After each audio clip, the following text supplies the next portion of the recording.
think you can hear me. Yeah. Yeah. There we go. Good morning.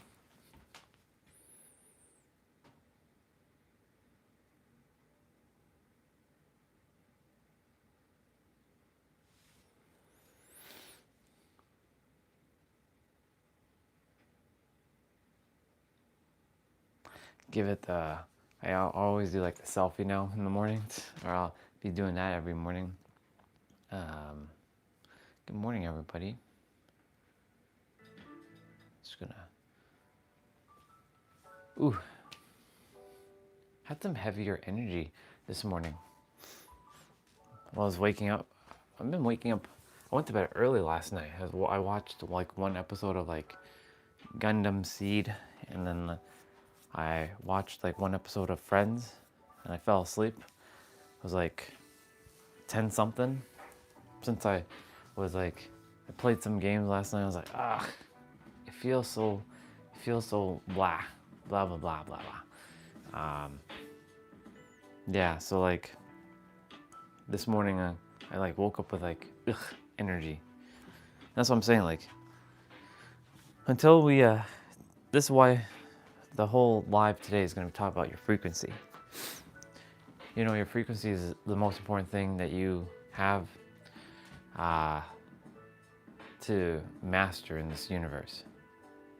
Truly it is. That's your emotional state. That's your state of being. That's what you feel that you are, whether you're worthy or, you know, you're already enough. You have all the riches or wealth in the world, the health, the relationship, the love, all kinds of things. That all stems from your frequency. What do you choose to entertain? I was watching Nero. In fact, I might listen. I'm gonna play some of his stuff because I feel like just listening to his content while on the stream and just take it in. It's always good to like, you know, hear it from a different perspective. What I'm gonna do also as well is turn on my stream on my laptop just to check it out to make sure all is good. And yeah. It's about 4 seconds delay, give or take. It's raining outside, so it's dark. That's why I'm gonna use the light for now until it brightens up a bit. It's a lot of rain. A lot of the snow is gonna melt throughout the day. Today is Dad's birthday. Happy birthday to my dad. He's still asleep at the moment. My gift for him, I trust will arrive when it's supposed to arrive. It was supposed to arrive last night, just before the end of day. However, I went on Amazon. I'm like, it's a declined payment. I'm like, what? I didn't even change my card. Like everything, that's so weird. Like I bought a book a day before, so like, why didn't it?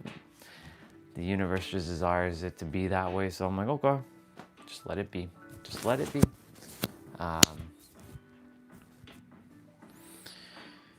Yeah. So right now I'm just kind of like sitting or not sitting. That's why I'm kind of like with the feeling inside my pit of my gut. Like I don't know why I always wake up with my tummy like hurting. It's so weird. I never understood that. Yeah. In any event, I'm grateful. Nonetheless, I get another day. I get to see this. Get to experience another day on Earth.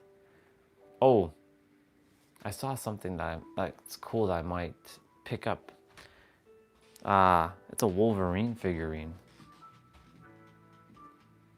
I'm debating because I'm like, am I really like? I have Lacus, like I have a Goku figure. I'm attempting not to collect more stuff because I'm doing my best to like head out of here without like tons of stuff. You know what I'm saying? I can already see it now. Like driving out with the car with all my things, and like the trunk will have the backpack and the suitcase because that fit. Surprisingly, both of those things fit into the trunk. Yeah, the trunk is very tiny. It's not a trunk. It's not a car to be lugging like shit. You know what I'm saying? I definitely will have to get another car, like a more, like one of those like cars where you are carrying things like the storage. The Supra is not for storage whatsoever. Yeah, I had another dream earlier. So weird. My aunt, like the one that like the one that that called me. I love her so much. I had a dream about her. I was like, I was on my tablet, and she asked me something, and then she pulled it away from my hands. I'm like, don't you ever, da, da, da. I went into like that state.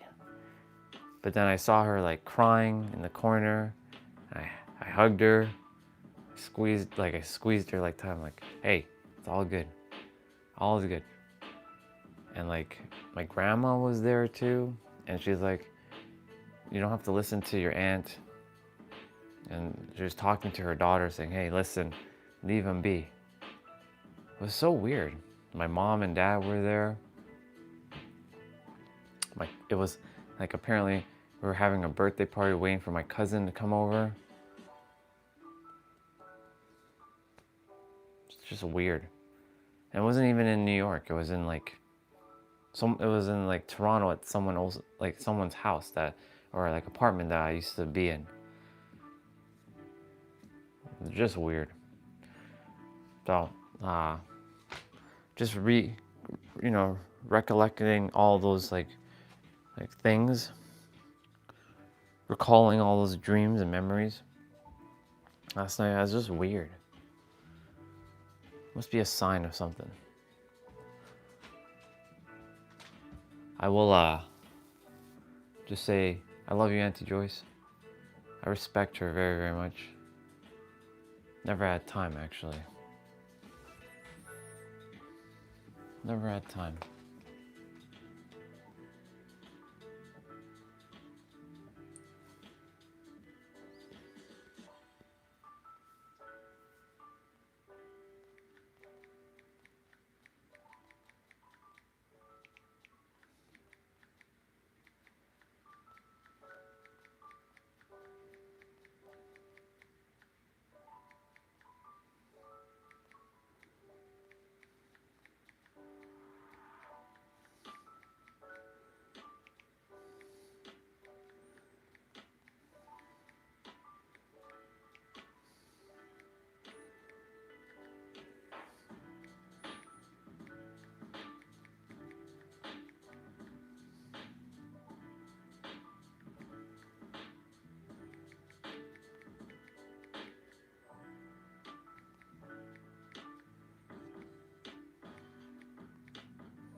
Cool.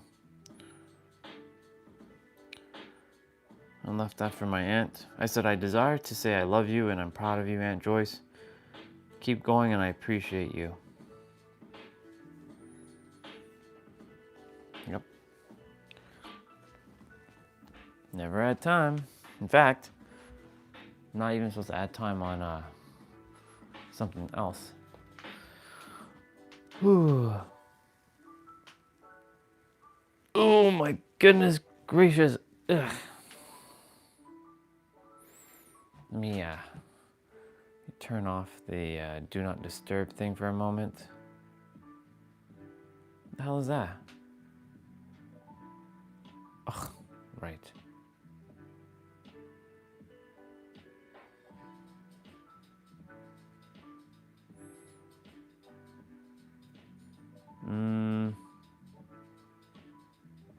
I'll actually take care of it later.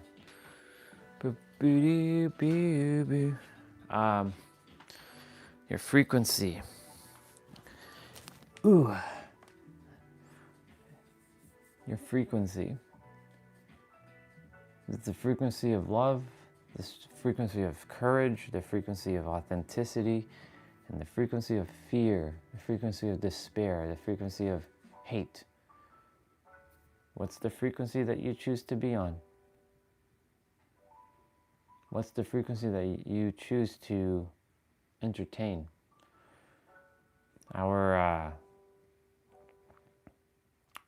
We all must transcend. Well, there's no must. It is advantageous that we all.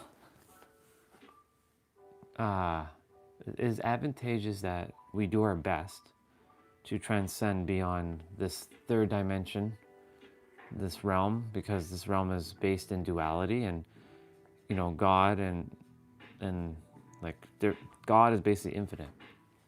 It's not even God. It's the energy that God is. That infinite intelligence, the oneness, the everythingness. Nothing is actually, how do I say this? There's nothing to fear but fear itself. And Nero said that. That was one of the presidents back in the day. There's nothing to fear than fear itself. Truly. We were reading in the book yesterday about fear. How the unknown seems like it's fear. But in the unknown is where you find more of yourself. You'll find only more of yourself. That's where you find like your gifts and your passions and your, the thing is, like Pete was saying in the book, how the places where you struggled the most in life, that's basically what you're here to do and serve. For me, it was financial abundance, and relationships. It's all three. It's the wheel of life. That's what I'm here to do, is be a mirror of the wheel of life, where your life is, and that's based on all your frequencies, and teach it and share it in a way where it makes sense tangibly. If you're not sure what the wheel of life is, there's like 10 categories. What's your family health? What's your relationship health? What's your love health? What's your physical health? What's your financial health? What's your spiritual health? And this thing, I think it's 9 or 10, I forget. There's a wheel of life chart on Google. You can just Google it. I'll Google it in a moment. In fact, I'll Google it right now. Never had time. Let's see. We're gonna get that. Oops. What happened here?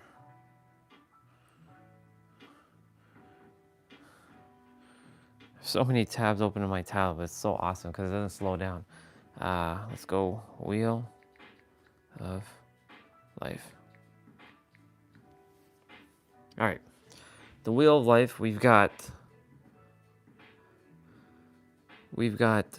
physical environment and business career, finances, health, family and friends, romance, personal growth, fun and recreations. So I'm here to really share how to balance all that, because if your wheel isn't balanced, you're gonna have a rocky wheel. It's like having a flat. When you're driving, your car won't be able to run smoothly. Imagine you have flat tires. Yeah.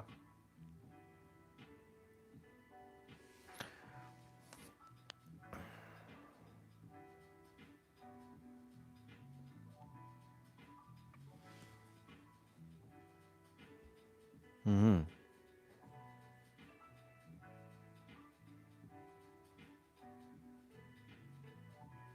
Yeah. So I came here to do quite a few things. To be a mirror, to share back the wheel of life, to release a lot of fears, because fear is nothing more than an illusion. It doesn't exist. We just create it, and to regulate our nervous system, that's going to be the number one thing that has to be started before anything, is to feel safe within. So how do you feel safe within? Well, going within yourself and bringing up all that is scary. I brought up a lot last year. Did I bring up all my fears though? No. There are still some fears that are still lingering. Like, for example, just going to be honest, like the fear of not having enough. Even though that's an illusion, like I logically know that I have more than enough. It always is from within. It always will be from within. And tapping into that frequency, or as Pete said it in the book, plucking that string, ding, like on a harp, plucking that string of wealth. The issue is my senses are playing games with me. So like I look outside, I look around me, I look in this house, I look around with the people who I'm near, like I'm surrounded by in the physical, and my brother and my sister, they're making money right now. My brother is making a lot of money. Him and his girlfriend, they have a great life because like he found his partner and someone who resonates with him, and he's been with her since he was like 12 or 13 years old. They've been together since for a very long time, and you know they're living a great life. They still live here, but you see that there's a difference between him and me. Like he's making the money, he's living the life that I always desired when I was younger. Like I was like, why can't I find someone who resonates with me and who is on the same page as me? There's one point of my life I was absolutely jealous of my brother. I'm like, what the fuck? Why does he have to get it all? Why is he the special one? I was like so jealous because of that. Then I realized like, no, my path is a little bit more difficult than his because I came down here for something even greater than the human experience. I came here to serve at a high level, a very high level, extremely high level. In fact, one of the highest levels you will find on the earth. And of course, in that process, I've made it difficult for myself. And as Pete says, we've created challenges before we came here. I created a very difficult path to overcome it by bringing up all the fears and releasing it once and for all.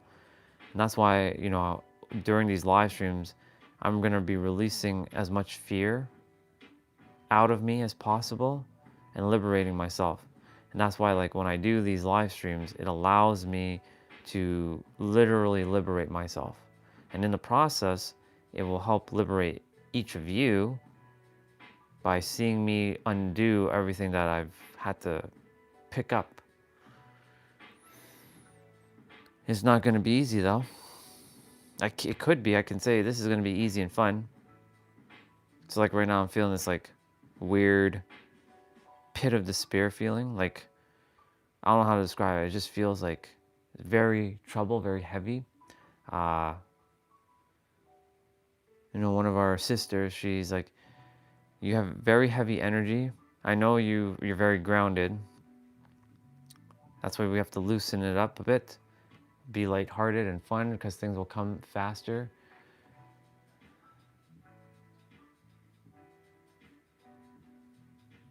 Yeah.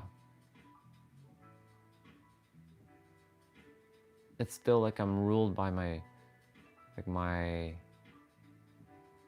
the family inside.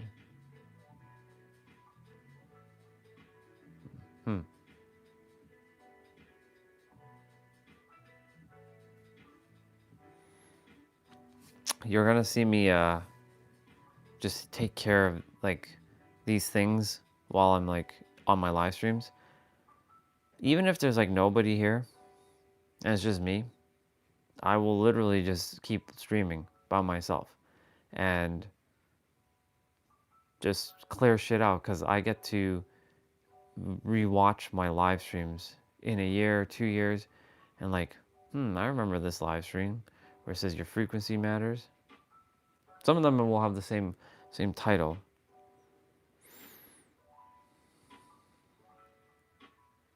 So let's process this one right now.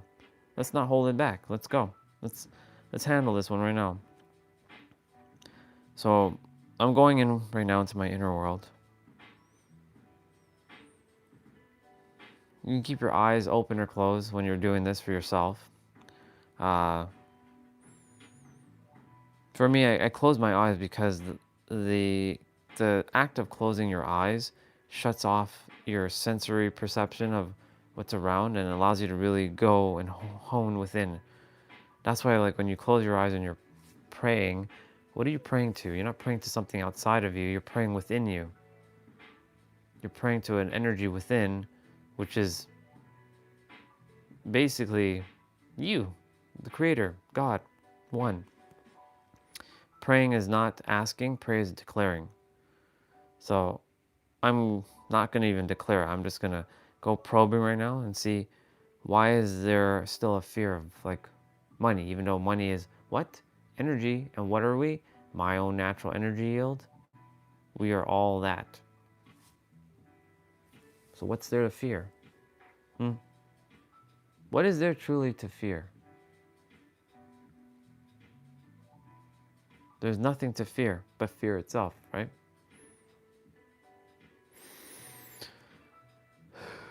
All right, here we go. Whether someone's here or not, hello? I'm just tuning into my energy body right now and checking to see how I feel. All right, why do we have a fear of money? Why do we still hold on to this bullshit belief?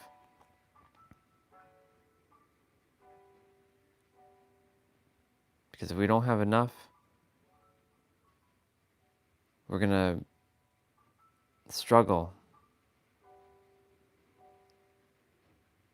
And why do you believe that you're gonna struggle?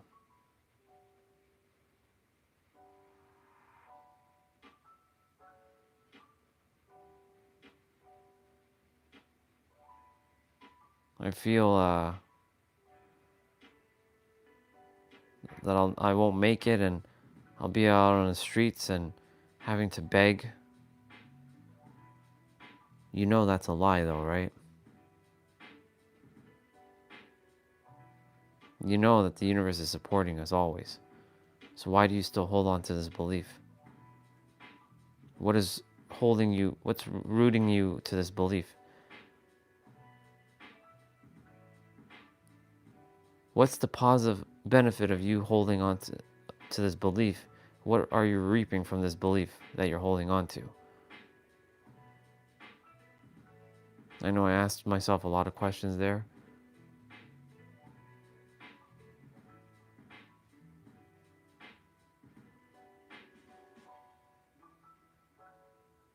It keeps me safe.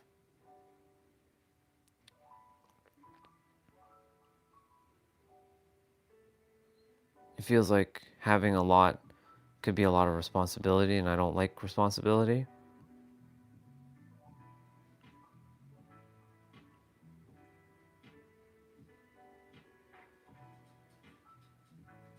It might feel like, it ultimately would feel like if I lost it like I did that $1,000,000, that I'll like die. I'll feel like death. And what's so wrong? What's so bad about that? I desire to exist. Why? Why is that important?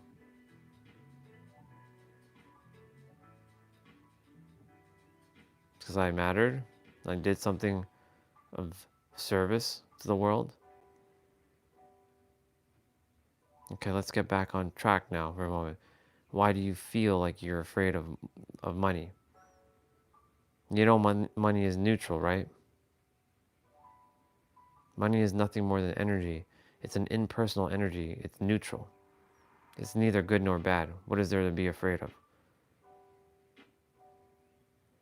I'm not afraid of having money. I'm afraid of not having enough. Okay? Why are you afraid of not having enough? Let's get back to this. You said earlier that you have to struggle. Why are you holding on to that belief? Do you not realize that others have done it with ease and grace and with flow?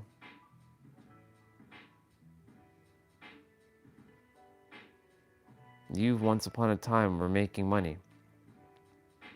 Do you remember those times? Yeah, I do, but I had to struggle. I had to work for someone else, and I don't desire to ever work for someone else. Right.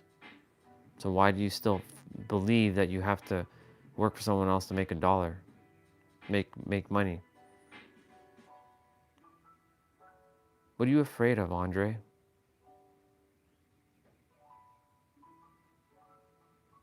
What are you afraid of? Are you afraid of receiving?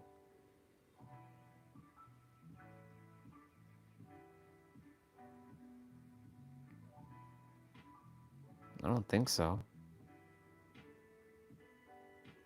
Do you feel not worthy of having money?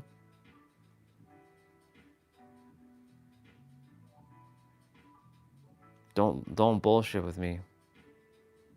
Do you feel like you're not worthy of money or worthy of success?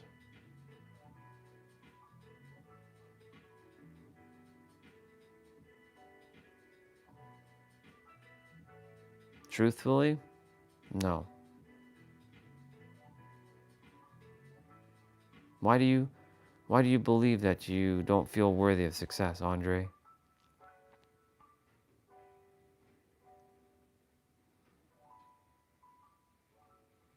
Because no matter how much I put in any effort, it becomes,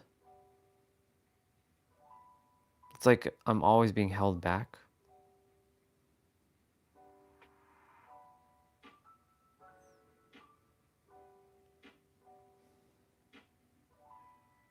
Why do you believe that? Where did you pick that one up from? I've had too many experiences in my life where every time I attempted to do something, it always was more difficult than it had to be. And others got to have it so easy. When I had to struggle just to keep up with them. Like, for example, school and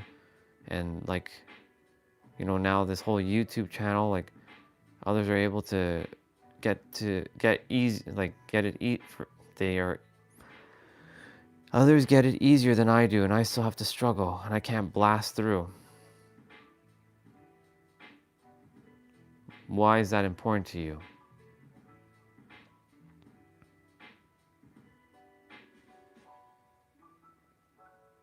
Because I desire to help as much people as I can. Aren't the people that you're helping right now, aren't isn't that enough? Why do you desire more? Because I know that I can help more people.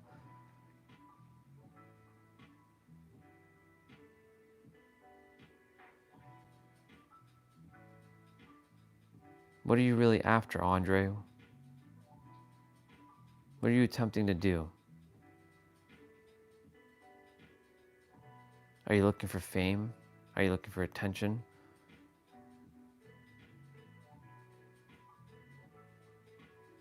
Truthfully, I am. Why is that important to you? Because I want to be remembered. And why is that important to you? Why is being remembered so important to you? That I lived a life worth living? That others can remember what I did on the planet? Why are you looking for recognition?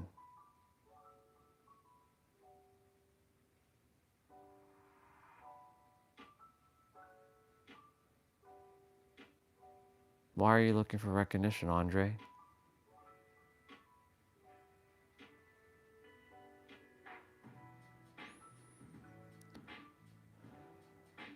I don't know. What if you did know? What would that look like? What if you did know what if you did know you were looking for recognition? What would that be?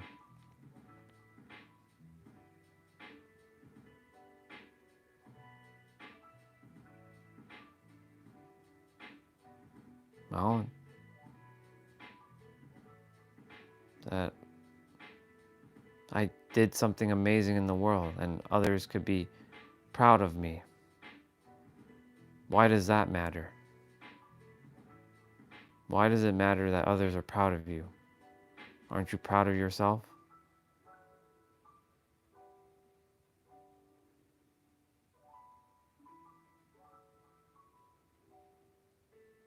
I'm proud of what I've accomplished,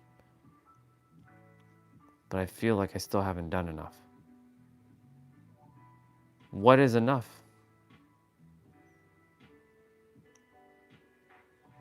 Hmm? Isn't even serving one person enough? Why does it have to be so grandiose? I know you desire to help a billion people, but when you help that billionth person, will it still be enough? Or will you still say, I can still help more people? Truthfully, answer that question.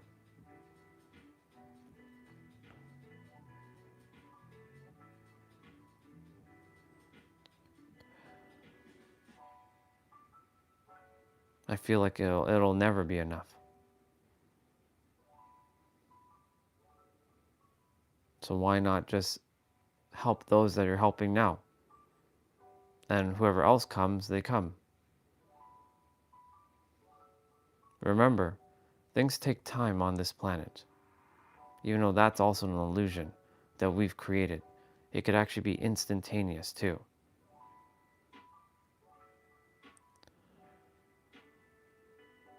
We're going to circle back to money now for a moment, or these fears of not having enough. Because that's really what it stems down. It's not about the money, it's about not having enough. And not having enough and not being enough. So again, I ask you this question. Why do you feel like you don't have enough? Why do you feel that money is eluding you? What are you afraid of? Truly.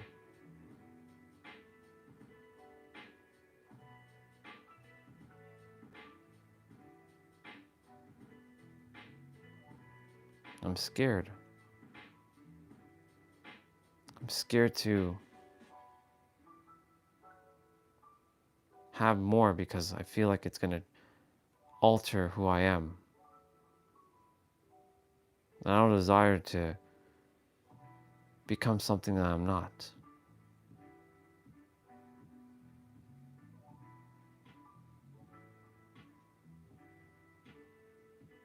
You do know, Andre, that you are able to handle billions of dollars though, right? Without changing, without losing yourself, right?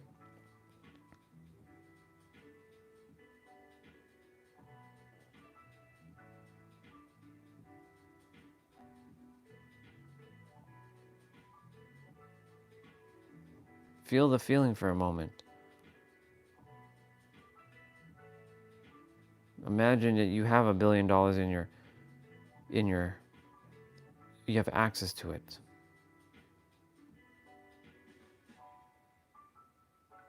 How would that make you feel?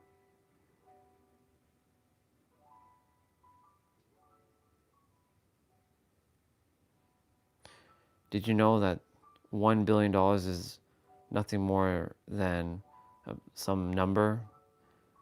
Even one penny could be worth it. It's all about perspective.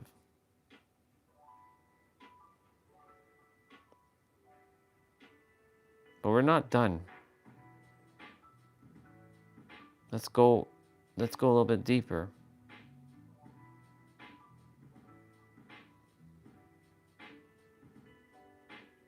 Where did you first pick up this fear of not having enough? Definitely parents. This family. Okay. Bring it up. Share. I see mom struggling. Dad is not working due to disability. My brother and his girlfriend, they're making money. My sister, she's in school and she's making money, but she's pissed off that she has to take care of some of the bills. And I would like to be of service and help out without having to work for someone else, though. I feel that the universe should just be giving me the money. I don't have to do a damn thing. You put me here, so bring it. Okay. We're not getting into victim now. I understand that you're upset with the universe, but remember, you are the universe. There's nothing to be upset about. Don't play the victim now, Andre.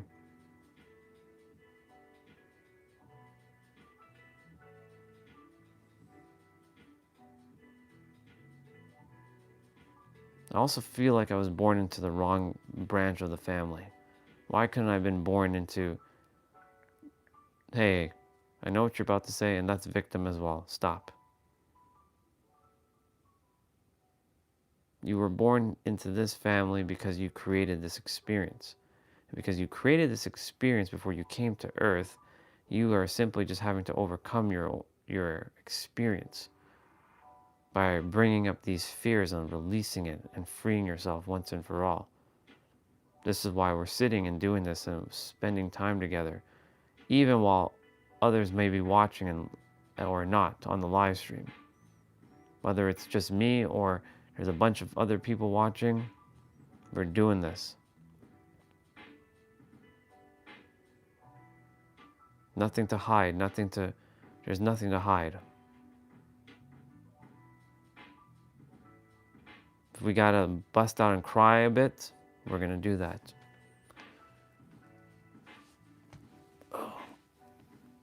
Oh my goodness gracious. Oh, my legs. We're not done.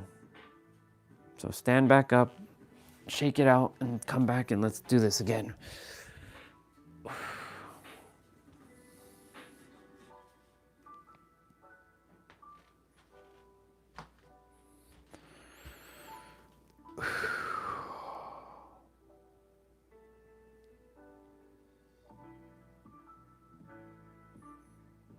Hello to whoever is there. You just saw me questioning a lot of stuff within myself. That's the process that I usually walk through. There's still more that I must uncover. I'm not going to just let that, I'm just going to do it. So I appreciate you being here and just tuning in so I can free myself of some heavier energy. My leg is doing the whole pins and needle thing right now. So I'm just like holding on to. Oh man. So we're gonna just waiting for my leg to kind of catch feelings again. This time I'm probably gonna sit on the chair because sitting on the ground hurt my butt. Ooh. Okay. Ooh. We're gonna go ahead and sit. So much love to whoever's here, to all of you who are here. We're just gonna, I'll record the tablet.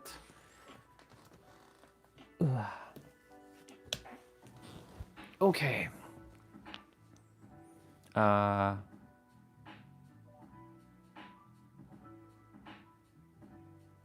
Debating.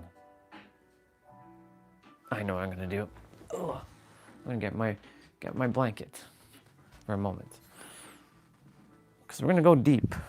We're gonna go very deep. I'm gonna take off my shoe, cross my legs, and we're gonna go deep again. Yes, that's right, Disney princess blanket. At least I'm laughing, which is awesome. Okay. Now, we're gonna drink some water, and we're gonna do this play out. Just so you all know, we're handling exercise. Drink some water. All right.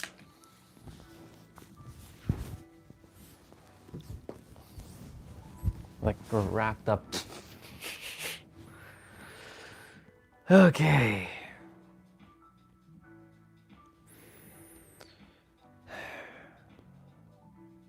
How are we feeling right now? I feel lighter for sure. Good. That's the whole point. But we haven't fully addressed everything yet. We're not done. That much I know. And look, it may not happen all in one go here. Remember, it took a long time it took us 6 months to let go of a lot of things that we were holding on to, like fear of rejection, fear of failure, fear of success even.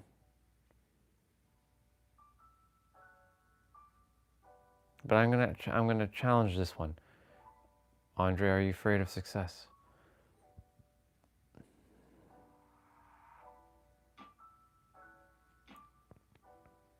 I feel success, I'm not afraid of it. I just don't like the responsibility that comes with it. Why is that?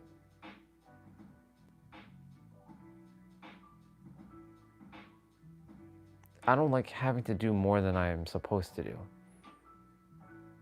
I don't desire to do more than I really just don't desire to do anything, to be honest. I know what you're feeling. You're feeling like you sound like you're lazy. No. I know I'm not lazy. I just don't desire to do more. I just desire to do what I feel called to do. If I just desire to sit and be and let money come flying to me and helping those along the way, then why can't it be that? Good. Start programming that. Because you're still holding on to a belief that you can't, that's not possible. Why do you feel like that's not possible?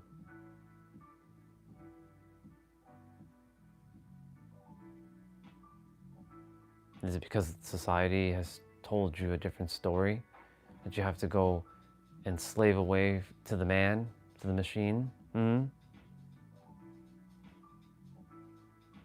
Well, everybody that I know who isn't an entrepreneur is having to do that.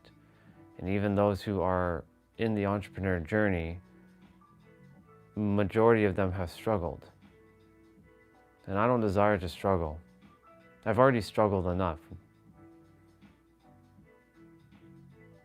Again, why do you keep bringing up the word struggle? Why isn't it fun and flowy and easy? Why does it have to be a struggle? Where did you pick up that programming from?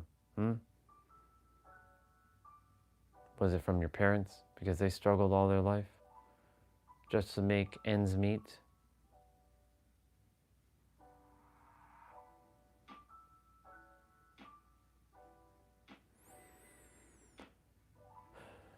Yeah.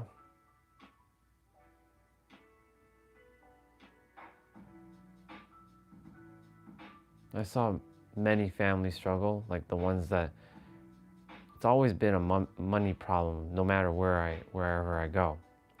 Like that's the root of a lot of people suffering, money.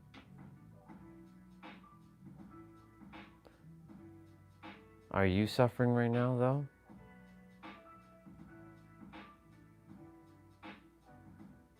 No, I'm not suffering. Well, that's good to know that you're not suffering. Do you think you have to suffer, though? Be truthful here now. Do you think you have to suffer to be successful or to have enough?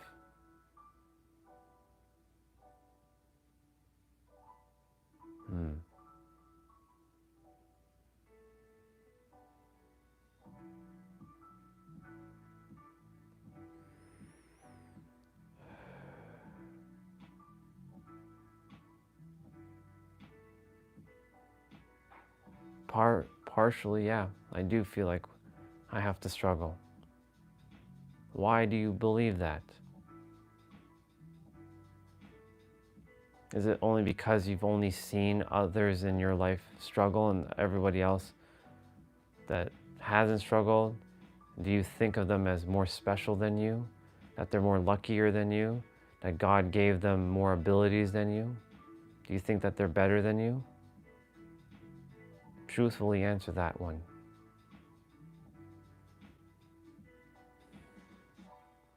Well, I feel like God gave me the short end of the stick. Like I came here to suffer. I always said that God put me here to suffer. And every time I think of that, it always starts to make me cry. Why do you think that? Why do you think God put you here to suffer? Where did you pick that up from?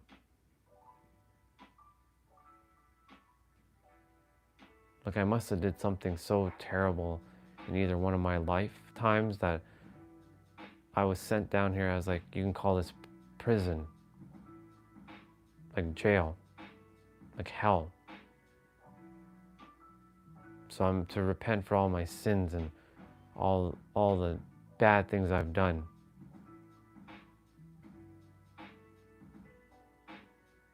Do you think of yourself as a bad person?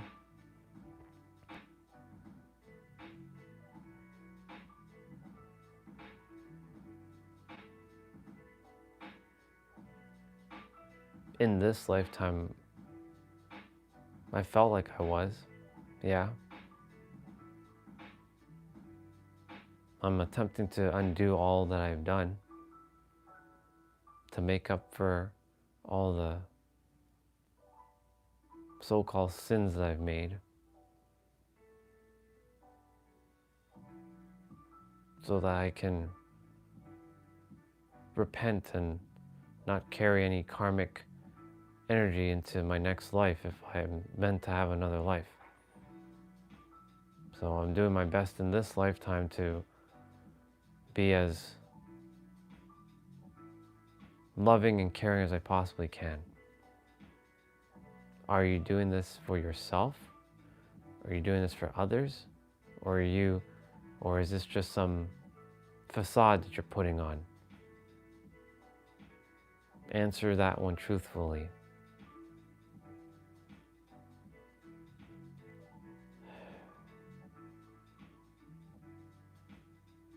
Do you love people, yes or no?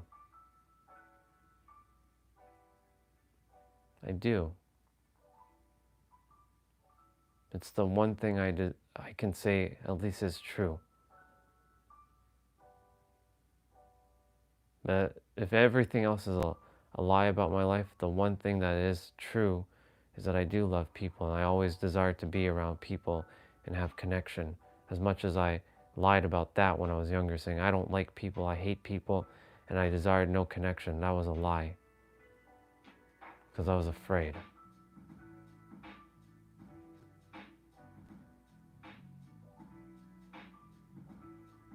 Let's circle back now.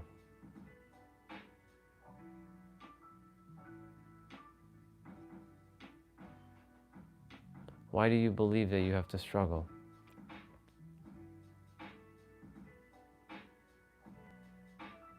Because I've seen all kinds of entrepreneurs struggle.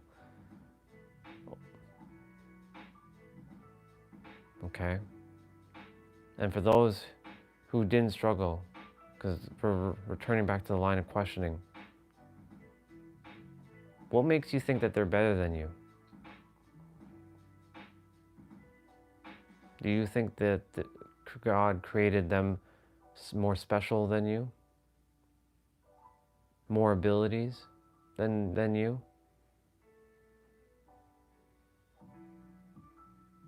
Yeah, I do. Why don't you feel like you're equal to them?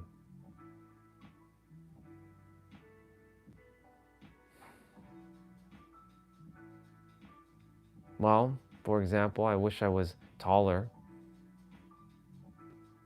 I wish I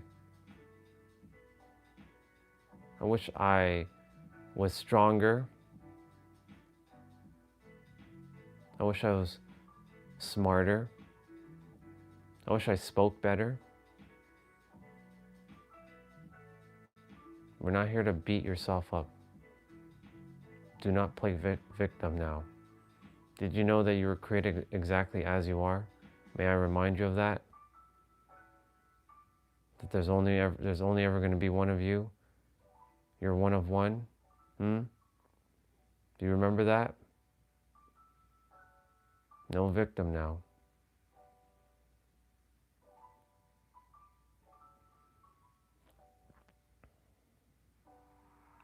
So again, go back to answer my question. Do you feel these other people who hadn't had to struggle, they're better than you? That God favors them? Yes, I still do. Why do you think that? Why do you believe that is to be true?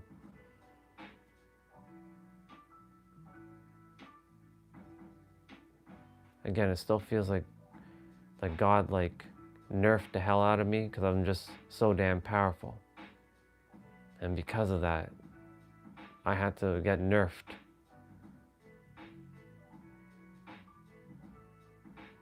Is that ego that's speaking when you say that? When you say that you're so damn powerful, what do you mean by that?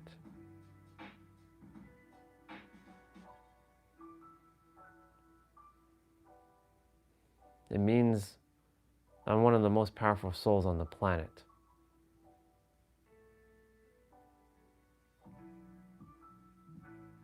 I'm second to none.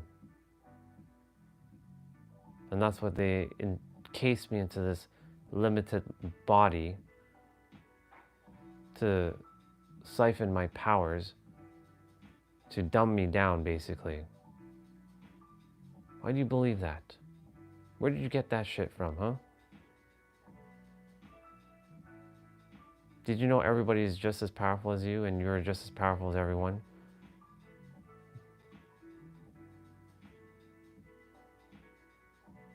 Do you know that everyone's equal?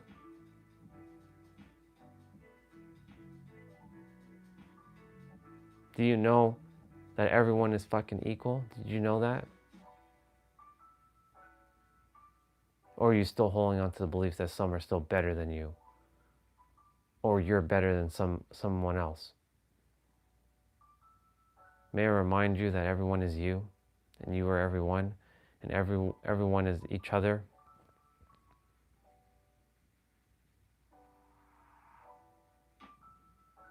Don't separate yourself now, and do not play victim.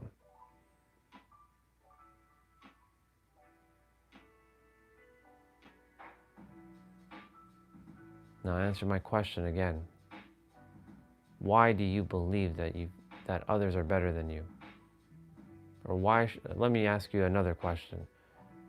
Why do you believe that God favors others and not you? Answer this one truthfully.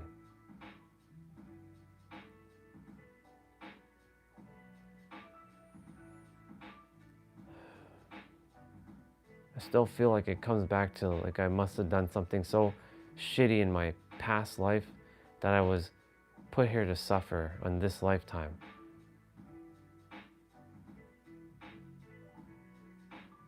Like when the palmistry person read my palm, they're like, you're gonna have a struggled life in this lifetime. It felt like it was confirmed. May I also remind you that palmistry and astrology and crystals and all kinds of things are just tools, and that you can choose to buy into that nonsense, or you can transcend it and be one with the Creator. Did you know that you're one with the Creator, or have you forgotten that?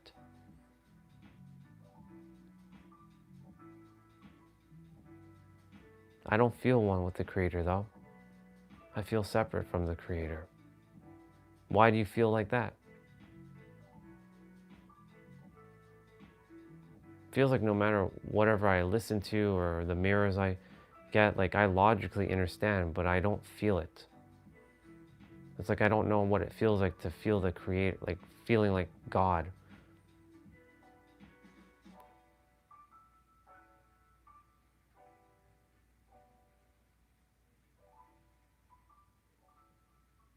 It's like I logically know all these things, but I don't have the feeling alignment with the logic. That's okay. You're on your journey. Rome wasn't built in a day. You're undoing all this process. But there is one way that you can return to that feeling or get that feeling. And you know you've been there. May I remind you, that crystal shiny glowy hand took our soul out of our body, and you came back within 3 hours and you spent 3 days in that feeling. What was that feeling? Do you remember?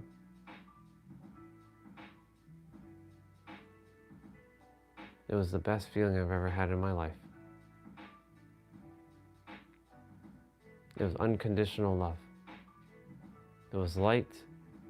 It was free. It was not inhibited by any thing or anyone. It was just free. Do you know what that represented?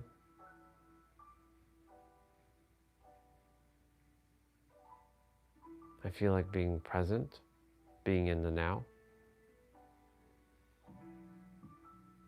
Good. So why aren't you doing that now? Did you know everything resides here in the now? You keep saying you are the master creator. Everything that you desire is here in the now and creation is finished.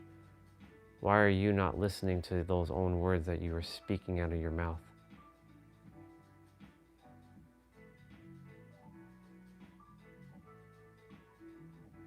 It's great to give advice to others, but you must also take it for yourself. Remember that.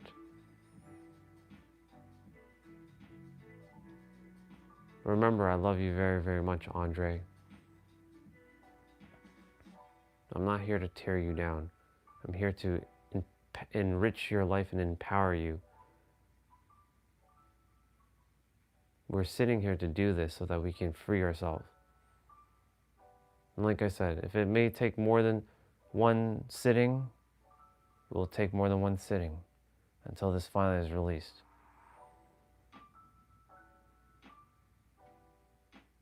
I'm proud of you, by the way. Proud of you for showing up for yourself every day, Andre. For helping someone every day in some shape or form. I'm proud of you for being real and vulnerable on camera, wearing a Disney princess blanket in front of the world. Whoever's watching, whether it's one person or 1,000 people watching right now.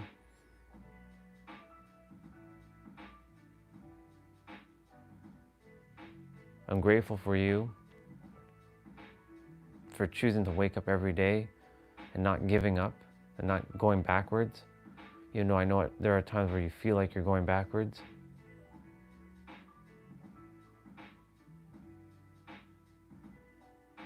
I'm grateful for you too, that you've never given up. And we don't know that word. We don't know the word quit. We may surrender, which isn't quit, it's pivoting.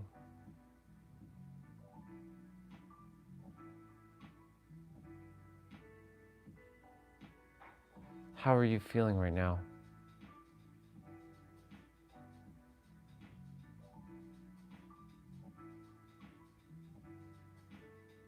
I feel a little better. That's good.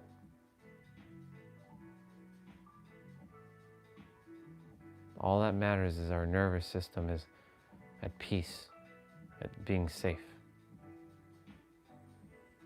Remember, we gotta breathe. That's the one thing that we must do a lot, is breathe. And remember, Regina reminded you to laugh, loosen up the energy.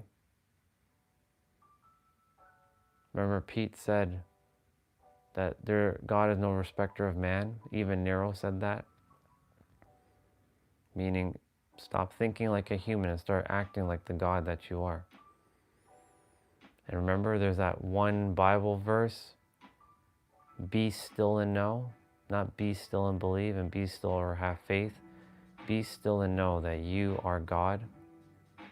Be still and know that I am God. Be still and know that everyone is God. Be still and know that we are all God.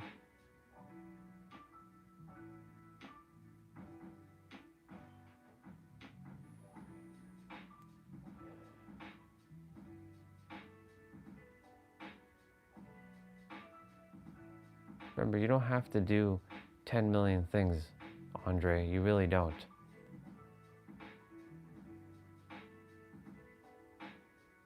And while you're being, you're still technically doing. Like right now, even though you're sitting and being and we're having a conversation with each other, you're letting go of a lot of stuff. And you're being. Or you're bringing it into our awareness so that we can pull out the root. Our garden is very beautiful. There's a couple weeds here and there that we're dealing with, and this is just one of them.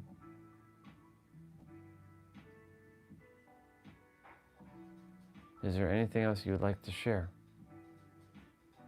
I still have a couple more things to ask.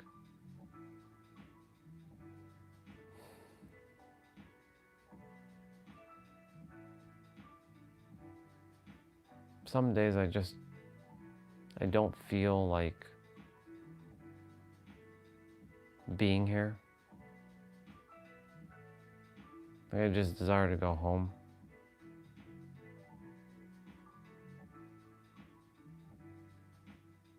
It's so much simpler. I don't have to deal with any of this nonsense on the planet. This energy is very heavy and dense, and it's slow.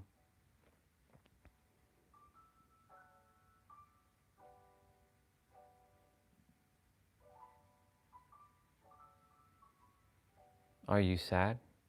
Or are you depressed?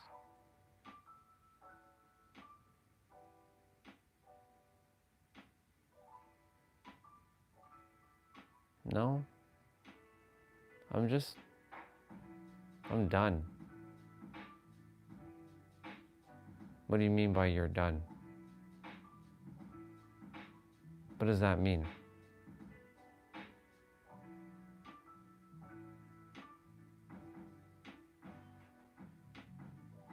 I desire to just stop all this nonsense once and for all.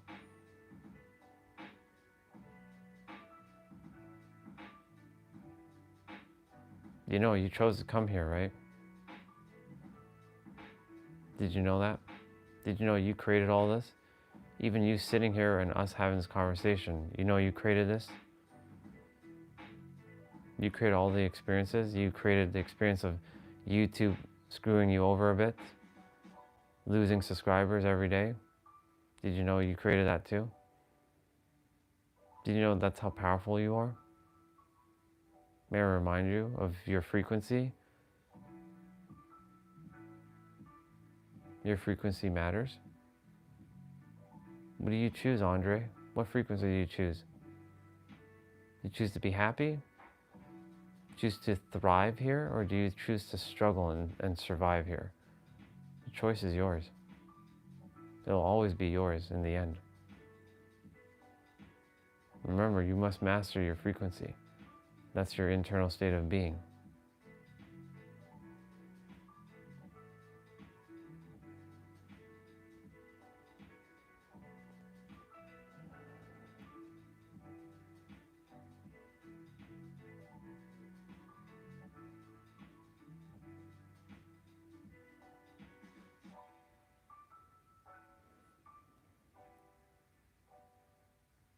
I still have one or two questions to ask you.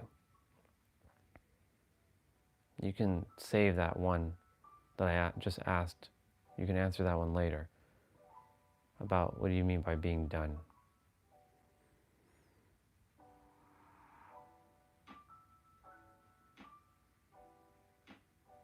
How are you really feeling right now? Truthfully answer this question.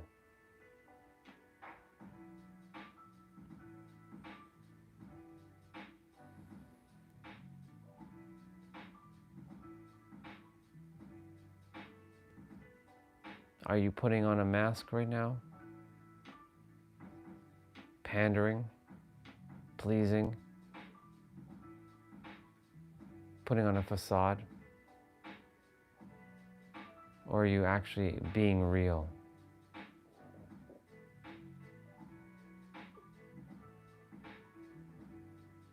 I definitely am being real. There is no mask. Good. I know there's no mask. I just double checking to make sure. But how are you really feeling? It's okay if you're pissed off or you're upset or you're mad. You're human. In this body right now, you're human, even though the body is inside of you, of the soul, and not vice versa.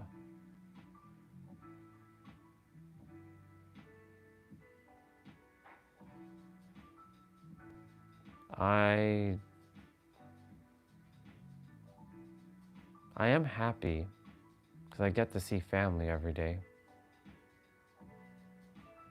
I get to hang out with them and be of service to family. So that brings me joy. That's why I love that I get to live stream every day. I get to see them.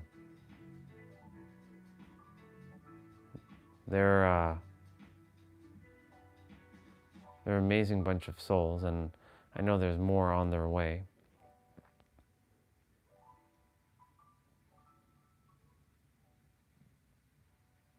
I'm glad that you feel that way about them. However, I'm asking you about how do you feel right now?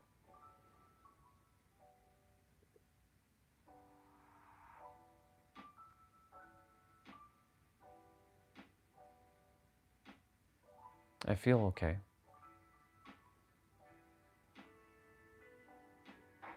Just okay.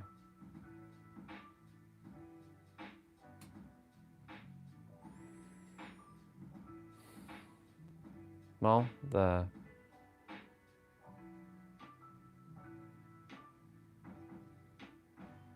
would have liked that whatever happened to YouTube last month didn't happen, obviously. Caused a lot of slowdown. How do you really feel about this whole YouTube stuff? Truthfully answer. Honestly, I don't really desire to I'm not putting in any effort, to be honest. I just don't desire to have to put in effort to connect with more people. I just desire to be exactly what I am, and YouTube returned the account to the way it was. Don't you remember what your brother said? Your brother Ramon, he said, quality, not quantity. Would you rather have 1 billion subscribers or connections that are wasting your time? Or would you rather have 10 really amazing people, really amazing connections that you can spend time with every day? What would you choose? Well, I would choose the 10. And there's your answer. Forget the numbers. Let that be. When your channel is monetized, it's monetized. May I remind you, Gem Goddess took 7 years. Her consistently posting twice a week. Yes, you are doing something beyond what others have done. You're setting a precedent of live streaming for 12 hours a day. And you've done that now consistently for what? At least almost 2 months doing 12 hours? You're almost at 100 days. That's a damn accomplishment. Be proud of yourself.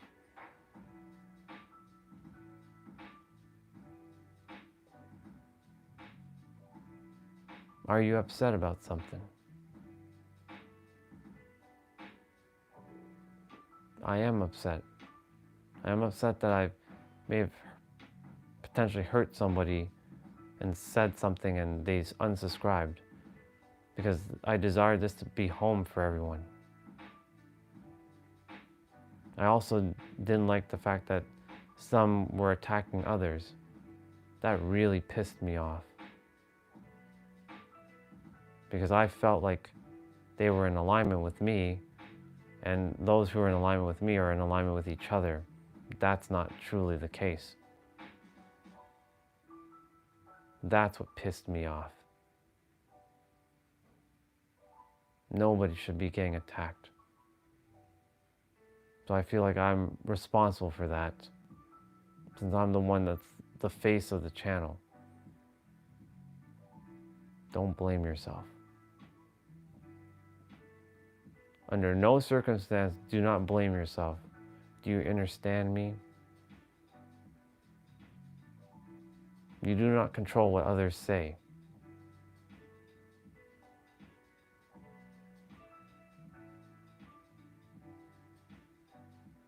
It still shouldn't have happened.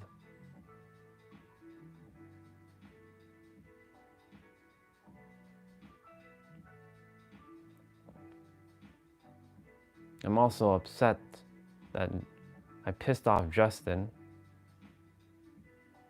when I called him out with his soul sister, calling her guru. I didn't mean to piss him off, but ever since then, the channel hasn't been quite the same, and I desire to get it back to the way it was. Happy and flowy and fun and free. And I'm doing my best to do that.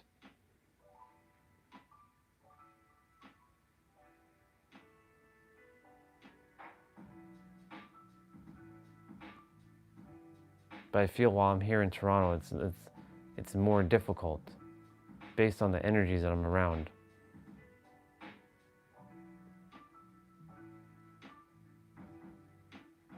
That's why I desire to be home, so I have my energy back. I'm really my true self when I'm there, like my real, true, unapologetic self. While I'm here, it's like I have to siphon my powers a bit.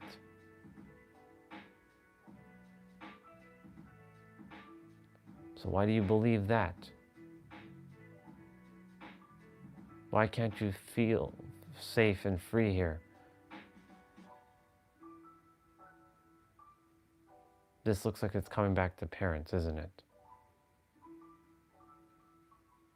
Especially your mom. I don't feel safe here. I feel like I have to like hide and not be my true self while I'm here. Why do you feel that? There's always this back talking in this house. Especially recently when I heard my mother say, the big one does nothing. That pissed me off royally. I just wanted to smash her face in when she said that. Easy now, relax. We're not the supervillain of hate.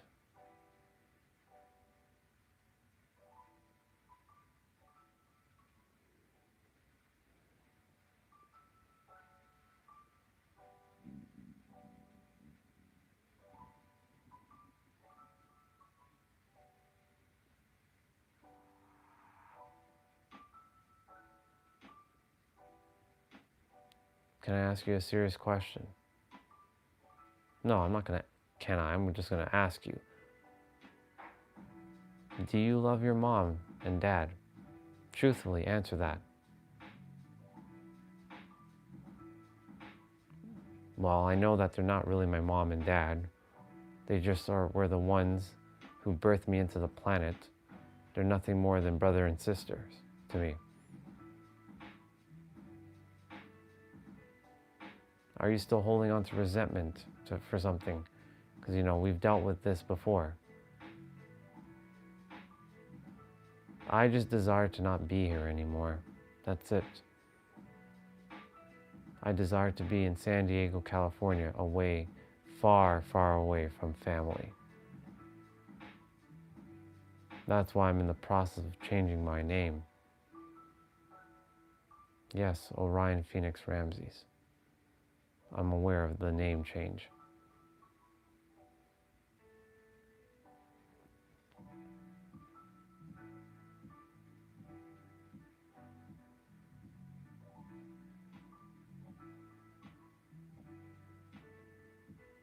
Why can't you feel safe here though?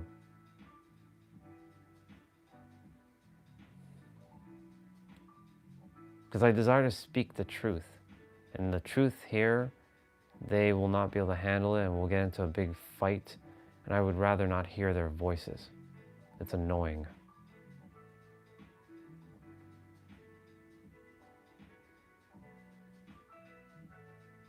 What's the truth?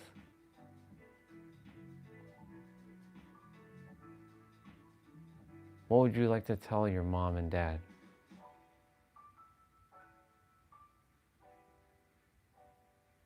Stop acting like fucking idiots. And stop playing this little victim and stop watching stupid news and stop with all your bullshit. Stop your nonsense about fighting for money. Know your power.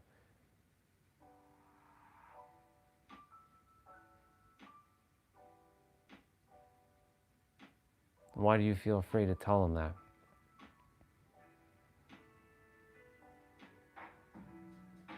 Because then I'll be kicked out of this house. But don't you desire to leave? I do, but on my terms. So what's stopping you from leaving? While I'm waiting for the fucking universe to provide me the resources so I can get out of here. Easy now, no victim. Remember, you are the universe.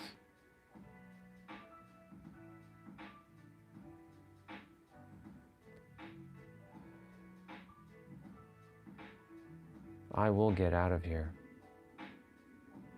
Yeah, you are getting out of here. You don't have to worry about that. Everything, even though this is an illusion, things take some time in this illusionary world. It's a mirror, remember that. Everything and everyone that you speak to or you see is a mirror.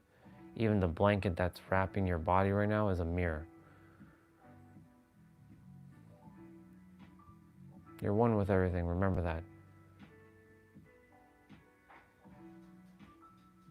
Let go of the anger when you can. Like I said, if it's not gonna happen right now, we'll come back and we'll revisit this as often as we can to finally release it again.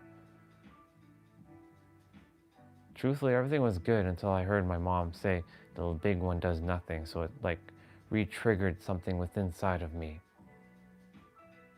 That means we didn't fully let go of everything then.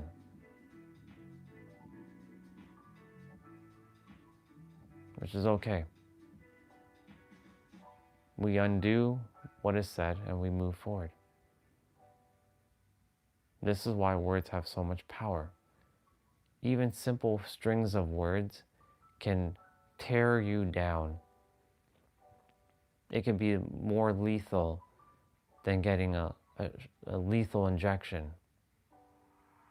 That's how powerful words are. This is why you are doing your best every day, Andre, to make sure that you're using your words like a masterful skill, like swordsman or wordsmith, with love.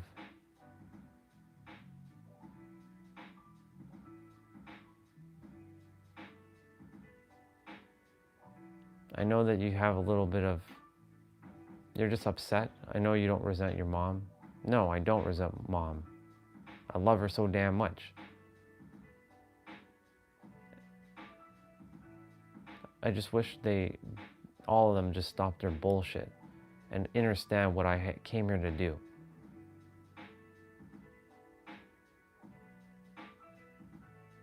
I didn't come here for bullshit. I didn't come here to work for the man. I didn't come here to slave away for money.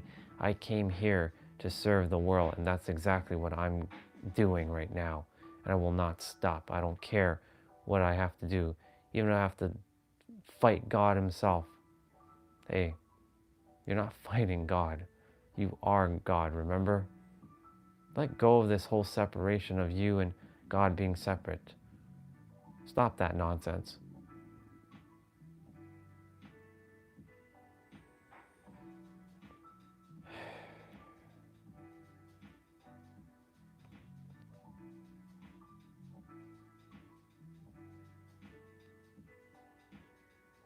I feel like this is enough for now.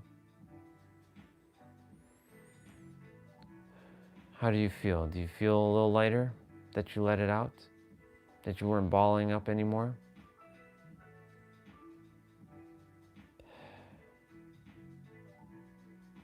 I do.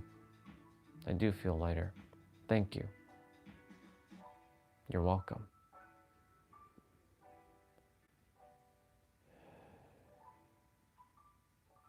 I'm proud of you. Do you know that? I know. Sometimes it's still not easy to hear that, though, from you. Why? Because I never heard it from anybody in my life, that they're proud of me. So it's weird to hear myself say I'm proud of myself. It's okay. Remember, we just started forming a relationship, what, less than 5 years ago? It's gonna take time.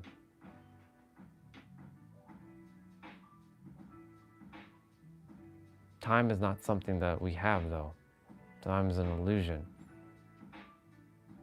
I desire to do as much as I can before I leave.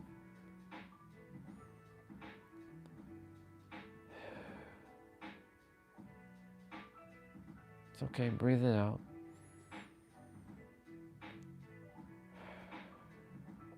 There's no rush. Everyone is on their own journey, and you are too. And remember one thing I desire to share, even though we haven't brought it up, do not compare yourself to anyone else. Because I know somewhere deep down inside, you're still comparing yourself to others. Like your soul brother Craig, let that go. He's on his own journey. Yes, he's impacting the world. And I know you desire to have similar impact like he does. But you are impacting the world the way you're supposed to. So let that go, please, because you're going to keep yourself stuck.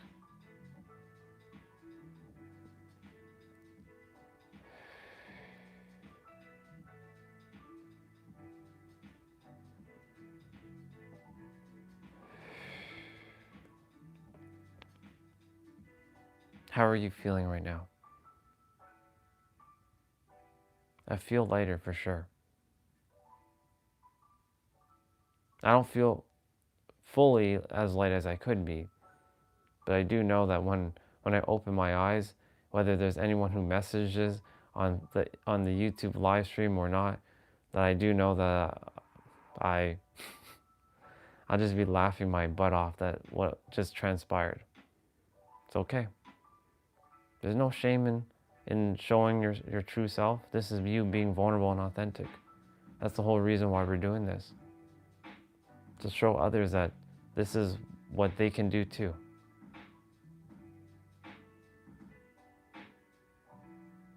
Lead and show.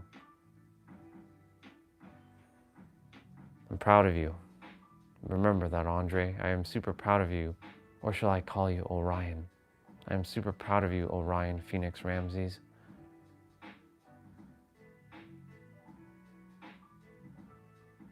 You're doing great.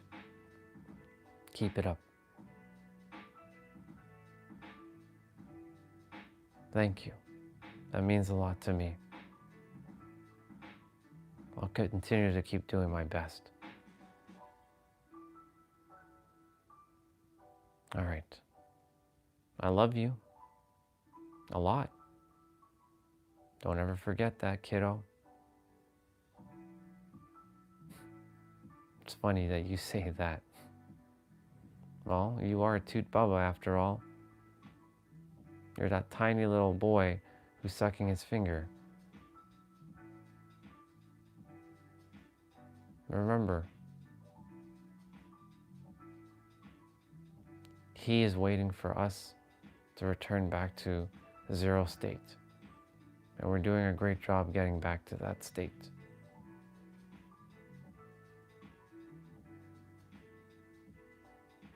Okay. I love you. I'm proud of you. I'm always here for you. I'm glad we did this,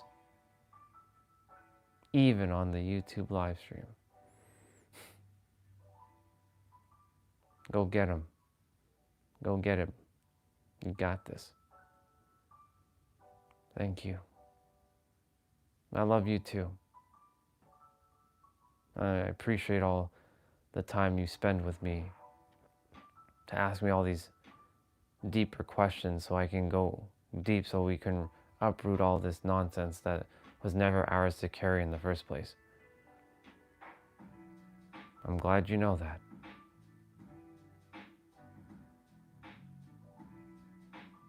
You can go open your eyes now and return to your family. Have a beautiful, awesome day, Andre, or Orion Phoenix Ramses.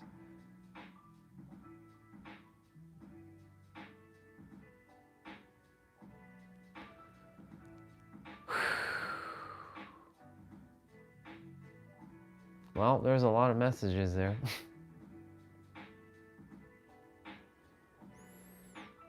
Then take a moment to catch myself.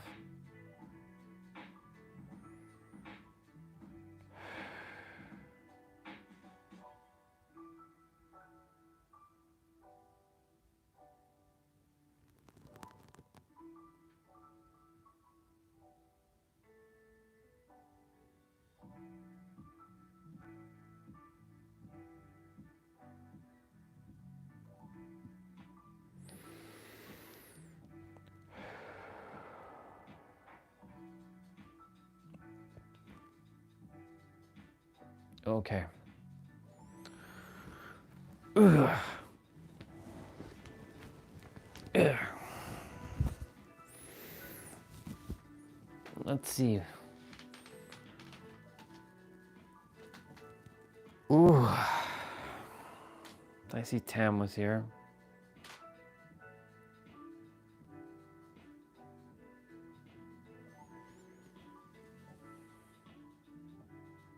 Yeah.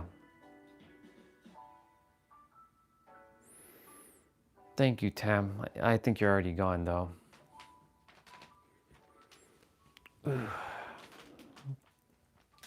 Well, that was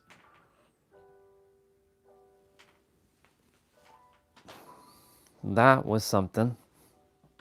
That's what happens when I sit with myself and have those conversations. I'll take off this blanket shortly. Still feel a little cold and still catching myself.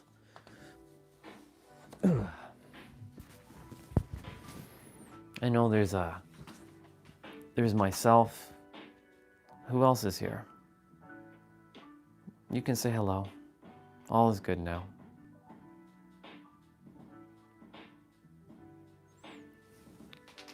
Say hello.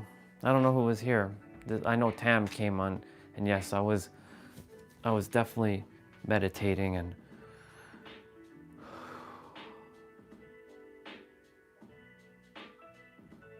well, I don't really call that meditation. I call it sitting and being with myself.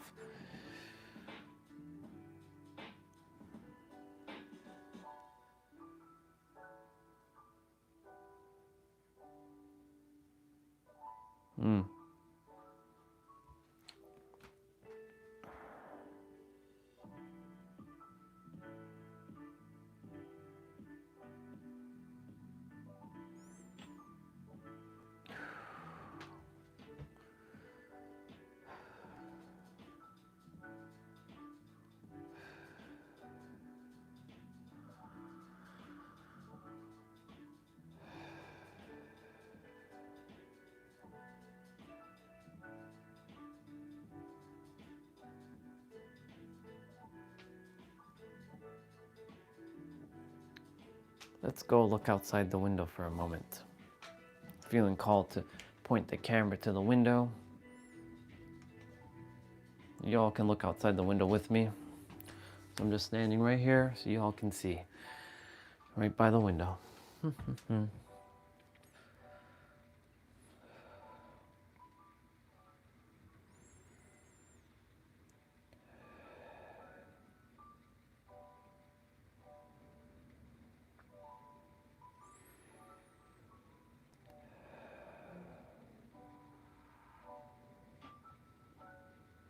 I'm glad I did that.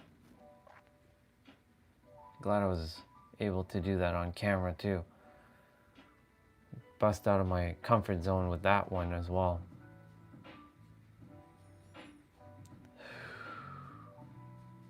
I desire not to hide anything from any one of you, ever. That's why I'm doing what I'm doing.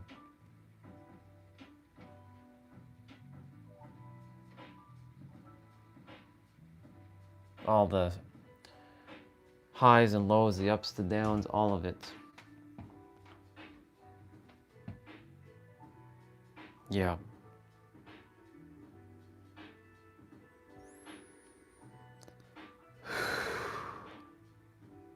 Still breathing out some heaviness out of me.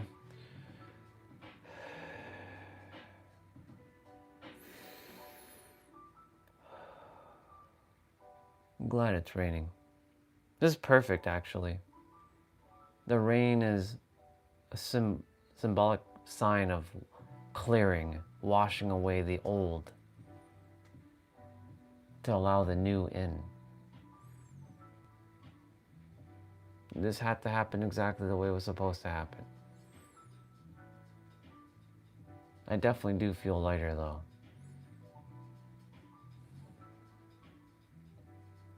Every time I get to talk to myself like that, I always find like it just feels better. It feels awesome.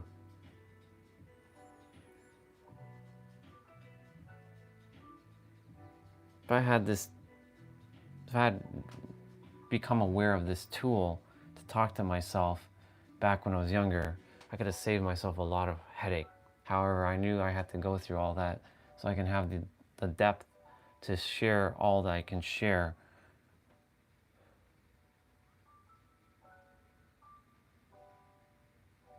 I do desire that my mom knows that she is loved and I love her beyond existence.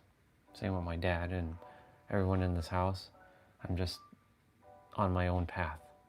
That's all. Every one of them is on their own path too. And I'm walking it the way I'm meant to walk it. Exactly as it is. Alexa, what time is it? The time is 8:53 a.m.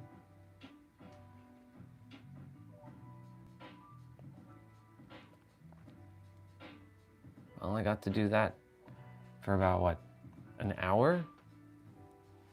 I sat there for about, what, 35, 40 minutes? Give or take. I don't know who came on to the stream, besides Tam saying hello.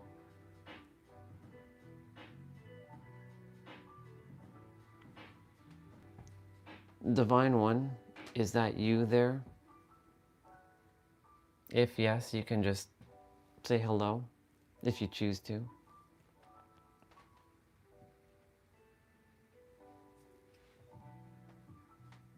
Or whoever else is here. Could be Ramon, could be, it's not Jose, it's too early for Jose. Could be Destiny, could be Eric. Usually Eric would say stuff though, so it's not Eric. Either way, whoever is there, thank you for sitting through all that. I appreciate you. I love you very, very much. I trust you know that, and I mean it. I don't just say those words for some camaraderie or some, like, something back. I say it because I mean it.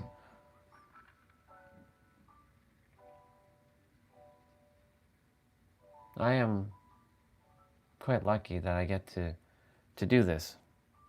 I could be doing something I absolutely hate every day, going into a place I absolutely despise,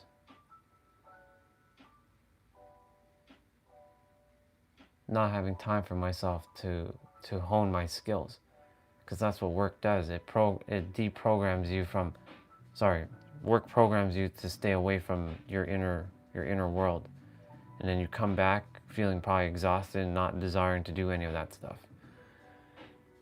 Your inner world is truly the most important thing to work on.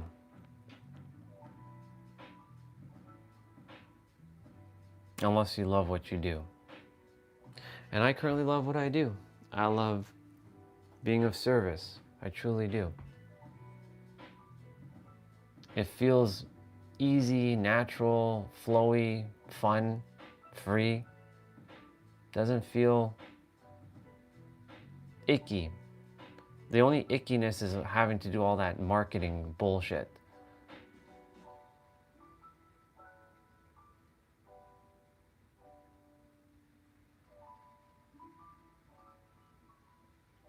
I'm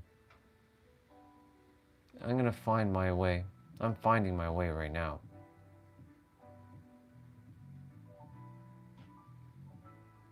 I didn't come this far to only come this far. If I did, then the path would have been done. I would have went back already.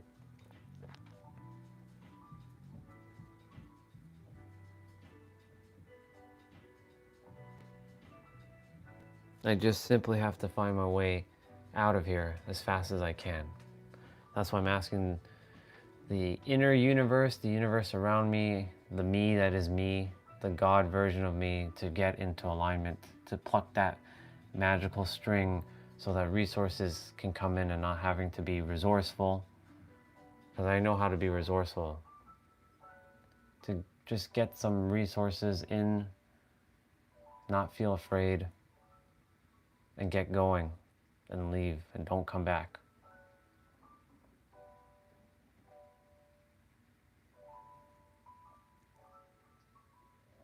So I'm calling that in now, truly. I've been calling that in for a long time.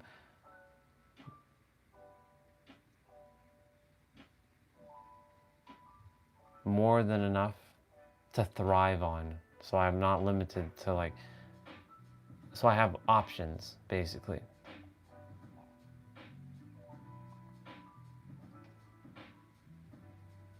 I know it's already happening through me, with me, by me, and as me. Just hasn't quite materialized in the physical yet. That's okay though. That's on its way.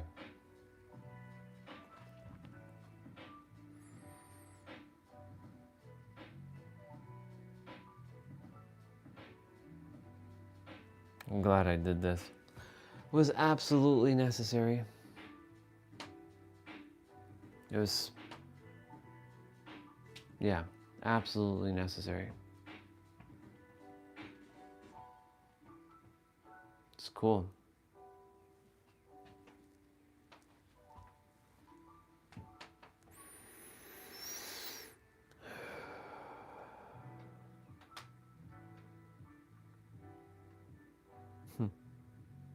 All right. Well, we're already at almost at 100 minutes.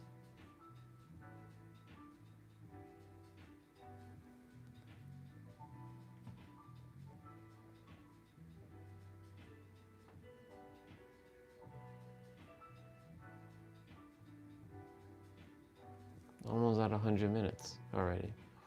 Yep, and we're at 100 minutes now. Hooray! All right. It's not, and at 100 minutes we were at 9 a.m. Look at that. That's actually divine. That was pretty divine.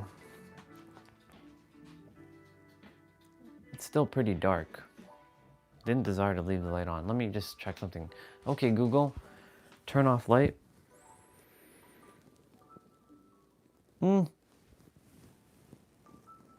Ugh. Yeah, Disney princess blanket.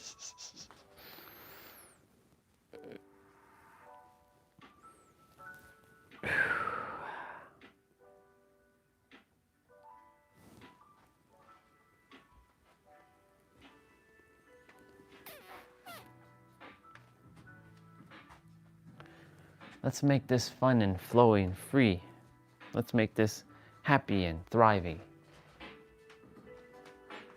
Really grateful to Tam for popping on and saying hello. That brought a smile on my face, even though I was like in meditation, or I can call it just being. It's hilarious.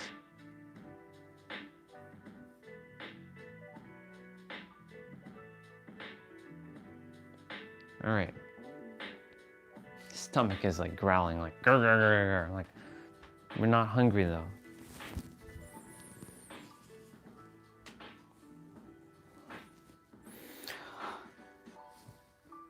I'm not tired either. That's hilarious. First the stomach growling, grr, grr, grr, grr, grr, and then I'm yawning. Yeah. It's hilarious. Well, as you see, the title of today is Your Frequency Matters. It's truly, it does matter. Your emotional state of being matters, and that's what your frequency is. It's pretty awesome though. At least I came to this point in my journey to know that I have the answers, and they lay within me.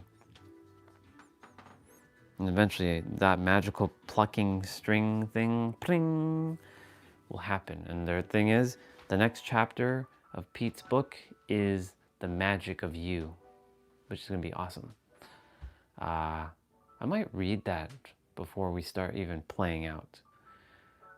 To the person who watches the replay to do the playouts, I know you don't like me talking. I know you absolutely just like to just get straight to it. But that exercise that I did just now might have come in handy for you potentially. I don't know, just felt called to say that. I don't even know if you will even scroll through this, but I feel called to just say that, and then I'll just let the universe see how it's gonna handle that.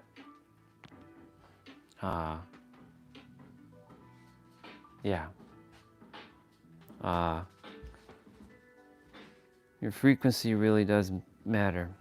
That's why, like, so grateful I did that exercise just now. Just sitting and being. So that's kind of part of like what I do with theta healing. Letting go of like beliefs, or like at least uprooting them. Asking a powerful question will give you a powerful answer. Never underestimate the power of questions. A simple question could change your life. Like, I remember when I first heard, why do you feel you're unworthy? When I first heard that from another mirror speaking that to me, speaking that with me, I should say, not to me, it literally rocked me to my core, because my throat chakra was locked up. I felt like the pain in my gut. My eyes were welling up, swelling, about to like burst in tears, which it did. Ultimately, I couldn't hold it back because I was attempting to be a tough guy and not hold and keep it in. Of course, like that didn't go so well. But it was necessary to help me start freeing myself.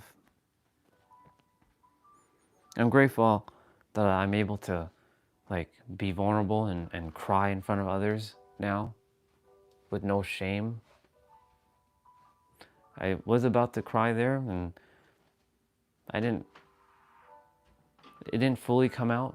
I didn't hold back. It just didn't come out the way it was meant to. It was coming out the way it was supposed to. And I just allowed it to just unfold magically. Wasn't gonna force myself to cry. I allowed it to just unfold the way it was supposed to, and felt good. Felt really good.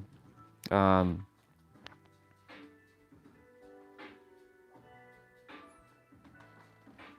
I'm aware of my energy right now because I'm crossing my hands and it feels more guarded. It's only because I look cool right now with the nice like Disney princess blanket. And doing this feels like I'm like Naruto, like Hokage, summoning jutsu. Yeah.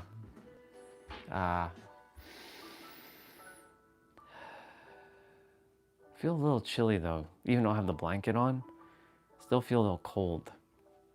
It's just releasing the energy out of me, embracing it. E word, by the way. What's up, Turan? What's going on, brother? I'm doing stellar. I just sat and meditated, or I don't use the word meditation. I sat and I was questioning a lot of things. Like, why do I still hold on to these beliefs, or why do we feel like that? I run NYC. What do you mean you run NYC? And by the way, how is your heart, mind, and soul doing and feeling, brother? Thank you for coming on, by the way, and saying hello. It's always great to see you, Mr. Oil Man. I'm not tired. The cold makes me tired. I'm glad you're doing great. That's great. As long as you're doing good, bro, that's all that matters. Yeah. Me, I'm just chilling. About to go do my play out in a bit. Yeah, I have a Disney princess blanket on. I was a little cold, so I was sitting on the chair over here, and I was like doing like I don't call it meditation because meditation sounds ugh, so I call it just being. But I was sitting and asking myself a lot of powerful questions like, why do you believe you are afraid of money? Or why do you believe that success is hard for you? Why do you think you have to struggle? So it's like I'm having my own conversation with myself. So I ask myself the question and I answer the question. It was fun. Yep.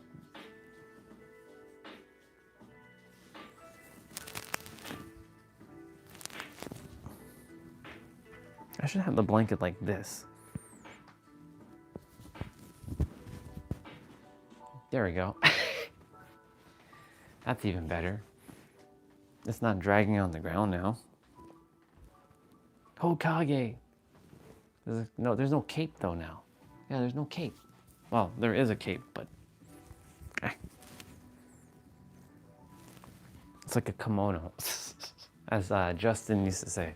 I miss Justin.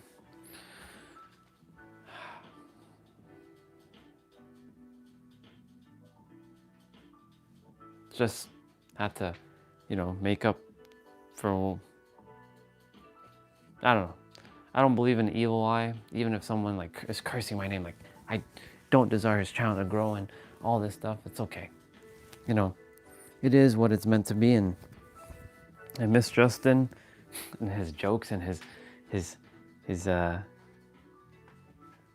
humor and all kinds of things.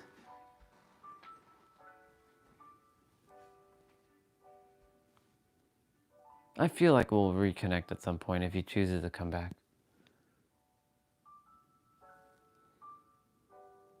I know there's another brother who hasn't been on it in a while too. It's been a hot minute.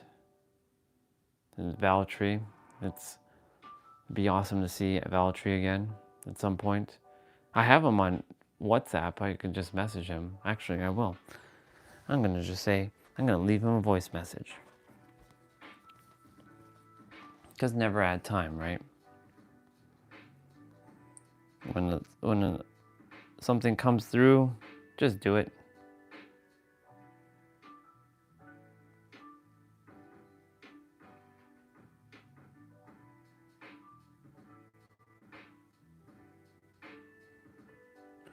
Let's go do it. Hey, brother. It's been a long time since I've heard from you. It's good to Good to, well, hold on, let me redo this message. Hey brother, just reaching out to say hello to you. Haven't seen you in a while. I love you and I miss you, Valtteri. I trust that you, your family, your girlfriend are doing great. You know, I know our channel has gone a little wonky with energy, and you know, would love to see you on at some point when you do desire to come back on, if you ever desire to come back on. But just know that I haven't stopped thinking about you, because it's been a while since I've heard from you. But you're my thoughts, and you know, I love you very, very much, bro, and I will hear from you when I hear from you. I just desire to leave my love here, and I trust that I will hear from you at some point. Keep in touch and let me know how everything's going. All right, brother. Love you. I'll chat with you soon. Bye for now.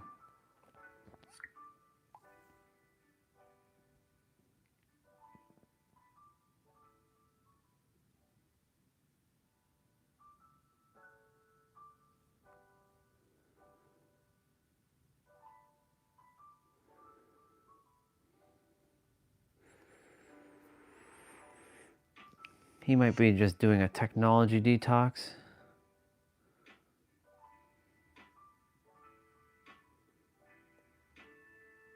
Potentially.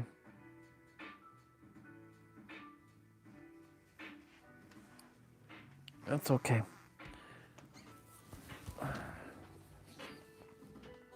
Never had time.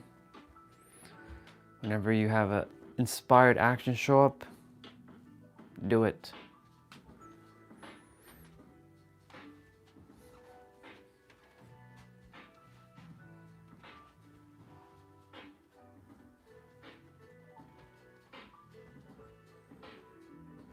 There is one other person I will reach out to. I'll do that one later though. It's a sister of mine. Her name is Alexandra.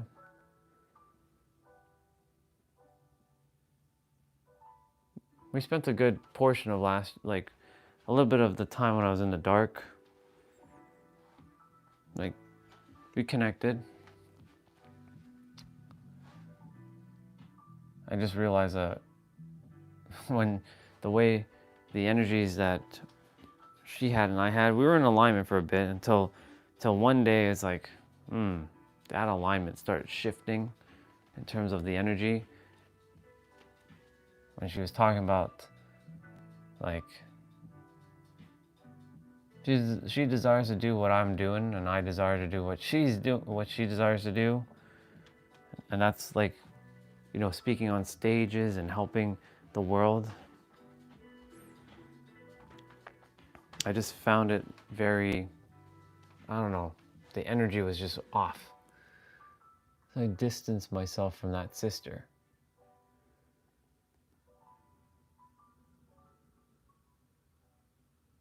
I'll reach out to her when the time comes.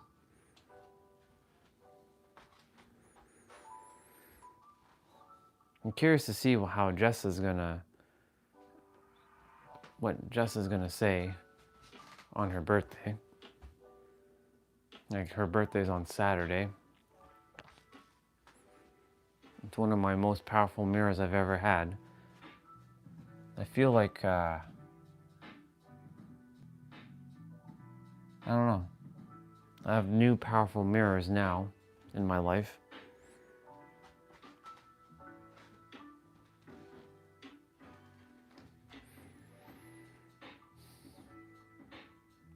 I know eventually everyone that I've not distanced myself with, those who I'm not in alignment with, they'll be in my life at one point. Well, hello, sister. You missed the whole thing with me sitting and not meditating, but asking myself questions. It's good to see you. I see you changed your name back. love you, and I missed you. I got off early yesterday because I was like, I can't play Dead by Daylight right now. Just can't play it. It feels boring. 1v4 is just boring as hell. It's like slow and annoying. It usually happens like this all the time. Every time 2v8 disappears, I have like I'm mourning a loss of the game. So I was like, I'm like, so I'm gonna take a couple days off from Dead by Daylight and just like the night stream. I'm probably not gonna do a night stream again for maybe a couple days. I don't know, we'll see. Spend time watching like anime or something. I played it only for 2 hours last night, and I got off early. I was like, I can't do this anymore. I'm like, ugh. It just felt boring. It was boring, it was annoying. So I was like, I'm gonna just go and watch like anime. I was laying in my bed up there. I brought my tablet up and I was just laying and watching anime. So I ended the stream early. Today, I just don't feel like playing. I was just sitting. I spent an hour just on the stream questioning everything about like, why do I feel like I was asking myself powerful questions like, why do I feel like success is not for me? Why do I feel like I still have resentment towards parents? And I did this all on camera, so very vulnerable. So right now I'm just still not recovering, summoning up all the energy that was there because the energy has been very heavy. I just left a voice message for one of our brothers. Funny enough, you haven't even met him, and he's one of the originals. His name is Valtree, and I haven't seen him in forever. So the universe is like, voice message Valtree. So I did on WhatsApp. Then I texted my aunt, the one who was pushing the Jesus stuff on me. I sent her a message like, Aunt Joyce, I love you very, very much. Thank you for everything, and I appreciate you. Just desired her to know that. I had a weird dream last night with her. Like, for example, I don't know what the fuck happened in the dream. Basically, what happened was I was laying like on some sort of bed. Yeah, 1v4 is kind of boring. Well, it's not boring. It's because 2v8 just made it so much better. 2v8 is just so much faster and fun. Just because like it's two killers, it's fast paced, it's all that. So it's only fun when you're playing with like people like you. Like last night was just me, Jose, and Destiny, but then Jose jumped off, and I had to deal. I was like, I chose to, take care of something, which I did. But after that, it just me and Destiny and then just two random people. It's not fun. So I'd rather just either play with like all of you all, like there's 4 of us, or just not play at all until I become readjusted to 1v4 again, where it's fun again. So I take a couple days away when 2v8 disappears, and just like, yeah, because there's nothing going on in the game anyways. There's no special event, there's nothing. So next week I mean, it doesn't mean anything. You can play with Eric, you can play with them. Why do I have to be there? I don't have to be there. You all can play. Keep playing. I don't have to play. It just feels... It's because 2v8 ruined it. If 2v8 didn't exist, then we wouldn't be having this problem. Dead by Daylight is super fun. I love the game. It's just, I have to more in 2v8. Yeah. 2v8 is just so much fun. It's just, you get to have skills. Like last night, this is what I was doing. When the killer was hitting me, I was attempting to press triangle on my controller. Triangle doesn't do shit because there's no skill that's on triangle. Like, when when like if you're the escapist class, you can press triangle and you can like bolt away and you can not have footsteps. Like that's, I don't care about like skills and perks. You could play literally the game without no skills. Or sorry, with no perks. And so like, yeah, it's just, I don't know. And then of course, some cheap killers are back now, like the Knight. Oh, the fucking Knight. The Knight is probably the most cheapest killer ever. The dude can summon like these entities, and it's basically like fighting like 2v8, which is okay. It's just you're much slower in 1v4. So anyways, back to the dream I was sharing. My aunt, the one that called me, for some reason I was like laying in a bed and I had my tablet. So similar to this, but not this bed. And she like took my tablet away, and I grabbed it from her hand and I'm like, don't you ever take my shit away. And then for some reason she went and sat somewhere and she started bawling her eyes out. And I went to her and I just like hugged her and I'm like, Aunt Joyce, it's okay. I love you. All is good. And then my grandma for some reason was there and she's like, you don't have to listen to her. And my mom and dad were there, but they didn't say anything. It was weird. And we were in New York City. However, it was like a place that I've been familiar with, not their place, like an apartment. So I'm like, maybe it was a sign for me to reach out to her this morning to say, Aunt Joyce, I love you. And yeah, I don't know, it's just weird.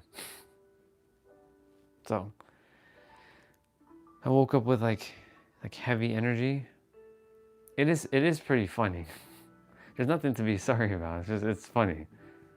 So I dealt with it. Now I'm just well, I haven't done my play out, as you can tell. I'm just with the Disney princess blanket on, looking like Naruto Uzumaki with his Hokage robe. This is my Hokage robe, by the way. Nice colorful Hokage robe.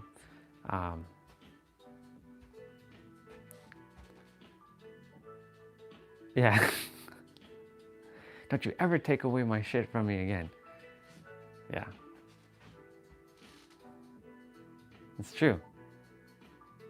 Like, I don't know, it's weird. And anyway, so I was first sitting there on the ground, and I was like, my butt started hurting because I was starting to like ask myself questions.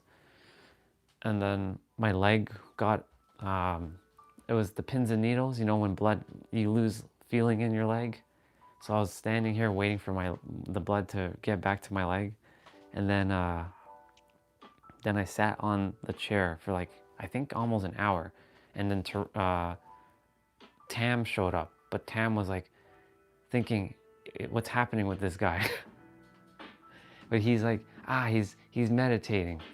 For me, it was just being, but more so I was asking myself powerful questions and getting very, very vulnerable in the live stream. It was like,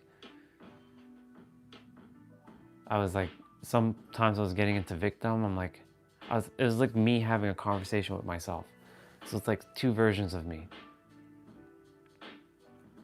Like, why are you getting into victim? Do you know that you're the creator? Do you know that your frequency matters? Do you know that you created all this before you came here? Did you know that you created this experience, that you and I are sitting together questioning everything? Did you know that? Do you know how powerful you are? Yeah, I was doing that. I was closing my eyes and speaking like that. And then I would respond, I do know. It's just, I don't know what it feels like to feel the feeling what God feels like. Then it came up to like, don't you remember when our soul was taken out of our body? I said our because I'm referring to us as one, not me and him are separate.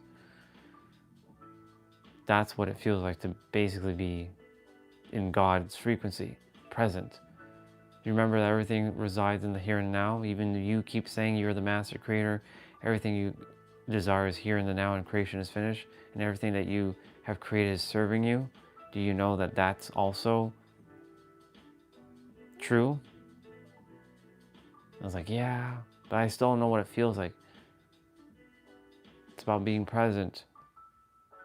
So I start going into that, like that state. So those are the kinds of questions I was asking myself. Let's see. Cloak of invisibility.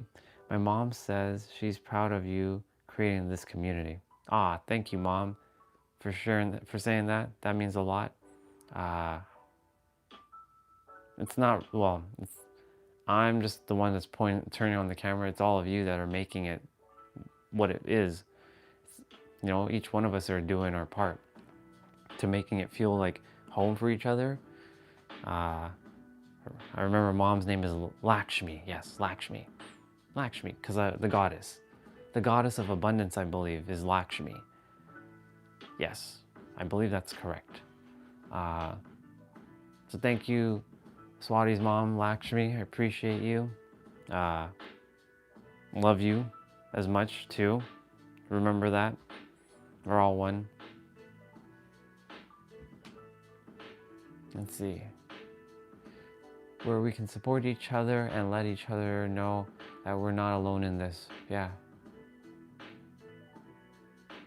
Yeah. I'm grateful. Yeah, wealth and abundance. That's the reason why I haven't stopped, because comments like that, what you just shared there, make it worth doing this every day. I remember when I first started, I don't quit things, but I was like, why am I doing this? And then somebody's like, you know, I come on every day to hear you because it feels like I'm having therapy. Interesting. Did not know that. I appreciate you sharing that. Then there's others like, I'm grateful for you for doing this because I got to meet some cool people. How can I deny these live streams? So I'm just allowing it to unfold the way it's supposed to. Because one of the things that I was like, what do I say to these people every day? That's why I don't like making content, because I feel like I have to think. I don't desire to have to think about anything. I just desire to just be. Like yesterday I started reading Pete's book on the stream. Pete Sapper. In fact, I feel a call to reading a couple pages right now of his book. Each chapter is very short though. So I'm on chapter 4. It's called The Magic of You.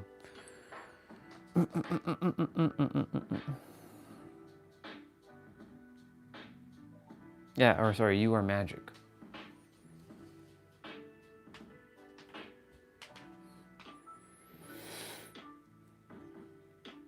I'm glad.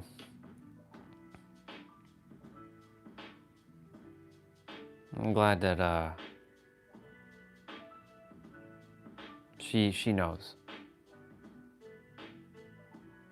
The goal is to just bring those who are meant to be here, to be of service. That's why I won't stop these live streams. I just choose not to. That's why I'm going to continue to do it. Push through the resistance or whatever resistance there is and plow through it. So I'm glad you shared this with your mom. Makes me happy. So she knows. How many pages is this chapter?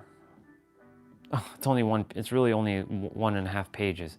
I'm going to read chapter 4 quickly since it's short. All right, chapter 4. You are magic, the secret to unshakable confidence. If you wish for confidence, prepare to have what you thought was your confidence shaken to the core. The doorway to confidence is lack of confidence. The doorway to confidence is lack of confidence. The universe will press down and apply evolutionary tension upon your consciousness. You will be given all of the challenges and obstacles that you require to overcome and transcend. There's a Bible quote. Ask and it will be given to you. Seek and you will find. Knock and it will be open to you. That's a Bible verse. What does Matthew 7:7 mean? A few years ago, I had a message that I desired to get out to the world. I knew I had so much magic inside of me, yet I was too afraid to sit in front of a camera, similar to me, sit in front of a camera and put myself out there because I had very little confidence. I was so terrified of judgment. I looked up at the beautiful, magnificent sky above me and I asked, what would it take? I asked this question as if I were speaking to the universe that was listening. I asked, what would it take for me to conquer this fear so that I can share this gift with the world? Be careful what you ask for. I was asking for confidence, and the way the universe delivered confidence is not in a way that one would expect. The doorway is through absolute darkness. Ooh, that's basically what I asked for. The doorway is through absolute darkness. You must master the dark before you can master the light. That's a bar right there. You must master the dark before you can master the light. Before you can bask in the glory of the light, you must master the darkness. The doorway to the confidence is going to come in a way that is going to test you beyond all imagination. The first thing that the universe is going to do when you knock is deliver circumstances that are going to absolutely destroy and level your confidence. Oof. That, yeah. I know that very well. Any foundation of self-confidence you had before you knocked on that universal door, you will be shaken to your core. This is known as experiencing a dark night of the soul. You have the courage to walk through that door. When every aspect of darkness manifests, ask the universe the following questions. So it has 3 questions here. What is this teaching me? What is this showing me? And how is this serving me? Those are great questions. You are not a victim because you created all your creations. You are not a victim to your programming because you chose your programming. Ooh, that's a bar. That's a painful pill to swallow, by the way. That is a painful pill for myself to swallow as well. I chose my programming. When you choose to have the courage to knock on that door and the door opens, and when you have the courage to walk through the hero's journey, because everyone is on a hero's journey, of walking through that darkness, whatever you ask for is given. That's why ask and it's given, because it has been because it has been within you all along. He keeps ending the chapters with because it's been with you all along. So powerful. How many pages is chapter 5? Okay, so chapter 5 is a little bit longer. This book is only 145 pages. Chapter 5 is Everyone is You, but I'm gonna read that later.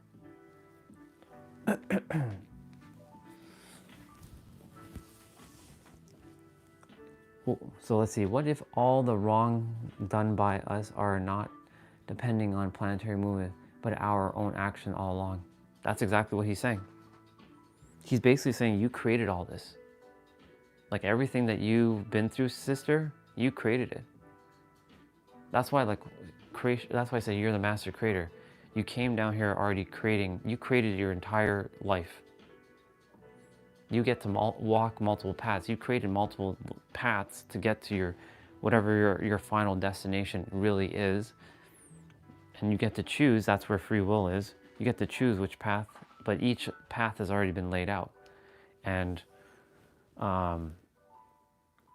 you have to be knocking on, like he says, that door, the universal door. Because ask, whatever you ask for, it's given. And it's going to, like he said, it's going to rock you to your core. It's going to bring you, it's going to be earth shattering. However, it's meant to do that so that you can overcome and tap into the real version of who you are. So yeah, planetary movements do make some things, yes, for sure. But guess what? You created the planets too, and you created those movements for yourself, just like I created those movements for myself. Let's see what you shared. Will that give us more power to know this, or weaken our power because we're unaware of what we've done to deserve bad things? Well, that's the thing. Like, just so you know, you don't deserve bad things. You created those bad things so that you can overcome it, so that you can transcend and reap the benefits of that lesson, so that you can have so that your soul can have a different experience. Because that's what the soul's here really for, a different experience.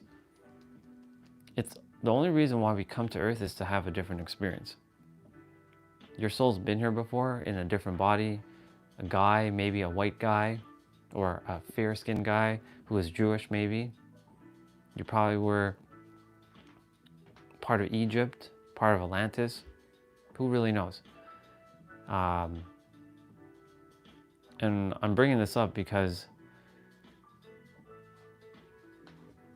our soul created all these experiences.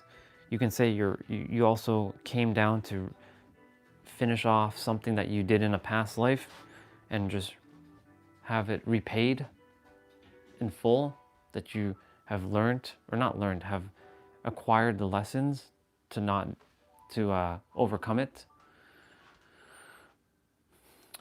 But let me reread your question, because like I'm getting off topic for a moment. So, will that give us more power to know this, or weaken our power because we're unaware of what we've done to deserve bad things?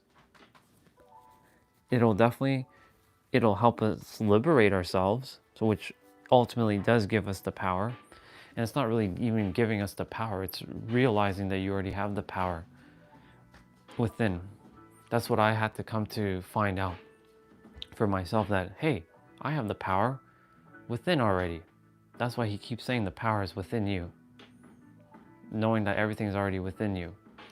And it's like a paradox. We think a lot of things is outside of us, but it's been inside of us the entire time, and we've just been looking outside, but really it's really all within. That's why the whole paradox of learning doesn't exist. You don't learn, you actually remember. You're remembering what you've forgotten. He even said that in the book. He's just using the words that I'm starting to use. So every experience, sister, that you created, and every experience I created, we created it before we came here. So all this is happening the way it's supposed to. Remember that day when I went on a hello, sister, welcome. It's good to see you.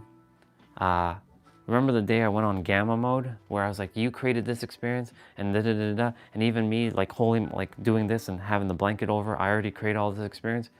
Yeah, you came to earth already with all these experience, created these experiences before you came, all of it. And you're simply having to overcome, knock on the door of darkness. You have to basically master the dark to come into the light. Those who are attempting to be in the light, they will not stay in the light for long, because the dark will come and it will eat them alive. So they have to master the dark. Every one of us has to master this dark. And darkness does not mean evil. Dark just means absence of light. Letting go of the dark, mastering the dark, getting your gifts from the dark, because all the gifts are found in the dark, not the light. You never find your gifts in the light, you find it in the dark. you bring it into the light. But you have to go through all kinds of trials and all kinds of things. And remember what he just said, careful what you wish for, because you might just get it. Hello, twin. Good to see you as well. Welcome.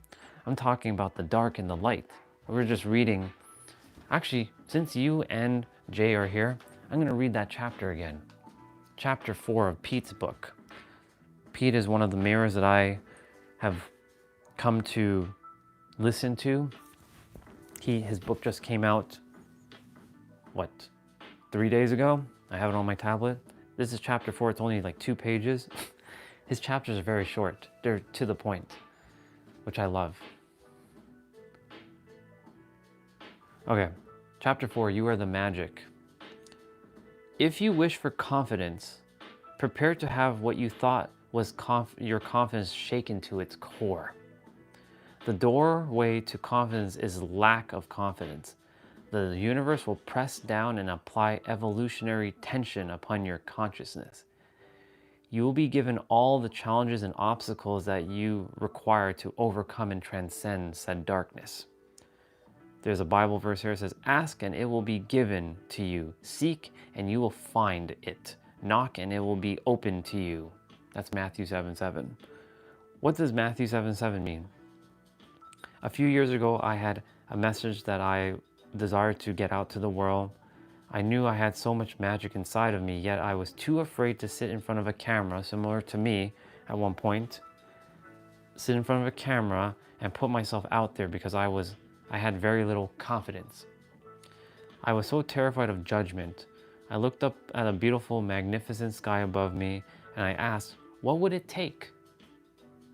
So this is where he's going to get into it now. Where would it take? Or what would it take? I asked this question as if I was speaking to the universe that was listening. I asked, what would it take for me to conquer this fear so that I can share this gift with the world? Then he says, be careful what you ask for. I was asking for confidence, and the way the universe delivered confidence is not in a way that one would expect. Sounds good. I'll see you later, sister. I love you. Have fun at gym. The doorway is through absolute darkness. You must master the dark before you can master the light. Before you can bask in the glory of the light, you must master the darkness. The doorway to that confidence is going to come in a way that is going to test you beyond all imagination. The first thing that the universe is going to do is the first thing that the universe is going to do when you knock is deliver circumstances that are going to absolutely destroy and level your confidence. Any foundation of self-confidence you had before you knocked on that universal door will be shaken to its core. This is known as experiencing a dark night of the soul. You have the courage to walk through that door. When every aspect of darkness manifests, ask the universe the following questions. So there's 3 questions he leaves here. 1, what is this teaching me? Or I like to say, what is this mirroring back to me? 2, what is this showing me? And 3, how is this serving me? You are not a victim because you created all your creations. That's a very tough pill to swallow for all of us, especially me. I created this. I created my parents. I created this experience. I created me being trapped in Toronto. I created all this. Very tough pill to swallow. You are not a victim to your programming because you chose your programming, and that's another tough pill to swallow for a lot of us. When you choose to have the courage to knock on that door and that door opens, and when you have the courage to go through the hero's journey, slaying that mythical, by the way, every one of us is on a hero or heroine's journey, of walking through the darkness, whatever you ask for is given because it has been within you all along. And so this chapter is very short. The next chapter is Everyone is You, which I'll read later. That's what we're talking about. the darkness.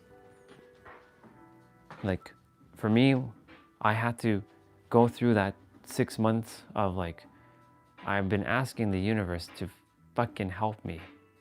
Like, come on, like you help other people, so why aren't you helping me? Am I just...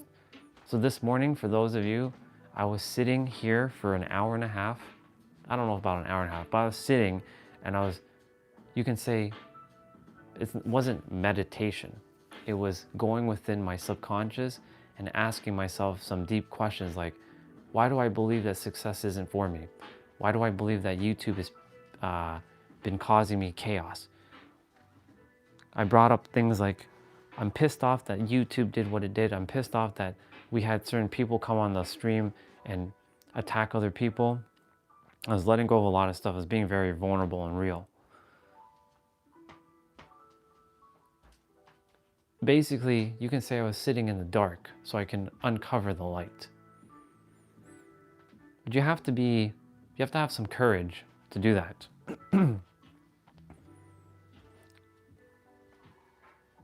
And whenever you ask for something, it is given, but it may be given to you in a way that you least expect. That's why, like, he was saying, be careful what you ask for, because you might just get it. Not you might just get it, you will get it. It may come in weird ways, though, that you least expect.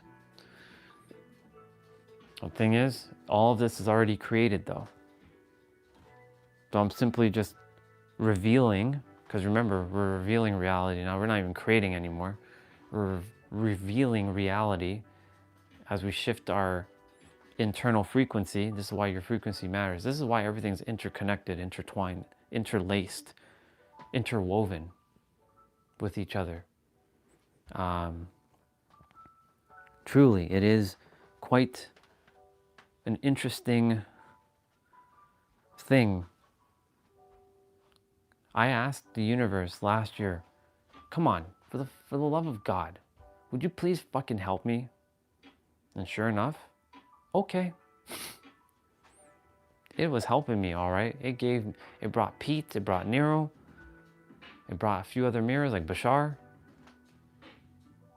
The only difference was I'm afraid, and there's a chapter in the book, I think it was chapter 3, that talks about fear. The fear of the unknown, which the unknown is nothing more than you. Did you know that? That the fear of the unknown is actually, you're gonna find more of yourself in the unknown? So why are we afraid to walk this unknown? That's why I've been walking every day in this unknown. I'm creating my path every day.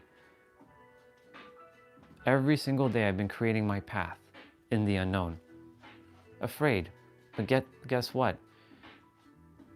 It's not me being afraid, it's me just having the courage to just do this every day and speak life. And sure enough, look, Swati said something earlier that just touched my heart.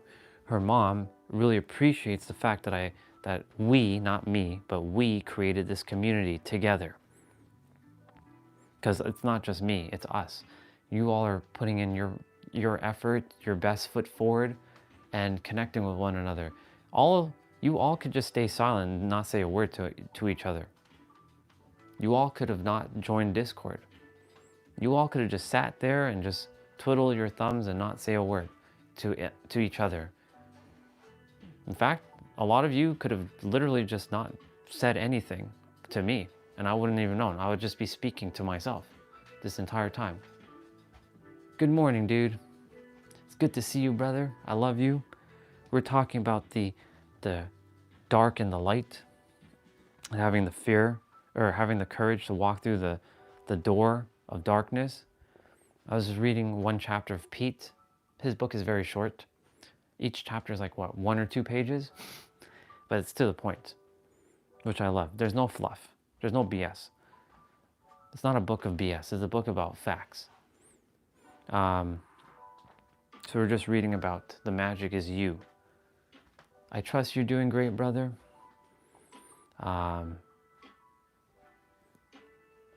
Tell the kids I said hello, Riley and Leah. Let's see.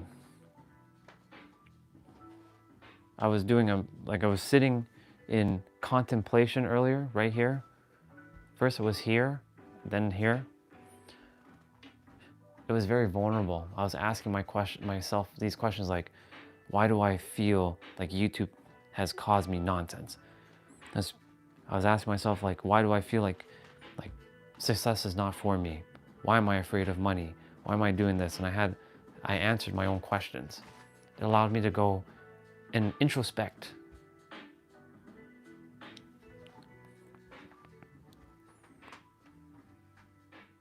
You must have the courage. No, you don't have to must anything. It is advantageous for you to have the courage to walk through the darkness. It is advantageous for you, keep saying you must. It is advantageous for each of you to master the darkness so that you can master the light.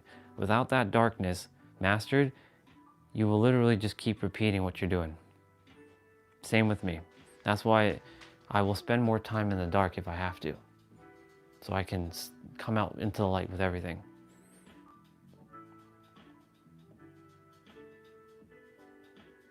Ah, perfect. You're good, bro. Like I said, I don't know who's here on the live stream until someone says, hey, I'm here.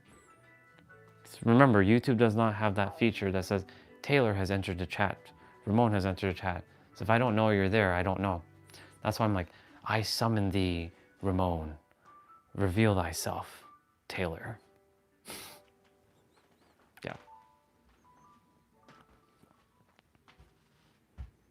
We must master the dark. Or it's advantageous to master the dark. Careful what you ask for though, because you're going to get it. I got it. That's why I'm here doing these live streams now. Because I said, universe, for fuck's sakes, like, I have all the wisdom, so what the fuck?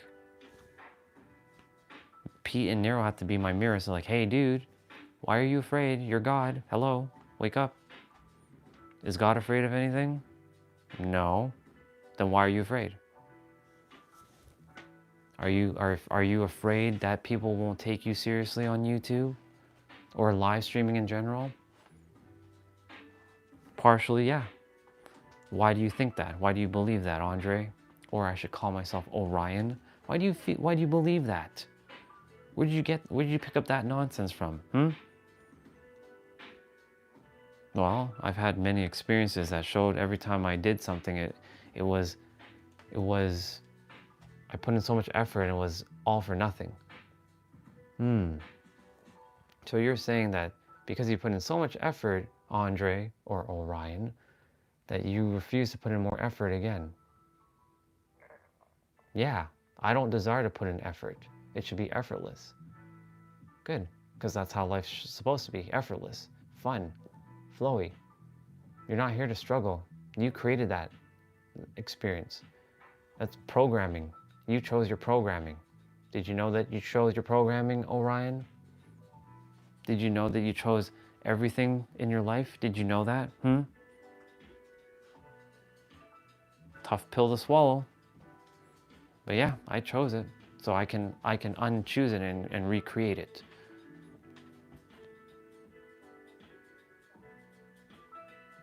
Let's see, I'm gonna read everything that you all said. You know, I learned that the color black is the color of where life is created, in the dark. Yep, I'll add to that. Taylor, when you're born in the dark. Or you're created in the dark, so you can come into the light with your gifts. That's a bar. While you're in your mother's womb, it is all darkness. You're encased in your mother's womb. That's the dark.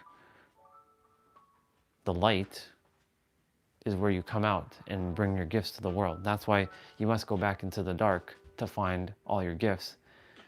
Not even find, to remember all your gifts that you have and tap back into the light to share it with the world. I am afraid because of life experience. It's okay. Eventually though, sister, you'll have to face that when you choose to though. It's not going to be easy. That PTSD is not going to be easy. It's going to be one of the most difficult things you're going to do in this lifetime. But I promise you, the moment you face that, you will liberate yourself 100%. nothing is going to terrify you anymore. That's why I'm doing what I'm doing every day, to liberate myself and help you all liberate yourselves too in some way. Let's see. Ramon said, me too, Taylor. I'm just taking 24 hours at a time. When I start thinking about the past or future, I either feel anxiety future or depression past. I'm just reflecting my thoughts to the present. Perfect. I was hearing when you were talking about this channel is like therapy. It is to me too. It reminds me to stay in the present and remember who I am. So I thank you for, yeah, you're welcome, bro. And I thank all of you for having the courage to be vulnerable and sharing and trusting each other.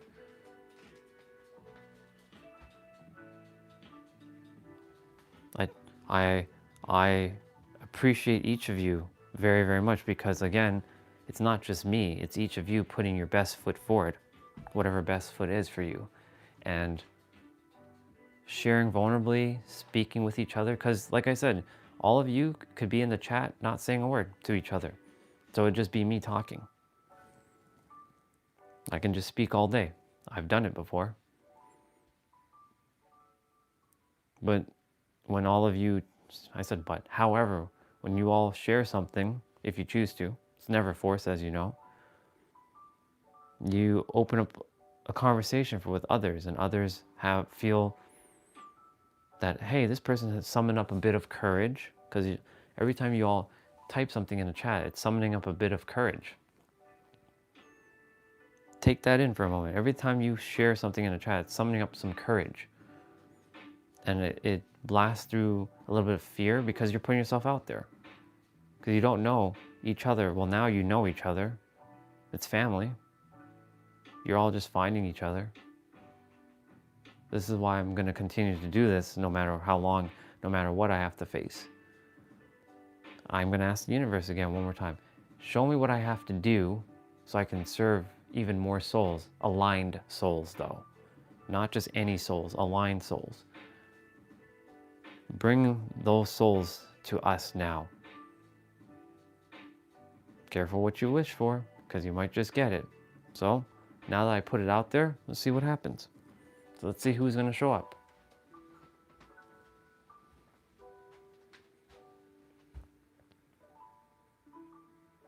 Ah, great question, sister. You know, it's funny, when you asked about that question, surrender, it's funny because Jessa asked me, brother, what does surrender mean to you? Well, for me, at one point it meant giving up, and I don't quit. That's what surrender meant. It meant like waving a white flag. I don't wave a white flag. I don't quit. You can say I'm pretty stubborn when it comes to this. Very, very hard-headed. Stubborn and hard-headed when it comes to quitting. I don't quit. So surrender for me means letting go of control, except for obviously if you're driving a motorized vehicle, and your feelings. Letting go of control and allowing something else to guide. Or another way is pivoting to something else that feels in alignment. So like, let's say for example, for a while, YouTube didn't feel in my alignment. So I pivoted to Instagram and Facebook, where I was posting there and I wasn't posting anything on YouTube anymore. It just didn't feel in alignment. Did I quit YouTube? No, I just simply backed off for now. Until the time came for me to come back onto YouTube, which was recently, in fact, November 25th, to be exact. So surrender for me is to just allow another energy or something that can be greater beyond myself to lead, and that's basically following the intuition. Not thinking, because in the book, which I'm attempting to find a way to send it to you all, because this Amazon has changed their download policy, which is so annoying. Anyways, he talks about how thinking and emotionalizing is the lower frequencies or the lower vibrations, and what we're having to do is just being. So really what I'm doing is just being now, not even thinking anymore. I let go of thinking. Not to say don't ever think ever again, but the thinking is causing a lot of chaos. Being is what you're meant to do. That's why we're human beings. I'm gonna read what you all said there. Thank you all for sharing what you're sharing. So let's see. So Ramon said, to me, it's to stop to control everything and react with virtue and unconditional love to the moment. I like that too. That's awesome. I desire to control everything out of fear. Yep. I have a shadow of control. So like, there's something called the gene keys. If you haven't heard of it, I'm going to introduce you all to it soon enough. The gene keys is based on astrology. It kind of has a roadmap of your life, almost to the T. It's a tool to use, not to get attached to. I was attached to it for a while. I've broken past the tool. I just put the tool down. Each gene key, there's 64 gene keys. So it's based on the Chinese I Ching, if you've ever heard of the I Ching. And the current creator of the gene keys, which is, it's God, obviously. His name is Richard Rudd. He came into, he brought it back into existence. He's being channeled through like his meditation to bring these things, and it's pretty spot on, not gonna lie. It's based on your birthday and all kinds of other things. Now, again, do I fully subscribe to all of it? No, because I use it as a tool, because I'm all of it, right? And so the gene keys has 3 levels. There's the control, the gift, and the city. Cities is not it's not C-I-T-Y, but it's S-I-D-D-H-I. It's an Indian word, or sorry, it's a Sanskrit word, which means purpose, essentially. And I have a shadow of control, controlling everything. So I'm glad Ramon and Taylor, you said that. Controlling everything. That's why I said let go of control, except for motorized vehicle, driving, and control of my feelings. And allowing anything to happen, like not reacting, but responding.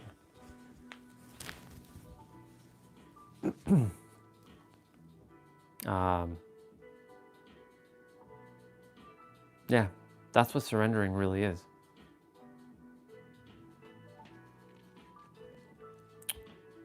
Surrender to me, so let's see. There's a couple of things you said, Taylor.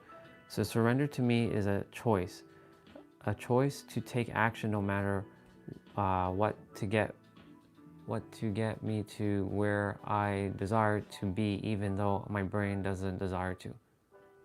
Surrender to me is learning when to respond and when not to. Yeah, that's basically, to sum it up, listening to your intuition, following that. That's really what it is. Because your brain is going to tell you one thing, but your intuition is going to tell you another thing, and your intuition is going to always be right. Your brain, on the other hand, because it's the great gatekeeper of your soul, doesn't know everything. It's finite. Your soul is infinite, but your mind is not infinite. It's finite. You can learn everything, which is the beautiful thing, but when I say learn, you're not learning, you're remembering what you've forgotten. This is why I keep saying your mind was given so that your soul didn't just come here remembering everything. Otherwise, it would be like, what the hell is the point of this? Unless you chose the path to come down to share everything with the world. That's the only difference. Right, exactly. It's to help us. And the thing is, in this world, we're not meant to survive, we're meant to thrive. We didn't come down here to survive. We didn't come here to struggle. We didn't come down here for scarcity. And we didn't come here to struggle. If I didn't say that already. Survive, scarcity, survive, scarcity, struggle, and I keep forgetting the 4th S, but that, you know what I mean. It'll come when it comes. survive, scarcity, struggle. Yeah, there's 4 S's. You know what I mean. We didn't come here for those things. We came here to thrive. We came here for abundance. We came here to live our purpose through joy, through fun, knowing balance, of course. That's why I don't use the word work. I use the word play. I came here to play. This is playtime. Others have shown me that it's possible to just play and have fun. If they're doing it, that's why I was questioning myself earlier. I was sitting here and I was like, why do I believe that others can have it easier and not me? What makes them better than me? Is other people better than me? No. Then why do you keep believing that nonsense? Do you know that everyone's equal? Do you know that everyone has equal soul level? Do you know that everyone has the same capabilities in terms of like manifesting or revealing their reality from within? Their inner worlds are basically equal. Maybe on the outside, like maybe someone doesn't have an arm or someone doesn't have a leg or something, you know, but is that a disability or is that a disadvantage? No, not at all. Or if someone is like 6'5" and you're like 5'8", are they better than you? No. Then why do you keep believing into that nonsense? That's why I said, does God favor others over others? And we think that. But it's really an inner world thing. It's a frequency. That's why your frequency matters.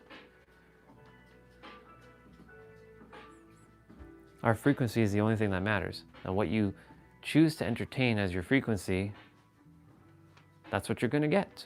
So that's why I'm undoing a bunch of nonsense that I've created. In fact is, I created those to overcome it. Hey, skunk baba, there's a skunk over here. It's underneath the chair. It's outside. It's so little and toot. It's gone. They're cute, but I'd stay away from them because, you know, spray.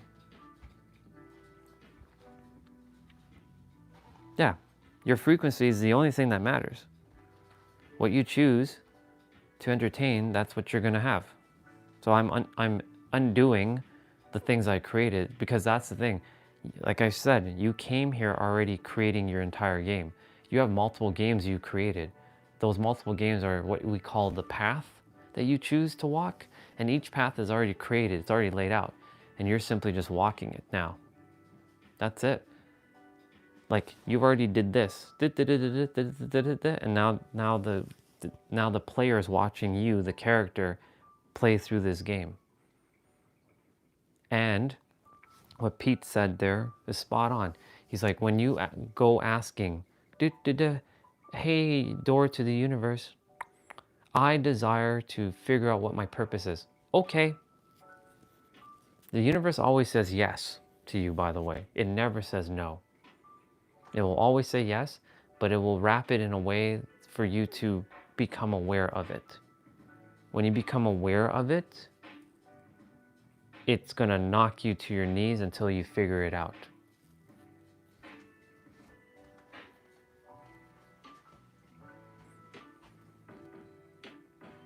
Hey, what's going on there, Indominus? See?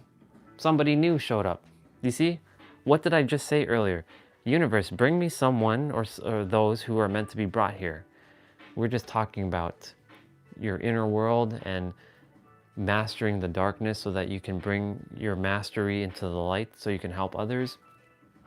Good to meet you, by the way, Indominus. I like the name, by the way. It's pretty cool. Pretty cool name. Mastering the dark so you can master the light by tapping into your frequency, whatever frequency you choose to entertain. Do you see what I asked for? Ah, cool. Mr. Spaceman, good name. Good to see you. Good to see you, Mr. Aryan. I like that. See? In any event, You came on as a different identity, which is all good. Thank you for being here, by the way. Basically, yeah. What frequency are you entertaining? You created all games have been created. It's done. So knowing that, take that in for a moment, knowing that all the games are created, whether you believe that to be true or not. That's what Nero said on Sunday. You don't create your reality. You actually are revealing your reality by tapping into your frequency that's within and becoming aware. It may look like you're creating, but you're actually not creating anything because it already exists. Everything already exists here and now. Everything that you desire, all your realities are already existing here and now. Your past, present, and future already exist now. So, what frequency do you choose to entertain now? And that's why our senses are the great gatekeeper to everything, because it's the one that's stopping us from realizing. And our senses send information to our brain, and our brain is the one that keeps us surviving.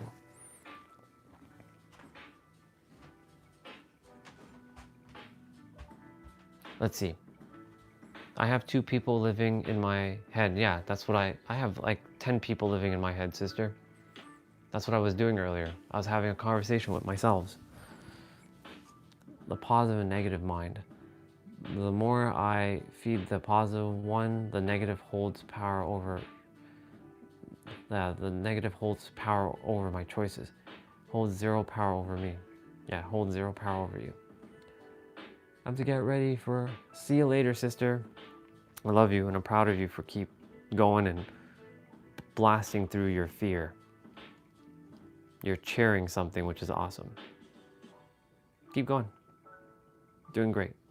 All of you. I'll see you later. I have to get my play out in shortly. And I just realized it's already 10 o'clock. I just in a flow. That's okay.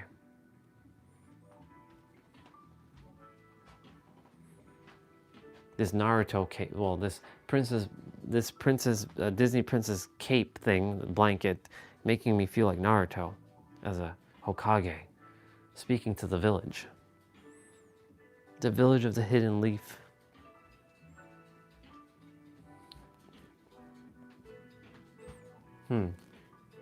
Yeah. Every game is already done. You created all the games, they're already done. It's a tough pill to swallow. It really is. I'm still wrestling with that myself. I logically know these things, but I haven't felt them yet. That's what I was asking earlier. Like, I logically know everything, but I haven't physically felt everything yet. So I'm simply just remembering feelings now at this point. I'm literally remembering what it feels like to feel these things.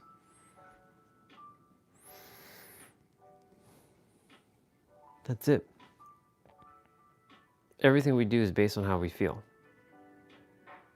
This is why everything's interconnected, interlaced, intertwined, interwoven with each other.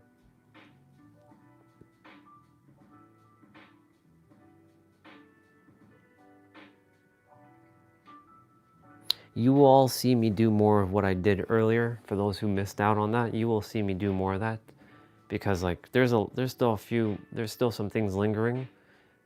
However, I know when I've had enough, and the questionings will just not give me what I'm looking for. This is why like having another mirror ask you questions is very powerful, because they're not in your mind, because your mind can stop you from asking very powerful questions to yourself. Because if you are afraid to ask those questions to yourself, what else are you afraid of?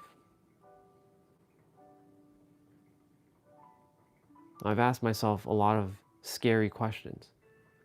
Like, why am I not good enough? Why do I think of myself as this piece of shit? And having to go and face those questions truthfully as best as I could.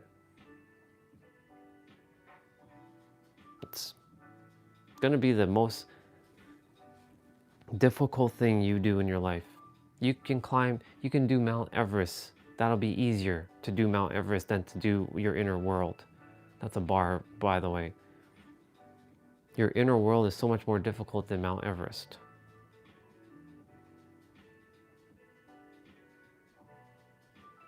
But the moment you conquer you can call it your Mount Everest inside,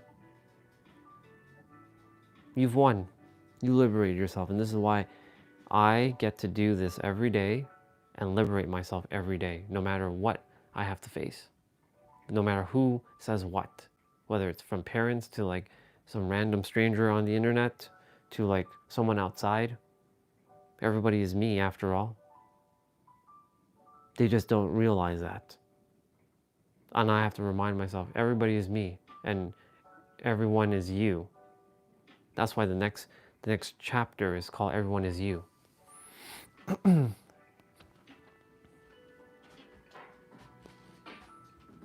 Let's see. Ramon said, so we subconsciously created our reality. Now that we are conscious of it, we can choose what we desire. Yeah. Basically, yes. Now that we're aware of it, we're aware we have a choice. We have the power to create the choice of what we choose to have now. I choose to have this experience where I'm serving the world. I'm literally serving the world. Remember, each of you are part of the world and each of you are in different parts of the world. So thus, I'm serving the world.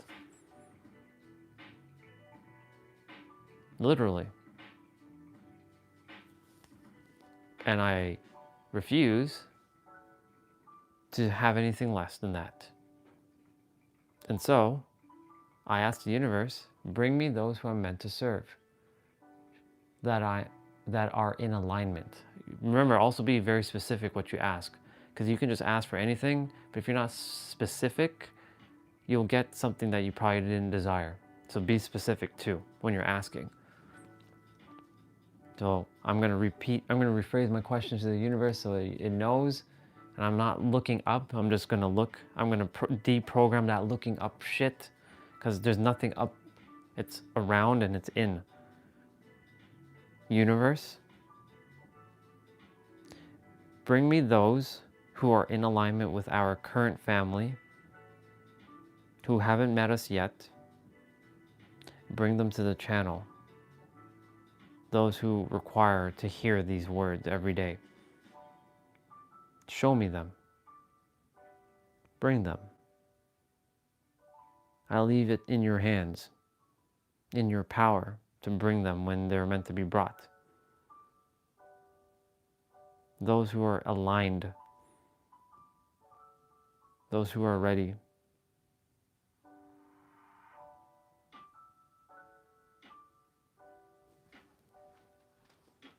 I'll leave that question out there for the universe.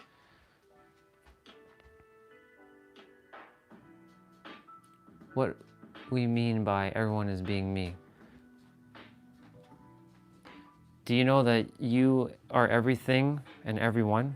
Do you know that like the phone or the tablet that you're using or the computer you're using, you're one with that thing? Did you know that you're one with your parents? Did you know that you're one with the outside world, the trees, the grass, the birds, the insects, the bugs, the dogs, the cats, all other humans, the airplanes, the wires? You're one with myself. You're one with this bed behind me. That's what I mean by that. It's not something that is going to be easy to understand based on your programming. It's a perspective. Not everybody's ready to hear that perspective though. When you realize that everything is one with you, you free yourself from a lot of so-called others and traps. And wherever you are in your journey in Dominus, wherever you are in your journey, you're right. You're not wrong. You're just on your journey. Let me see. You said a couple things. What's the probability to achieve the thing when we ask for it from the universe badly? Well, you're not having to ask for it badly. It just means if you're asking it badly, that means you're lacking it. And you ain't lacking anything. It's already within you. You just have to tap into a frequency that's within to materialize it. This is how it works. This is you. This is what you are asking for. You're on a frequency right now that you think that you don't have it. This frequency is waiting for you to realize you already have it. How do you do that? By just a couple things. Number one, already having it. Feeling like you already have it. And also number two, letting go of the importance of it. Because when you said badly, that means you're craving it, which means the universe is like, okay, I'm going to keep pushing it further and further away. The universe doesn't care about if you're a good person or a bad person. It cares about how you feel though. And if you feel like you can't have it or like you don't have it, the universe will just say, okay, you don't have it, so I'll give you more of that. That's how it works. So until you realize that you already have it, because what you have is what you have. And when you have something, you don't want it and you let go of importance on it. But when you don't have something, you want it, and that means it's important to you. And the universe doesn't like when things are important. When it's important enough, the universe will push it away. That's how it works. So when you let go of like the importance of having, let's say, a Toyota Supra.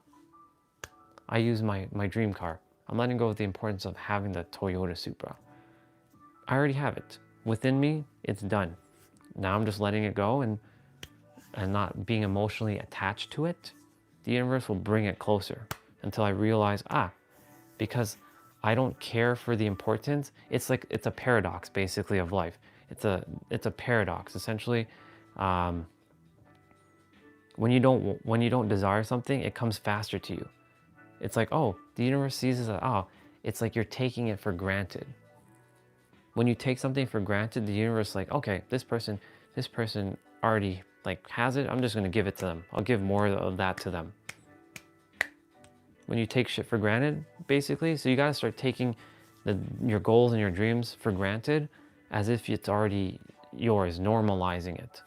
Minimizing it and normalizing it. So normalizing that you already have it. I already have $1 billion. That's it. Not putting any more like, oh, like I can't wait to have $1 million or $1 billion or whatever. No, I already have it. It's done. But then your sense is going to be like, but I don't physically have the thing. I get it. I think that's Olga. Yes, it is. I can see her pink icon. Yeah. I'm going to read what you all shared there in a moment. So the more you let go of importance, it comes. If it's too important to you, then the universe is like, you don't know who you are and you're chasing something outside of you. Okay, I'll give you more of that. It does not care if you're a good person or a bad person. You can be the greatest person on the earth. It doesn't give a flying shit about how you are as a person. It cares about what you feel and your state of being. That's why your frequency matters. And hello, sister. I knew it was you.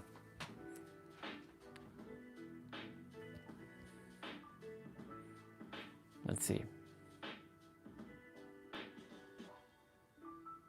Basically, what you're doing is questioning other people's program you adapt.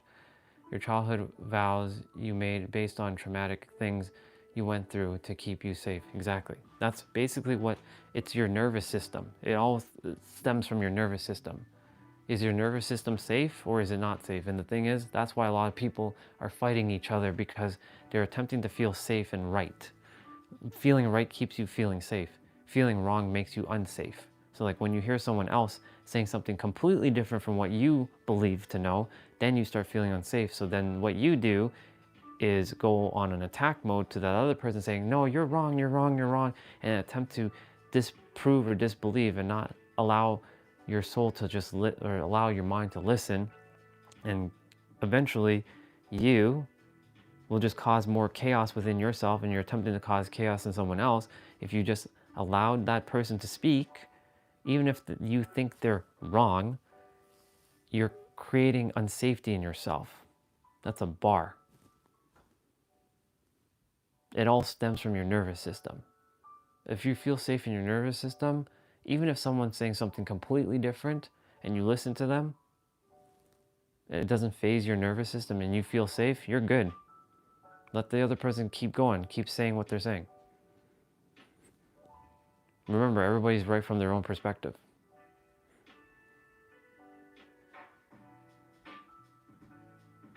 Where did that just come from? The universe. That was not me. That was straight up not me just now. Take that in. The reason why we all argue, or we're like attempting to disprove someone else, is because we're attempting to feel safe and be right. Being right makes us feel safe. Being wrong makes us feel unsafe. That's really what it is. So when someone else is questioning your beliefs, I'm not even here to question your beliefs. I'm just here to tell you straight up, you're God. You're everything.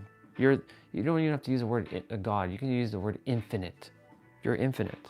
Your mind is finite, but your entire soul essence is infinite. And you're one with the infinite. And so because of that, if God is infinite and you're infinite, then how can you dishonor God like that? That's like disrespecting that's first of all disrespecting yourself. That's disrespecting your creator. That's disrespecting straight up existence itself. How dare you do that? How dare all of us do that? That we're like every time we're afraid, how dare we do that? Who are we to be afraid? What a question to ask. No? It's an interesting perspective. How dare we question our fear? We shouldn't even have it. How dare us be in fear?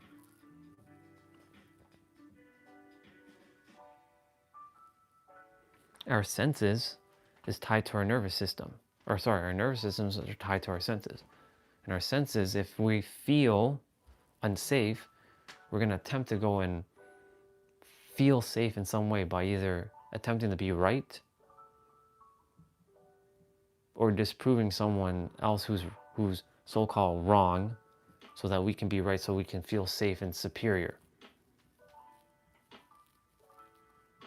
If you already know who you are, you don't have to question anything. You don't even have to listen to anybody. Yeah, exactly. How dare we play small? How dare we? That's like a bitch slap to God. Think about that. Every time you're playing small, every time you're afraid, you're bitch slapping yourself and you're bitch slapping God. Or the creator of the infinite. How dare you do that? What the fuck are we all doing? I've done it so many times. How the fuck? Stop doing that, Andre. Stop doing that, Orion. What are you doing? How dare we do that? Where did that just come from? The universe, the infinite.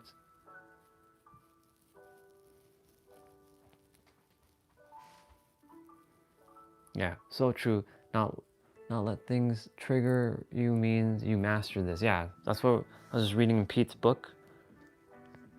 He was talking about the magic is you, or your magic, sorry. And he was talking about confidence. And he's like, he asked the universe, he has magic to share with the world, but he was afraid. So he asked the universe, how would I do this? And he said, careful what you wish for, because you're going to get it. And the universe is going to bring you something wrapped in darkness for you to overcome, bring it out of you so that you can release it. Because it's buried deep within. And he said, you got to master the darkness before you master the light. In order to reap the rewards, you must sow the seeds. And the seeds are always what? In the dark. They're not in the light. You're not planting seeds in the dark. You're not planting seeds in the light. You're planting seeds in the dark. You don't know what's happening with that seed until it germinates. Where did that one just come from? The universe again.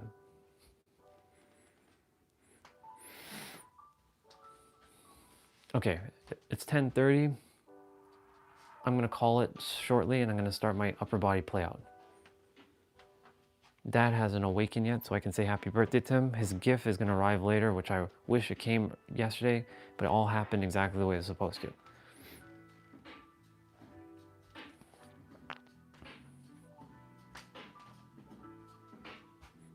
Yeah.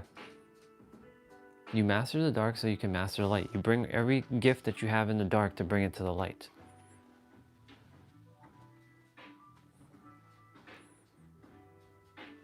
Yep. That's why, how dare you, how fucking dare all of you and myself bitch slap ourselves and bitch slap each other.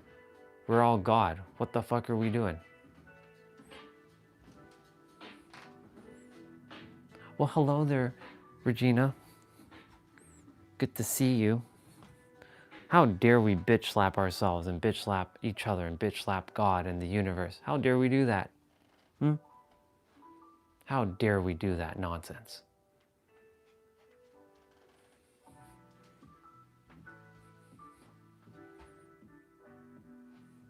Yep. It's because I was sitting down there and sitting there first, and I was questioning a lot of shit. And I went deep. I just sat with myself and started talking to myself, with myself. And I'm going to do more of that. And you're going to see what's just going to come out and what I'm going to just let out. This is why when you're vulnerable and you're authentic, you're freed yourself. I asked the universe last year, show me what the fuck I have to do so I can just go and serve people. And sure enough, this is what I'm doing. This is what I'm doing. This is what the fuck I'm doing. I'm doing it right now. And each of you in the process are helping each other. You're connecting with one another. You're knowing that you're not alone in this.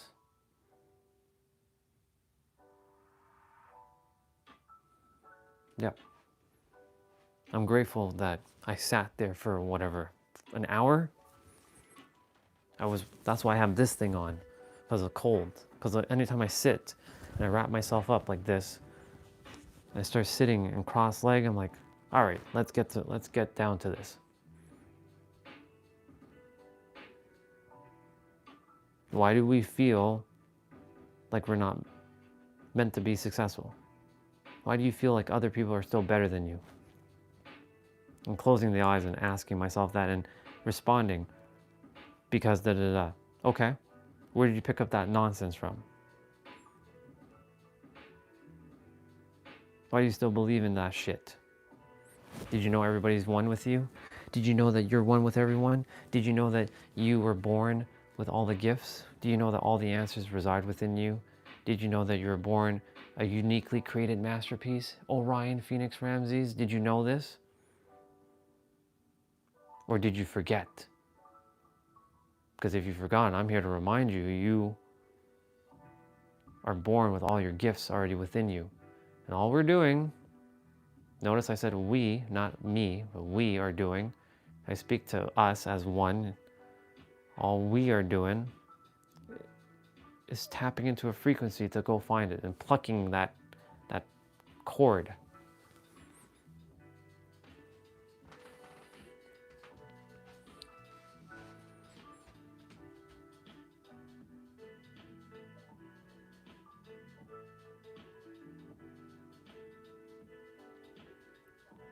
I am slowly meeting like-minded souls here that we are in the same wavelength in this chat.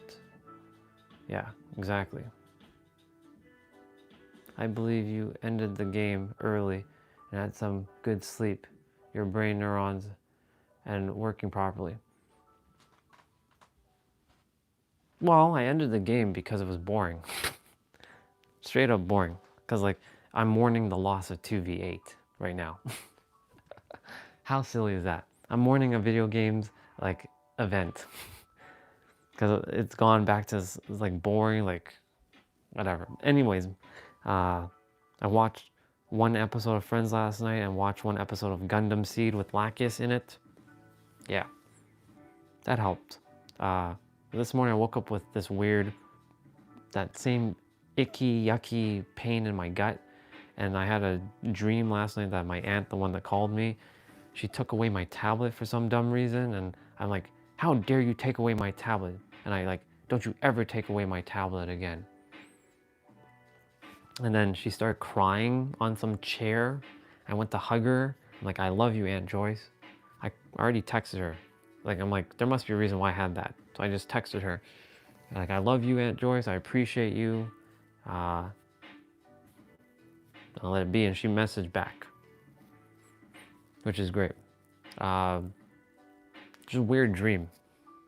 Just weird. But intuitively just meant, like, I was meant to just like message her. That's what I'm saying. Letting go of like the thinking and just allowing it to unfold when it's supposed to. Like there's another sister who I'm going to be reaching out to later on. I haven't spoken to her in a while. I just text her, I'm like, hey, like intuitively, it's right now saying don't do it. It's saying do it later. I feel like thinking to do it now, but the intuition is like do it later. So I'm just listening to it. So I'm doing it later. It'll remind me later when I'm meant to do it.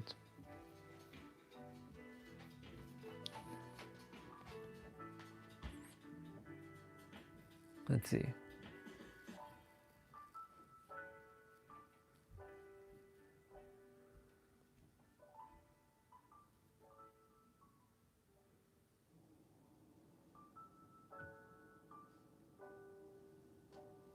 Let's see.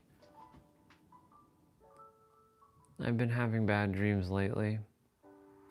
I've been waking up in the middle of the night again, which is weird. I'm not even drinking any water. So there's no reason why I'm waking up at night. So I'm just allowing it to unfold. I'm like, okay, I'm meant to wake up. There must be a reason. Let's see.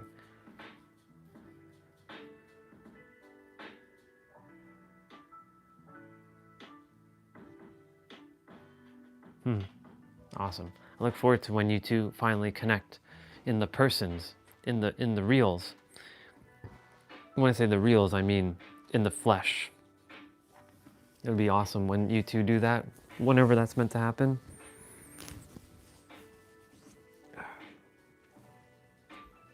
Yeah. I'm grateful I sat there and did that this morning. Tam came on and he was like, why is nobody typing in the chat? He sees like 3 people.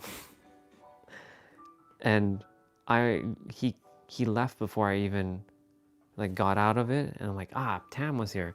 He's like, I just came to check in with you. I'm like, honestly, I appreciate that a lot. It means a lot when, even if you don't stay for long, you just say, hey, I came in to check in, and like, cool, man, that's awesome.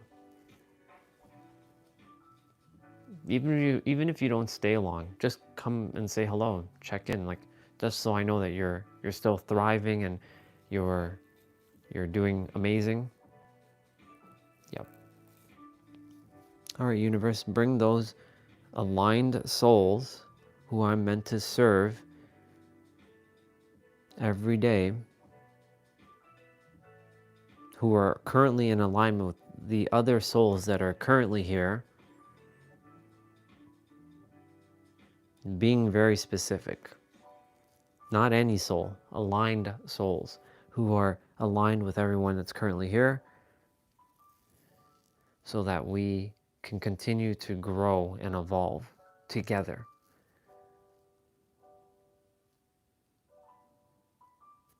I'll leave it to you, universe. I'm doing my best not to look up, because universe is not up. Universe is around and inside. We've been so programmed to like, dear God. What? There's no dude. It's not a dude. It's an energy.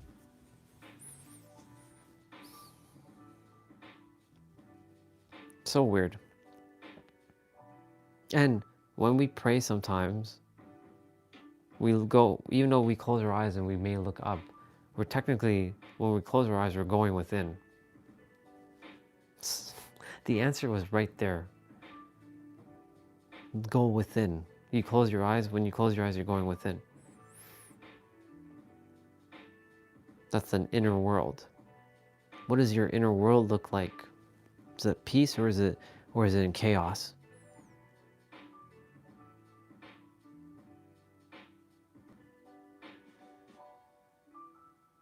I really have settled a lot of my uncomfortability. If I'm wearing a Disney princess blanket on stream in front of strangers, you're not strangers, but I'm just saying, if I've done it in front of strangers, yeah, it's nothing I'm not embarrassed about now. The world, I'm on display basically. Because I asked the universe to help me break a lot of my comfort zone. I asked for that last year. Okay. Boy, was I not expecting to be live streaming though. Here we are, live streaming, connecting with family around the world. I see Regina left a few things. Let me see what Regina shared.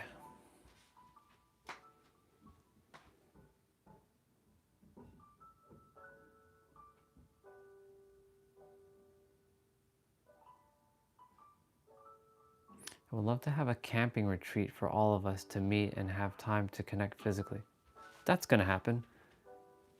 We actually had something, we kind of called that out already, but it could be camping. I said that we're all gonna physically meet in some point and have an adventure together, a physical adventure. Wherever that is, I don't know, but we'll see. That's already done. It all comes down to alignment and time. You know, time is an illusion. Divine timing, I should say.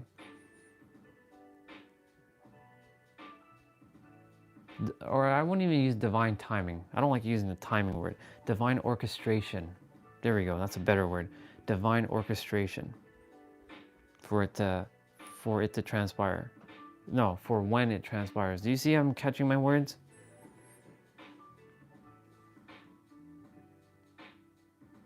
So awesome. Divine orchestration for when it occurs. Not if, because if is like, ugh, when. When it occurs. Thank you, Disney Princess Blanket, for being like Naruto's Hokage robe today. I really appreciate you a lot. Nice and blue and pink. Keeping me warm and keeping me looking cool. Like a cape.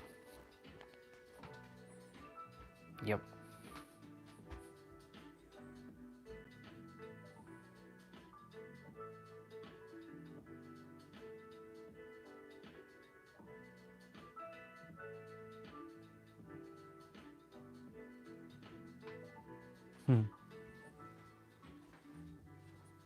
It's good to see all of you connecting in the chat.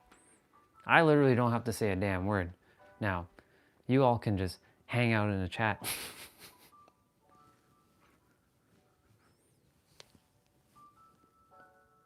It's true. I don't have to say a word now, literally. I can be like, okay.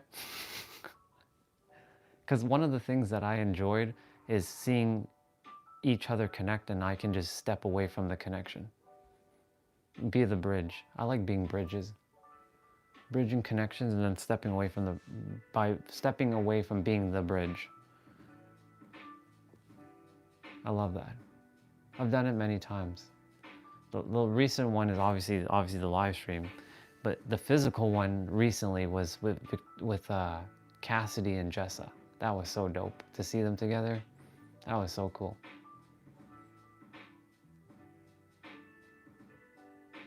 And I had an intuitive hit that when Cassidy was going to New York, she was going to meet Jessa. I just didn't know she was going to stay with Jessa. That was cool. It was cool to see that. Because every day Cassidy on Facebook would post some story, and I see where I stayed for 77 days.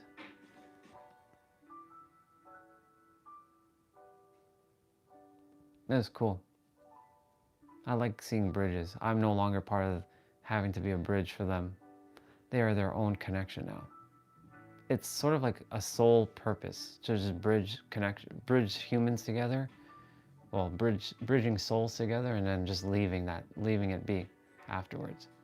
So that's what I'm saying. Like in these live streams, who knows what relationships you all are building with each other? Business partner,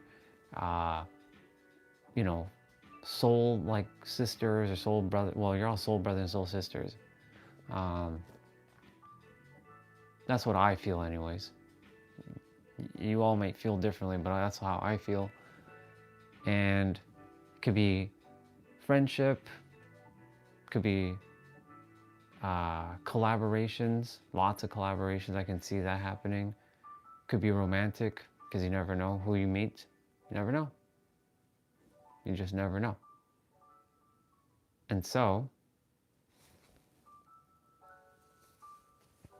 I love being the bridge. This live stream has held so much purposes. I just didn't realize what it was going to do. I was just going to be a dude on YouTube doing fitness and then jumping off. It's become more than that now, though. The community piece has become the what do I say? The secret magic that I wasn't expecting. The unexpected surprise, that's the word. Unexpected surprise. Truly. I was never thinking this was building community. First of all, I never thought anybody besides those who physically knew me would be watching my live stream. More or less communicating with me, more or less communicating with each other. When I started seeing people were communicating with each other in stream, I was like, something's happening here.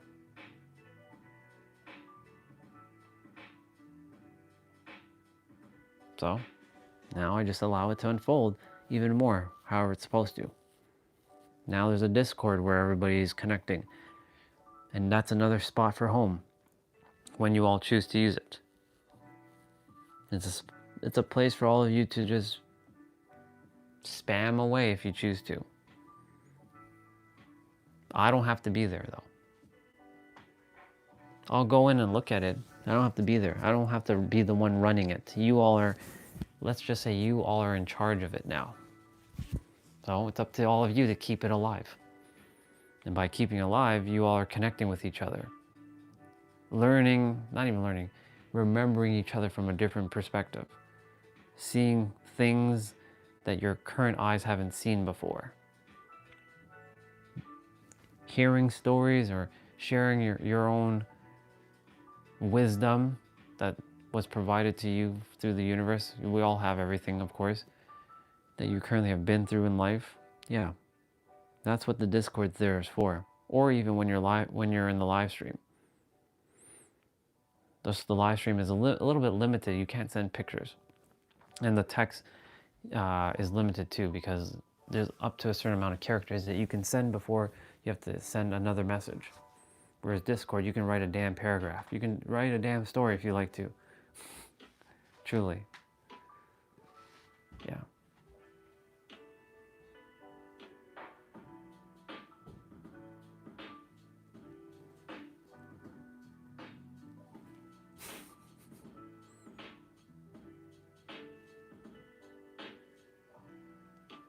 I'm just reading what Olga said. I love to connect people too. I've been doing this since my awakening. Dry active in community. I love asking deep questions to get to know people on soul level, not the labels or titles. Well, everything's a label and a title though. That's the thing. Even you calling yourself God and Creator is still a title and a label. It's choosing your labels and titles wisely.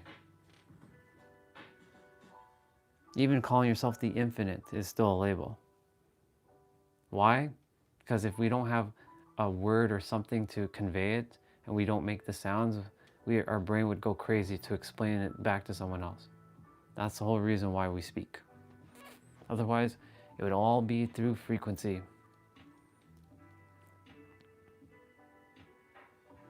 Alexa, what time is it? Good morning, the superhero of love.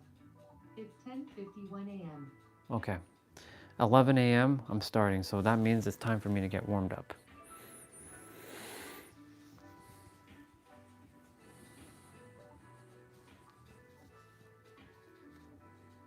This is like Nero cleaning the whiteboard. This is like me folding my clothing. This is like the Nero moment. And then he sings like a song in between. La la la la la. I'm just gonna do la la la la la. La la la la la la la la la la la. La la la la la la. Do do do. Nice.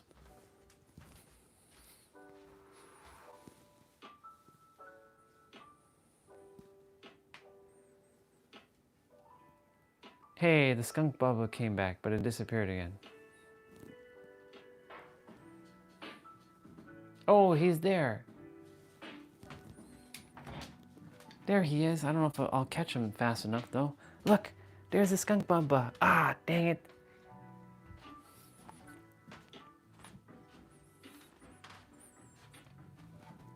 Ah, where did he go? Can't see him. He went underneath the table, or he went underneath that thing. I don't see him anymore. Of course, I wouldn't run near it because he was spraying me, but like, you know, it's still cute to see regardless.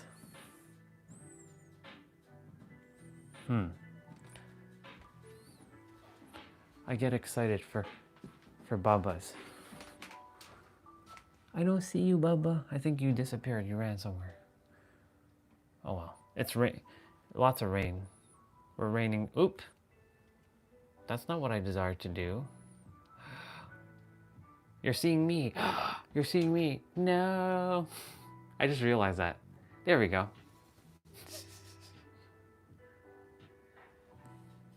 Nope. Guess the Bubba disappeared. All good.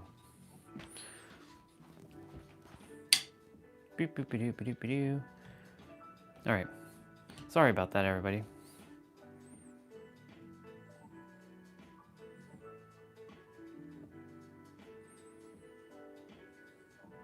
I'm just reading.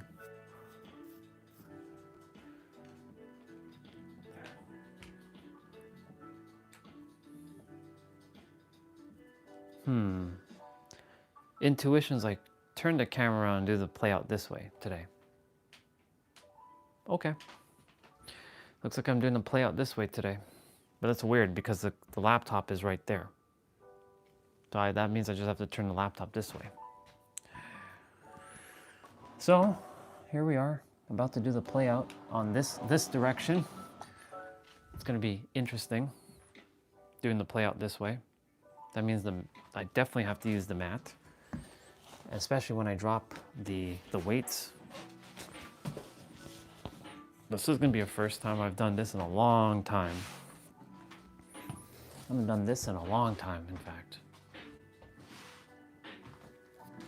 It means I gotta move this all the way back.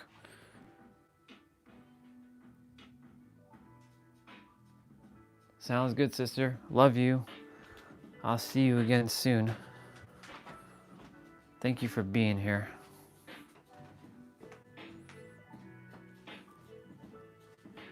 All right, everybody. It's good to see all of you connecting in the chat. That makes me happy. That makes me extremely happy, in fact.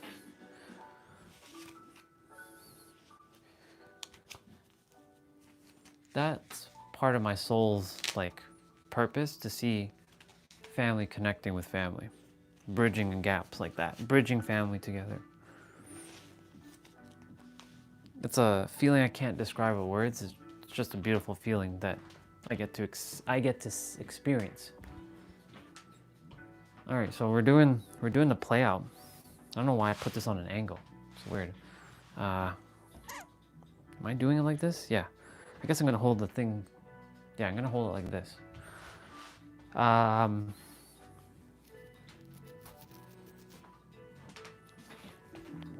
Definitely get the AirPods on. Yeah, mastering the dark to master the light. Because you were born in the dark. Everything resides in the dark. That's why there's an anime episode in Bleach that says, "My son born in the darkness." Because you were born in the dark. Today too, she's like, she just realized that she was born in the dark. Yep. We were born in the dark to bring everything into the light.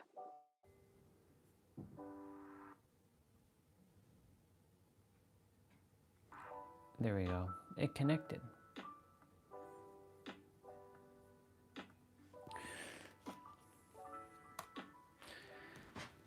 I don't think Dad has woken up yet.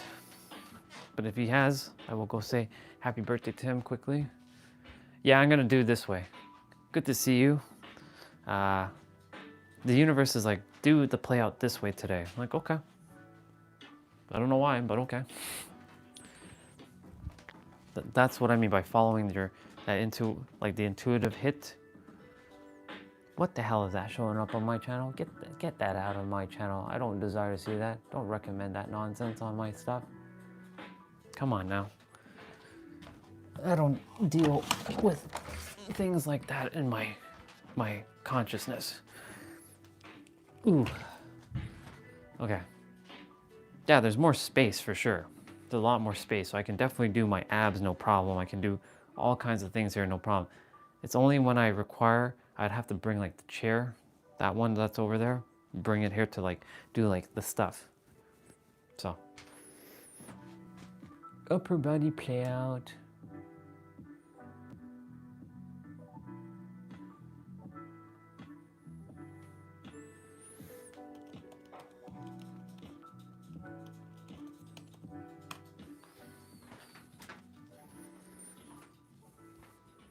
Thank you. I will let him know when, I can tell him, hey, a lot of people on the live stream said happy birthday. I don't know what he'll say. I will tell him though. Let me go see if he's up first.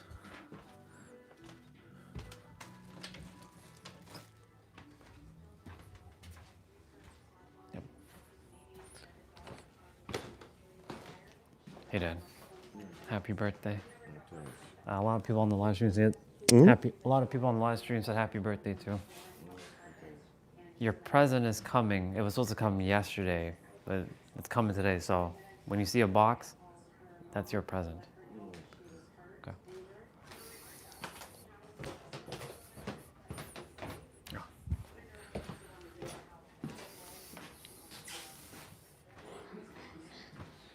Morning.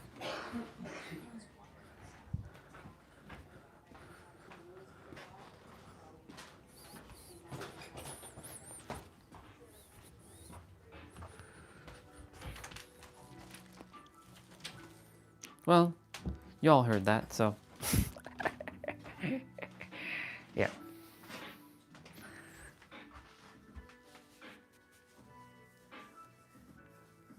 Nah, he didn't say anything like that. He just said thank you. Yeah. I mean, he's technically my brother, if you think about it. In the grand scheme, everybody's brother and sister, right? So, it's interesting. It's kind of weird, but like, it's cool. Yeah. That silent reaction to my birthday wish, Mr. Dad. I said people. He doesn't know you. I didn't say Destiny wished you happy birthday. He doesn't even know who you are. Mr. Dad, brother. He knows who Jason is, obviously, and he knows who Kevin is. He doesn't know Sean and you, though. That's the thing. He knows, like, he's seen you, obviously, before, but he doesn't know you by name. So if I said Destiny, said happy birthday, so that's what I said people. Because it's not just you, it's everyone. All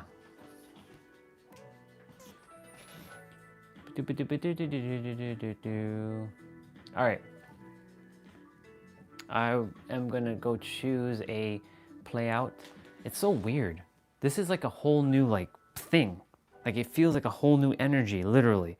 Same room, different angle, feels like a whole new like thing happening here. So it's kind of like when Dan, when he changes his house, like sometimes he's in his living room, sometimes he's in his bedroom, sometimes he's in like, they've created like a space in their house that's like black walls now. It's crazy. Ooh, okay, which one are we doing?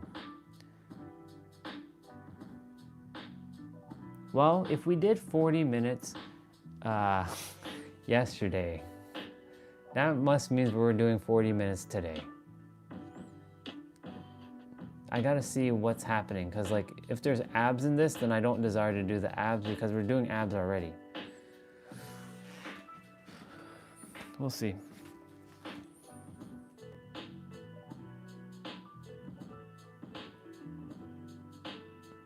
All right, let's see. Push-ups. There is some abs, but it's not too long. It's like,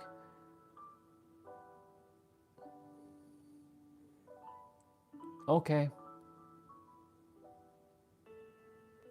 So we got some abs in here. We got some abs in here. All right, before we start, I do have to use the bathroom quickly. So I'm gonna do that quickly. And we're gonna get going.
It feels weird, not gonna lie.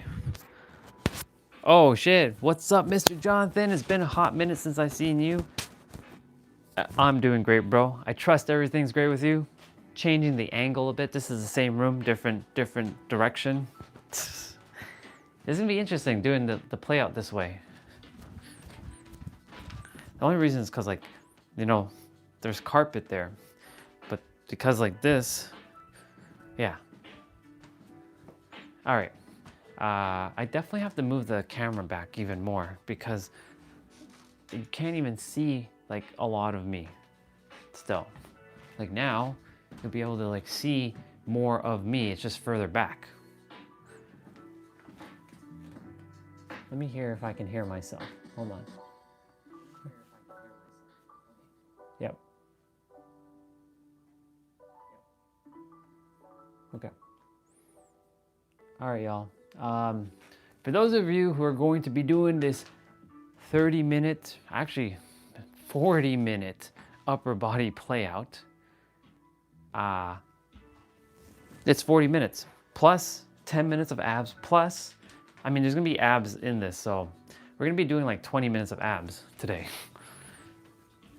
So I figured we'd do this one.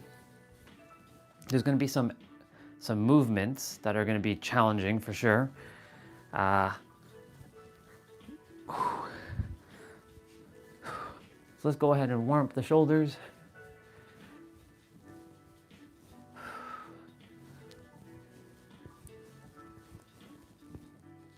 I wish I can like zoom in on me a little bit, but like, or I just bring the camera back just a bit like that. Well, at least you can see the laptop now. That's cool. You can see the laptop now. Yep.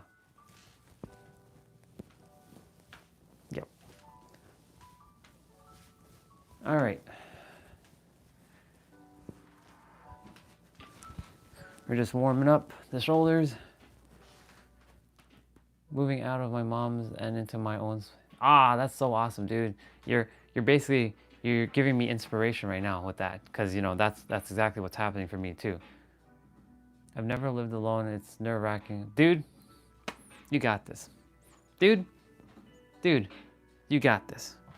I know it's a little nerve-wracking, but guess what? Once you're out on your own for the first time, I've done it. I know what it feels like, and it felt fucking liberating. You will feel so good, like your energy is gonna shoot through the roof. You wait and see. Just wait and see, bro. Just wait and see. By the way, we're gonna do some squats, cause like, you know, legs are a little loose, and we're gonna be lifting the dumbbell probably over our shoulder. I haven't done this play out in a while, so I forgot what's gonna be happening, but I do see the first exercise is chest press. And for those of you who are doing this without dumbbells, if you're gonna be doing this without dumbbells, you're gonna be doing push-ups, straight up push-ups. Anything with chest, you're gonna do wide push-ups. You see, notice my elbows are pretty wide out. This is wide push-ups. This works on your bottom of your chest here. Or you can do triangles, where you put your hands in like a triangle like this. That works on your inner right here. When you're doing anything with your back, so like your shoulder blades and your back, you're doing regular push-ups. Notice my elbows are not as flared out. This is wide, this is regular. You're gonna be doing this. This is your standard push-up. I call this regular push-up. Anything with tricep and bicep. Well, tricep usually gets a lot of play out when you're doing any type of push-up, but you're gonna be doing narrow, or these are called tricep push-ups, and that works on your bicep and your tricep. It works on here and here. Let's see what Jonathan said. Yeah, now I'm determined, disciplined, and now I'll be independent. Yeah, there you go, bro. I'm so proud of you. I'm gonna give you a fist bump for that. Super proud of you, dude. And you are just showing me that I mean, I've done it before. It's just that's what I'm calling into my existence now too, to go back out. But mine is gonna be a little bit more of a challenge, which I'm not calling it a challenge. It's more of an adventure to move to the States and live in my dream place of San Diego, California. So basically leaving, I've never lived, well, that's not true. I left for New York City and I stayed with my sister for a bit. Technically I lived there. So I got the feedback of knowing what it feels like to live in the United States. So I just gotta put that energy. Anyways, proud of you, by the way. Thank you for sharing that awesome news with us. That's dope as fuck, bro. Straight up. That's dope AF. Is this shit on a balance? What the fuck is... Yeah, it is on a balance. I was like, why is this shit like this? It feels like it was so unbalanced. There we go. Now it looks better. My God. Okay.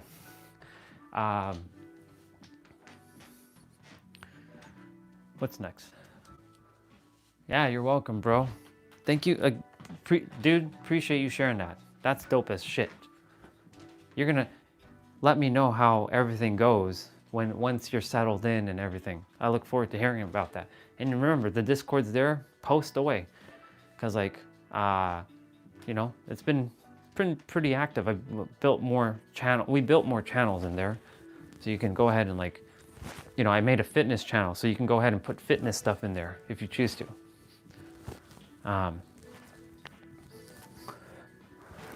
It's like your fitness journey, because I remember you posted your photos in the Hangout. So now I made a fitness one, so you can put your stuff in there. That'd be dope. All right, so we talked about biceps, triceps, back, regular, and chest. So what about shoulders? Well, shoulders, you'd be doing pike push-ups. So what is pike push-ups? Great question. Pike push-ups, you're basically kind of in like a downward dog, like this, and you're going down and you're pushing up.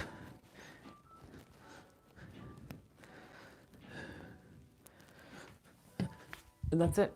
That's a pike push-up.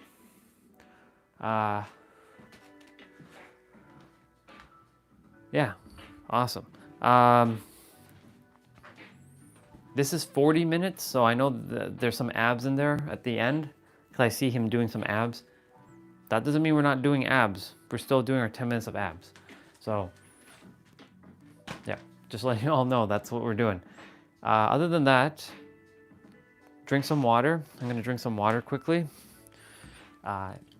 Make sure that if you're getting like dehydrated during this, drink water in between, because you all see me don't drink water in between my playouts.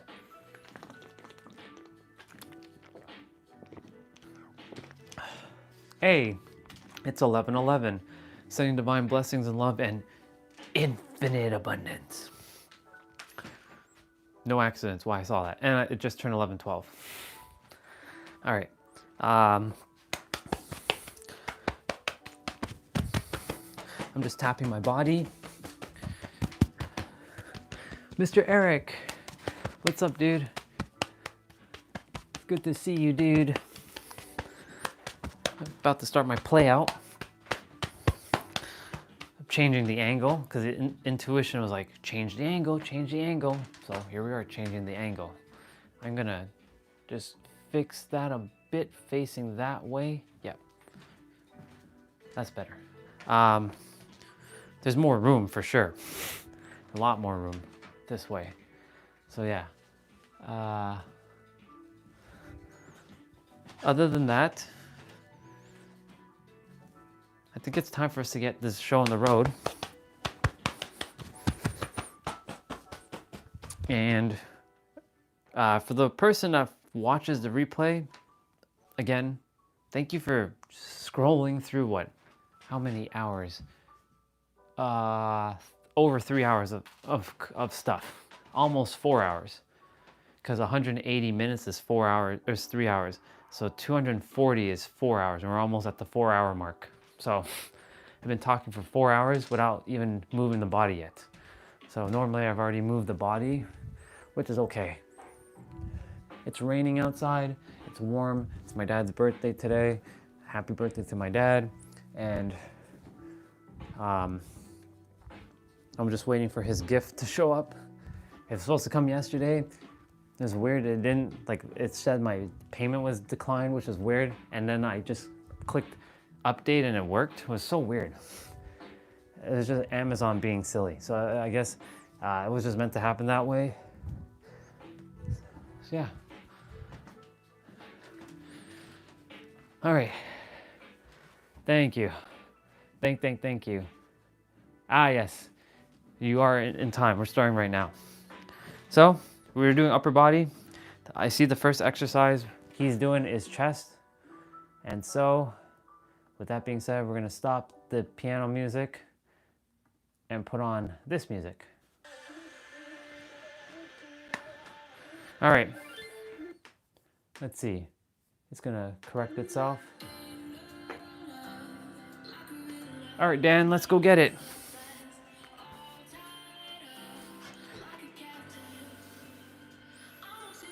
So he's using 20 pounds and 30 pounds. So I'm just using 30 pounds. So we're doing chest press. So for those of you who are doing wide push-ups, so each exercise is gonna be for 40 seconds with 20 seconds of rest.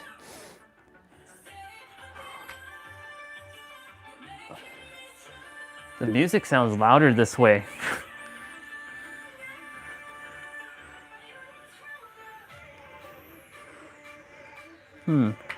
This might be my new way of playing out. Who knows? We'll see.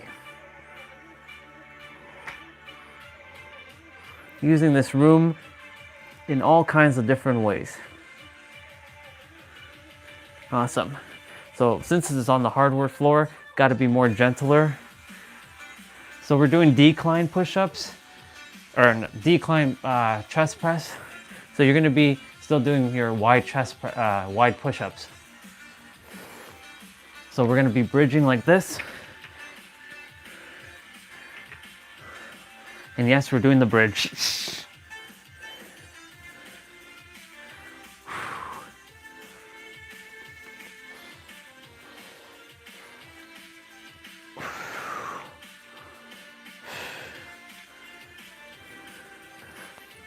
Well, at least y'all know that I'm using the MacBook.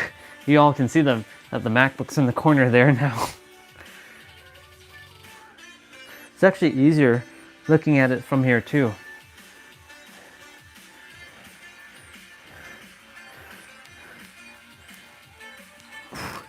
Ooh. Okay. Let's see what's next. So we're doing incline push-ups. So we're gonna grab one dumbbell and we're gonna be pushing up on the dumbbell. So if you have your dumbbell, great. If not, it's okay. So one dumbbell.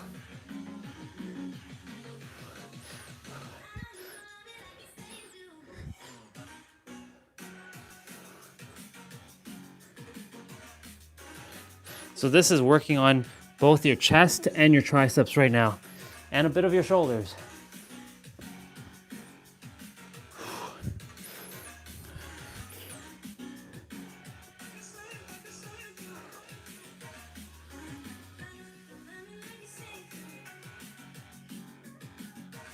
Awesome. Cool. What's next? All right, so we're doing back now. So we're doing a single arm row. So you're gonna be doing regular push-ups now. So we're gonna grab the dumbbell with our right hand, put our left leg forward, right leg behind, and pull up. So you bring this towards like your midsection here, towards your chest.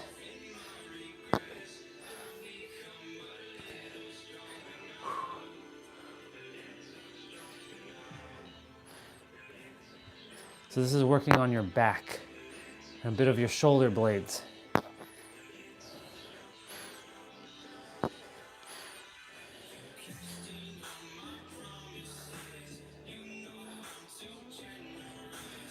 Awesome. So we're gonna do the other side. Let's see. Yep, we're doing the other side now. So you're gonna bring your right leg forward, your left leg back, and you're gonna pull up and you're gonna keep your right hand rested on your right leg. So like this.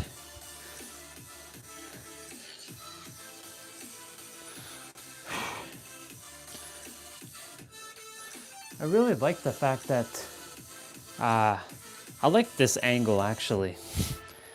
It's different. You gotta change it up sometimes.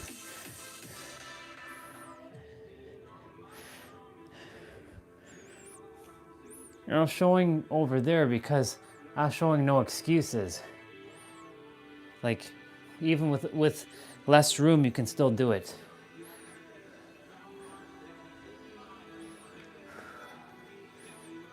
Awesome. Cool. So we're doing supinated rows. So you're gonna bend your back a little and bring your dumbbells up like this.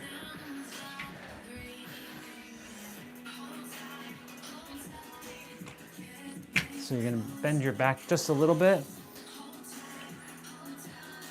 and bring your dumbbells up. So you're working on your back here, your shoulders, and your triceps, and your biceps here.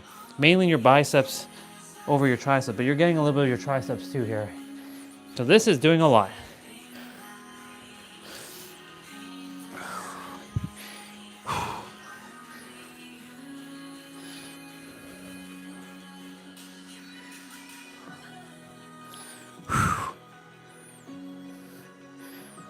Awesome.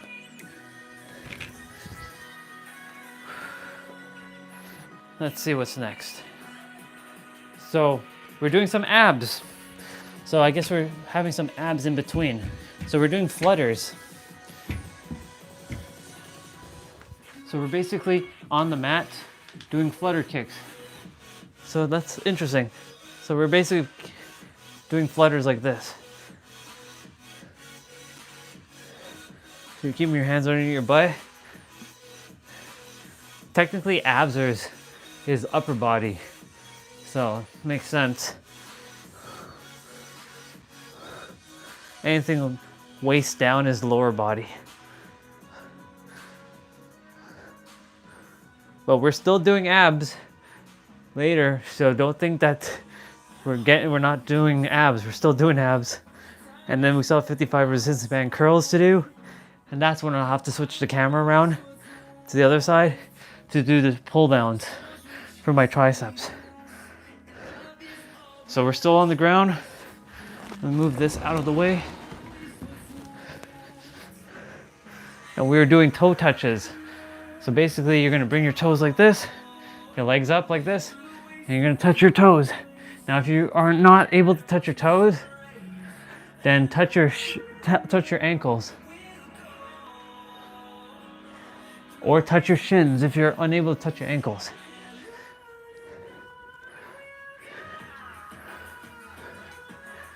If you can't touch your toes, touch the top of your feet.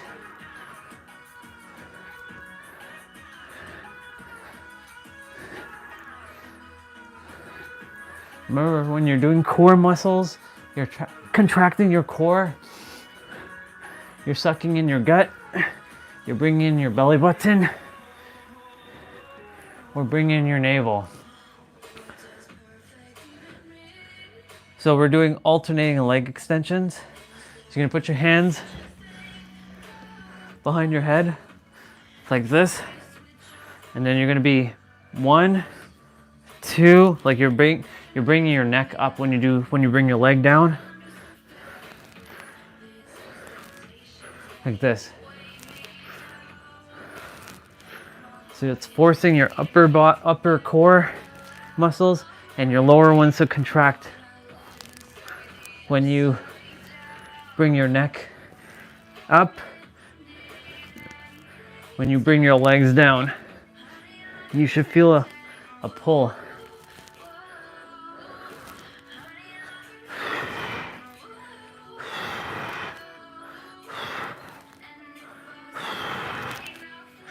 Remember to breathe. Let's see what's next. Okay, so we are doing shoulders now. So you're doing pike push-ups. So for those of us with dumbbells, we're doing one side shoulder press. So we're doing the right side. It looks like I'm about to hit the fan or about to hit the ceiling here. It's interesting. It feels like the ceiling is lower here, but it's not.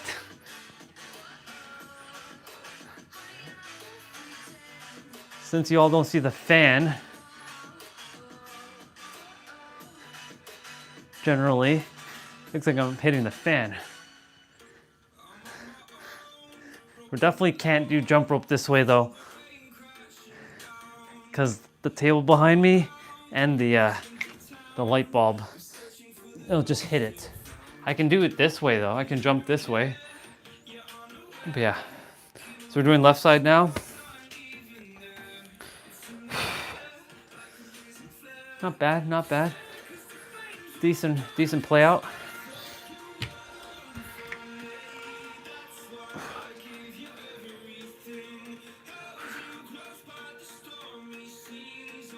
This is the left for me.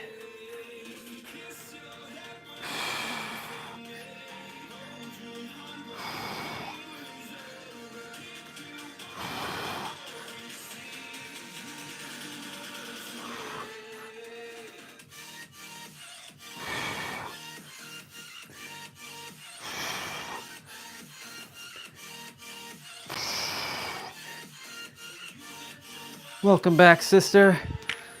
Ooh.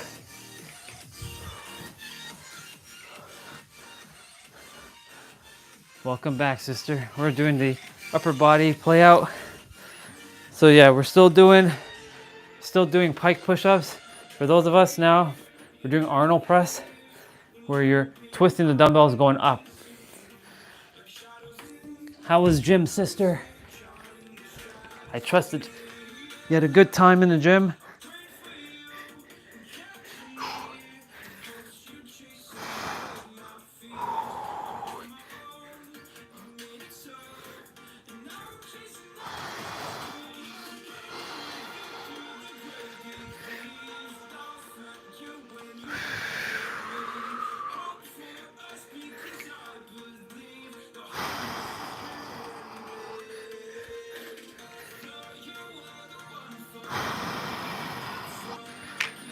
Awesome. Got to be even more gentler when I'm bringing it down. Okay, we're doing wide curls. So you're doing narrow push-up or tricep push-up. So your elbows are closer in now.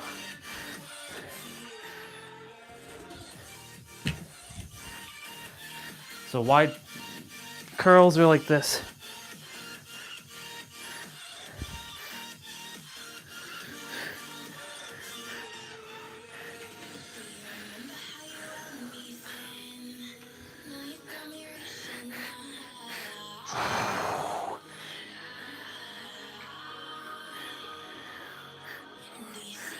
Whew.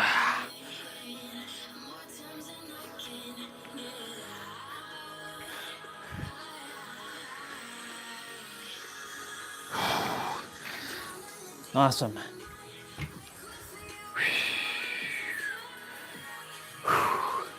So we're doing hammer curls now. So you're bringing the dumbbell like this. You're not twisting. You're not doing this. You're bringing it up like this.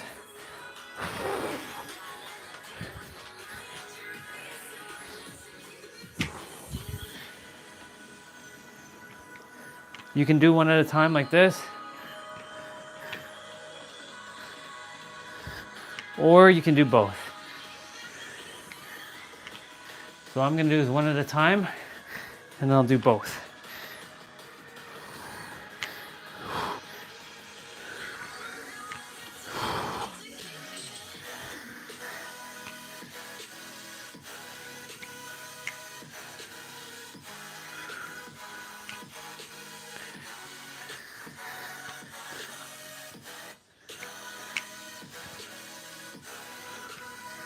Awesome.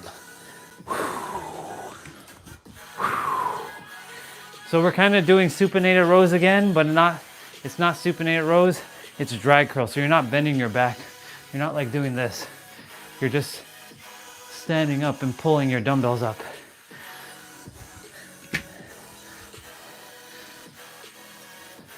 So it should look like this.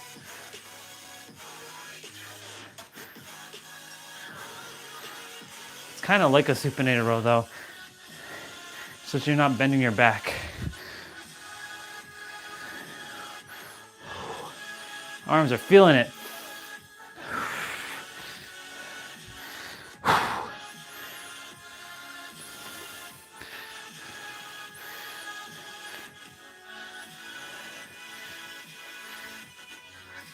Ooh, you know what's fascinating? His stuff was on, I couldn't even hear Dan the entire time. I've just been watching. So these AirPods are useless. I'm not even listening to anything. All right, we're doing tricep press. So you're grabbing 2 dumbbells, similar to a chest press. But you're not bringing it like this. You're not bringing it like this. You're bringing it like this. And you're going up like that.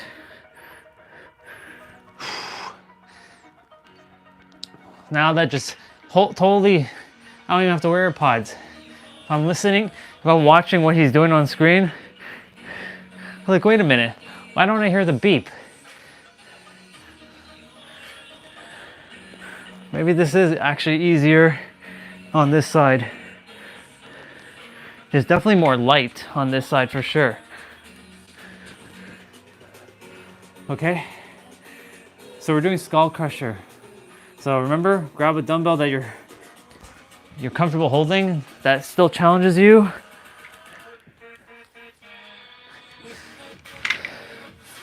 You're gonna grab the dumbbell. So those of you you're still doing, you can actually do triangle push-ups now if you like. And you're bringing the dumbbell close to your forehead.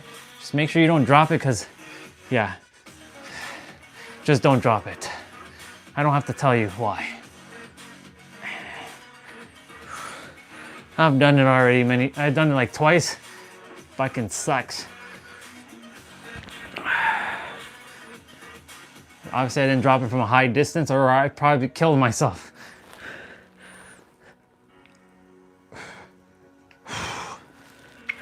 Awesome. It's a superhero song. Okay. So we're doing overhead extension. So you're gonna get on the knees, and you're gonna balance on the ball of your feet here.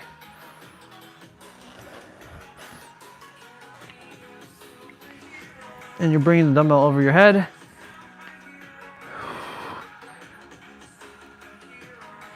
I feel like I have more access to the laptop, like here. I don't know, it feels easier for some reason here.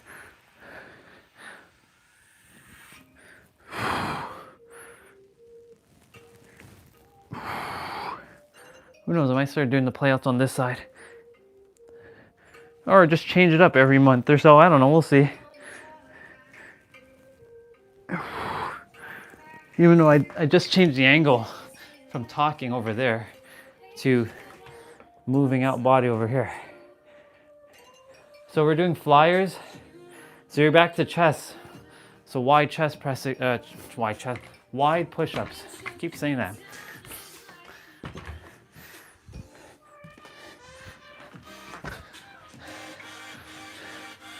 You're gonna grab the dumbbell, go down, and come up.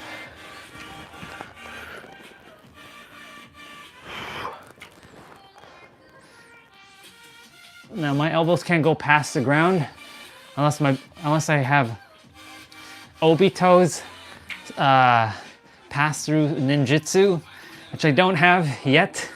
Keyword is yet. I will eventually pass through objects at some point. Awesome.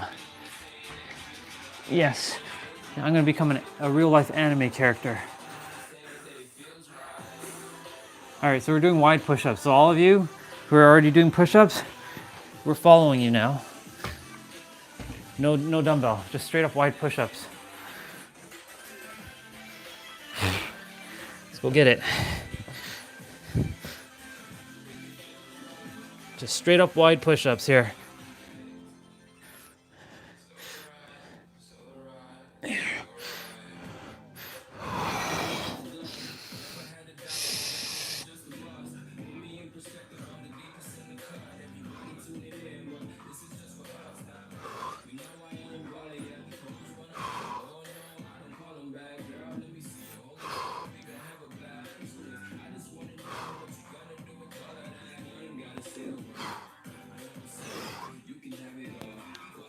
Awesome.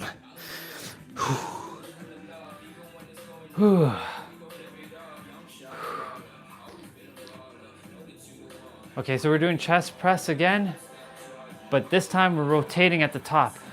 So we're bringing the dumbbell up like we're doing tricep, but then we're twisting it horizontally when we go up. Okay.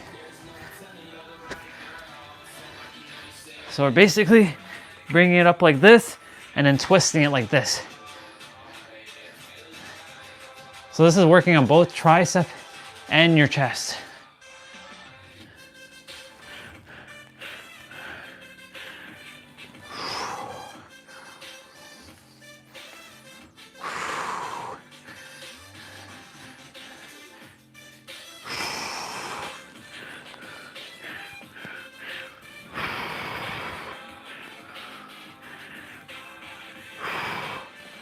Awesome. So that means we're going to be doing shoulders at some point again. All right, so we're doing pullovers. So my dumbbells are a little bit bigger than your normal dumbbells. So pullovers are going to look like this. So I'm going to basically, you're going to keep your legs bent. You're bringing your dumbbell as far back and then back up.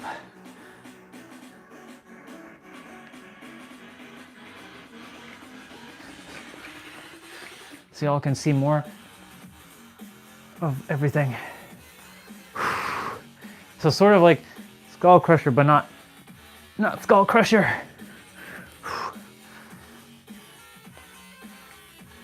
There, let's go get it.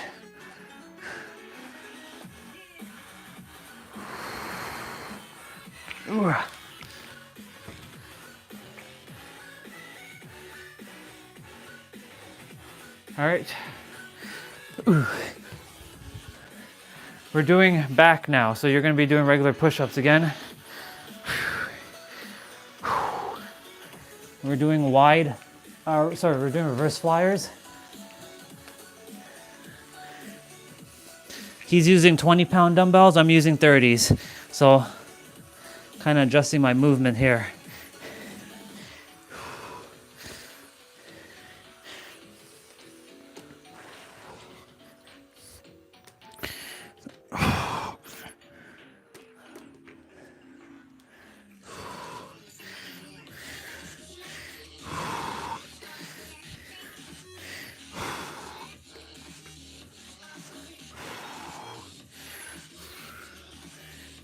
Awesome.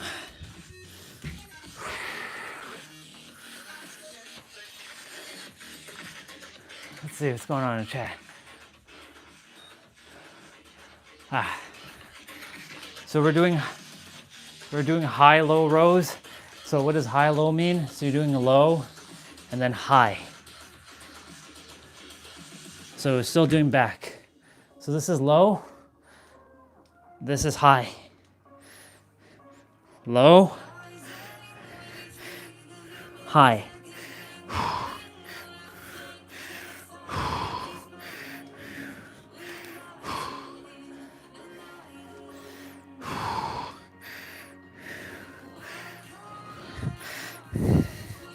Oh my goodness, gotta put it down for a moment.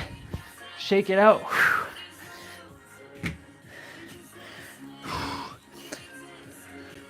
I was feeling the burn there. Oh my gosh. Oosh. Okay. All right, we got abs to do now. So we're doing eagle arm. So eagle arm. You're extending your leg a little bit here. Put your arms, and you're just coming up like this. So you're bending your knees like that, sorry. So you're on your heels.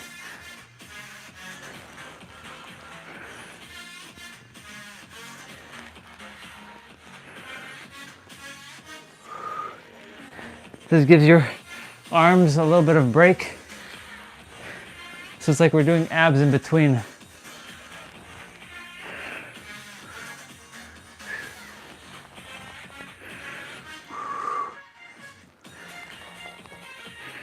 Awesome. What's next? We're doing mountain climbers, cross mountain climbers. So you're gonna bring your right knee to your left elbow, left knee to right elbow. Okay. So you can either walk it like this, or you can jog it, or you can run it. I'm running it.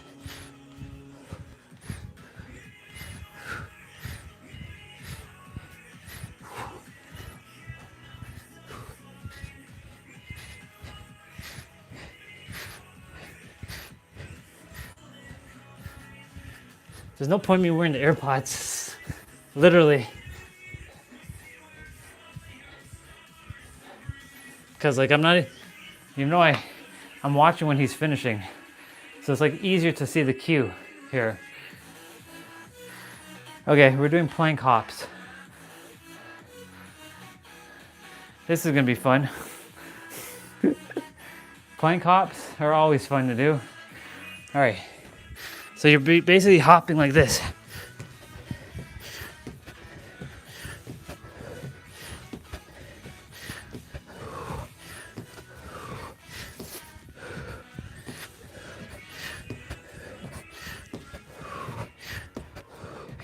So a little bit of cardio is going to be used here.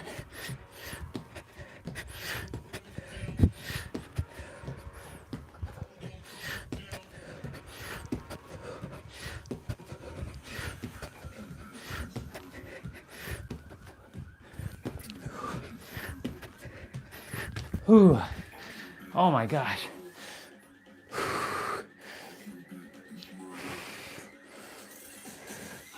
All right. So you're doing pike push-ups again because we're doing shoulders. Whew. Let's go. For us with the dumbbells, upright rows.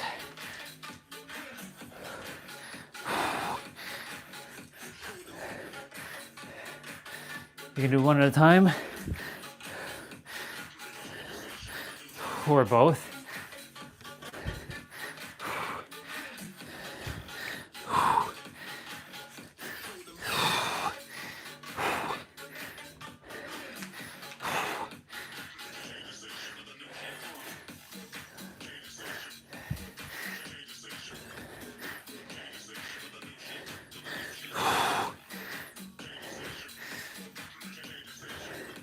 Awesome. Oh my.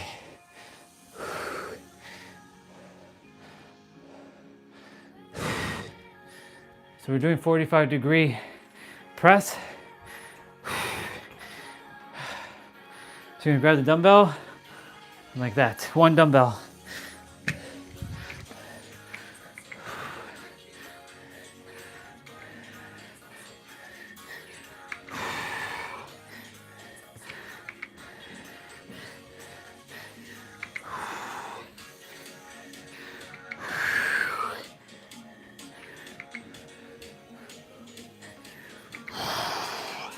Remember to breathe through your nose, out through your mouth, or if you're having a struggle through your nose, breathe into your mouth.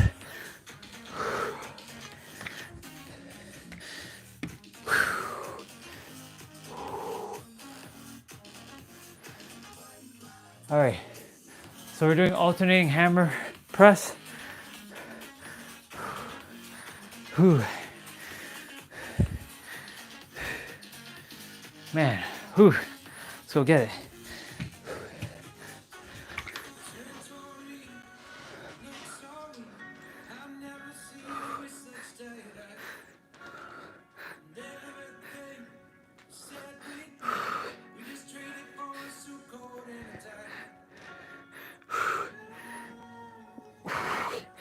I'm glad you all are communicating in the chat. It's awesome.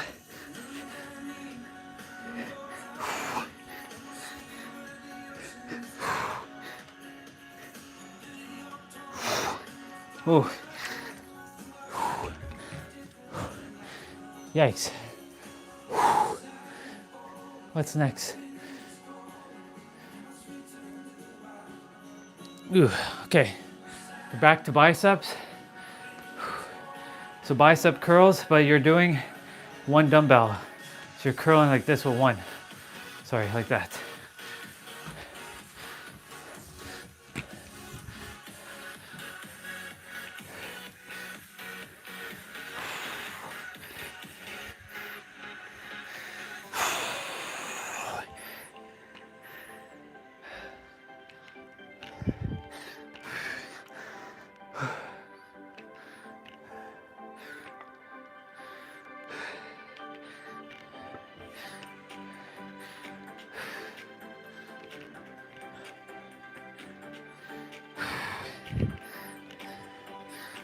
Doing great. Keep it up, everybody.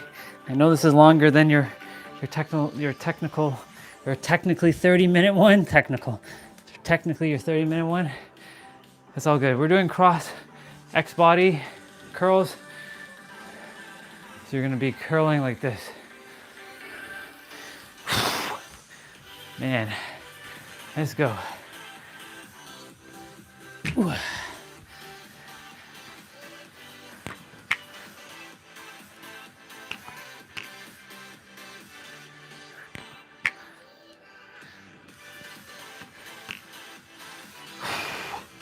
Let's go get it.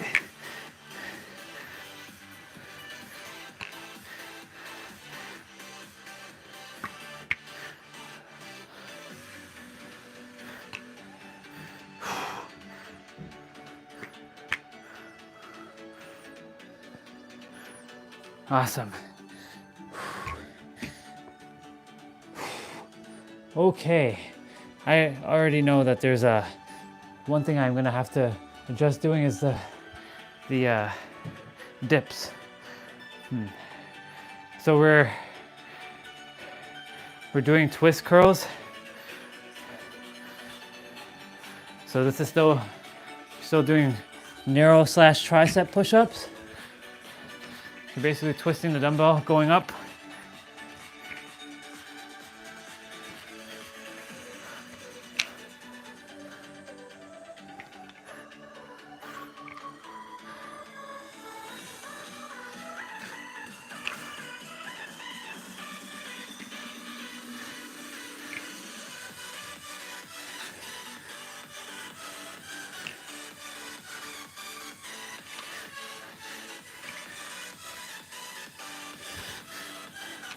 You know what's missing in the background?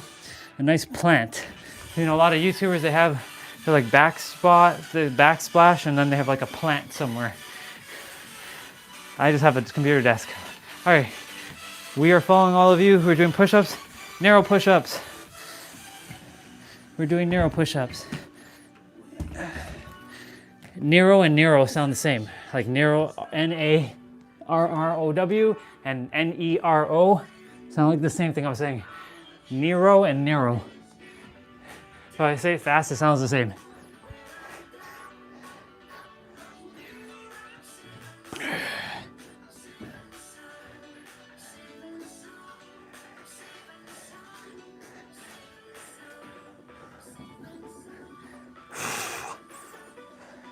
Let's go get it.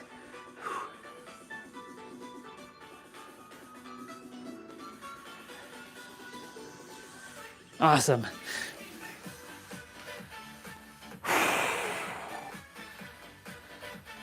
Okay, so we're doing dips. Now, it's gonna take too much time for me to get that chair, so I'm gonna do it with the dumbbells. So basically, you're going down and come back up. So if you have the dumbbells, great. If you're with your hands, you're gonna be balling a fist, and your fist would be touching the ground, and you're balancing on your fist.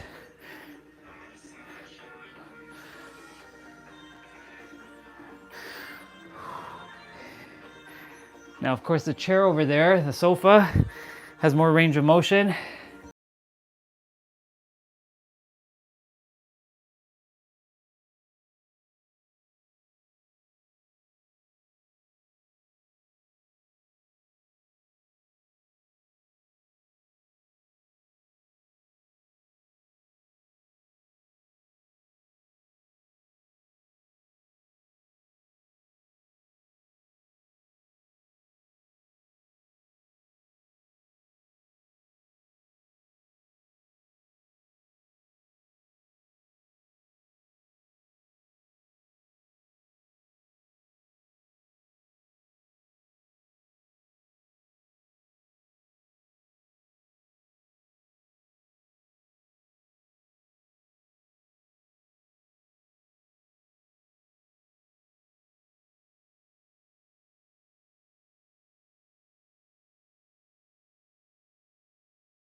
What's next? Oh, we're doing a plank now, everybody. Standard plank. So we're in abs again.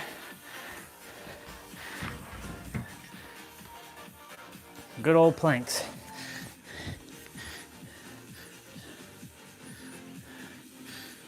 Remember to suck in your gut here, pull in your navel, bring in your belly button, contract your core.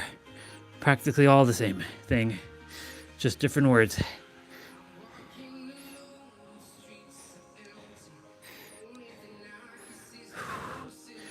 Truly, when you become master of your words, you become master of your life. That just came through. Because you can say the same thing in multiple ways. Some have more impact than others, of course. Using just slight different words. Yeah. So we're doing plank up and down, or these are also known as commando. So you're gonna be coming up on your forearm and then bouncing on your hand. Okay. So looks like we're doing planks for the rest of this.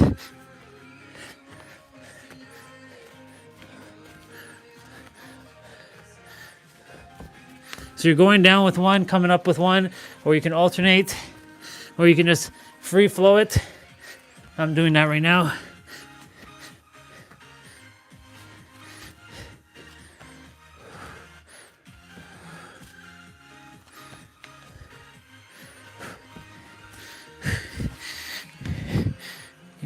Remember to keep your legs as wide as you can.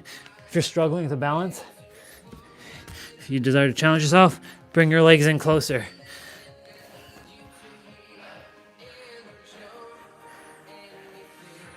Whew. So we're doing high-low spider crunches. So you bring your elbows to your knee, your knees to your elbows. So I'll show you what that looks like. So this is high, and then you're going low. You're coming back up. So you're kind of like doing a push-up. So this is high, low.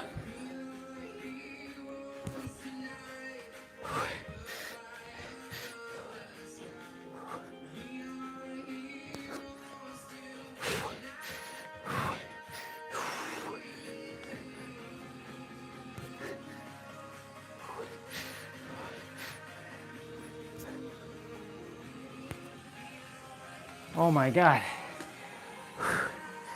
Whew. What's next? Ah, shoot. Guess what we're doing? We're doing burpees, everybody. Oh my goodness gracious. We're doing burpees. Whew. Okay, let's go, Dan.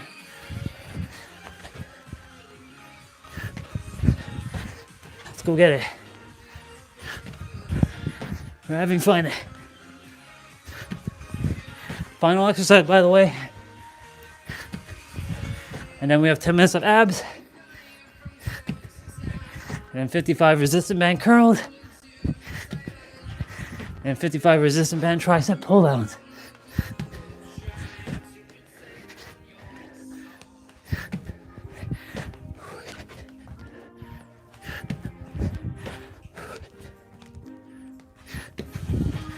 Oh my God. We're done, everybody.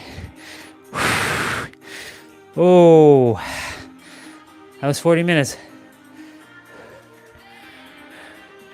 We did 40 minutes of, what up, bro? Welcome back.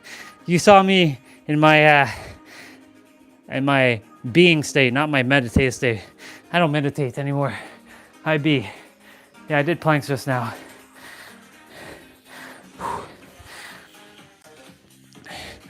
Tam, you might be behind because I did planks like a minute and a half ago.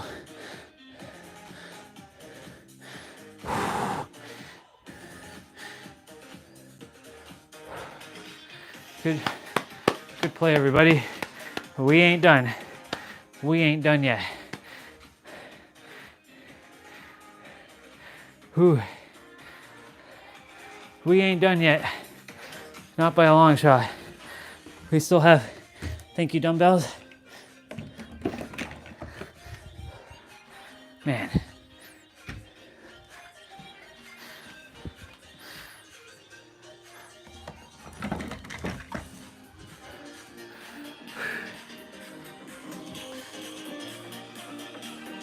Whew. Remember my music? I'm on. Yep. Okay. Let's go get it.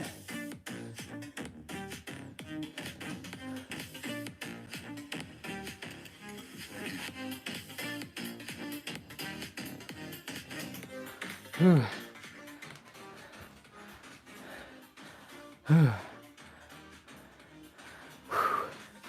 Okay. Remember to get some water because we ain't done.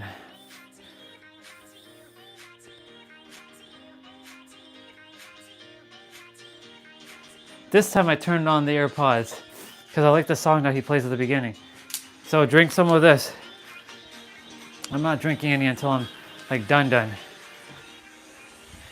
gonna put my towel down because I'm sweating right now.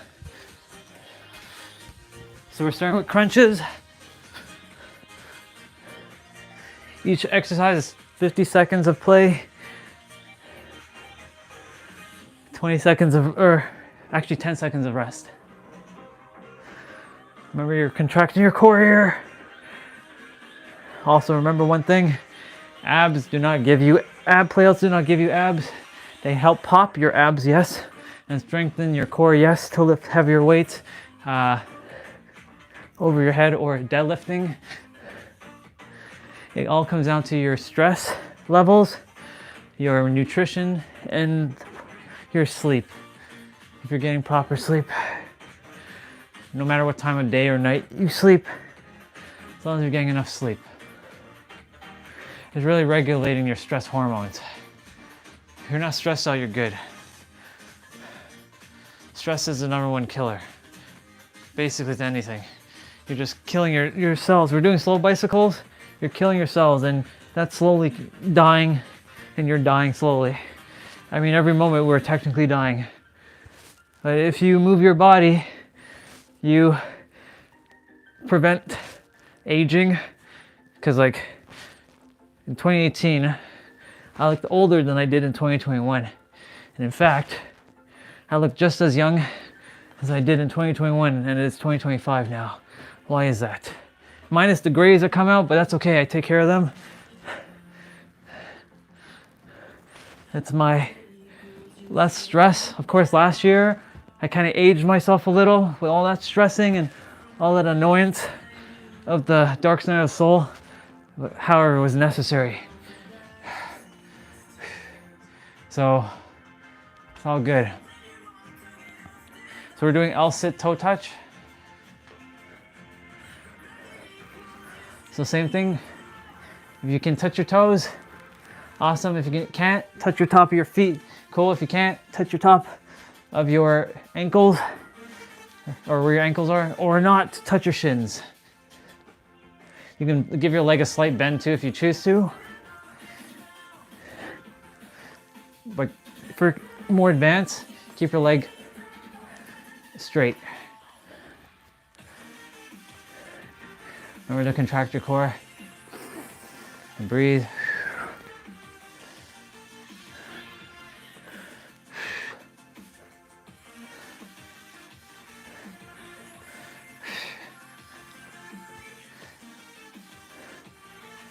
Awesome. So we're doing sprinter up. So we're going to be touching our toes when we come up. So this is perfect. So like this, and you're going to roll your back down like that. You're not coming down like this. No. You're rolling your back down. It forces your core to get engaged more when you roll slowly back down. If you just come flying down, you're not actually engaging your core.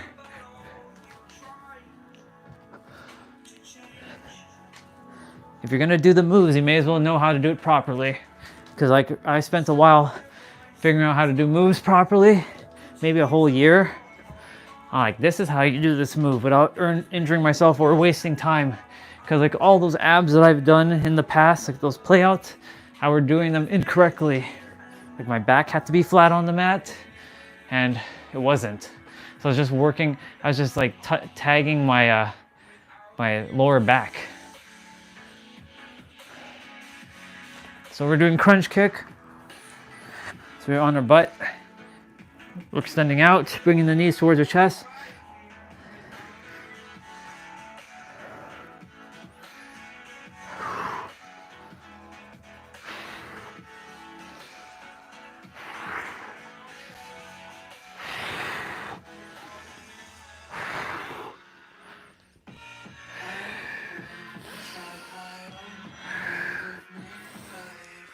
We're not going fast here, we're going slow, because it forces you to engage your core longer.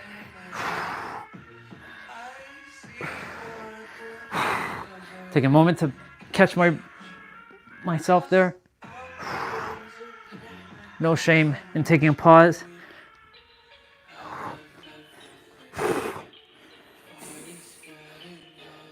All right, so we're doing heel taps, oblique heel taps. So again, if you're a beginner to this, you're gonna bring your legs close and you're gonna be tapping in between your toes. It's like here. If you're advanced, bring your legs out and tap your heels. And really contract, squeeze your obliques, which is the side ab muscles near your rib cage.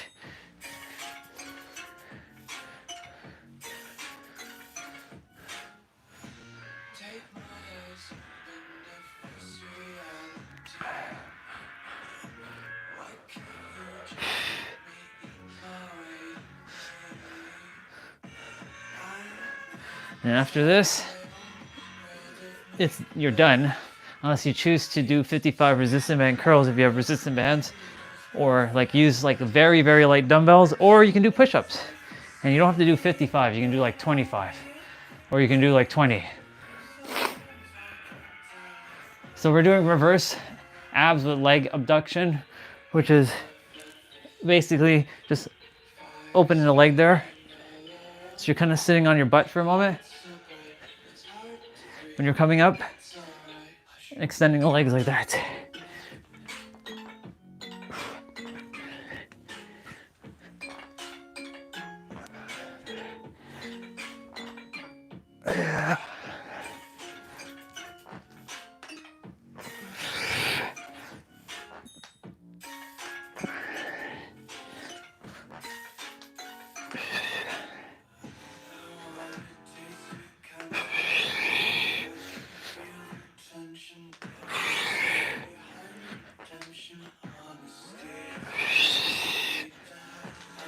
Oh.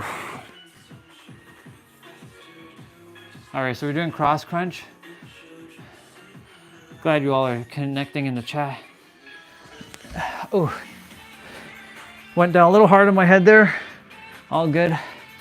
No, didn't hurt because just kind of like, ooh, not too hard. Orion, not too hard. So we're crossing or bringing our elbows towards our knees.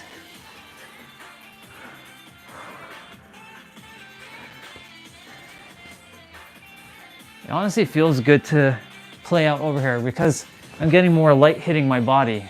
Over there, where the camera is right now, it's darker. Even though the sun is not out, it's like cloudy, it's like raining. It's still bright. The sun is hiding above those clouds. It's always there.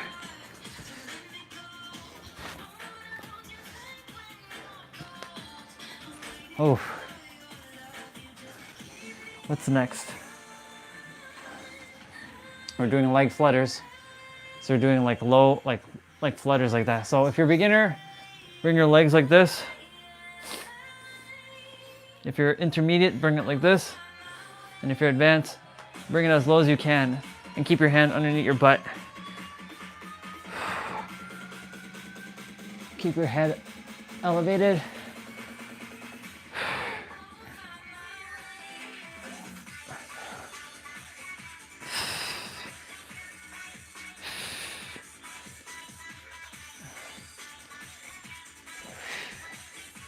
Okay, hold on. You got 15 seconds left here.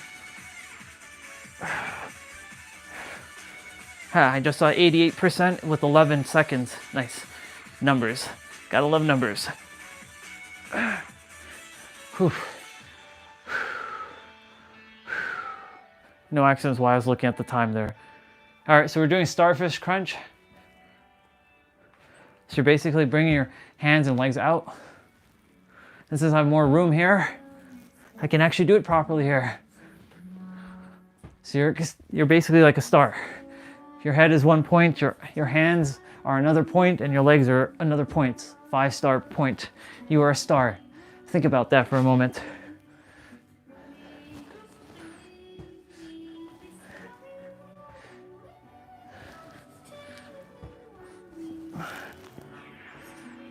That makes so much sense why we're 5 points. Ooh, maybe that's why we're made of the same thing as stardust. Not maybe, we are. Everything's made of atoms and molecules, electrons, neutrons, and protons.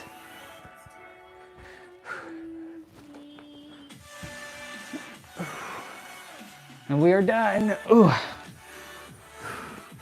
We're done. Give yourselves a round of applause, because that one was awesome. 12:07. I'm not done though. How much time do I have left? I have 8 minutes to get my 55 resistant band curls to do, and so I got 8 minutes to get that done. Which, if the music comes on before, that's okay.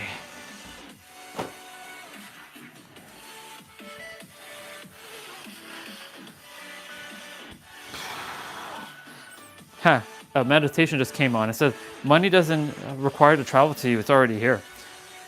See? It just popped on. No accidents.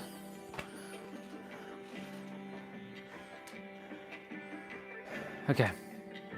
I'm gonna go get the resistant band.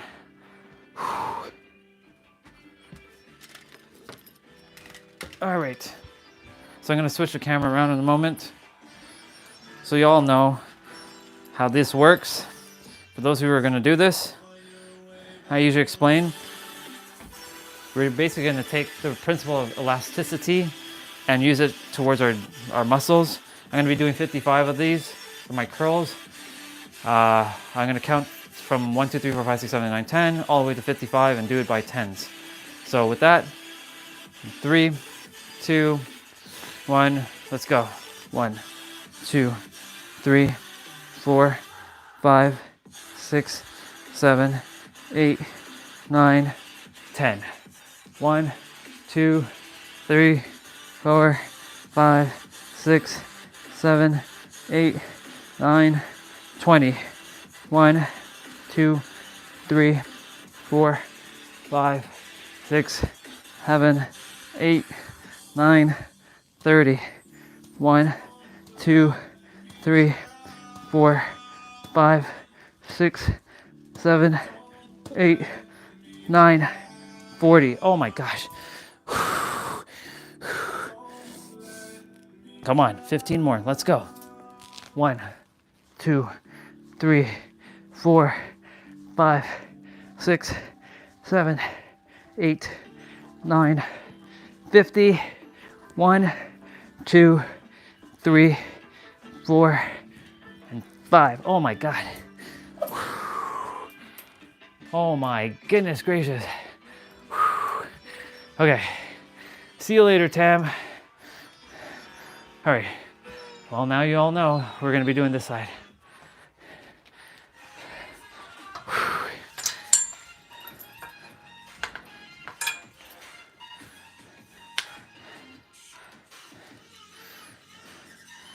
Okay.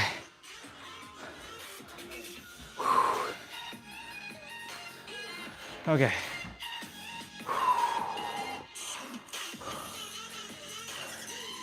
Okay.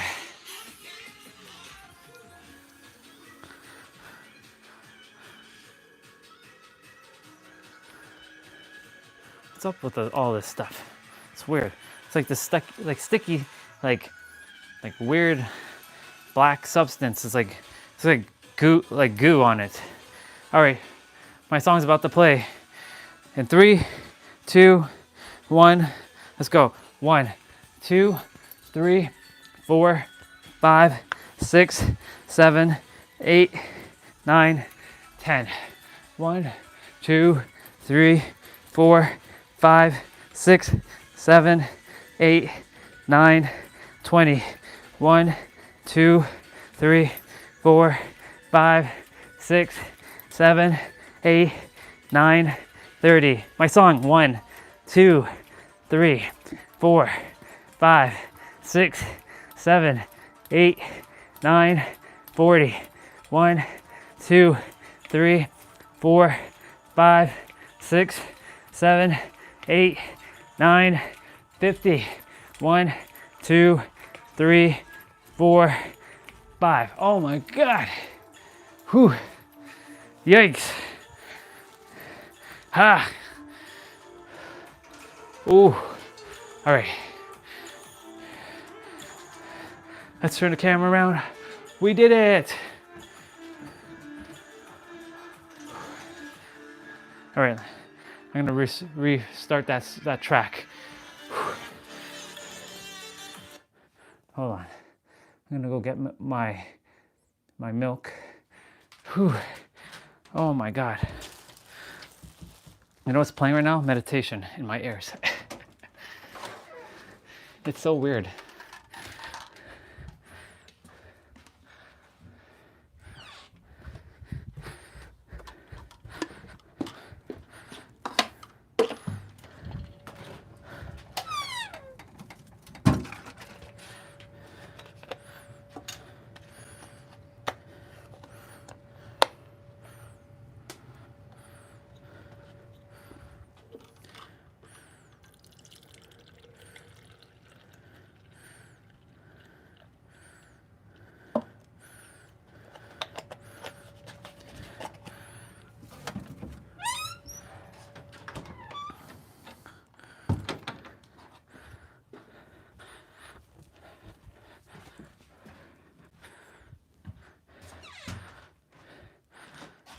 All right, let me take off the AirPods so you all can like hear what I'm hearing. It's just, he's calling it an activation. Brian Scott, I've listened to him in the past. Up and let me. Oh, it's over there. Duh. I'm like facing the camera this way now. It was just 12:12. Sending divine blessings and infinite abundance. Again, even though that can happen at any time. It doesn't have to be just those times. It could be at any moment, like right now. I can say, sending lots of unconditional love and light, and again, infinite abundance. All right, just getting my protein. You all see me grab that. I have to get the lid, and then I'll play the music, and then I'll just put on the he doesn't call it a meditation, he just calls it an activation.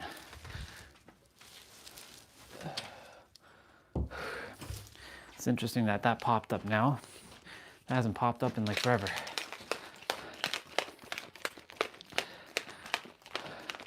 Whew.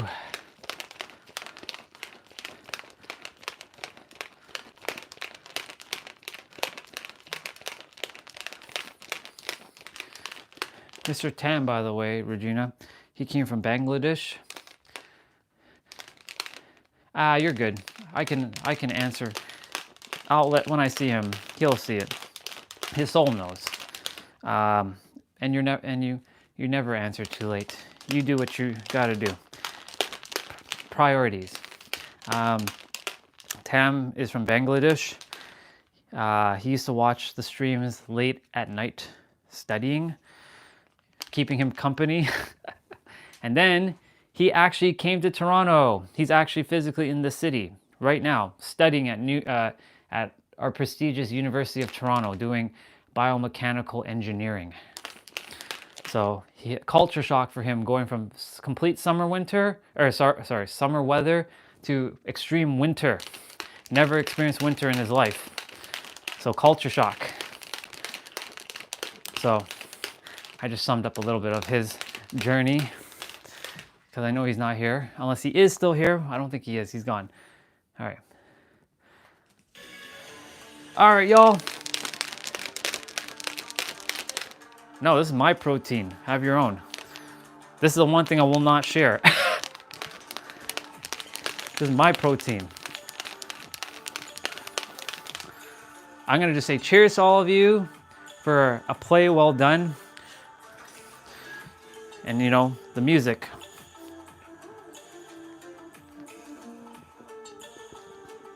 This is one thing I will not share. I will share everything else. I will not share protein though. I require every little nook and cranny of protein.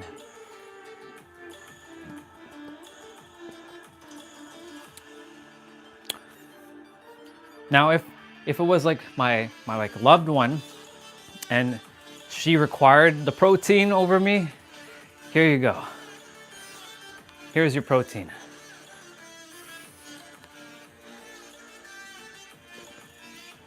That's the only exception to that rule. But other than that, ain't nobody getting my protein. I meant like romantic loved one.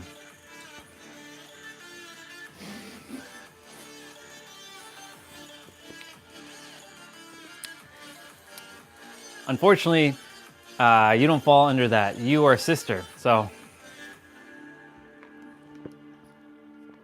bye. Bye. See you later.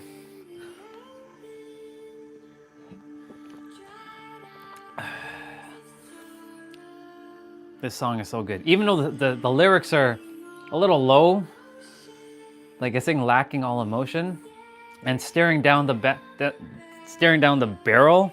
What the hell kind of lyrics is that? I just like the beat of this song.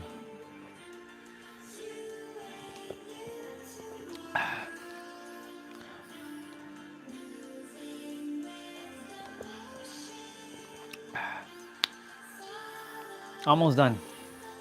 And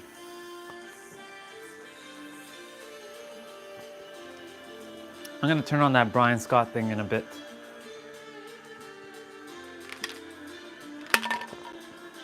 I don't really listen to...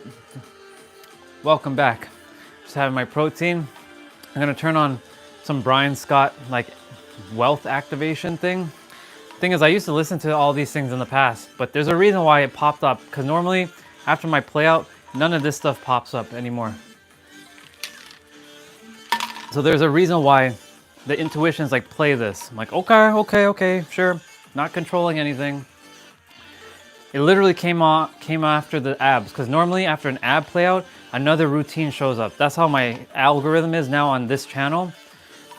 So why this one pops up now? Good question. Yeah. I don't require this stuff anymore. Who knows though? Maybe it was go hand in hand with what I was doing earlier this morning. Maybe it's gonna permeate my body. Like how the music permeates.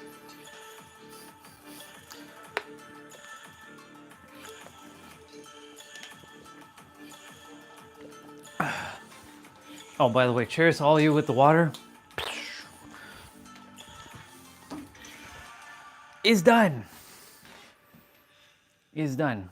All right, are you gonna loop? Are you gonna loop? Are you looping?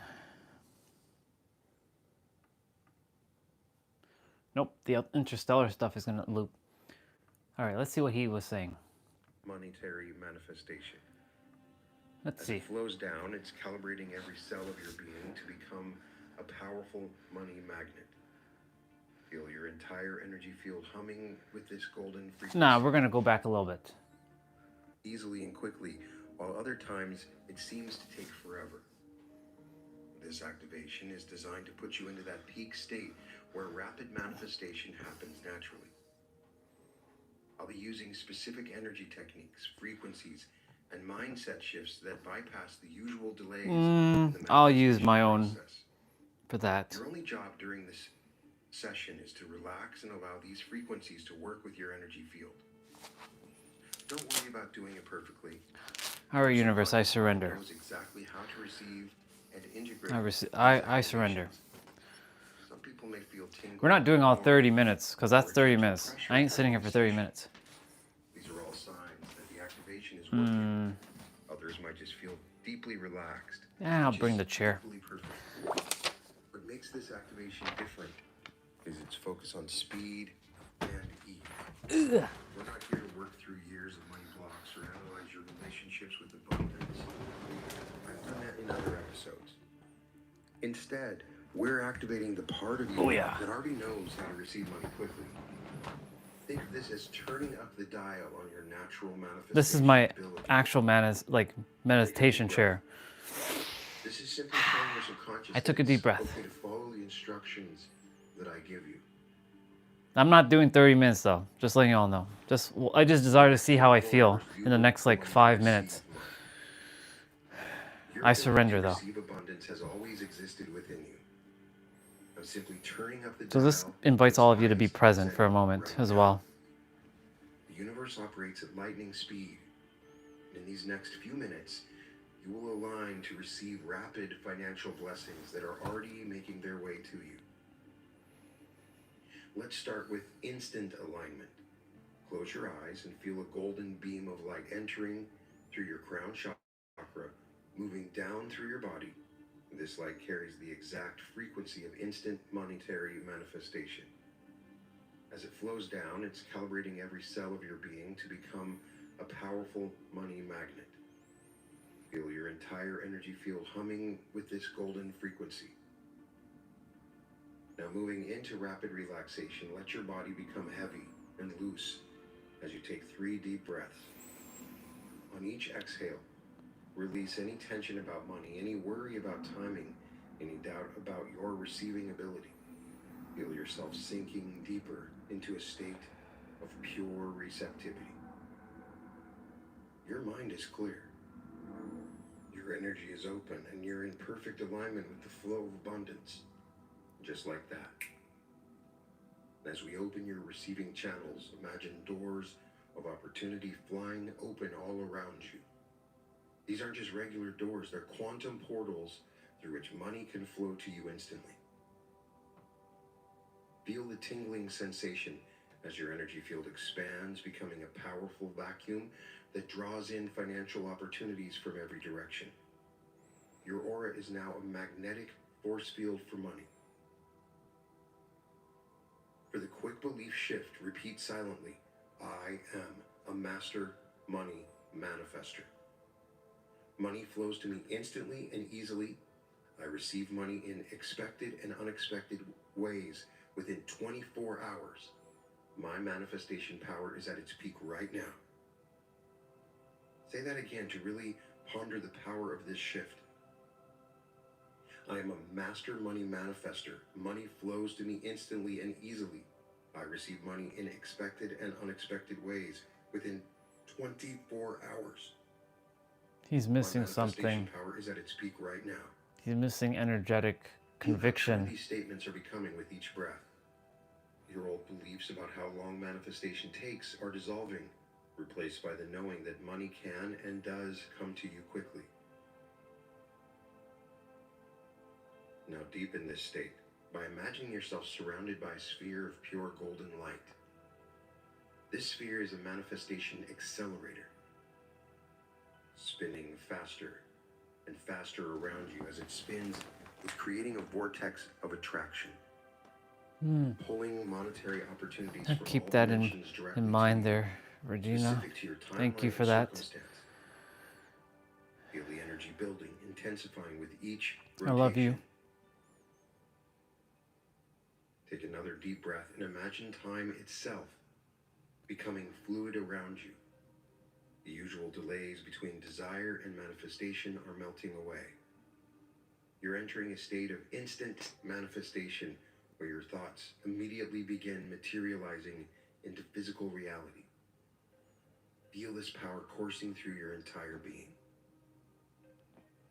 Notice how your body is responding to this elevated frequency. Perhaps you feel tingles in your palms. These are your money reception centers activating. Maybe you feel a warmth in your solar plexus. Your abundance center is expanding. Some people feel a slight pressure at the crown of their head.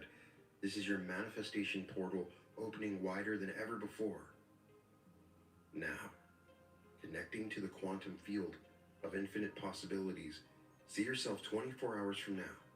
You're smiling, feeling the excitement of having received unexpected money. The feeling is so real, so vivid.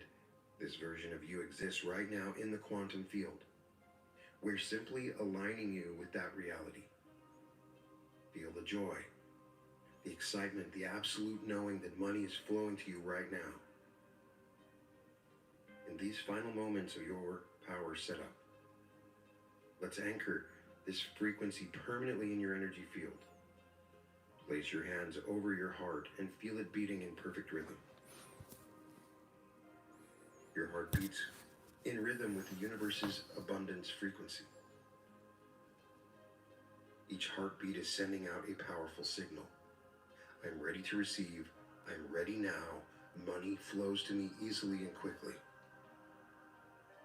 You're now perfectly primed to receive. Your energy is aligned, your channels are open, and your belief system is calibrated for rapid manifestation.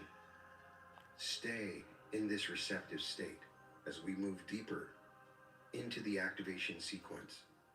The next 24 hours are filled with unlimited potential for financial abundance to flow into your life. Take a final deep breath as we prepare to intensify this activation even further.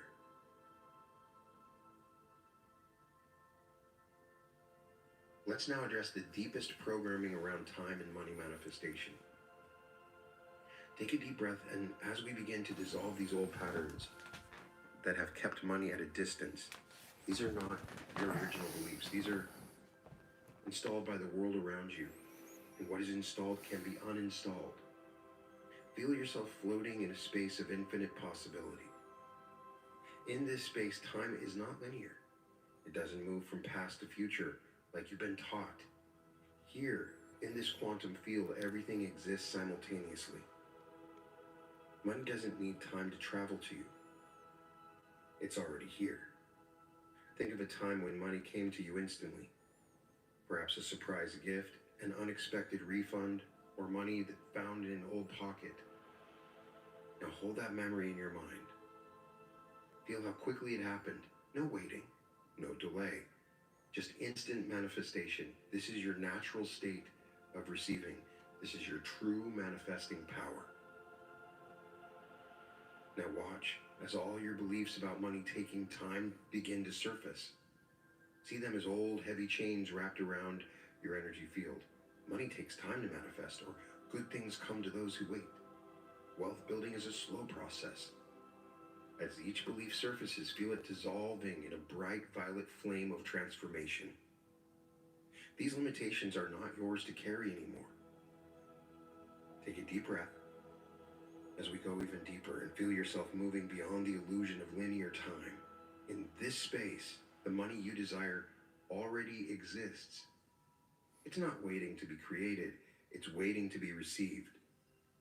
Feel the difference. You're not starting a long journey toward your manifestation. You're simply opening the door to what's already there.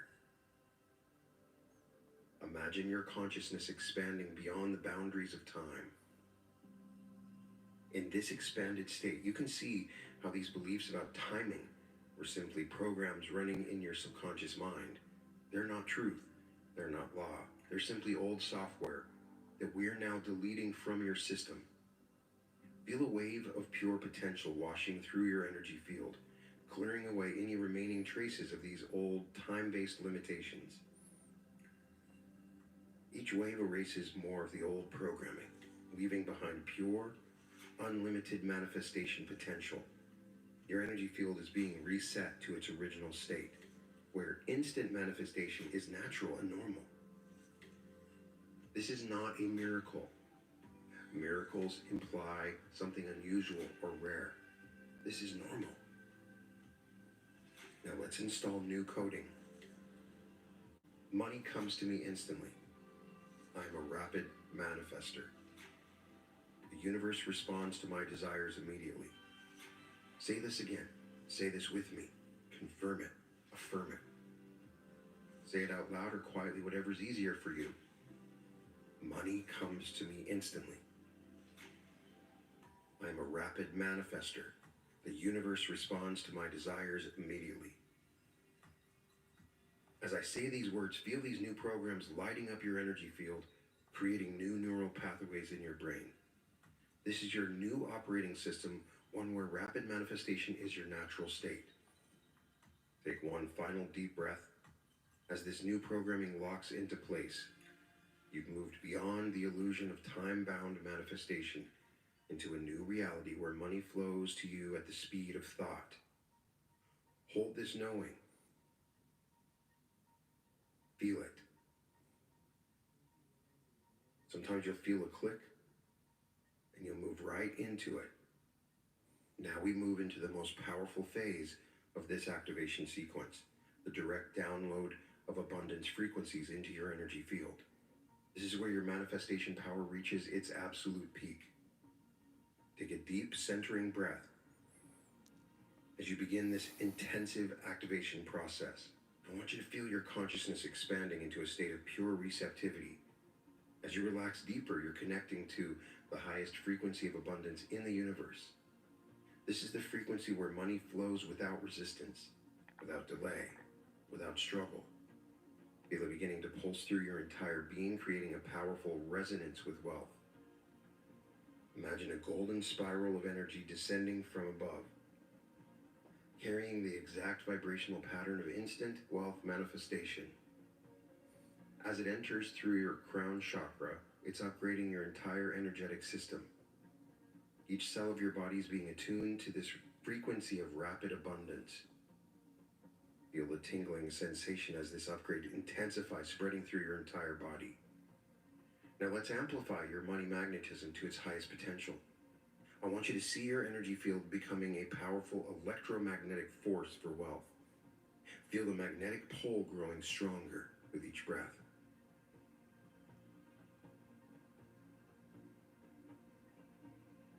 Money is being irresistibly drawn to you from every direction, every dimension, every possible source. Your aura is now a supercharged abundance attractor field. Take another deep breath as you initiate the instant abundance downloads. Sacred geometries of wealth are flowing into your consciousness now. Sacred codes of prosperity are being activated in your DNA. These are ancient patterns of abundance that have existed since the beginning of time, now awakening within you. Feel your vibration rising higher and higher. You might experience sensations of lightness, tingling, or warmth. These are signs that the activation is working at the deepest levels. Your energy field is being calibrated to match the exact frequency of instant manifestation. This is the frequency where thoughts manifest instantly into physical reality. Now you're activating your abundance vortex. Imagine a powerful whirlpool of golden energy spinning clockwise around you, getting faster and faster. This vortex is pulling in money from all dimensions, all timelines, all possibilities. Feel the intensity building as the vortex spins faster, creating an unstoppable force of attraction. Let the energy continue building as we activate your abundance chakras one by one. Each energy center is being optimized for maximum money reception. Your root chakra grounds you in material abundance. Your sacral chakra ignites your manifestation power. Your solar plexus becomes a sun of prosperity, radiating wealth attraction in all directions. Feel yourself entering a state of pure receiving. In this state, money flows to you as naturally as air flows into your lungs. You don't need to wait days or weeks to breathe. You simply breathe because it is there.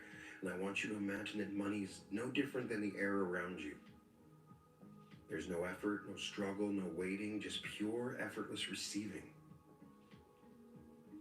Your entire being is becoming a superconductor for financial abundance. The activation is reaching its peak now. Every cell in your body is vibrating at the frequency of instant manifestation.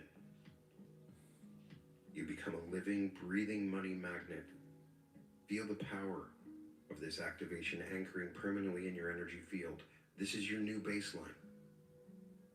A being who manifests money quickly and easily. Take one final deep breath as we seal this activation. The work is complete. You are now operating at your highest capacity for rapid money manifestation. Feel the certainty, the knowing that money is already flowing to you. The next 24 hours are filled with unlimited potential for financial abundance to appear in your physical reality. Let this power continue to build. Stay in this receptive state. Feel these energies working magic within you.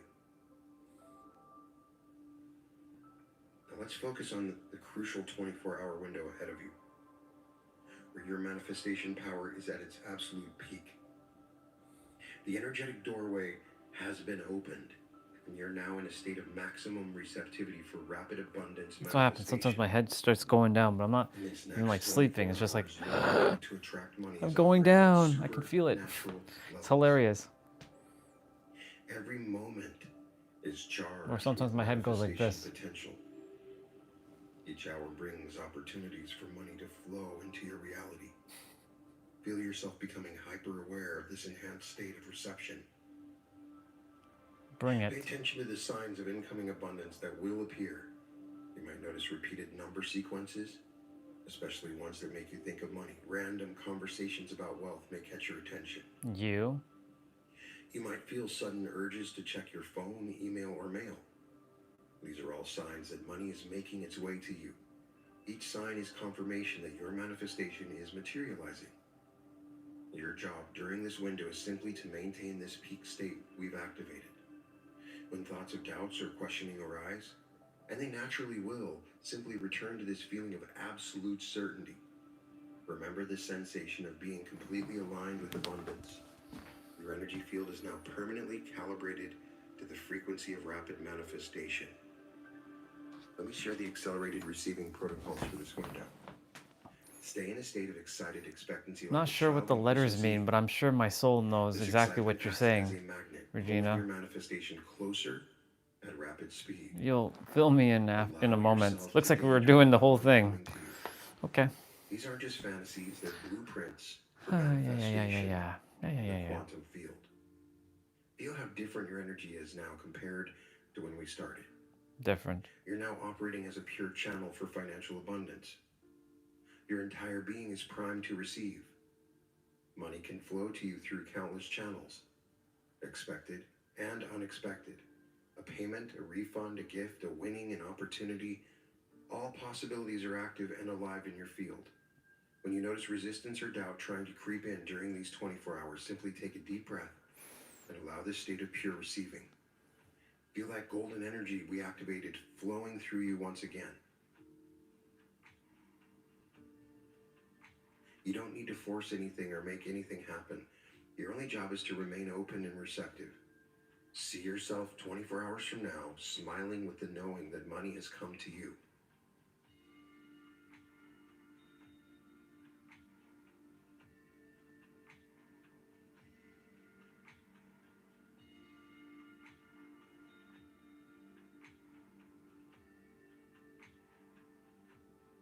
Feel the joy, the excitement, the absolute certainty. The version of you already exists. You're simply aligning with that reality.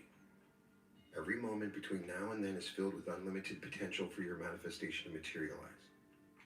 In this moment, there are infinite versions of you. In every variable, you see yourself receiving this money. I want you to tune into that version of you that receives money within the next 24 hours.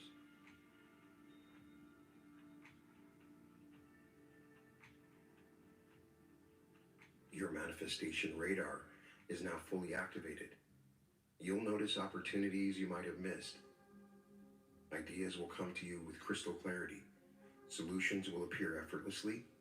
Each of these is a pure potential gateway for money to flow into your life.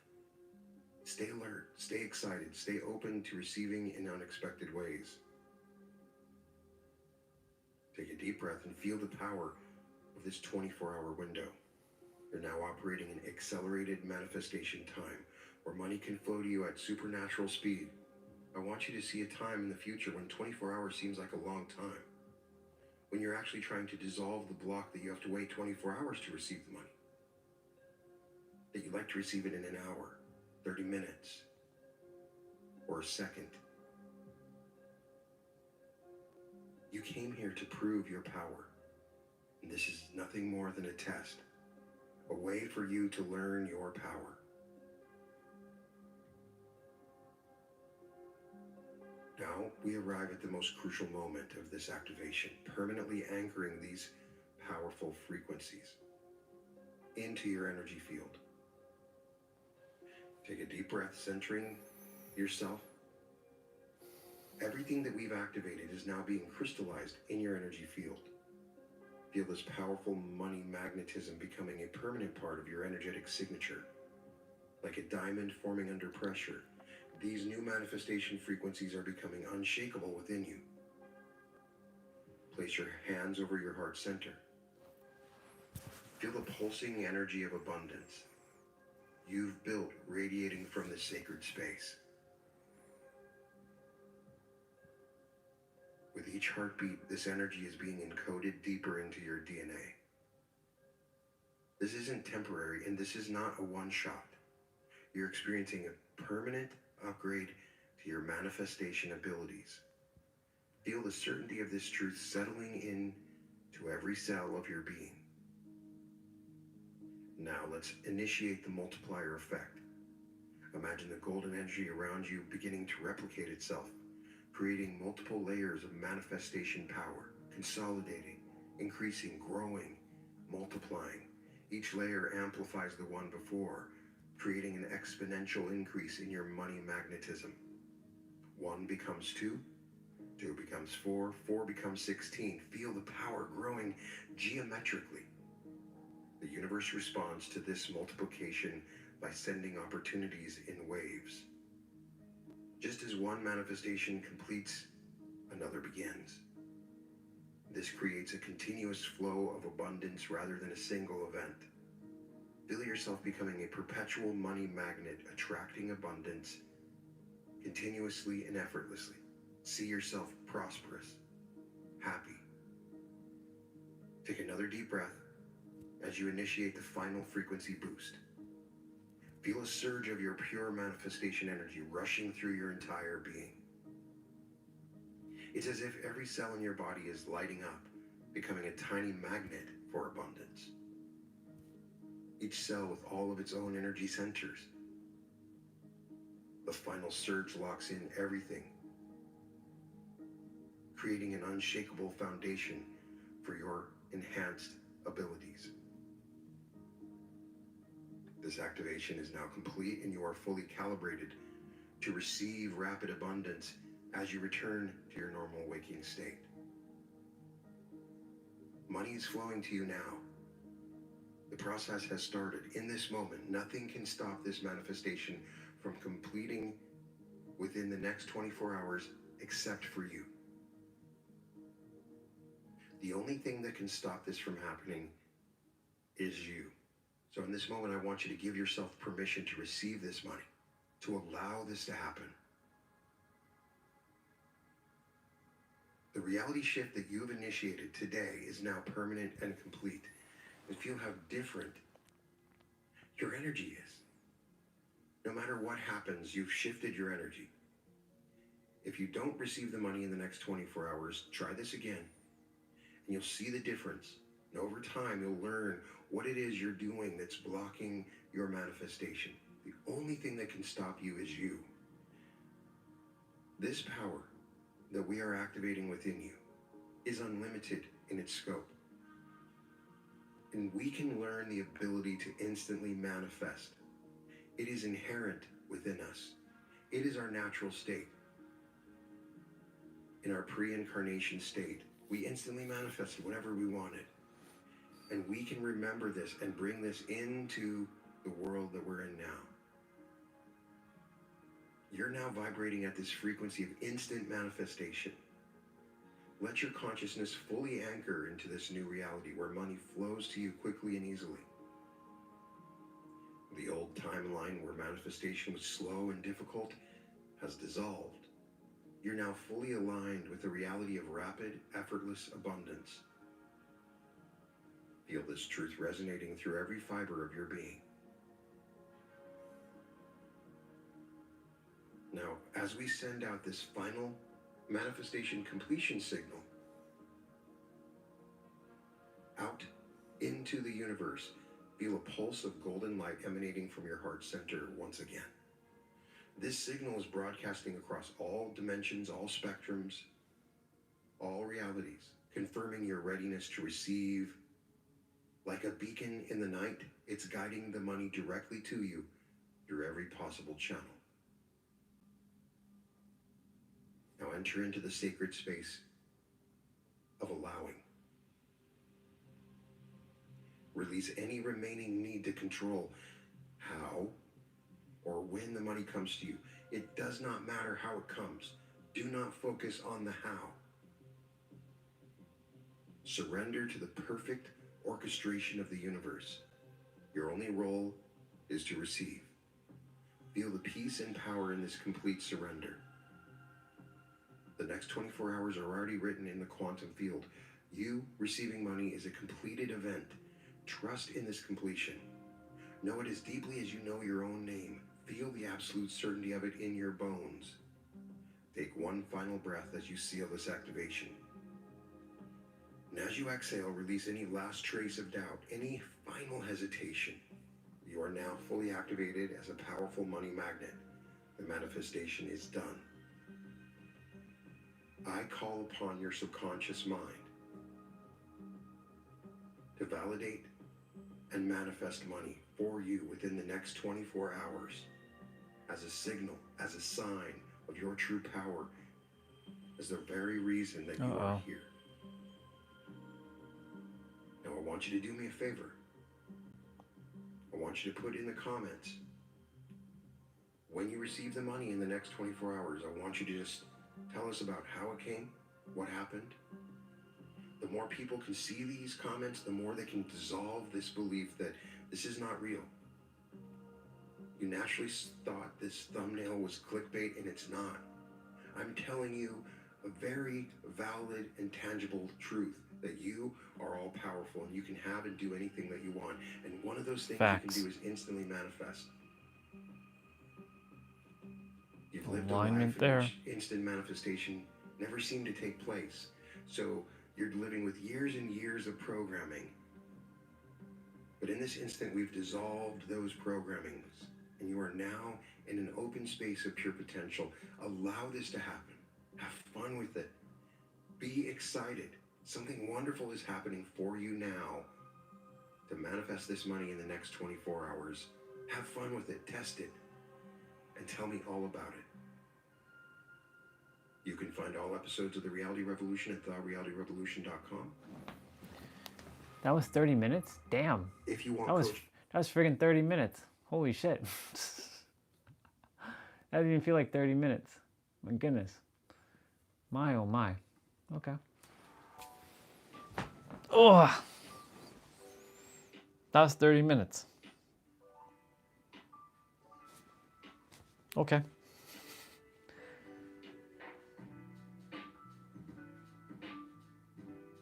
It's all kinds of like, I always see colors and stuff when I go that deep, and I was like dropping, but I'm not sleeping. That's the thing. I lose focus. I don't lose focus. I lose sense of my entire body once I'm in that state. It's like body just like, or like, yet I'm like, I know that the body's doing it. It's hilarious. Okay.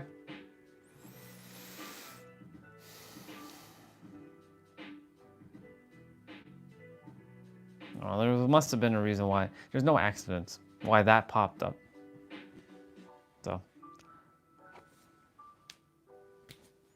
Just allowing it to unfold. That's the whole surrendering that Taylor brought up earlier. She was like, brother, twin, what's your definition of surrender? Letting go of control of basically the how and the when of things. Like letting go of how of when I'm moving to San Diego.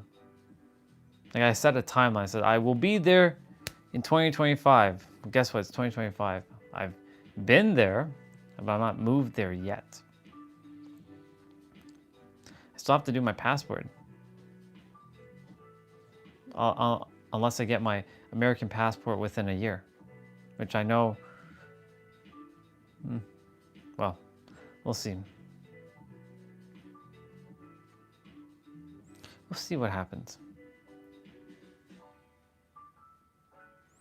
Everything is unfolding the way it's supposed to. That was 30 minutes. Damn. That 30 minutes didn't even seem like 30 minutes. Felt like 10 minutes. That's what happens.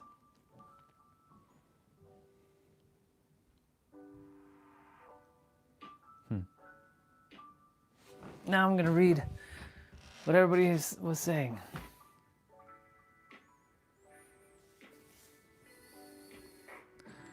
Yeah, it's coded frequency. I'm feeling I'm tuning in right now to my body. Definitely lighter for sure. Yeah, much lighter.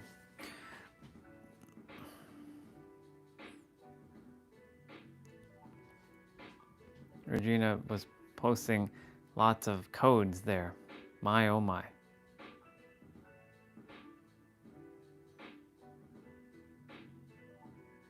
Thank you, Regina. I love you, Regina. Love you all very, very much. I'm feeling great. Ooh, ah. This is what I used to do when I would AK meditate. I just sit like this for 15 minutes and then it was the Ziva meditation and I'd be like, okay. I didn't do the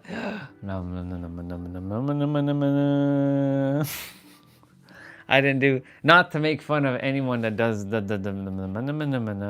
like, you know, the mantras.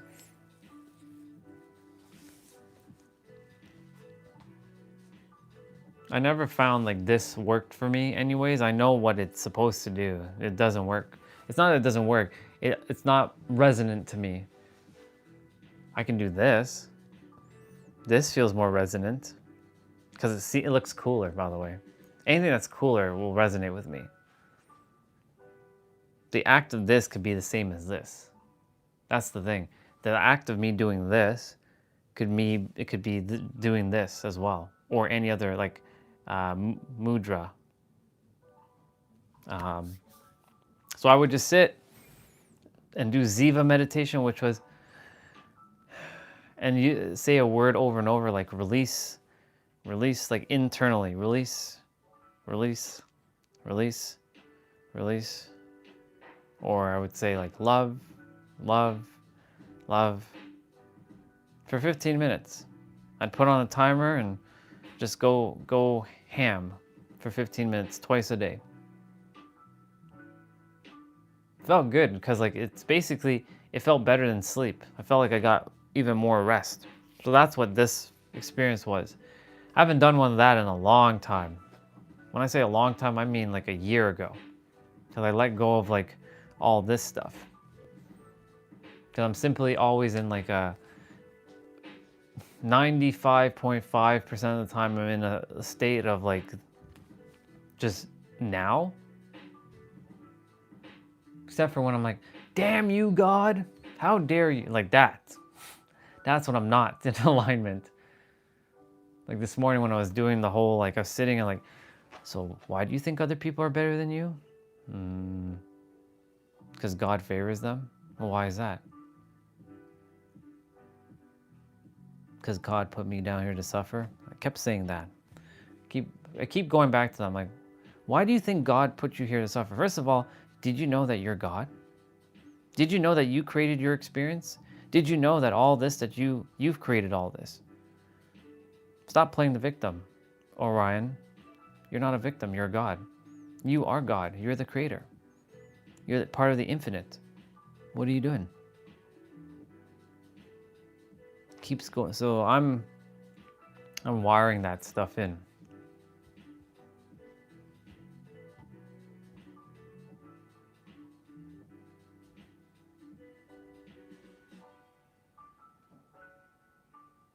Undoing there's going to come a point where the veil for me is going to simply just disappear.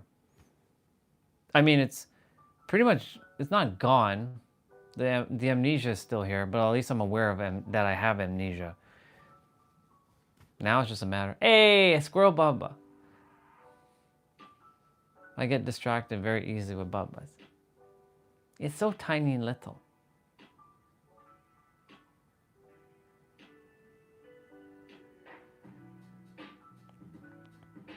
Yeah.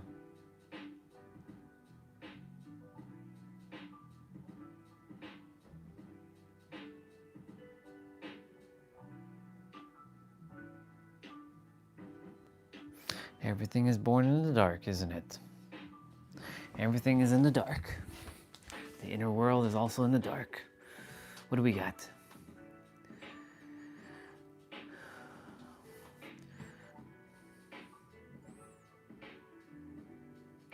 MFH, I'm reviving the frequency receiving.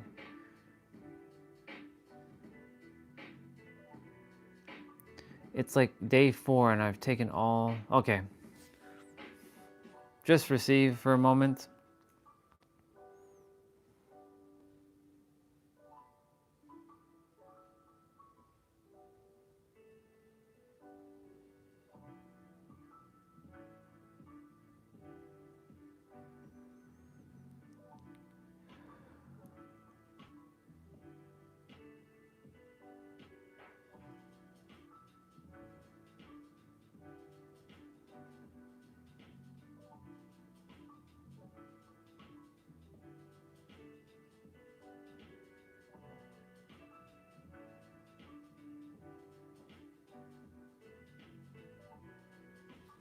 There. Universe just channeled through me to reach you for that. Huh?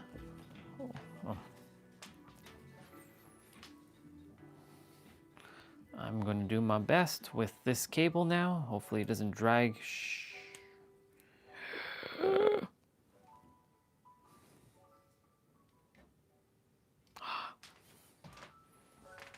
My phone was at 10%.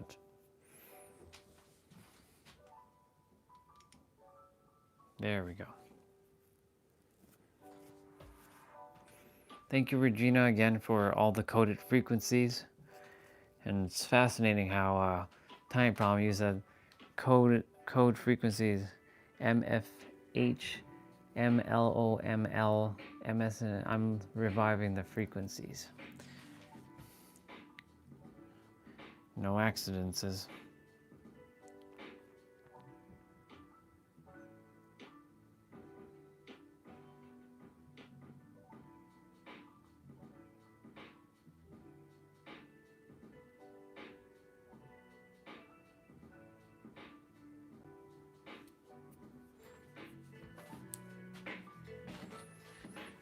Hey, there's a reason why I was also supposed to watch this video. There's 9.16 likes on this video. What does that mean? 916, which is the reverse angel number of 619. No accidents.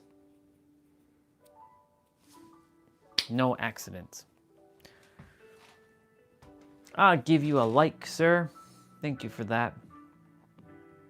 Always give likes. I always give likes to videos, no matter who it is.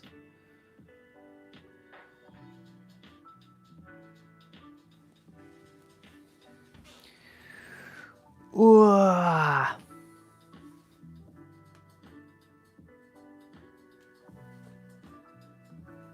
Okay. I'm gonna take a moment to just sit again. Ah, shoot, gimbal.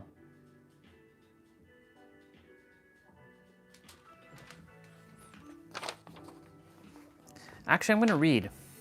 Take a moment to read. Read a couple pages from Pete's book, chapter 5. Let's do that. It's 1 p.m. Hey, easy, gimbal. Easy. Stay put. Oh. All right, we are on chapter 5. Everyone is you. I'll read what's in the chat shortly.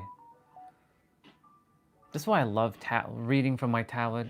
I bought this tablet just to read, and I read like 5 books off this tablet thus far. Just so upset that there's still a little scratched and It's okay. It's just a little scratch. Don't get upset now. I know, ego. Relax. I know. All right. Chapter 5. Everyone is you. Everyone is your mirror reflection is the subtitle of this chapter. I should bring the laptop over here. Look at this. Look how convenient this is. Ooh, I can watch the chat now too from here.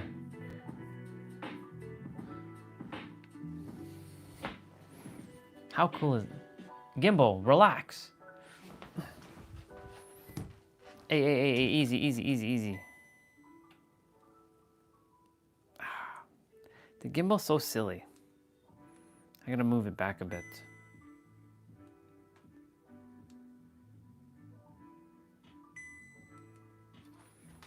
Okay, gimbal, relax.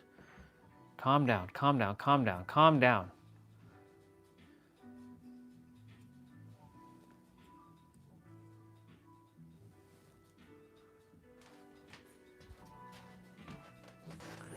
All right, so well, if any of you message, I can spy on what you're all saying there because I can see you right here. Look how convenient this is. Ooh, I like this. I like this a lot. I like this setup. It looks dope. And I just got to bring the microphone here and we got a nice setup. Doesn't this look cool? It looks cool. I like this. This is what the chairs look like, by the way. It's white like this. That other chair is white like this too. All right. Everyone is you. Many people are using manifestation techniques to medicate repressed emotions and trauma. Commonly, these techniques are used to manifest a specific person they're obsessed with and attached to. Someone who made them feel rejected or triggered. They think that if they retract that person back into their life, retract that person back into their life, then their feeling will go away. That's not how this works. The way you break the hypnosis of this so-called outer reality is by realizing that the universe is a multi-frequential, multi-dimensional hall of mirrors designed for your self-mastery. Not for someone else's self-mastery, for your self-mastery. Everybody's in their own self-mastery. Yeah, exactly. This looks good for the book club. Yeah, it looks good. I just gotta bring the mic. Well, may as well do it because the microphone's right there. Even though the microphone is just, it's perception. It looks like I'm speaking with the microphone, but I'm not. If I could use this microphone while I'm live streaming, that'd be awesome. Because this microphone's even better. But the thing is, the problem with this microphone is you have to be like up close. Ooh, it looks good. And then we do the legs like this, because you know, this is how we look like a badass. We bring the legs like this. Of course, my legs are gonna essentially get no blood eventually on it. So, and then we're gonna have the pins and needle, but it's all good. All right. I can do singing too. In the end, it doesn't even, no, okay. All right. I'll pretend to be speaking in the microphone. All right. Not for everyone else, for your self-mastery. Everyone is yourself pushed out. That's in bold, by the way. Everyone is yourself pushed out. Before you can understand this teaching of Neville Goddard, you must first understand what yourself is. Yourself is everything, period. You are everything and everything is within you. When I say you, I'm referring to your true self. You are everything and everything is within you. When I say you, I mean your true self, not this biological spacesuit. The real you has no name, no image, and no form. The real you contains everything. I can feel that. I can feel it. When we look out into the multiversal structure, when we look out into this multiversal structure, this multi-frequential,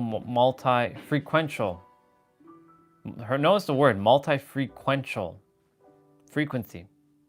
Frequency 1, frequencies 2, frequential, all kinds of frequencies. Frequential, multi-dimensional hall of mirrors designed for self-mastery, because this is what we're here to do, master ourselves. Sometimes we don't realize that we're looking into a mirror.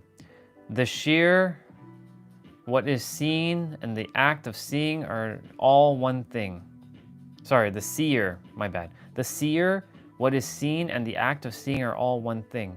Everyone is yourself pushed out. Means that everyone is a reflection of yourself. That's a bar. Everyone is yourself pushed out. Which means that everyone is a reflection of yourself. Everyone's reflecting back to you an aspect of yourself. And typically, it's an aspect that you can't see for yourself, also known as blind spots. Ooh, I haven't said blind spots in a while. We all have blind spots, just so you all know.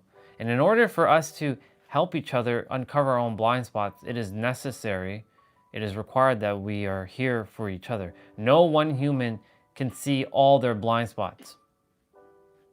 No one God currently can see all their blind spots. This is why it is required that it is required why we are all here. We're here to help one another.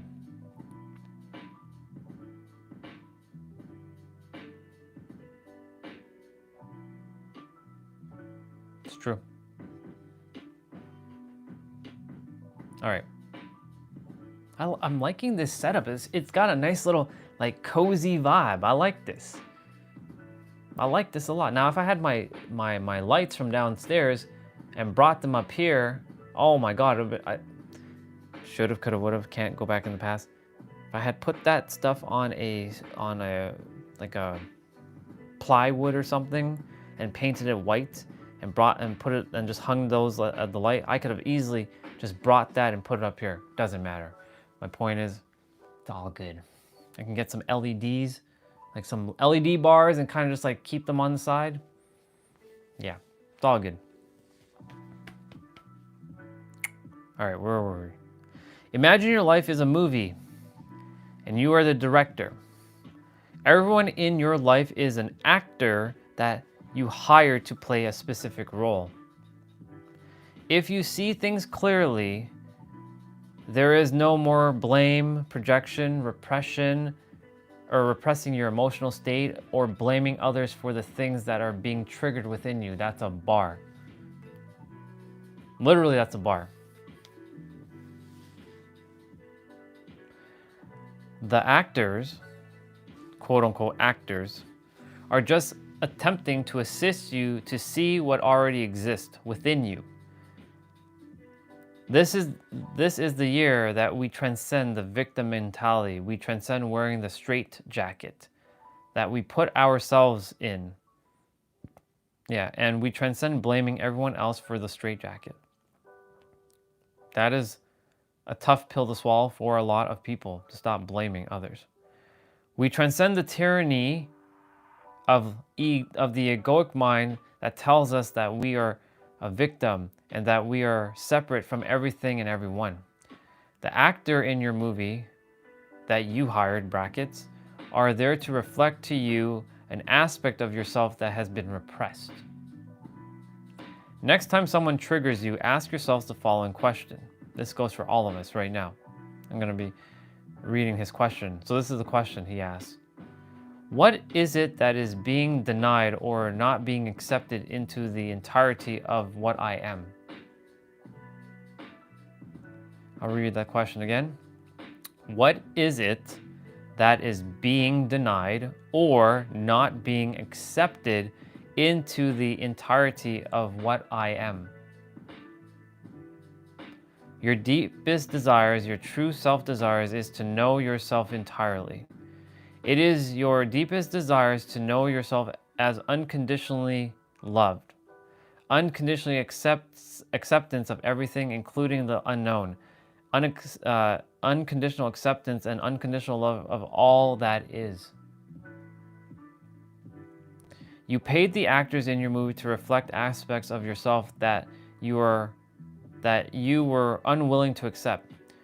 So here's a question he asked. Why do I keep attracting the same person over and over? So this is in relationships.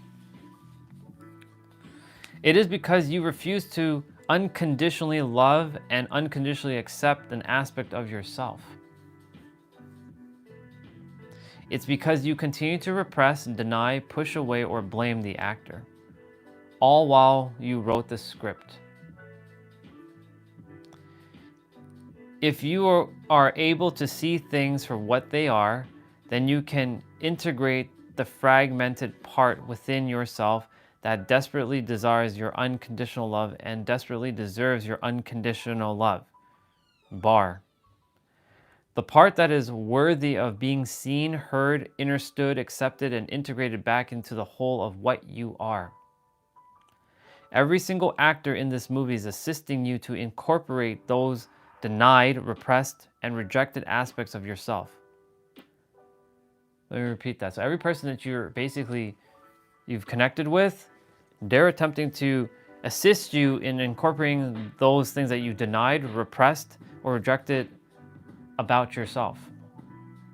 The reason we get rejected repeatedly is because we refuse to accept ourselves, and that is a fucking bar. Thank you, Pete, for that one.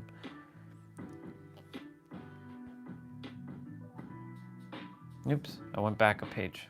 It's so sensitive for whatever reason. Every time I touch the screen, this is why I don't like the Kindle app. Because the moment I touch the screen a certain way, it just the other apps don't do that.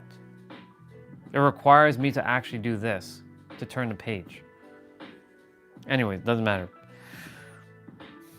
So let me repeat that again. The reason we get rejected repeatedly is because we refuse to accept ourselves. That's a bar. Now, he writes this in bold letters. All of this is in bold. You can never be rejected unless you reject yourself. You can never be abandoned unless you abandon yourself. Huh. How interesting is that? You can never be rejected unless you reject yourself. You can never be abandoned unless you abandon yourself.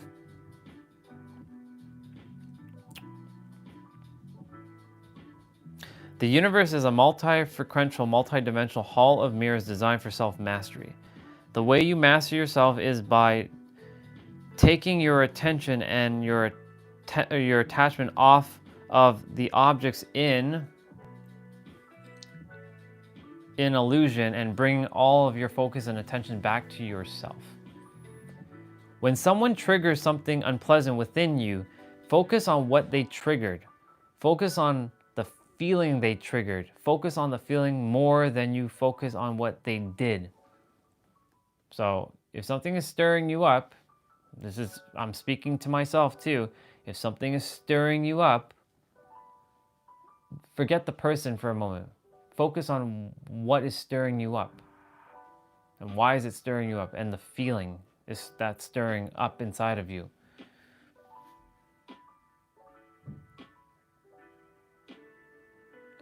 Focus all your attention on the unpleasant feeling that they just triggered in you. The rejected, abandoned, and accepted aspect of yourself that is desperate to be incorporated back into the whole. It is our job as beings of unconditional love and light to integrate all aspects of self back into the whole, to become a whole person again. A holy person again.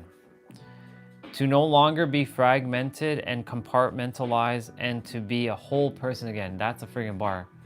So many of, I can see it, that it's clear as day. When I see others, I see the compartmentalized,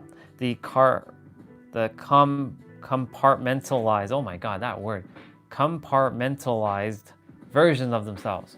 I can see you're there and there and there, and you're not you're like a split being essentially.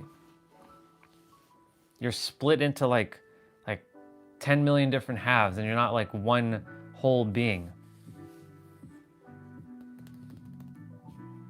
I know because I recognize that in myself. I split myself so many times. Ridiculous. This is how your vibration goes up and you become a rising tide that lifts all ships. And I've said that before. Becoming a rising tide that lifts all ships. Magic begins to happen.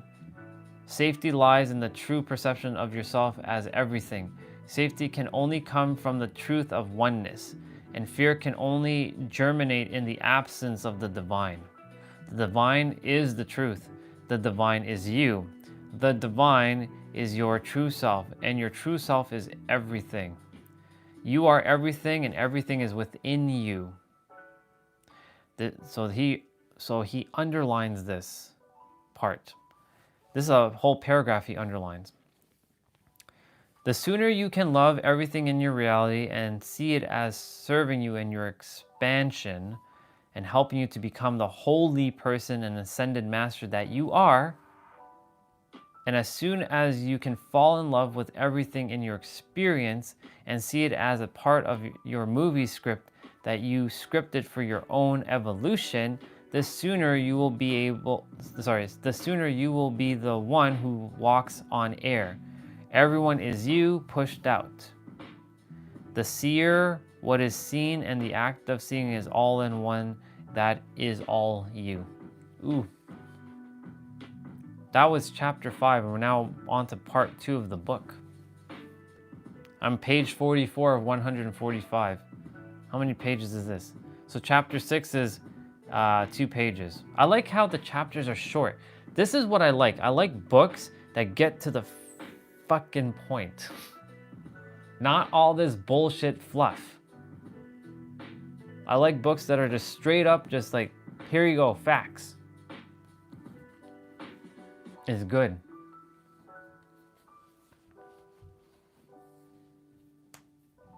Chapter 6 is it's called Embracing the Darkness, or Embracing Your Darkness, the Hidden Gifts of Darkness. I'm going to read chapter 6 quickly. I feel called to. Embracing your darkness, the hidden gifts of darkness. Marry yourself to the present moment where all your power is. Keep talking about the present moment.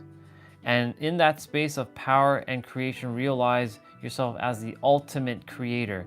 He took that one from me. I remember, bro. I remember, Pete. I said we're not just master creators. I said it in one of his live streams. Like, bro, we're not master creators. We're ultimate creators. Thank you, Pete, for using my words. He actually messaged me yesterday.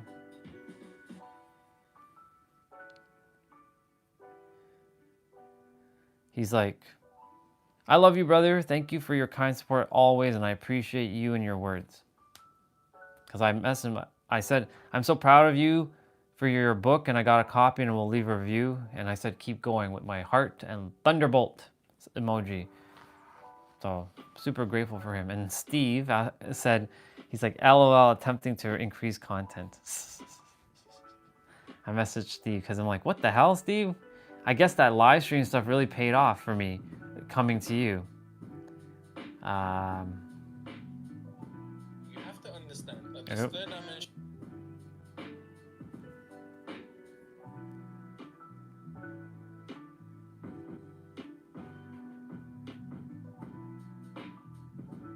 I haven't seen Diana in a long time. Interesting. Cool.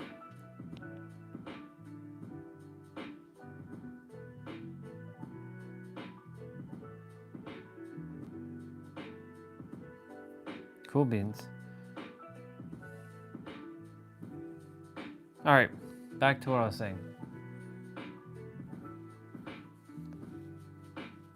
Yeah, the last chapter was really good. It was very moving. All right, so embracing back to your darkness. All right. So I like how he said he used the word ultimate creator. So we're not just master creators. You're the ultimate creator. Instead of overvaluing what you don't have, feeling like a victim, and operating from the subject-object paradigm. So again, what does subject-object paradigm mean? You're the subject and this microphone is the object, and that means that this thing is separate from me, meaning this microphone is completely separate from me. So this is object, I'm subject. So meaning stop operating from subject-object paradigm, or like the tablet I'm holding in my hand. See it as one and one, one and one. We're all one. All this is one. The laptop, this stool here, the wires that are plugged into the laptop, the phone, the chair, all this is one. This is all one.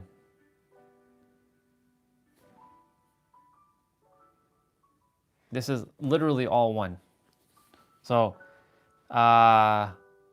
instead of overvaluing what you don't have, because we always focus on what we don't have and not on what we do have, feeling like a victim and operating from the subject-object paradigm, understand that you are everything and everything is within you. He will continue to say this. Every chapter has this. Everything is you, or you are everything and that everything is within you. My screen went blank for a moment there.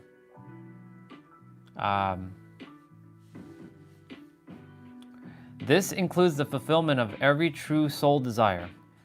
When we understand that the universe is just a mirror and an amplifier of our frequency, notice the word frequency, and our internal state of being, we stop reaching outside of ourselves to acquire or to chase things. Metaphysically speaking, whatever you chase runs away. By the way, he put that in brackets. Whatever it is that we desire to attract, we must become the vibratory equivalent. Or, in other words, we must become its vibrational equivalent. We can do this by knowing that we are whole and complete. We are not lacking anything. And what we desire is given. We can go within and activate any vibration we desire and get that reflection back from the universe. However, we must become masterful enough to hold that vibration. Key words. It's one thing to know the vibration, it's a whole other thing to hold that vibration. So he put that in italics. We must become, or I should say, it is advantageous that we become, or not even say that, it is advantageous that we realize that we are masterful enough to hold that vibration. We were reading Pete Sapper's book, the one that I was reading earlier. We were reading chapter 6. This is called Embracing Your Darkness. This is the book called Creation is Finished. I see you, Swati. I see it there, and I'm watching my stream on the computer, so it's pretty dope. So I can see the chat here. And I can also say, what up, people?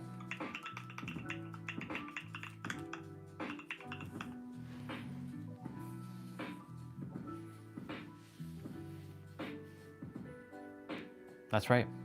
I think we have a new setup happening here. It feels dope. It looks cool. I'm looking at it in the stream. My little desk and all kinds of stuff. Yep. Oops. Why did I bookmark that page? Bookmark that. Yep. All right. All right, let's continue. Whatever it is that we desire to attract, we must become its vibrational equivalent. I did. You didn't see me type? Nope.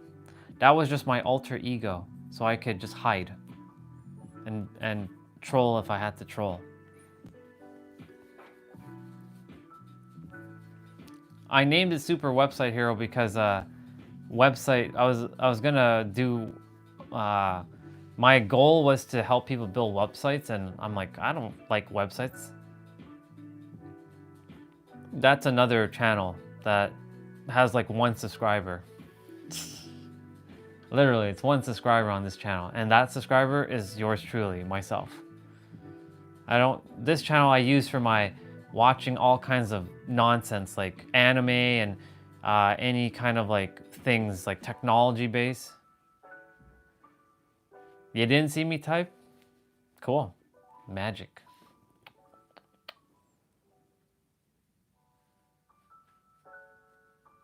Okay. That was me though. Now you should see me typing.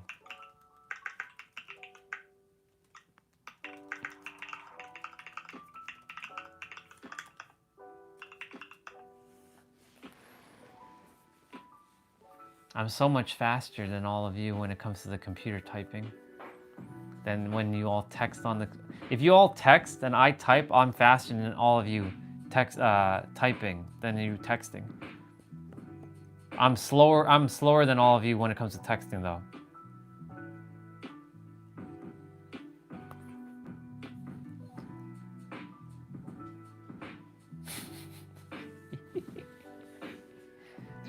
Okay, all right.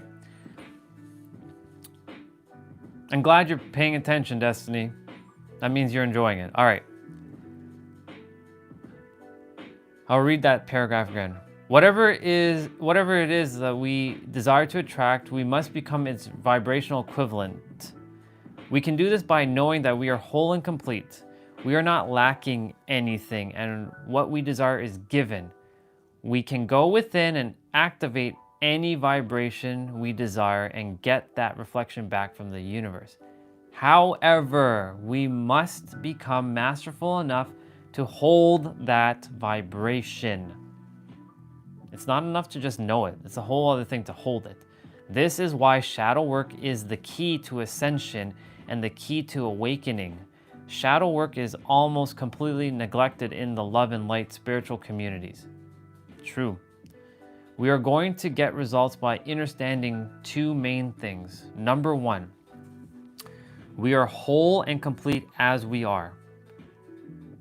Listen to that word carefully. To those words carefully. He bolded this. We are whole and complete as we are. You all accept that now as your new mantra. That is who you are now. You're not your fragmented, traumatized ego that you've been. You are whole and complete now. And if you don't tap into your whole and complete now, then you can continue to live your traumatized, fragmented ego, as he would say. So I'm stealing his words for now. So that's your mantra now. You are whole and complete as you are now. We don't require we don't need or require anything outside of us. We must see ourselves, or we must see yourself as whole and complete. You cannot operate from lack and poverty mentality. That's been brainwashed into your subconscious mind. Or the subject-object paradigm, seeing yourself as incomplete and lacking. Object or subject that needs this object outside of it to fulfill it. Meaning, for those again who don't know what the subject-object paradigm is, this is subject, me. This is object, microphone.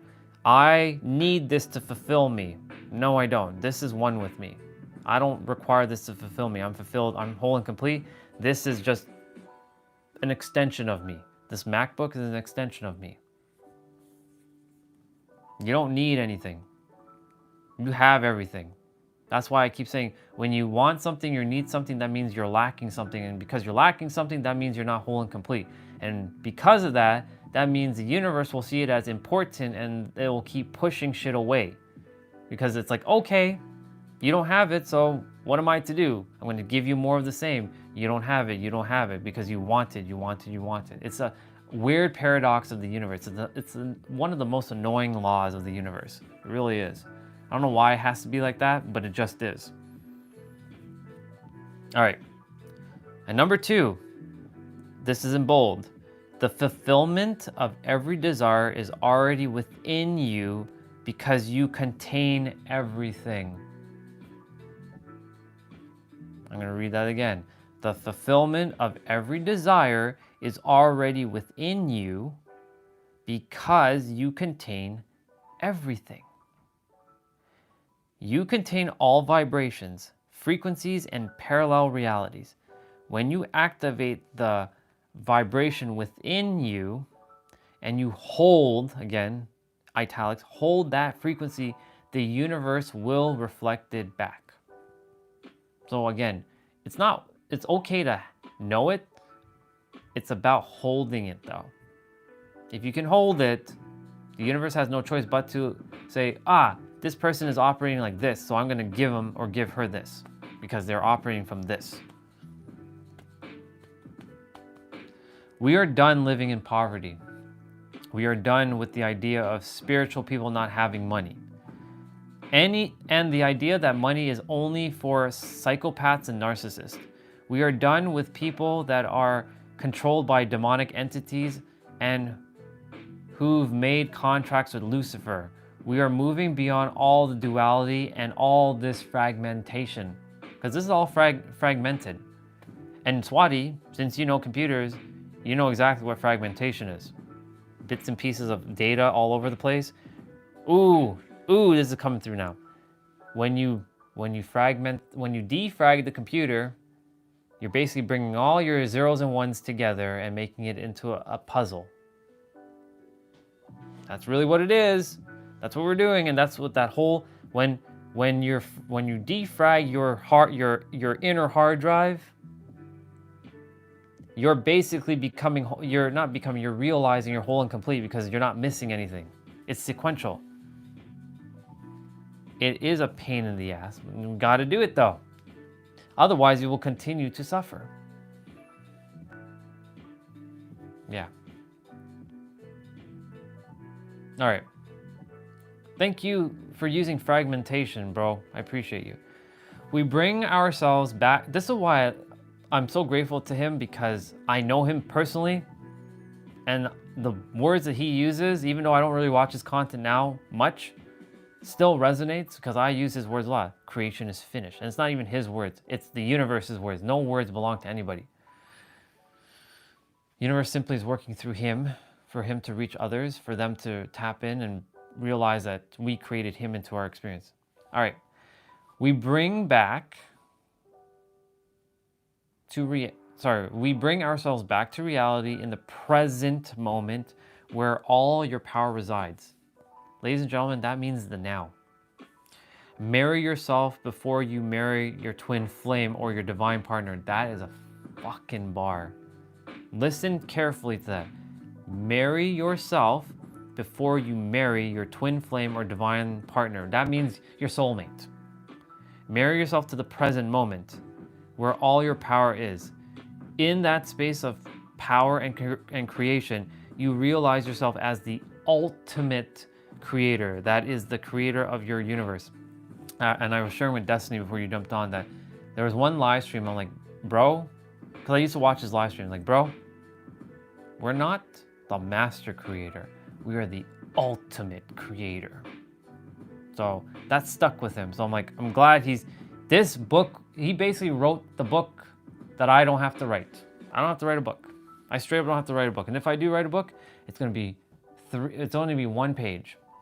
Everything's gonna be on one damn page. That's it. It's a one-page book. I'll sell it for $1. All right. Up to this point, your higher self has been creating your reality. Your higher self desires to declare independence from your egoic mind and the slavery and the tyranny of your egoic mind. The mind, so he puts in brackets, the mind that tells us we are incomplete and lacking something. We can declare our independence right now by developing mastery as we transcend the victim-victimizer paradigm. What is victim-victimizer? Victim is you playing the victim. Victimizer, you attacking someone else and victimizing them. And they becoming the victim of your nonsense.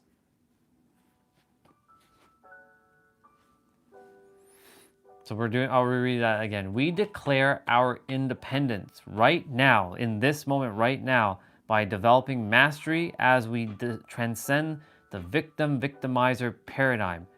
and we begin to see ourselves as the creator of our entire universe. There's 2 more paragraphs and this chapter is done. It has always been your highest self it has always been your higher self that's created everything. I'll put in brackets, sometimes in conjunction with the ego and sometimes against the ego's wishes. The dark night of the soul, which is basically going through that hell, is a situation you create for yourself. No matter how catastrophic your dark night of the soul is, you can be sure that it was you that created those circumstances to get you in touch with your emotions and traumas that you've been repressing all this time. So everything that all the pain and suffering that you've caused, that you face, you created that for your soul and your mind. Well, for your mind to release it and your soul to liberate yourself from it. You created it so that you can let go of it.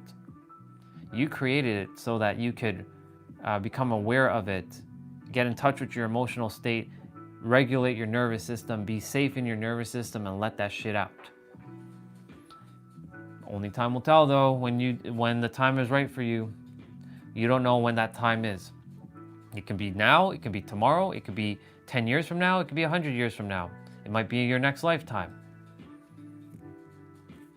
But if you have enough courage, and he was talking about facing the darkness earlier, like the fear of the unknown. By the way, the unknown is more of yourself, just so you know. Yep. Let's see. No matter how catastrophic your dark night of soul is, you can be sure that it was you that created those circumstances to get you in touch with the emotions and traumas that you've been repressing all this time. And finally, no matter how catastrophic or painful or how much suffering was involved, you can be sure that you created it for yourself, just like you created everything else. That was chapter 6, and chapter 7 is the victim-victimizer paradigm. How many pages is this? It's only 2. I love the fact that the chapters are so fucking short. This is what a book should be. Like 2-page chapters, if that. Literally. Short book. Short book. To the point. Plain and simple. None of this nonsense. Like 100 page to tell you to be present. What? I love Power of Now, but come on. Do we have to have all that stuff in there? Just get to the point.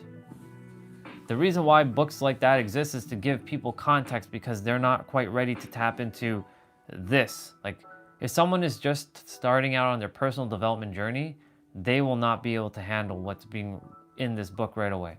They'll be like, who the fuck is this person that say this? Because they're so locked in with their bullshit like stories and their belief system, aka the BS, the bullshit, and they essentially are gonna just disregard everything that's said until you become super open-minded and you've started feeling a shift within yourself. That's why I like books like this, and I can't wait for Nero's book. Buying that book immediately the moment I see it. I gotta find a way to rip these books off of Amazon, because like Amazon changed their download policy now. You can't download shit off of Amazon's website anymore. You can only transfer stuff via Wi-Fi to another Kindle.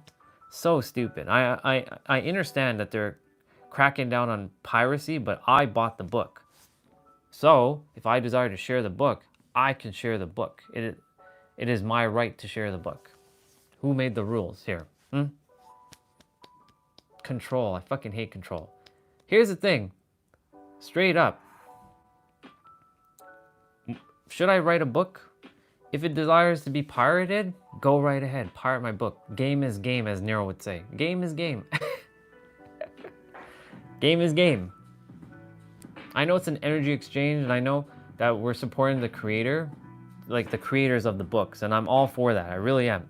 But there are certain books like I'm just gonna read it first to see if it's worth. If it's worth it, I will buy the book. And I do that. If I feel like it was a big waste of time, I don't buy it. That's why I have a few books in there, physical books. I like my digital books better because I don't like marking up. I don't like touching my books. Like I like pristine books. Yeah, I'm a perfectionist. I like my books to be clean. I don't like writing in my books. That's where my tablet comes into play because I can make notes on my tablet. I like digital notes. I know it's not the same, but still, I enjoy highlighting in my digital books because it's cool. It looks cooler. I know there's something about reading a physical book that differs from than a digital book. But I have like over 1,000 books in this tablet. Imagine me carrying 1,000 books on the plane, like physical 1,000 books. Or like when I am in San Diego, I'll tell you this right now. In my penthouse or in the healing resort, there is going to be a library of books, physical books. And any one of you, whenever you're coming to visit, if there's a book you desire to take it. I'll just replenish the book. I'll just rebuy the book. Any guest that comes over and they feel called for a book, take the book. It's your gift. Go take it. So I have the copy. I love my books. I just don't require them anymore. I'm just going to create, like, for example, for the penthouse, which is going to be Airbnb'd out, if a guest comes by, when a guest comes by and they look at the book collection and there's a book that they desire, take the book. I will replenish it. Just let me know what book you took. Once I know the book that you've taken, I can replenish the book. Just in case maybe someone else desires the same book, another guest. Just to help expand someone's consciousness while they're staying there. I have that Airbnb mapped out to the T, exactly how it is. They walk in, the beautiful harmonious music's playing. It's just absolutely blissful. Yeah.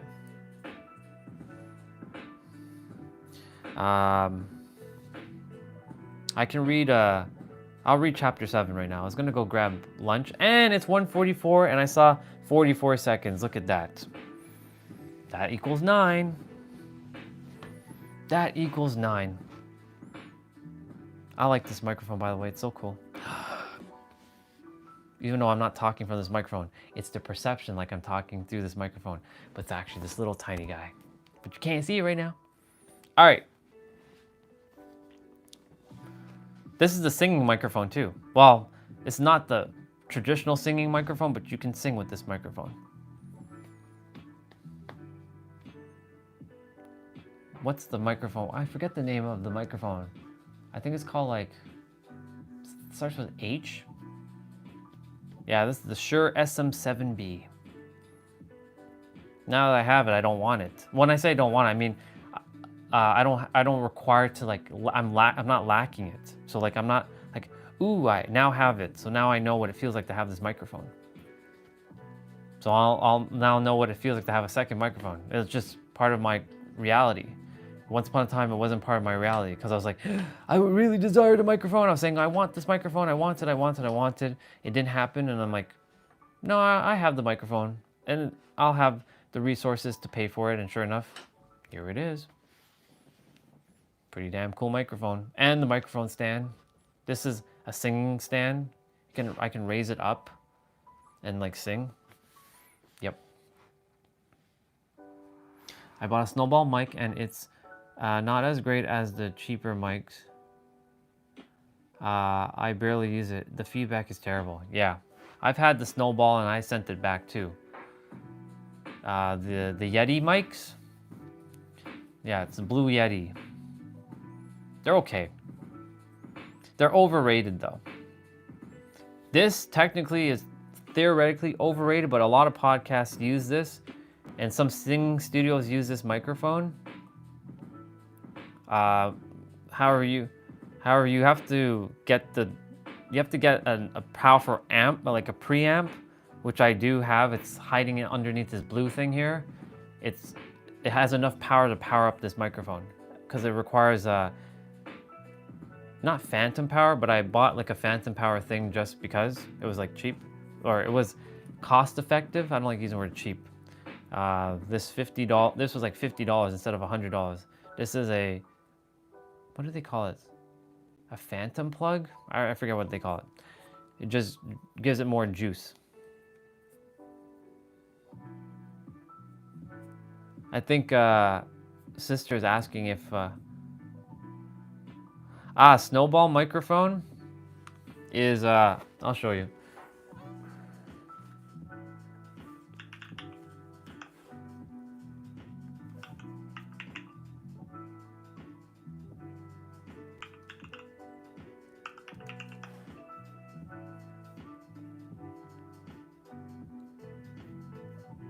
There's different colors.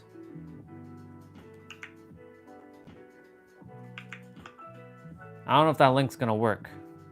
Nope. Too long. That link's way too friggin' long. I'm on the character limit. No! Why can't I delete it? There we go. Uno momento. Uno momento, please.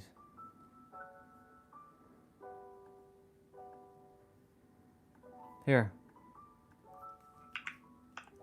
Click that link and you'll see it. It'll take you to Amazon. You'll see the microphone that we're talking about.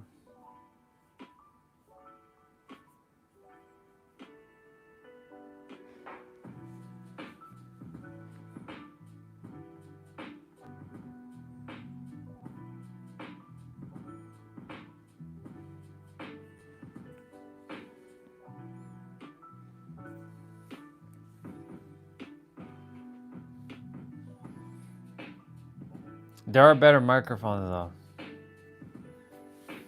There's a $1,000 microphone that is meant for singing. And that's why I'm attempting to remember the name of it. Let's see if I can remember the name of it.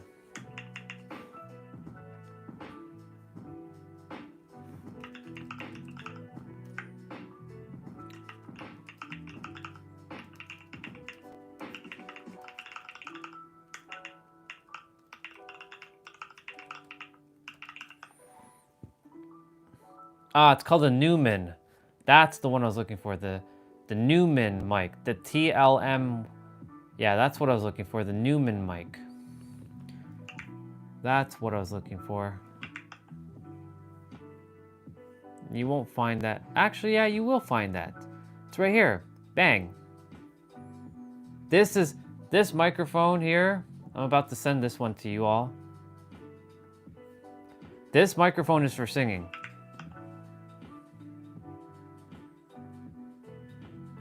So check that microphone out. That microphone is for singing. That's $1,000, just so you all know. That's definitely a singing microphone. It's better than this thing.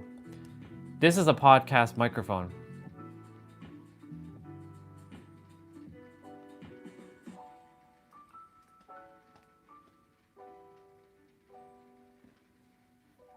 Yep. It's the Newman TLM 102 MT condenser mic. That's like the granddaddy of them all for when it comes to microphones. There's a couple other. There's yep.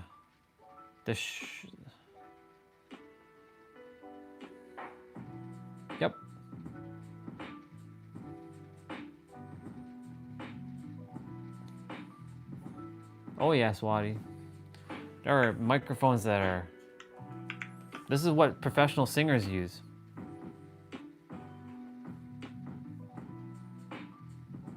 I have a better one for you. Check this one out.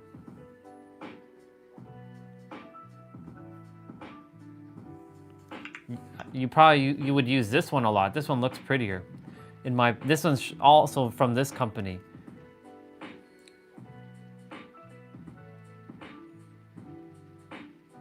It's the Shure KSM44A. This is a singing mic, and this one is $1,400. How beautiful is that? Such a beautiful microphone.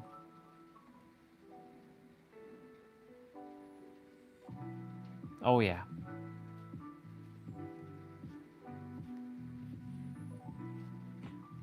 Yeah, music is no joke, just so you know, Swati.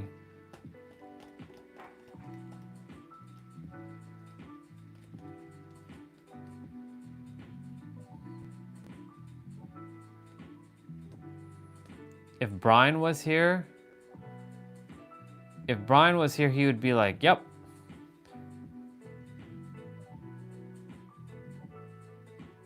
Yeah, exactly. I muted the song because, like, you know, but yeah, he has the microphone. He looks like he has a Newman microphone. And he has a pop filter. Yeah, he has a pop filter. And now she's singing. I'm just kind of scrolling through.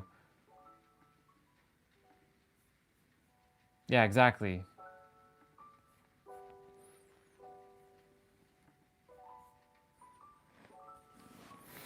Okay. Shall I read chapter 7? Or shall I go grab something to eat first? Choice is yours. The choice is yours. I'm good either way. I can go eat in a moment. Actually, I'll read chapter 7. All right. Chapter 7. The victim-victimizer paradigm. Step into your creatorship now.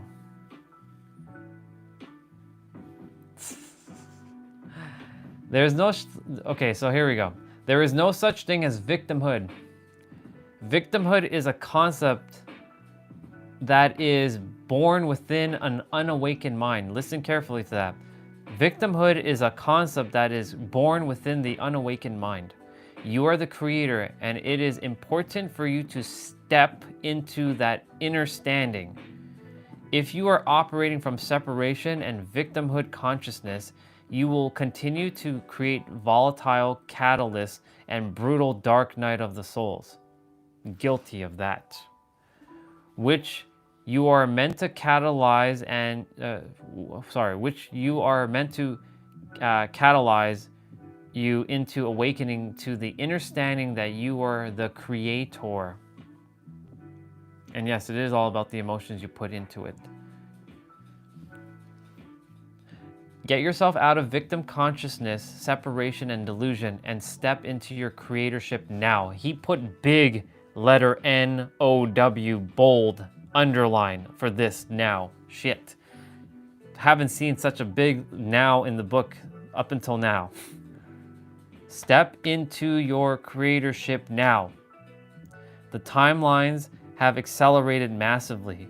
You can't afford to stay in a state of victimhood or in a state of spiritual amnesia. Everyone and everything in your reality is you, and it all consists of your energy. You are creating everything and everyone in your reality. It is all a projection of your consciousness, from your higher mind projecting onto your physical reality. You are projected into space-time, and all experiences is happening within your consciousness. The outer world is an illusion. It is the Maya, third-dimensional reality. It is all illusion. You must start from a foundation of safety by understanding that everything is happening within your consciousness.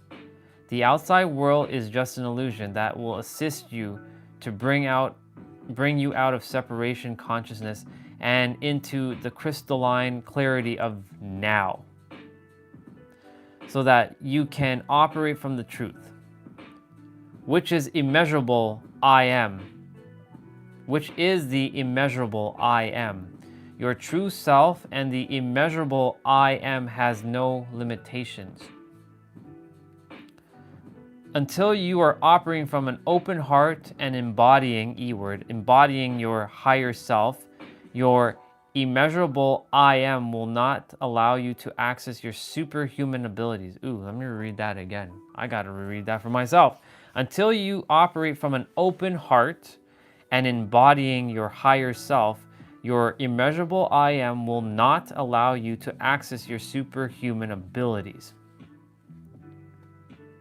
Remember, ooh, he talks about the superhero here. I think this is why he and I connected, because of the superhero of love thing. Remember the superhero powers that you were dreaming about when you were watching those superhero cartoons or movies as a child. Your affinity for this was not an accident. Somebody's knocking at the door. Hold on one sec. Not sure who's knocking at the door.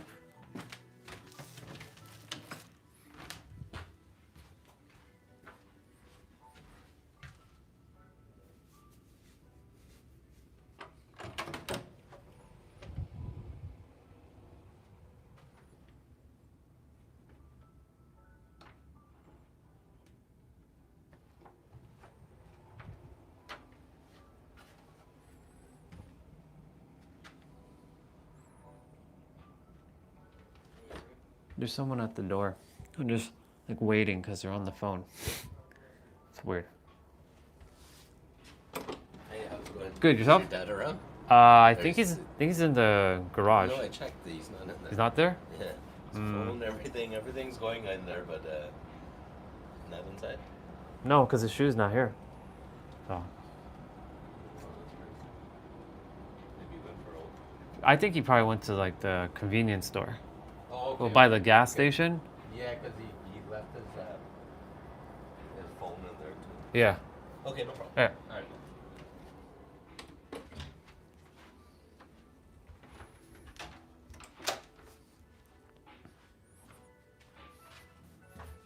He seemed familiar, as if I remember him, but I don't remember him.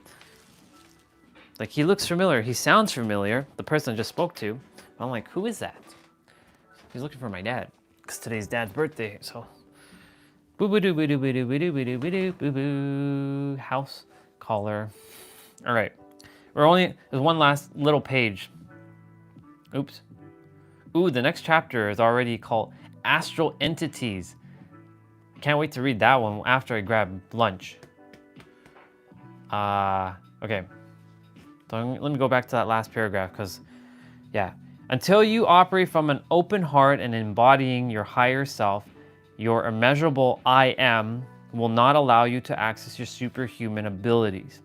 Remember the superhero powers that you were dreaming about when you watched those superhero cartoons or movies as a child. Your affinity for this was not an accident. You knew that one day you would turn into a superhero, which is the truth. Thank you, sister. Which is the truth of what you are. I already said happy birthday for all of you because I said the live stream said happy birthday to you. So he's like, he didn't know what to say. He just said thank you. The immeasurable I am. Yeah.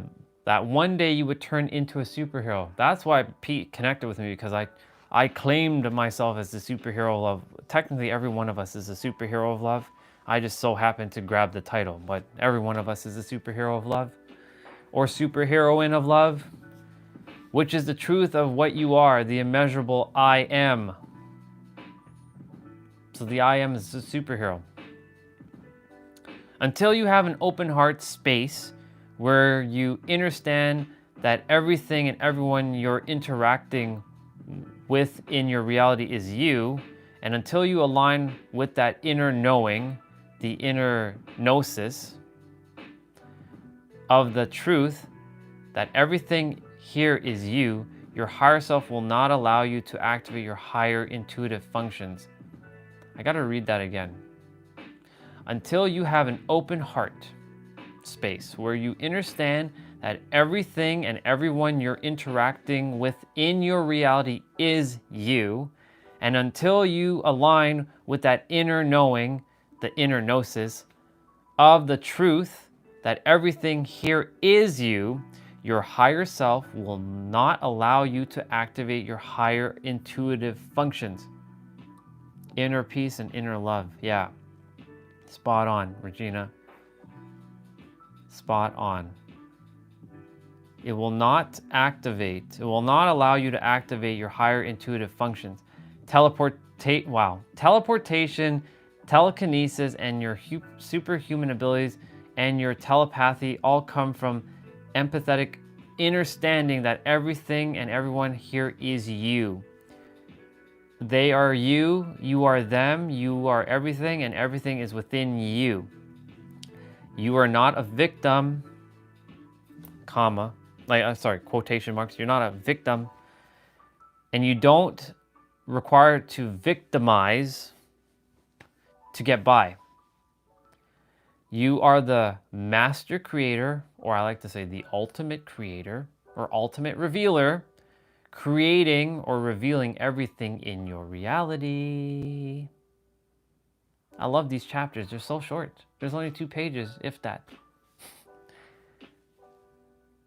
That was dope. Let's go grab something to eat now. Ooh, doo doo doo. I love that I can swing the mic like that. Ugh. Chapter 8 is astral entities. I'm liking this setup. It's so dope. It feels so good. It feels dope. Why, thank you for the things. Swati, I appreciate that. For the things. Okay, we gotta unplug this. We gotta unplug this.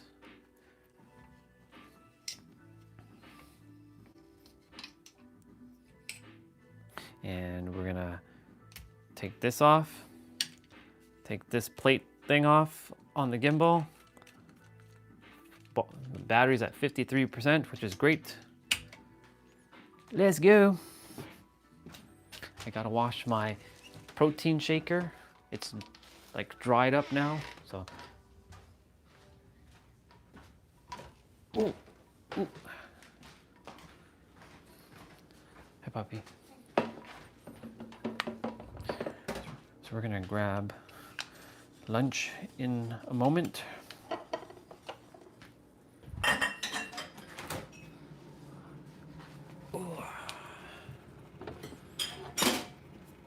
What is this?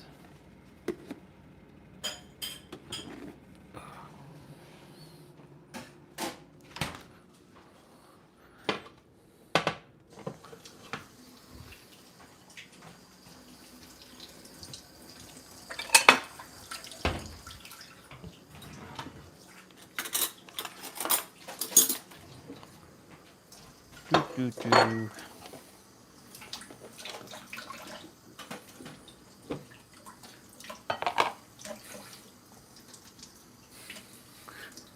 What is that, water? Yes, it's water. We're, are we having that?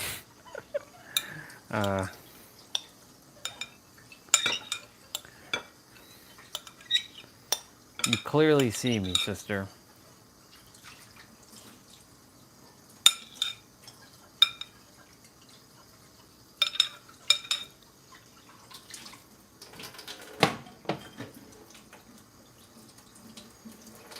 We're having rice, chicken, and broccoli.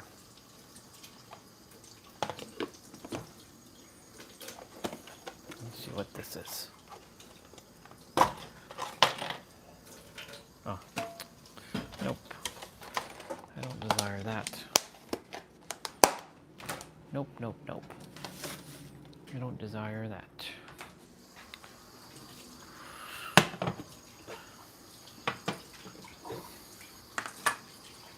Probably leave the dishes, I'll pack them.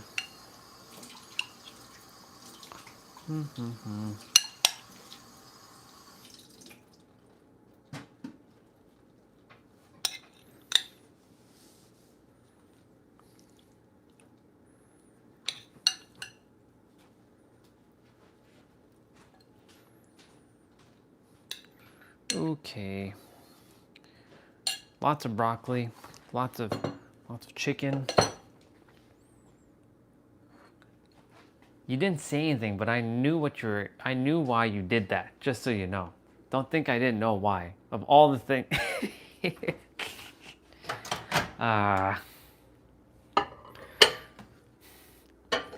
I'll never let that one down.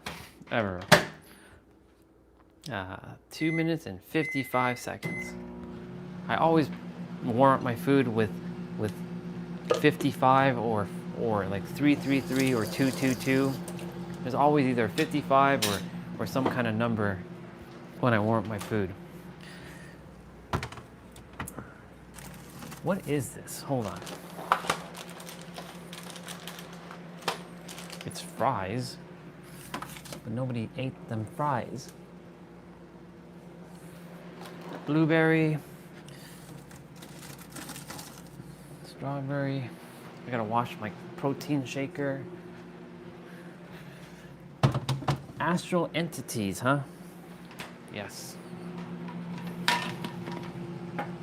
Why does everyone think I'm not innocent? I'm innocent. You are innocent. It's you that's putting out that energy. If you didn't say that, then I wouldn't have said anything. Or if you didn't even type that water thing in, I wouldn't have said anything. But because you did that, look, I'm doing water right now. Feed me some blueberries. I'm not having blueberries right now. I'll have it later.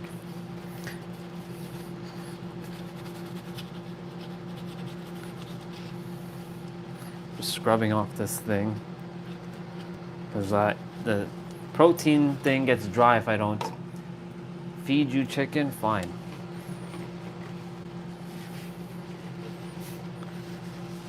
The meal I'll share, but I'll never share my protein unless it's for my romantic loved one who desires protein. That's the one thing I will never share, unless it's like they're in dire situation of protein, which that'd be hilarious. Like the last protein shake ever. Yeah, I'll give it up.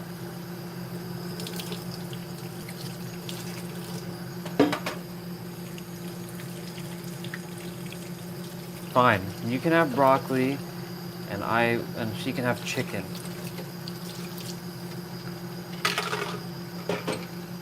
And I'll just eat rice. I'll just eat bare rice. How about that? I'll just eat the bare rice.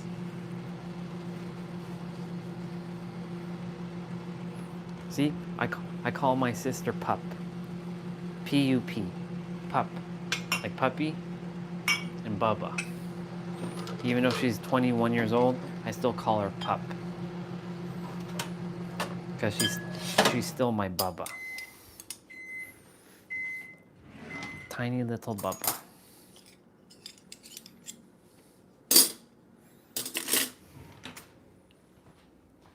I would like my gift to have arrived by now. I think my dad's friend is still outside with his van, so I guess he's just waiting, or my dad may have came back already.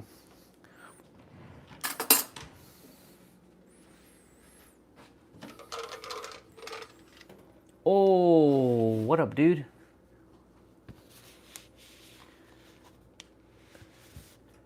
Sure, I'll feed you rice as well. Hi, darling. Whoa, what is this?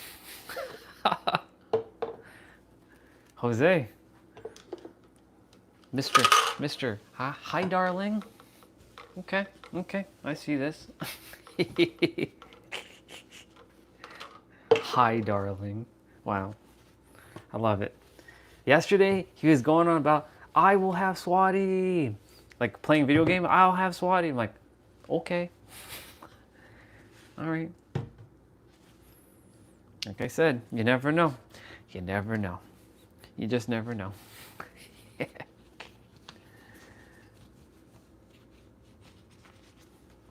We were reading Pete Sapper's book. I love his chapters. They're only 2 pages long. Maybe 3 at most. Asadi? Is that another nickname for Swati?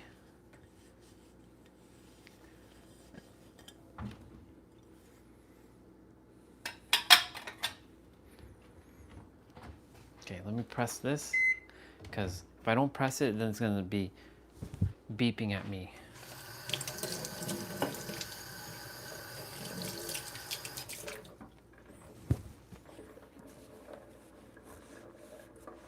Yes, I remember the visa thing. I remember the visa thing. I mean, if it worked that way, awesome, but it doesn't work that way, unfortunately. But you never know. You never know.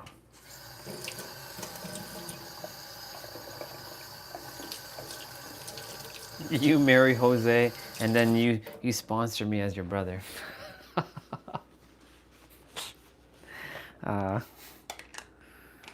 That's hilarious. And guess what? You inherit a sister-in-law. Do you know who your sister-in-law is? Guess who your sister-in-law is?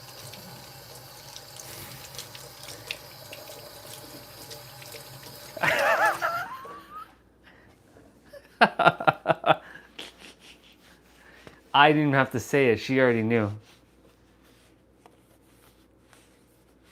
He already knows. There's nothing to hide.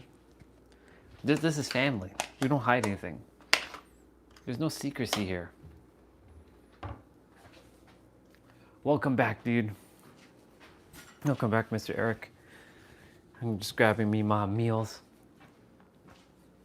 I'm apparently feeding Swati broccoli and Tiny Problem chicken.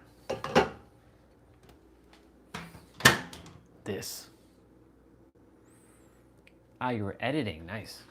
That means a video will be released soon. I can't wait to see it. Can't wait to see it, sirs.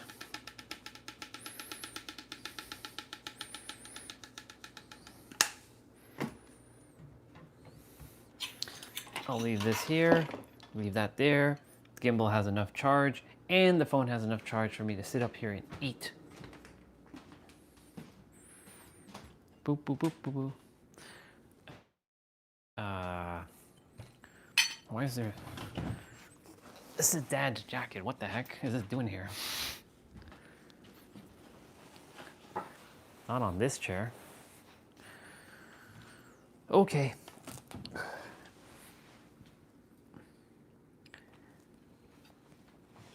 All right. Jose is the Andromedan. You're my Milky Way destiny. All right, here's a broccoli for you. Eat up, eat up. Actually, hold on, I'll give you a better broccoli. Here, eat up. Eat up. That's for you, Swati. And for you, Tiny Problem, eat up. Chicken. I was gonna say I was a black hole, but since you already took it, I'm the damn universe.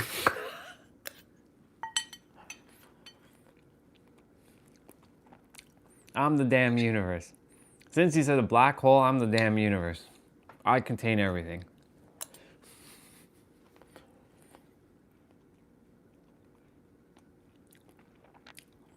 Wait, how ashamed is he? That's true.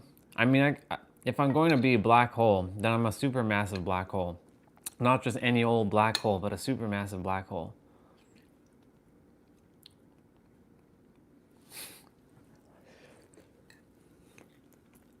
Here's more broccoli for you all.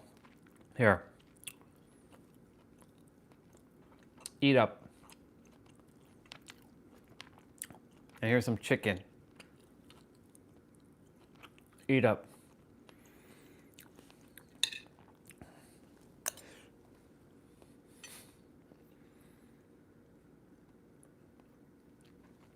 Or you're all gonna get shipped and docked together as well.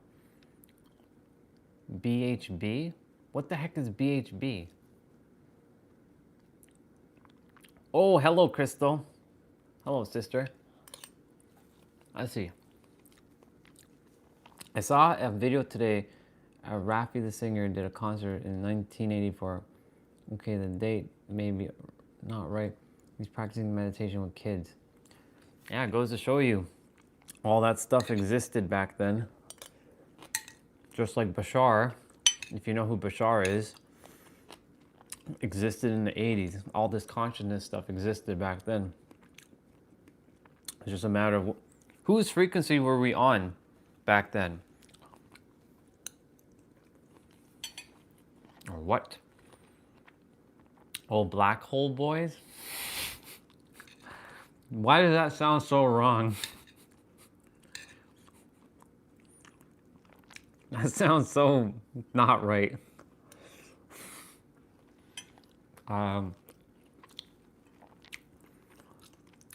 Yep.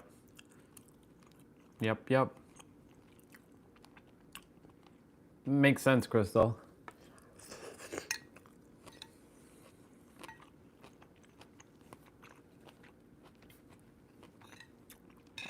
Damn.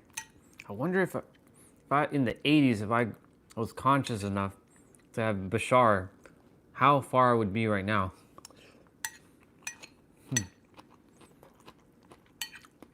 Well, I am where I am right now. Thank you. I love you, Regina. And I fully receive. I fully receive. I actually blessed it energetically. I don't do like, thank you so much for, I used to do this, by the way. I'm like, thank you so much for the food. I still do it when I'm with others. But when I'm by myself, I'm like, I don't even do this. I'm like, thank you. Inside. Thank you, though. I blessed it even before you ate it. I blessed it before you even got up here. Did you know that? I will receive even more blessings, though. I receive. All right, here. Here's another broccoli for you. And some rice. Come on. Come on. Eat.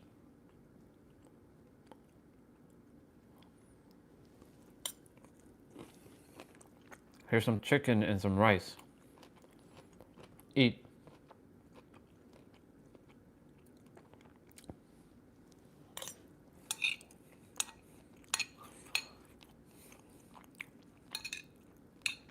The only thing I will never share, unless it's like the final protein shake ever, is protein shake.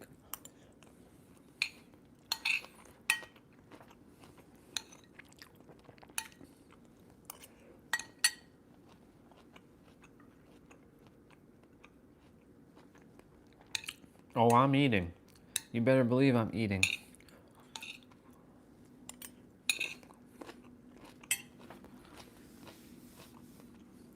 I'm a growing boy. I'm 9 years old right now. I'm growing to 9 years old.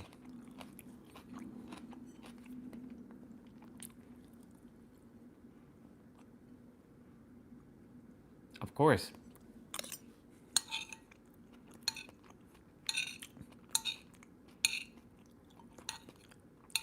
I'll say it again out loud. You'll marry Jose, and then you'll inherit a sister-in-law named Destiny, and then you'll sponsor me. Since, you know, I'm your sister. I'm your brother, sorry. I'm your sister. I'm your brother. Mr. Jose, you're gonna have you have lots of families.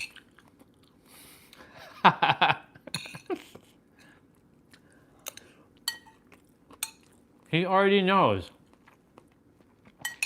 Plus, he probably can't even hear his surround sound's probably not on fully.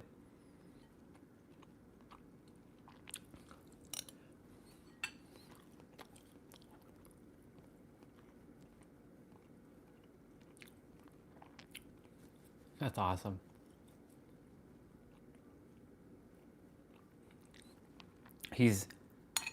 Remember, sometimes he goes in and out. He's like here, but not here. So like, he may not even heard what I just said.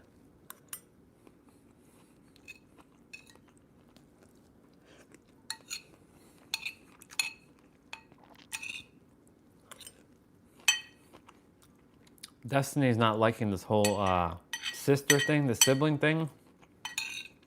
Because, you know, Jose and her are siblings. The way they communicate and chat, yep, siblings. She don't like that.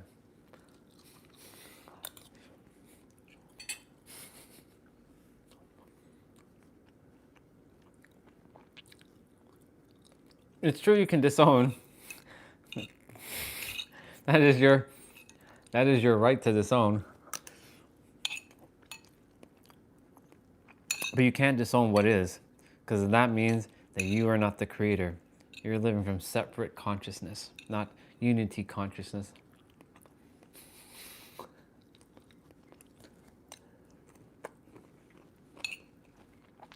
Jose ain't separate from you. He's one with you.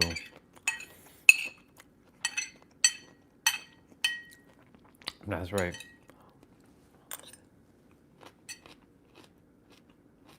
Let's see what you said. I'm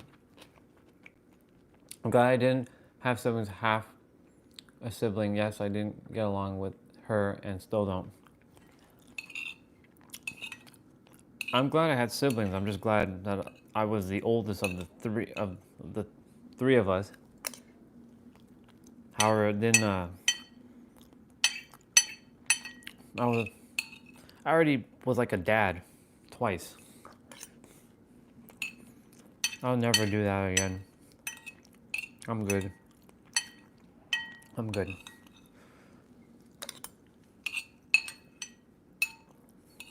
I'm good.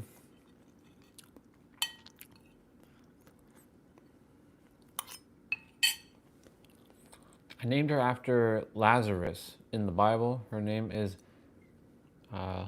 Risa Reed. I believe she goes by that now. Me? It's me. Oh no. My brother. His name is Alex. I named him. Not Alexander, but Alex. Mom gave me the opportunity to name him, so I named him.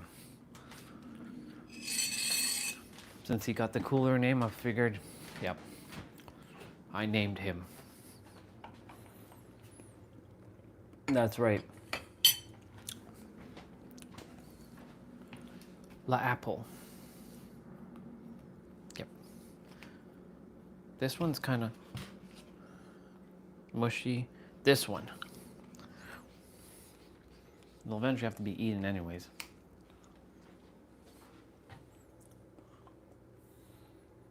Are you, and would you think your sister is your... Yeah. I know. That's why I chose it.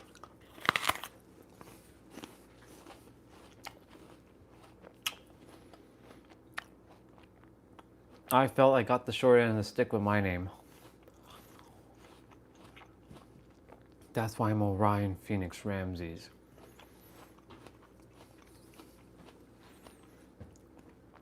I never resonated with my name.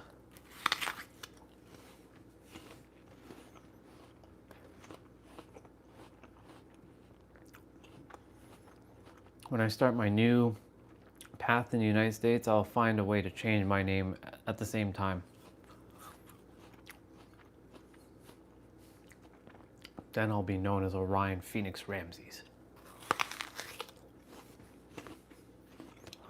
Energetically, I'm that name. Physically, I'm not that name yet.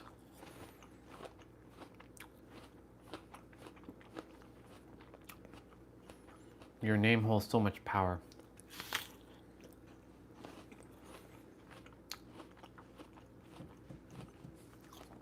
Orion Phoenix Ramses.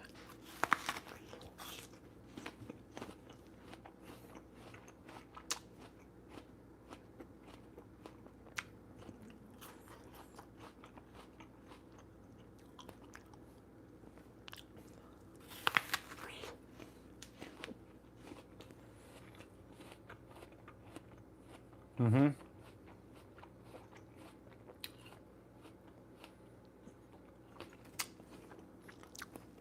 That happened with me and my cousin who just passed away, what, a Sunday, 1 week ago?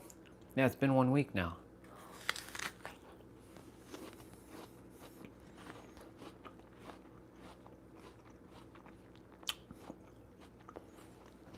I didn't know him.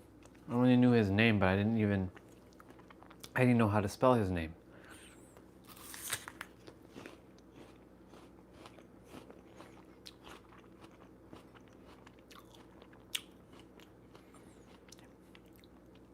He had 4 daughters, apparently. That's interesting. I didn't even know that.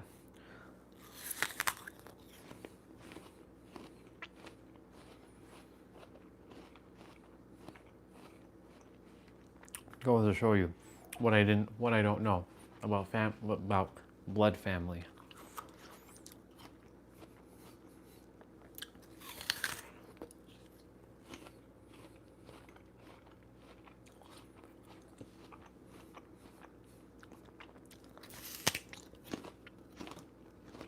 You're on your own journey because of your energy frequency. It's different from theirs. That's why I'm the same way.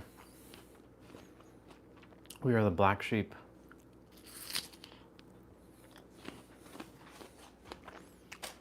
Black sheeps are never liked by anybody. Black sheep only like black sheeps.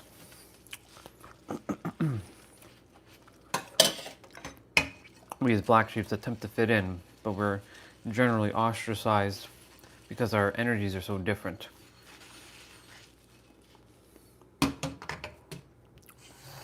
They just don't like us for whatever reason.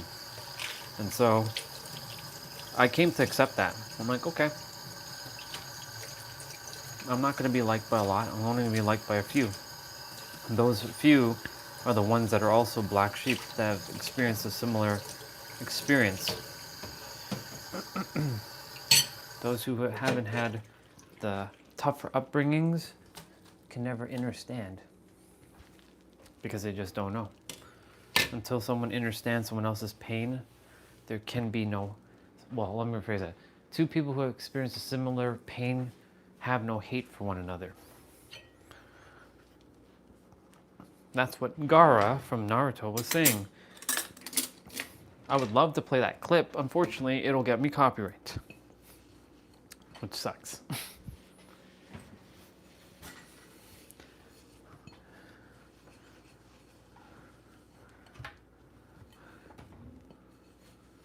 Okay.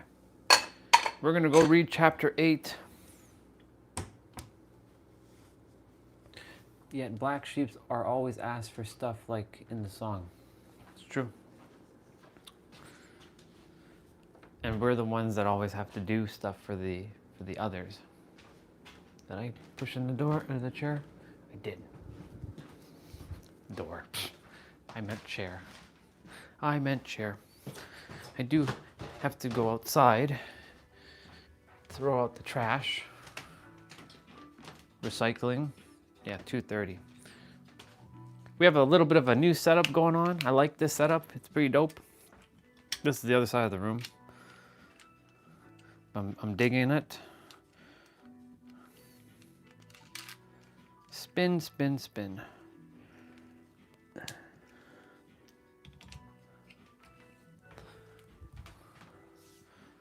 And we plug this back in. And we plug this one back in.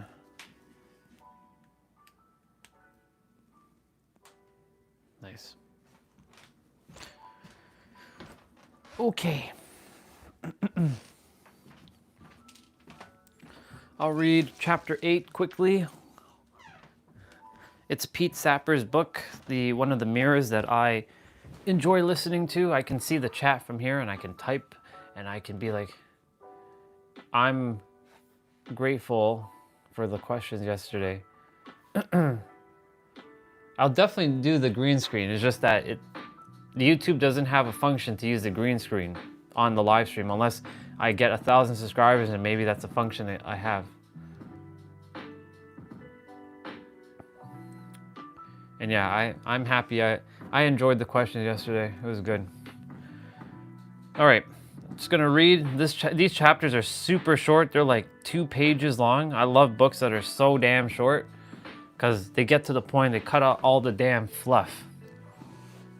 All right, chapter 8, astral entities. Clearing astral entities.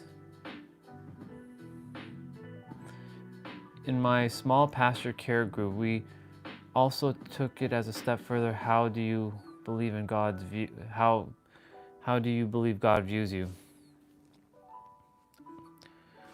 Well, before I read, I'll be like, I feel God just sees everyone as equal, even though God is just an energy. It doesn't care what you are as like how you operate in the world. It cares how you feel though. So I feel it just like, okay, if this person's feeling like shit, then they'll get more of that. If this person's feeling like love, they'll get more of that. I think God views me as itself, just like any one of you. I don't know. That's what I think God in energy, like, since it's not a man in the sky with a gray beard, that we've been bastardized and programmed to believe that some dude in the sky waiting with some sort of pitchfork for your final judgment. I don't believe in that shit. If it is, which I know it isn't, then it is what it is. Then I'll deal with my final judgment by beating him up. No, I'm kidding. Yeah. I think God just views all of us as equal and one. It's us that has fucked shit up by seeing each other separate. That's what this book is reminding you, that everything is you and you are everything and everything's within you. And that's what God is. Everything. Limitless. Oop. All right. I really don't like the Kindle app. Ugh. This is why I would love to just get this PDF off of Kindle and put it on the computer and then put it back on the tablet in PDF format so I can use my actual reading app, because it's so much better than Kindle. Ugh. Anyways, it's fine. Astral entities, clearing out astral entities is chapter 8. The universe, which is the higher expression of you, always operates out of love, even though it is tough and painful love. The universe always operates out of love. This is a fundamental understanding and the deepest secret of all occult teachings. I don't like using the word occult. It just feels weird. But anyways, letting go of that word. Not being attached by that word. I've personally experienced many dark night of the souls. I've experienced demons, and I said I was terrorized by my parents who raised me with narcissistic siblings who abused me. I understand what it means to be severely traumatized and have to be peeled away the layers of your traumas, one dark night soul after another. Being tossed into the abyss and encountering parasitic entities who were draining my life force. Women who were embodying Lilith or Heketh or some other deep-rooted demons while playing the succubus and draining my sexual energy, wasting my precious life force. All while showing me a reflection of something deep within myself. He said that in bold letters, because everybody's a mirror. I know what it's like to have a life that is so difficult, and it seems like no one can relate. I think all of us can share that experience. I know what it's like to have a life that is so difficult that it seems no one can relate. I understand what it's like to have to go through difficult circumstances and difficult initiations. Initiations that you wouldn't wish on your worst enemies. I know what it's like to be surrounded by unconscious family members and social circles while going through trials and tribulations at the deepest level. I get it. The fact that he mentioned, I know what it feels like to be surrounded by unconscious family members hits my soul very deeply, because that's currently where I am right now, in the physical, in real time. And in order for me to transcend that, that's where I leave and not feel guilty about leaving.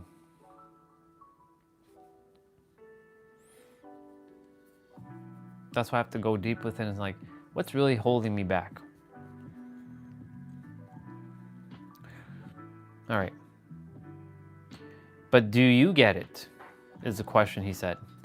Do you understand that the universe, which is the highest expression of you, because there is nothing outside of you, always operates out of love, even when it's very tough and painful?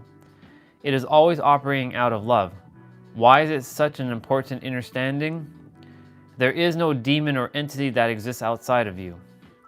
When you hold on to the belief that demons and entities are outside of you, you instantly move your consciousness into the lower astral victim-victimizer paradigm. When you think that your character is a victim, you forfeit your powers. That's a tough one to swallow, by the way. You know, have I seen dark entities myself? No. Have I heard others experience it? Yes.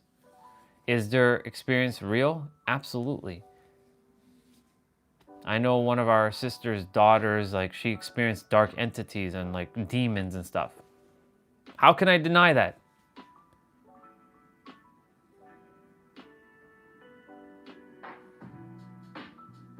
Yeah, exactly. Yeah, exactly. Like, for me, like, I will never discredit someone's experience because I didn't live their experience. So I see that as true, and I won't like bypass like, hey, just not think about the demons and the demons will disappear. I don't know. That's why he's saying, when you think that your character is a victim, you forfeit your power. So that's why if you can rise above, summon the power within yourself to rise above the demons and the entities, I think you basically are you're shining a light on the shadow, and the shadow just disappears. The universe is always operating out of love, and there is nothing for you to fear. This is a foundational understanding, because this is how we build our foundation of safety. When we have a foundation of safety, we stop bleeding out our life force energy. We turn inwards to create. We develop unity, consciousness, and abundance begins to flow. Let the magic begin. That was chapter 8. How many pages, chapter 9? 1 page. Yeah, it comes from false gods. This is going to be a good chapter, chapter 9. And as you all know, I'm 9 years old, and 9 is the number of creation. Yeah, exactly. Chapter 9. You're always divinely protected. Ignorance creates suffering. Ooh, that's the subtitle of that this chapter. Ignorance creates suffering. The reason we suffer is because we've been trained to focus all of our attention, which our creative life force, on the outside world. Where attention goes, energy flows. That's the Tony Robbins thing. Because we are so hypnotized by the outer reality, and we believe that we are at the mercy of people, places, things, objects, experiences, and relationships, all of our focus goes upon those things, and all our power flows in that direction. The reason we suffer is because we're ignorant. I'm going to take that one in.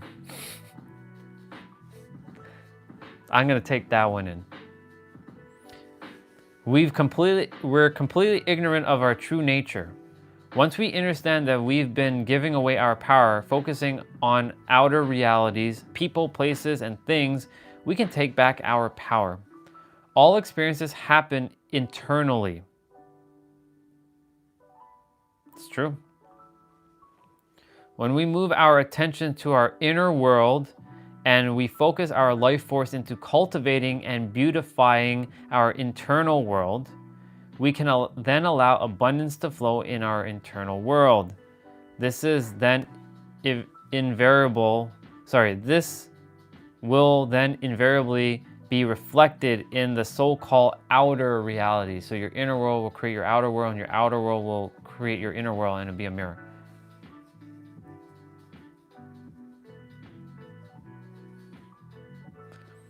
Right. The we is basically the us who is feeling like traumatized, fragmented ego minds. That's what we are. We're traumatized, fragmented egos walking around not knowing that we're whole and complete. That's the words he uses. So I'm just mirroring back his words to myself and to others.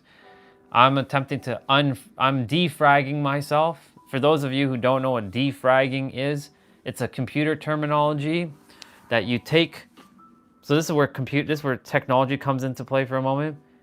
You have a hard drive and you have data like pictures, movies, all kinds of stuff. When your hard drive is fragmented, you have pieces of the data. So like this, let's say this movie file is split into like 10 different pieces. It's like a puzzle. So the hard drive has to go around looking for, or SSD has to go around looking for these pieces to make it accessible. That's why sometimes you have slowdowns on your computer. So the concept of that is meaning to say is it feels like you're split, personality, you're split. You're not whole and complete.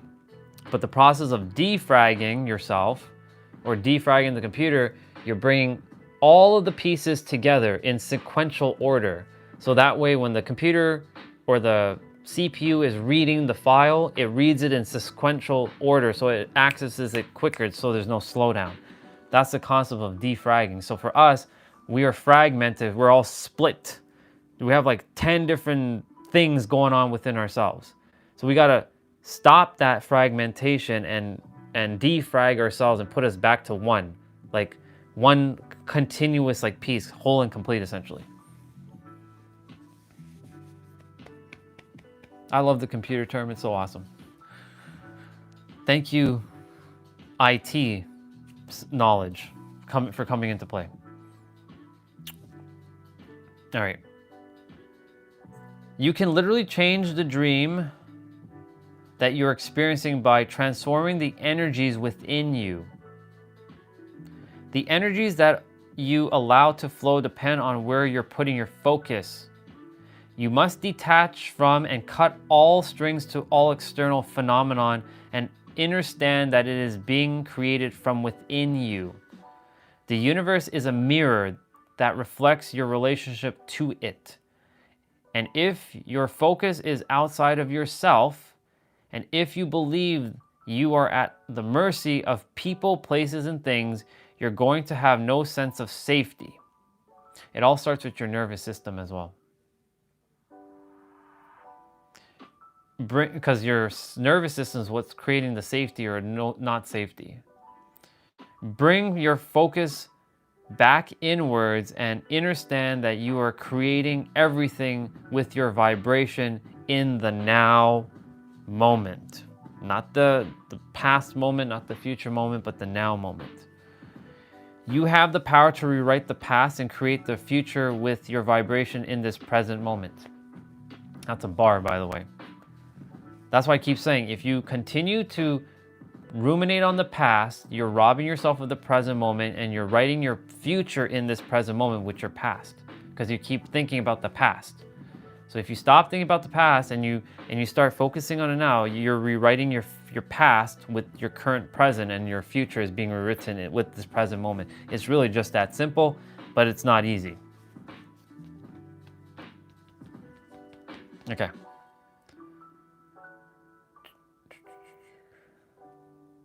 Where were we? Yeah, there we go. You have the power to rewrite the past and create the future with your vibration in this current moment. Your vibration is the current moment. your vibration in this current moment is all that matters.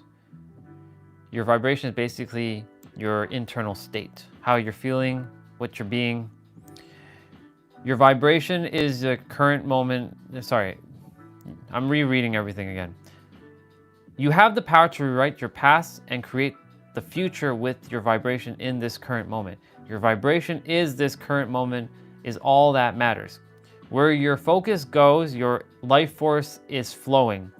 We require to establish a foundation of feeling completely safe and completely divinely protected at all times. You can do this by understanding that you are the universe and that you are creating your universe, which is nested within a multiverse with your vibration. Once you understand that you are creating everything around you, you can take your power back and establish the feeling of safety from within. This is how we become magicians, or I like to say this is how we realize that we are the magician, or we are the alchemist, or we are truly the creator, the master creator, the ultimate creator, whatever name you choose to give yourself.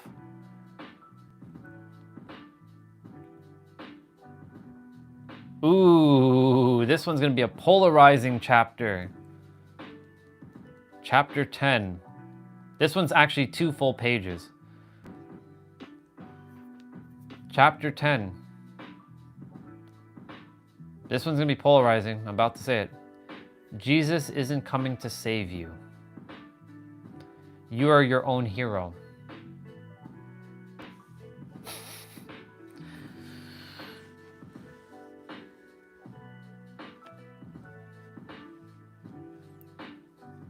Well, everything and everyone is a mirror, though. No matter whether they're online or offline, they're a mirror because they reflect back at you an aspect of you that you are thinking that you aren't. But everyone is a mirror. Jesus isn't coming to save you. So when my aunt was calling me and saying, when Jesus is coming back and getting my act together, I had to just allow it for her to just say it. I just couldn't fight her. I was just going to like, okay, yes, get your act in order. Go ahead. He ain't coming though. I'm going to tell you that right now.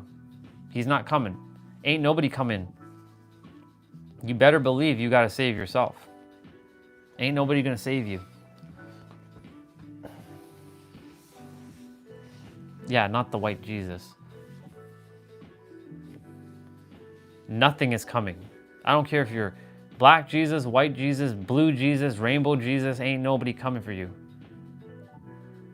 No Chinese Jesus, no nothing. Ain't nobody coming for you. You are your own damn hero. All right. The Spirit, he attacks,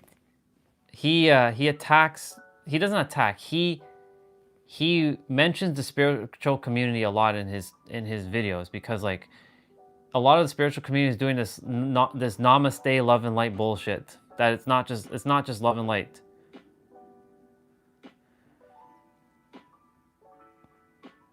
It's an energy.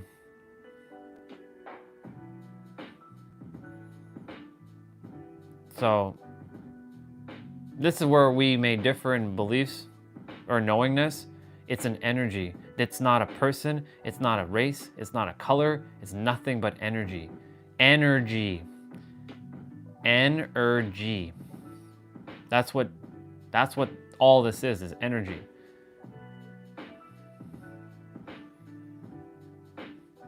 All right. The spiritual community is infested with false light workers. He does this. Light workers. I don't declare myself as a light worker. I will never do that. I'm not even a way shower. I'm just a fucking mirror. That's it. I am just a mirror and that's it. Any day, the corrupt monetary systems are going to magically evaporate.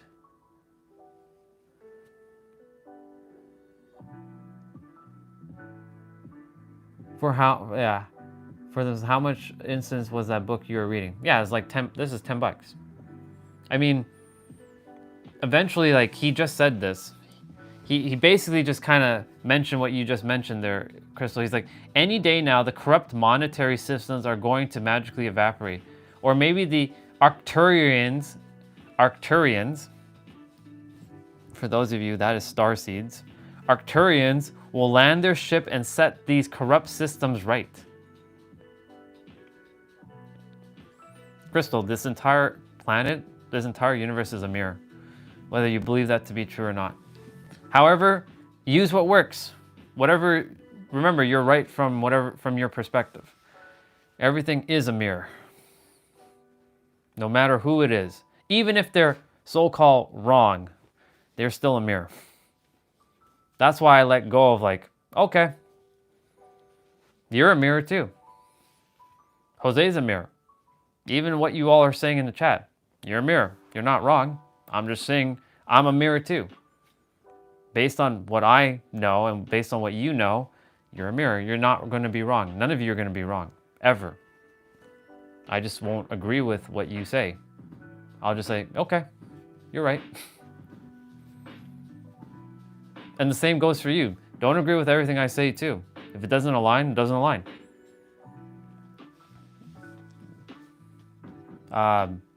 This is why we are conscious human beings that are here together to understand and have an intellectual conversation. That's why yesterday? Yeah, yesterday. And the day before, in fact. Actually, no, it was just yesterday. When Rubicon came back on, this dude, he's before all of you, just so you all know. Rubicon is a person who came on and he's like, you all are deluding this guy. What? Okay, cool, they're deluding me. Bye. Jump off. Peace out. Adios. You're right, they're deluding me. Cool, bye.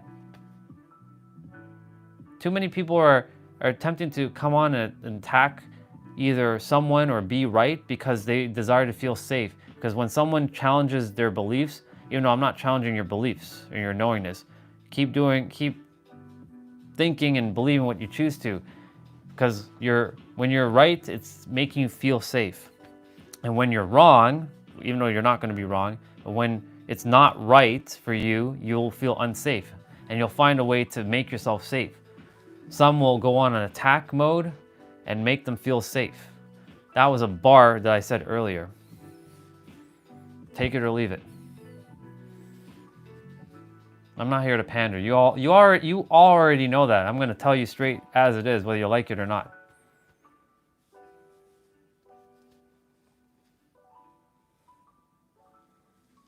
Let me see. True, and exactly not everyone is going to agree.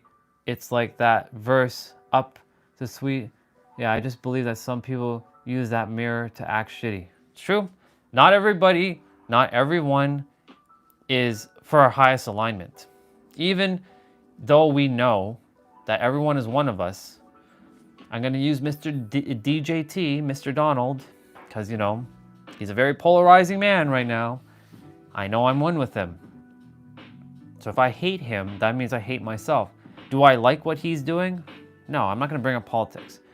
Do I like what he's doing? No.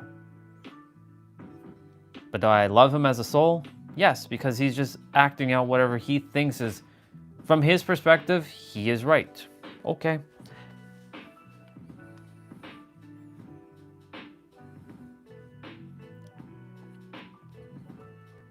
There's not much I can do about that. I'm just going to stay in my alignment, aka stay in my own lane. As long as nobody comes and attempts to derail my own lane, stay in your own damn lane. That's it. There is a prophecy in the so-called Mexican culture. It is said that a man will come to set things right, taking away what white man has set up, establish what we have seen now, the system. White man has also misconstrued this and made the image of white Jesus. When the Europeans came and invaded the side of the hemisphere, it was allowed.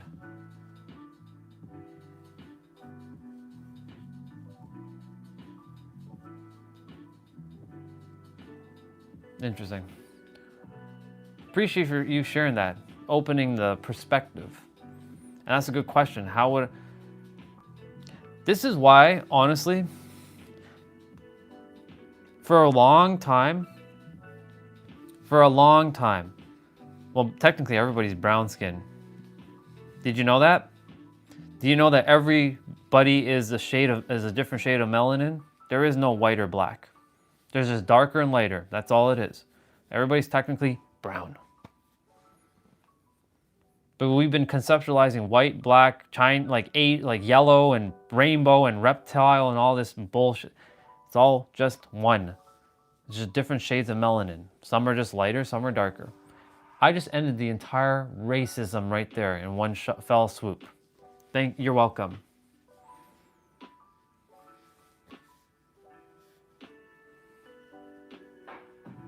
Lighter shade of melanin, bro. It's not even brown. It's melanin.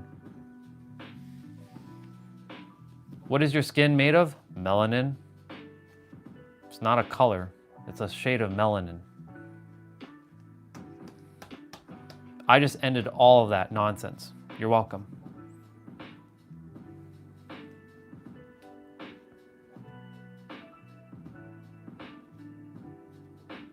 Exactly.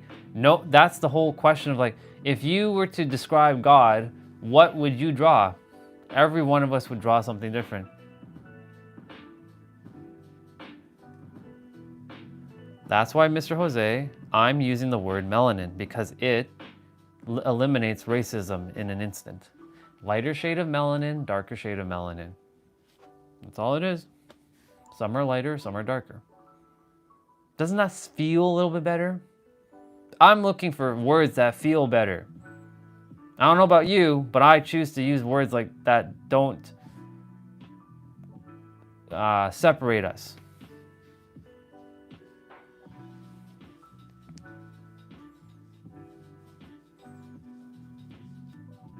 I'm glad I get to see the chat from here, so I don't have to go up to my phone. I'm happy I grew up interfaith. Right, exactly. Remember, you're not wrong. I'm not, no attacks here whatsoever. I'm just saying I choose personally for myself to use different shades of melanin. Because that's based on like all kinds of factors.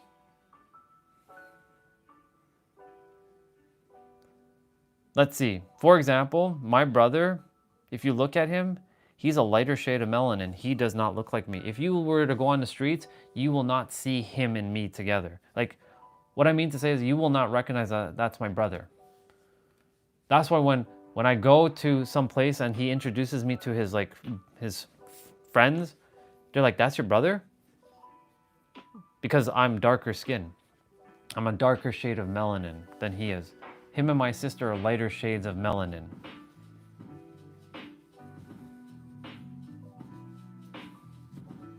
Golden, barbecued by the sun, I'm just a darker shade of melanin. That's all it is.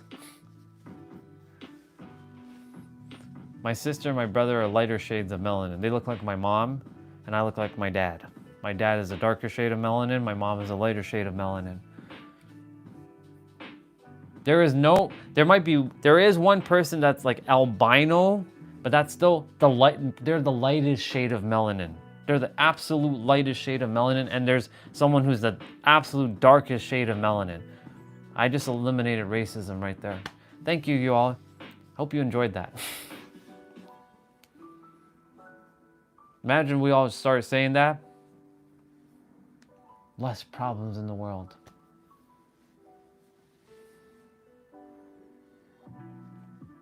Yeah, he is Hispanic. Or I'll let him answer that question. It's his it's his right to answer that.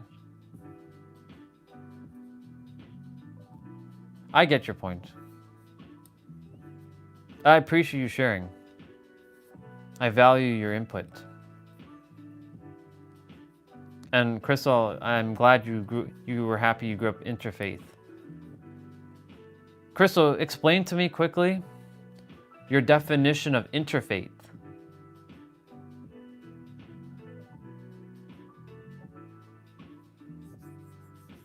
Just out of, what's the definition of interfaith?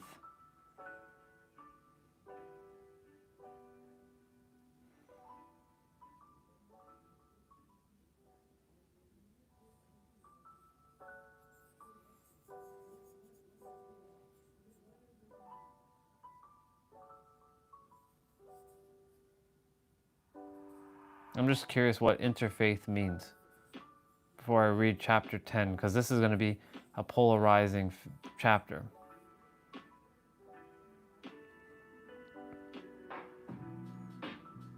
So let's see. I was baptized through Candle Roll Ministry Interfaith. To me, it's all the faith communities coming together. Ah, okay, got it. Okay. Now I understand what interfaith means. I was just seeing if there's another like side to this. Okay. Thank you. That makes sense.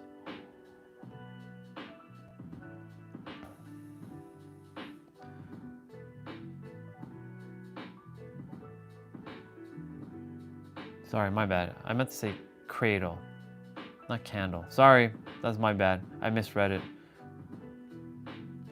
Interfaith to not cradle. Cradle roll, not candle roll. My bad. Yeah, I was baptized through Cradle Roll Ministry. Interfaith to me is all the faith communities coming together. Wait. Spaniards impregnated one of what I would call Americans would call Indian. Bro, I ain't anybody. I'm a damn soul. Remember that. Don't be limiting me to that. Who do you think I am, bro? I am fucking Super Saiyan.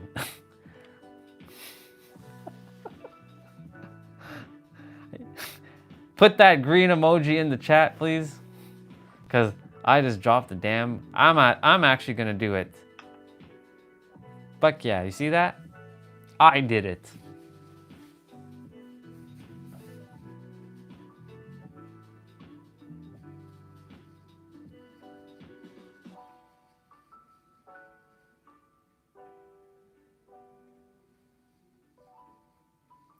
Yeah, we're all just yeah. There is no, I don't know. Well, so I'm gonna preference with ego right now for a moment. This is ego. So pay attention. This is ego. I'm the only pure-blooded Saiyan on this planet. Just saying. I'm no half-breed. I'm a throw that one in.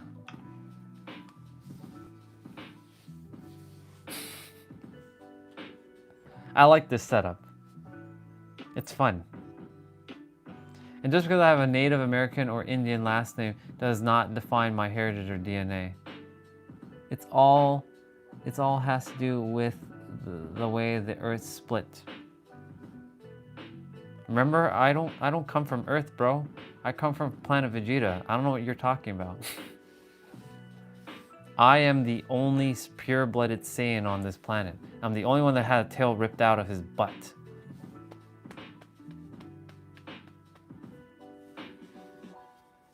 You know I'm just messing around with you though. Okay. I'm reading chapter 10. This is going to be polarizing chapter again. I know I started reading it, but I'm going to start reading it again. The spiritual community is infested with false light workers. Any day now, the corrupted monetary systems are going to magically evaporate. Or maybe the Arcturians will land their ship and they will set these corrupt systems right. The false light workers have everyone waiting and waiting. It is only a step removed from the religious perspective, waiting for Jesus to ride in on a white horse and save everybody's asses. Yep. No one is coming to save you. Not Jesus, not the Arcturians. You are not a victim that needs rescuing. I spent 3 years watching the Lightworker channels, attempting to learn something of value. they'll do an energy update. They'll talk about astrology and what is happening with the planets. They'll talk about the corrupt political system and how any day now monetary system is going to be recapitulate and crumble. I can't even say that word. Jesus. Recapitulate. Yeah, sure. We're in the new earth. It's on the way. And we'll soon just have fair systems of power to the people. If you're wasting your time watching the Lightworker channels and following them for their energy updates, stop with the capital S-T-O-P. Bring yourself back to reality. Those systems of corruptions are all of your creation. The Lightworker channels will never tell you that you are the creator, because the Lightworkers are all clueless. This is where he's going to go on a little bit of attack, so I'm going to be mindful about this. Because like everybody is where they are based on their frequency. They are where they are. Or they're controlled opposition. They're all about love and light 24 hours a day.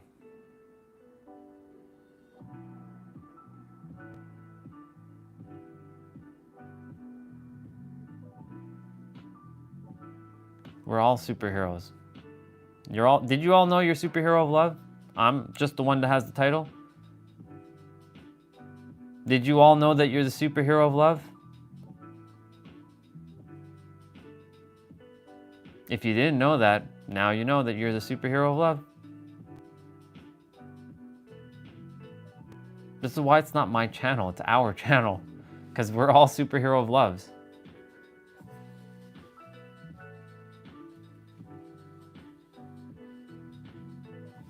All right.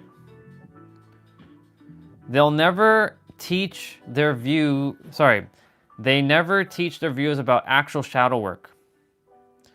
Processing traumas, honoring the sensations of the body, the importance of detachment, transcending your egoic mind, or the disadvantage of identifying with labels, like light workers or empaths or star seeds.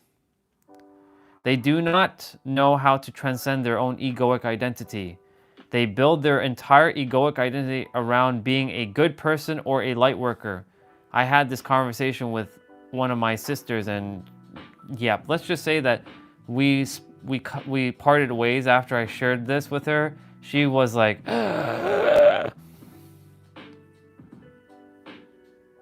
because she calls herself a light worker. So I'm like, okay. The 24/7 love and light bullshit. Do you think that's real?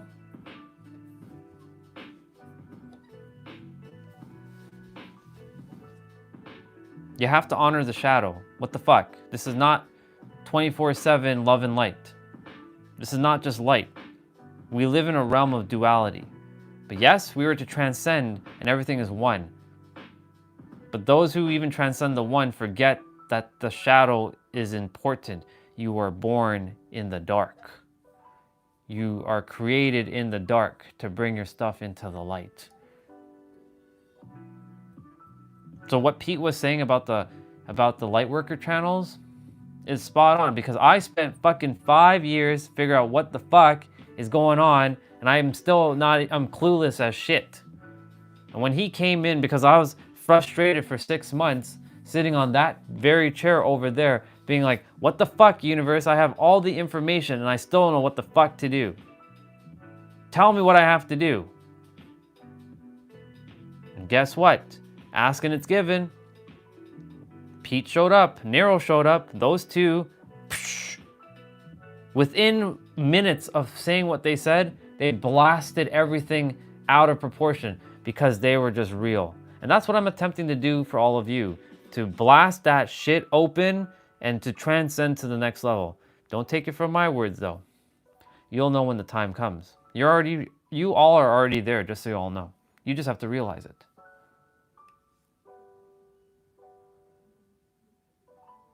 Kind of. I don't know about that. When I say the darkness, I mean to say, Like in your mother's womb, you're in the dark. You're not in the light. And when you go into the darkness, your darkness is only the absence of light, and light is the absence of darkness.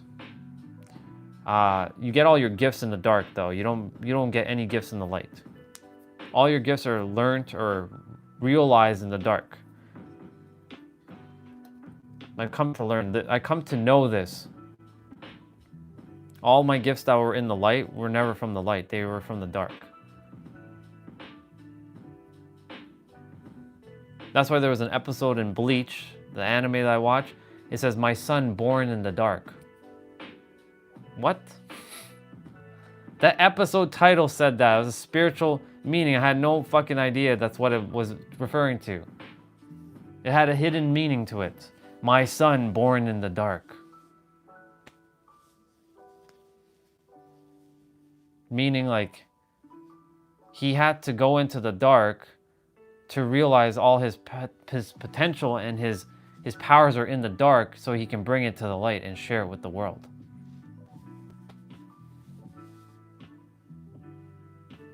Yep. This is why I like Pete. When you listen to Pete, he's very abrasive. Not everybody can handle what he has to say. But he doesn't give a flying F about what anybody has to say or think. He's just going to speak. That's where I'm coming in now. I don't care. You don't like me? Get off. I stop pandering. I rather have nobody fall. I rather have real people walk alongside me than have fake people walk with me. Just saying. That's a bar.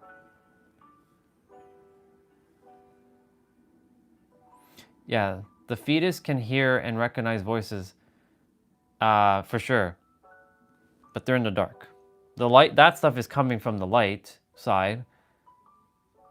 However, it's being developed in the dark. Sound can travel through the dark.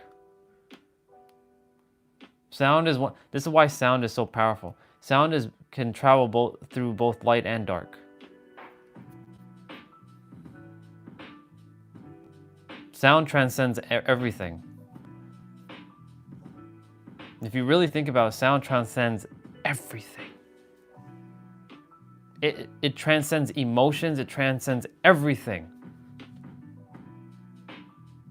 If you go out in space, you will hear a sound at some point. It'll be very eerie though, but you will hear it.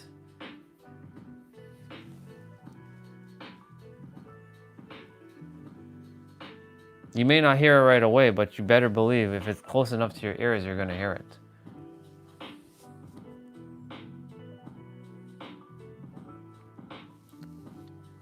Okay.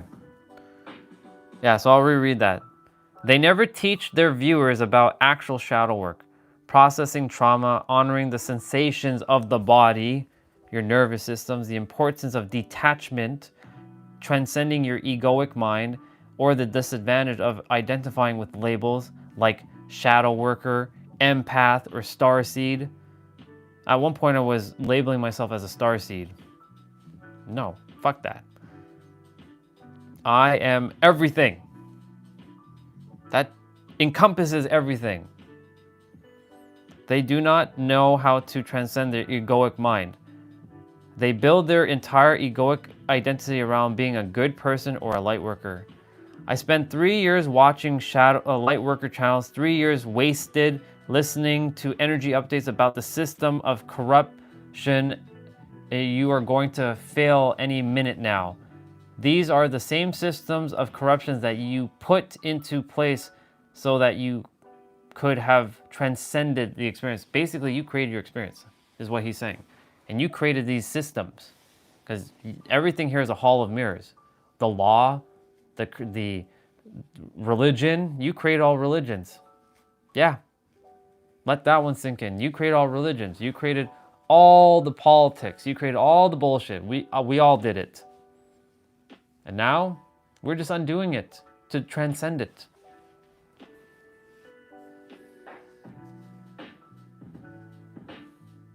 And we create both shadow and light, yes.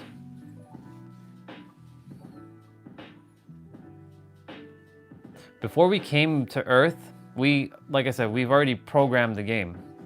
And I don't mean just one game, I mean many games. And those many games are what we call the different paths. You have maybe like thousands and thousands of paths that you've already programmed, and you get to choose which path. Welcome back, bro. And you get to choose which path you walk to your final destination, which is ultimately getting back to self-mastery of yourself. That's truly what we're here to do. Just master yourself. Master yourself fully and win the game. If you master thyself, you mastered the game. If you don't master yourself, and that's mastering both the shadow realm and the light realm. But it is advantageous to master the shadow realm first. And shadow doesn't mean evil, it just means the absence of light. The shadow, when you're going through all the heavy stuff, that's like feeling all your feelings and transmuting all that stuff out so that you can feel light and be in the light.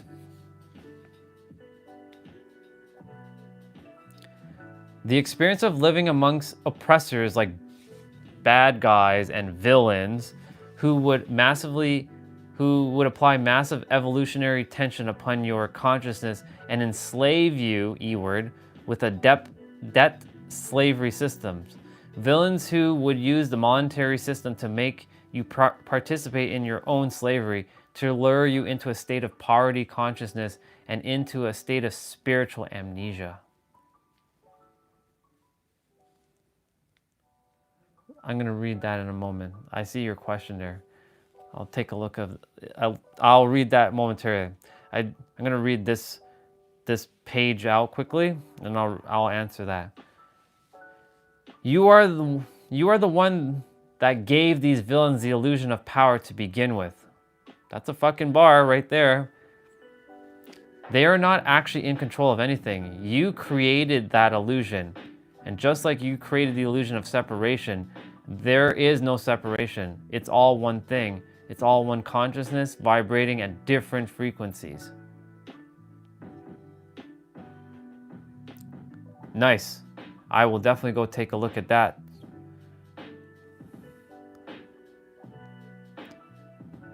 All what I just said there was a bar. You are the one that gave these villains the illusion of power to begin with. They are not actually in control of anything. You are creating that illusion, just like you're creating the illusion of separation. There is no separation. It's all one thing. It's all one consciousness vibrating at different frequencies, like the radio station analogy. This is what gives us the illusion of separation in space-time. Your higher mind projects you into space-time, creating a holographic bubble around you that looks very real. It is just an illusionary projection of your consciousness. It is you reflected outwards, projected outwards, and then reflected back. Oof. This is what it really means to study the true occult knowledge and transcend the lightworker garbage. Begin shifting your attention and your focus to what really matters. Come back to yourself and stop focusing your attention on these illusion outside of yourself. Stop being transfixed by this hypnosis of illusion and bring yourself back to yourself and what really matters. You are the creator of your reality. You are the creator of the bad guys. You are creating everything. You've created specific experiences to move you into evolutionary tension, so you would finally break out of slave matrix. I hope you all heard that. You are the creator of your reality. You are the creator of the bad guys. You are creating everything. You created specific experiences to move you into evolutionary E-word, evolutionary tension, so you would finally break out of slave matrix. You are not going to break by fighting against them. That's the third dimensional way. You are not going to fight by taking up arms against your oppressors. You are going to go within to get out of your, you are going to go within to get out of the trap. So you're not fighting someone outside of you. You're literally going within and releasing the trap that you're ensnared in. E word, by the way, ensnared. Go within to get out. Once you go within and empower yourself, you will realize that all the limitations you placed on yourself were self-imposed. When you go within, you realize that there are no limitations and there is no separation. Stop being transfixed by the power of illusion and stop giving things outside of you the illusion of power. This is the knowledge that you will never hear from the fake light workers. Ooh, chapter 11 is going to be a doozy. This one's the longest one so far. Has 3 pages. 3 pages. That sounds like a lot. It's not, though. I'm not going to read it yet, though. I am going to go check Eric's thing quickly. Ooh, I see it.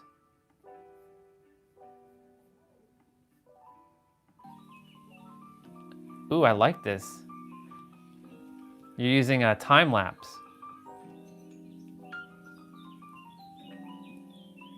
I'm just taking a moment to watch Mr. Eric's video. That's pretty dope, bro. I'm liking the camera shot. I'm liking the time lapse thing that you're doing.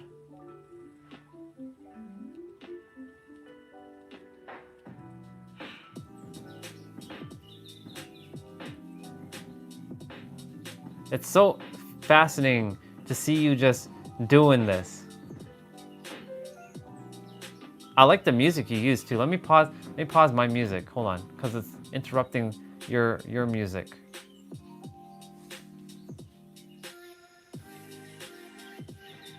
I like the music, dude. It's dope.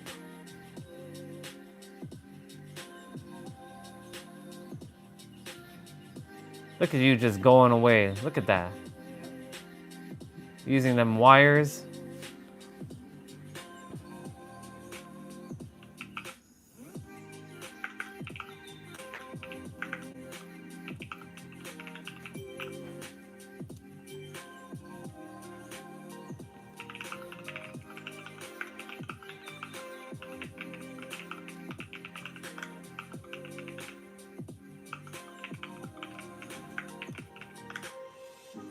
You'll see a comment from the Super Website Hero because I'm watching it on this channel. And I like Crystal's comment as well.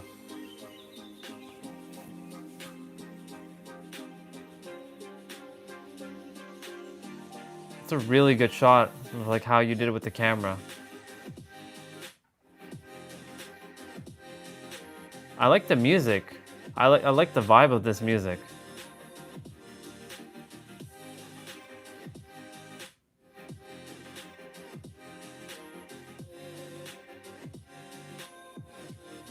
That's so cool.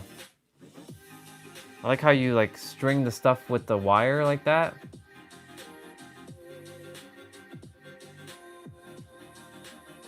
That's dope.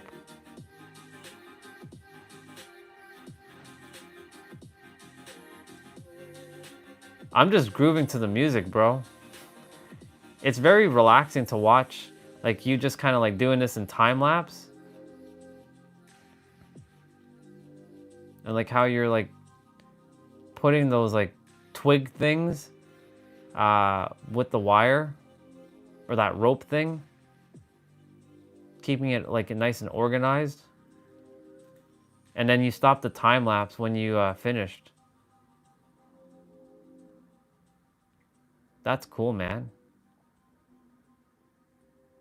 And you did a nice little fade at the end too, with the music and like the fade at the end with the video. That was cool. That was dope. Thank you for sharing that, bro. That was dope AF. Awesome, bro. I did notice. Bro, I had to notice that. Like I saw the ending. Like I see like the fade at the end. That was dope. By the way, make sure, just a tip for you, when people comment on your videos, make sure not to leave the comments sitting idle for too long. So heart them and like them and respond back. And yeah, because it shows that you're engaging, and YouTube likes that sort of stuff too, when you're engaging with the comments. Yeah. Good job. I love it. That's awesome, dude. I like the... Where did you get the song from? Was it from the software that you used, or was that from like from YouTube? Because I like that song a lot. It was very, very awesome. I like music like that. Let me put back on the music.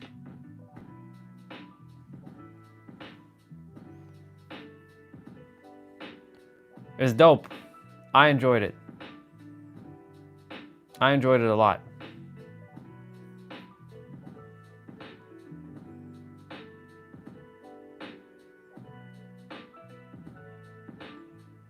Yeah, dude, just make videos like that. It's gonna catch on. Like, you're gonna inspire someone who is looking to do stuff, and you're gonna give them ideas. Like, now you give me an idea. Oh, okay, so Eric used this like wire thing to like keep things kind of balanced. So it keeps things organized. That's dope, man. See? You were mirroring back something that in my current consciousness I wouldn't have known to do. That's why if you keep doing them, I'll keep picking up new stuff. I'm like, ah, that's how he does that.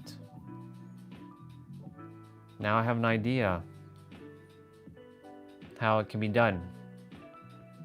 Thank you, bro, for sharing that with us. Thank you for doing that, because it's awesome. Cool beans. I really I'm digging this setup, by the way. It's so dope. It feels more relaxed. I would like to have my Nanoleaf Aurora panels, the light panels behind me, but they're downstairs, and I wasn't thinking when I went to put those down there back then to put it on like a plywood thing and paint the plywood white and then slap that onto the wall. Instead, because they have double-sided tape, now what's gonna happen, the moment I peel them off, is gonna peel off the tape, peel off the paint on the wall. I'm like, fuck! So those are stuck there permanently. And I don't desire to repaint the wall. So they're just gonna, just too much work. Unnecessary work, headache.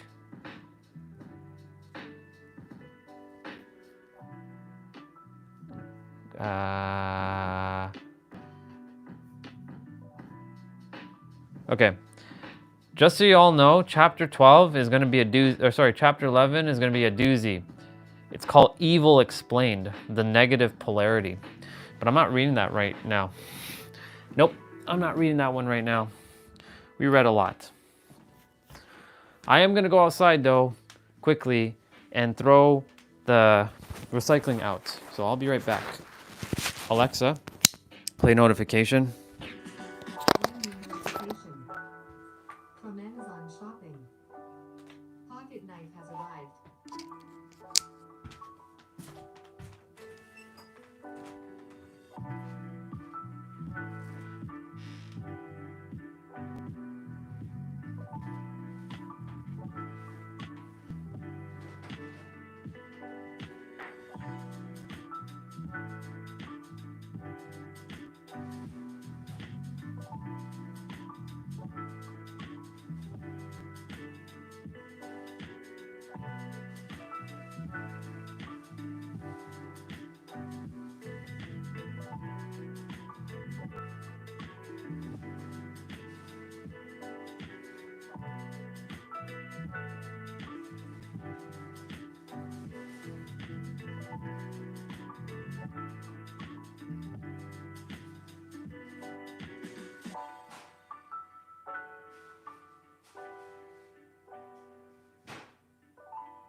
Sorry about that, people. Family. There was so someone came to the house earlier, and I don't need to put these back on. I don't require it. And I didn't know who it was, but his voice sounded familiar. And his name is Vishal. I hadn't seen this dude in fucking 15 years. I didn't know it was him. So he's outside with my dad. And so my dad's like, come in for a moment. Because I went to give him his gift came, by the way, which was awesome. I went into the garage. He's like, do you remember him? His name is Vishal. I'm like, oh my God, are you fucking kidding me right now? I remember this guy when I was like in my like dark phase. I hadn't seen this dude in 15 fucking years. I'm like, holy shit, where the hell have you been? So this morning when I went to answer the door, I was like, who is this? Like I've never seen him before. All right, but his voice sounded familiar. So I just was outside chatting after I put the stuff outside, and then I saw that the package came, and I gave it to Dad, and I'm like, holy fuck. What? So that was a great surprise. So I got to like just, you know, shake the man's hand, because like he was a really good guy when I first met him and stuff, and he just disappeared, and even Dad hadn't seen him for what, like 12 years. So now that he's back in the area, I'll be seeing more of him. So hey, great surprise. That's awesome. So cool. He's like, man, you looking good for your age. I'm like, hell yeah, I'm looking good for I'm like, hell yeah, I'm looking good for my age. Yeah, that's awesome. And build while you're still young. That's right. Okay, I do have to shower people, gods and goddesses. I'll be back. I'll be back momentarily. I'm gonna go shower, and you all can continue chatting, and I'll be back. I should put the sun on the chair. Yes, that's what we're gonna do now. Because the sun Bubba, which I'll give you all hugs and kisses with. Hugs. And the little whale. Hugs and kiss. The little sun Bubba. Yeah.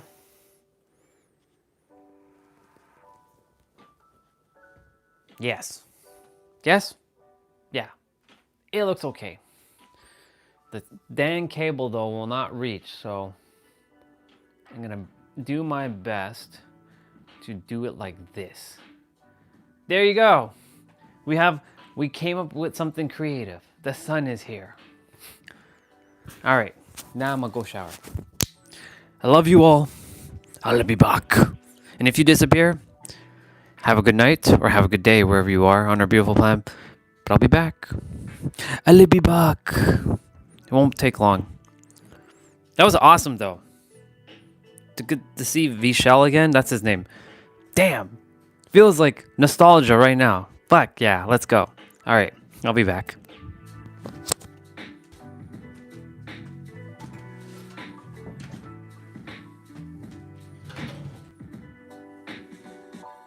Yes, I'm getting my clothing, my stuff.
Okay, I'm back.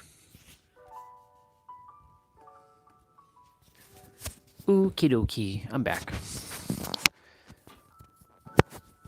Eric, if you're still here, the sole desire to say to you that I'm super proud of you again. The reason why I'm saying this now, if you're here, just let me know if you're here. So my words are not just, the words are not, thank you, Crystal. I don't know if Eric's still here. I think he is.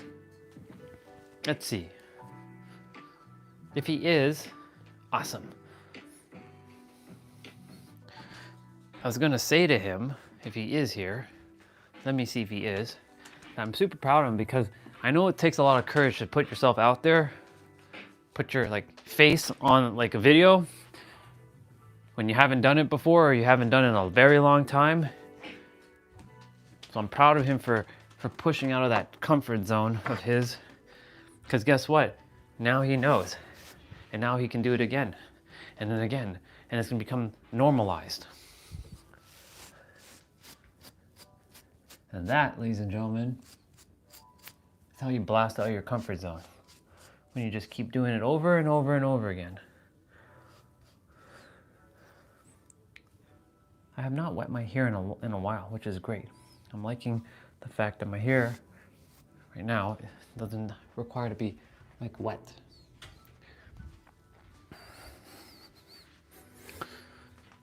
Okay. I really am digging this setup. I like this like little podcasty like setup. The sun is hanging out there now. Now, can I sit with the sun behind me like the other chair? I can. I can. But I do desire to move the camera back maybe. Let's see. I'm just looking at the stream, how you all see it. It looks okay. Y'all, yeah, it looks all right. Beautiful thing about this is I have access to the computers. I have access to the computers, which is easier.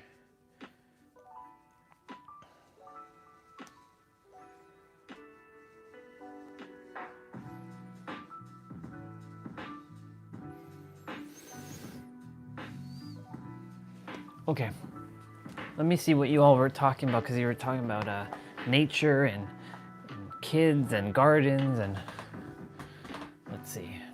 I'm just reading up.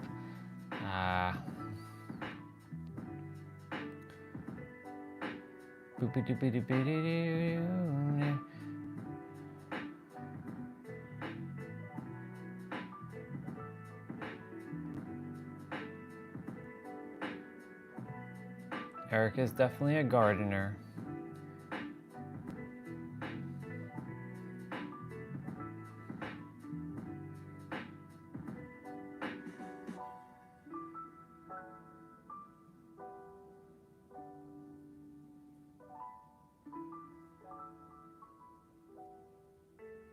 Nothing beats fresh organic food. Yep. I know what it feels like to have organic food. Ah, you are there. As I was saying, Mr. Eric, I don't know if you heard what I said, but I'm going to say it again since you are there. I'm super proud of you for putting yourself out there and showing yourself on camera, doing what you're doing. Maybe the next step will be voice. Little steps, of course. Little steps, of course. But maybe the next video will be with voice. Or maybe 5 videos from now will be voice. Who knows? You can do like a little intro, like, hey everybody, today I'm just like doing something with my greenhouse or something, and yeah. Then you take it from there, and then you'll know. Little steps, of course. Little steps. Good step though. You showed yourself on camera, because the other 2 videos were, even though I absolutely love them, there's no you. Well, now you know. And now that you put yourself on camera, now you have feedback. Easy. It's great. I enjoyed it. I enjoyed it a lot. In fact, I enjoyed it a lot. I'm gonna Shazam the music off of your off your video, unless you tell me what's the name of that song. Oh, there you go. Yeah, the camera is just, that's what happens when I'm doing these live streams. I forget that the camera's even on. I just like, okay. I'm just talking, just sharing, and I'm like, oh, like I forget that I'm on YouTube at times. Like, cause Zoom technically could be like this too. That's in the description. All right, let me go take a gander, not a pander. What the fuck? Come on. What are we saying? Let's go look.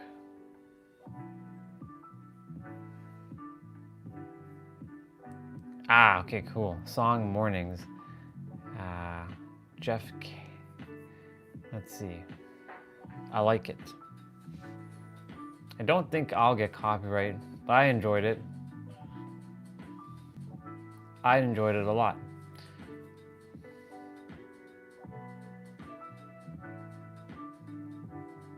Yep, and I also got your notification too.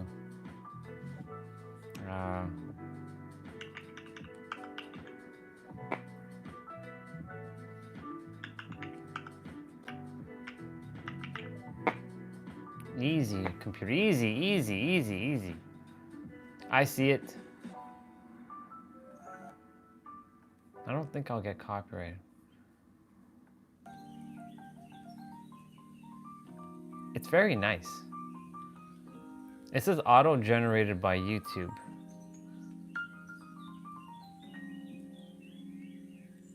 It's very nice.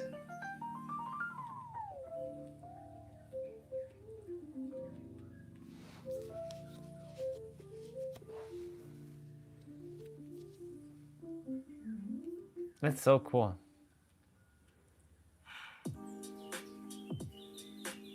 It's that lo-fi music.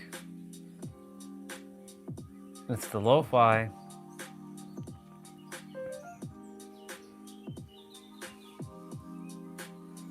It's okay if it gets copyright. It's okay. I'm just gonna edit it out. I'll just play it.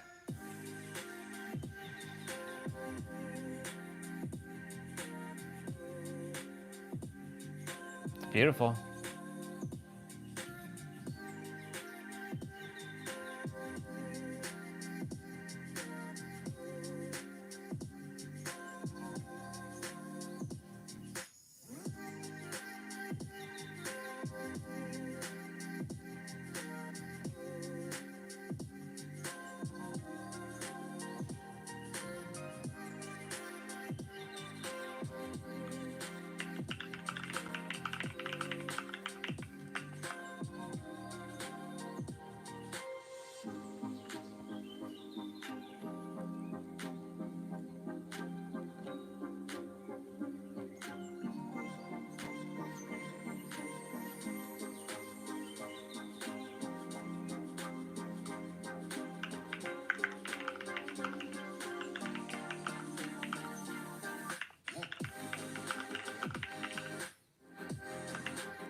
I like this music a lot.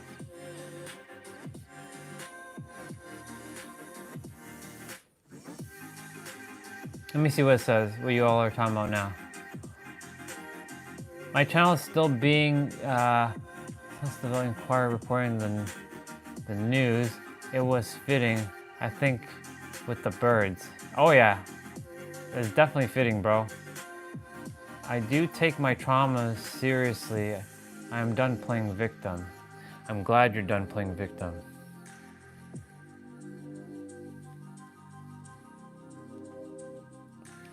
In the live stream though, yeah, if I put it in the live stream description, it will, it should be fine. I'll let you know.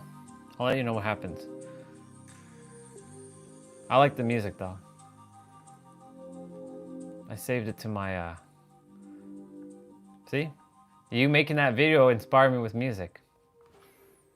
Thank you, bro. And yeah, we were just talking about the victim and victimizer paradigm.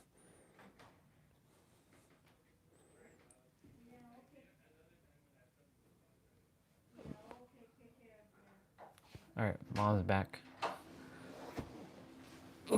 Oops. We didn't have the interstellar thing.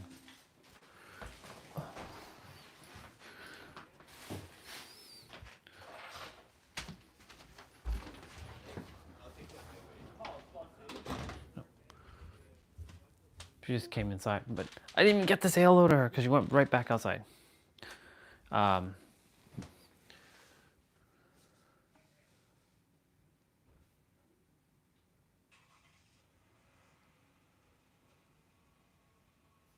The Interstellar song came on, so I had to pause that.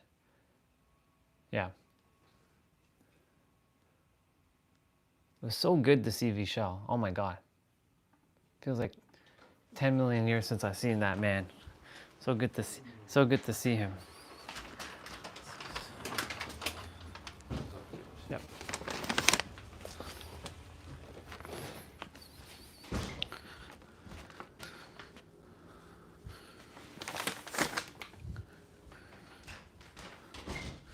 Hey, Mom. Just upstairs with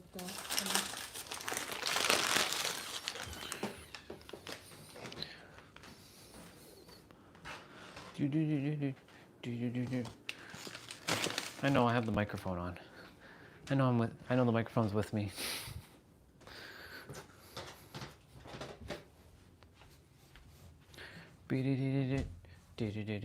All right, let me drink some water. Let's see. Let's put on back the music.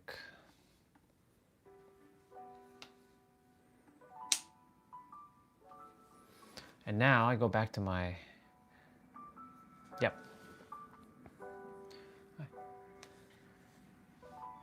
Let's see. Yes, it's true. I do think it's funny YouTube copyrights my stuff at times, but oh well, I'm not good on knowledgeable with technology. I should. What do you mean if you desire to get serious? What do you mean by if? I'm gonna type no if. When. That's right, that's me.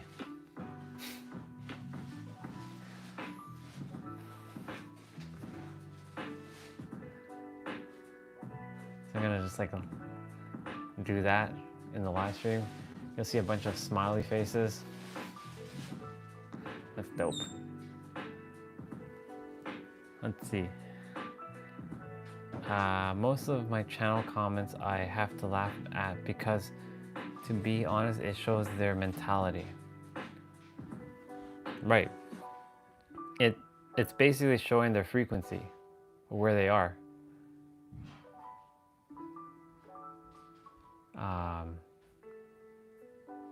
It's true.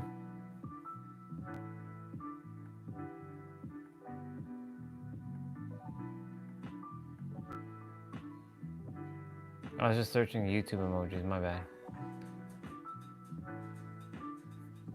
Yeah, yeah, exactly. That's why when I look at, like, when I look at, like, comments in the chat, not you all, obviously, but, like, when I see comments from someone, like, new, that I'm like, okay, like, what are you doing? Like, it's weird. Like, for example, that one person who came on, who's asked me if I'm gay. What does that have to do with anything? Like, you could have asked me, hey, what's this channel about? Like, it was a girl asking me that. I said, no, I'm not. The headband gives it away for some dumb reason. It should look like a fucking ninja. I should just wear that mask and it'd be like, no, I ain't no damn. I'm not, there's no there's no negativity about that. It's just like, if you're gonna start off with like, hello there, like, sorry, if you just start off like, are you gay? Like I don't even know who you are. Like, that just shows me where you are in your frequency. I don't really worry about it either. It just shows me the level of your awareness. Like now anyways. It's like when yesterday Rubicon came on, I'm like, okay. Bye. What? Sure. I like how Pete handles it. The way he handles it is like, he just dismisses it as if it's like, Nero and Pete just, it's not insult. Like, I'm not here to insult anybody, but like, come on, it's just stupidity at times. We ain't here for that. Well, I'm not here for that. I know you all aren't here for that either. Like, we joke around, we have fun because we know it, who's like in alignment and who isn't. Now, how do we know what's alignment?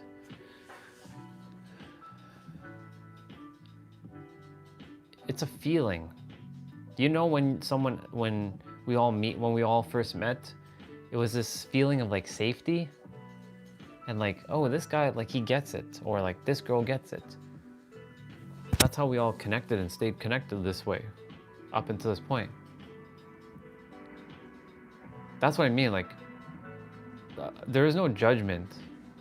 It's just that, like, when that woman asked me, are you gay? I'm like, there's no judgment. It's just more like, what does that have to do with anything? You could have said hello first.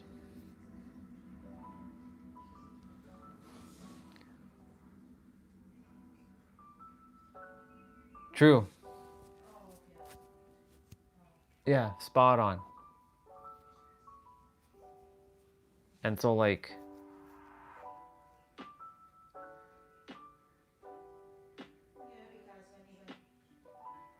yeah, but proving it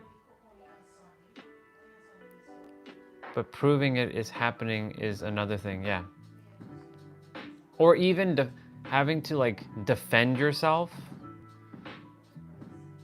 I'm not saying not to defend yourself, but at the same time, like, if you're having to like prove, like what you just said, proving and defending, kind of like getting into like some heated like debate about like some absolute nonsense. Well, yeah. It's just weird.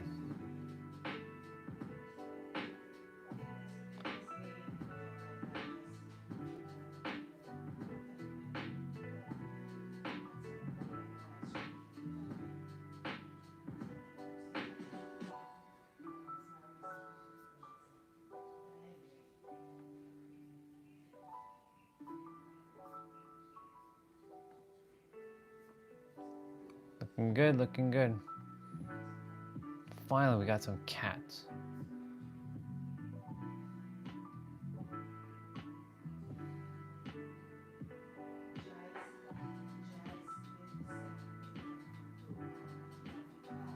I was keeping...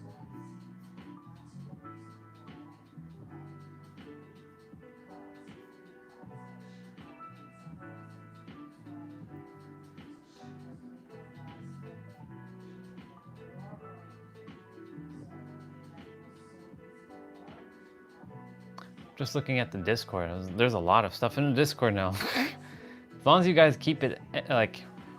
yeah, I think not feeding it will help, for sure. I have seen channels that take everything very seriously. Yes. They're like, and they like get into it, like, what? As you all see, I'm probably one of, like, I can be very unserious at times. I'm like, I don't care. I don't care.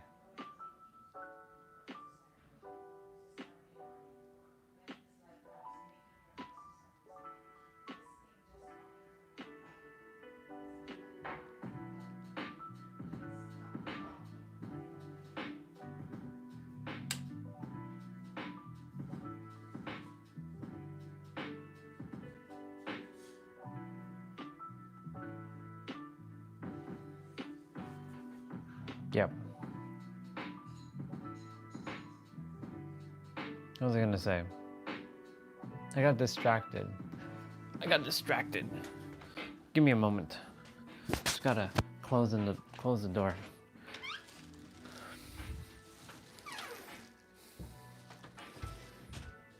I don't like being distracted by other conversations in the house.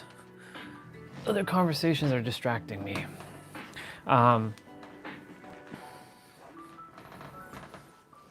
Let's see.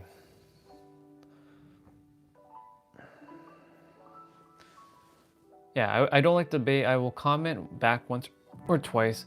However, I have observed others copy my profile and comment on the same thread at times. Not here to this point, no one has taken this account and have made a copy. Yeah. Honestly, sister, this channel is really just for everybody just to hang out, have fun, expand their consciousness, build a community. Honestly, the community thing just caught me off guard. Really, it did. That was the unexpected surprise of this whole channel. Building community. It's funny, Angel already said it, and she sort of like foresaw what I was gonna do. And to be safe.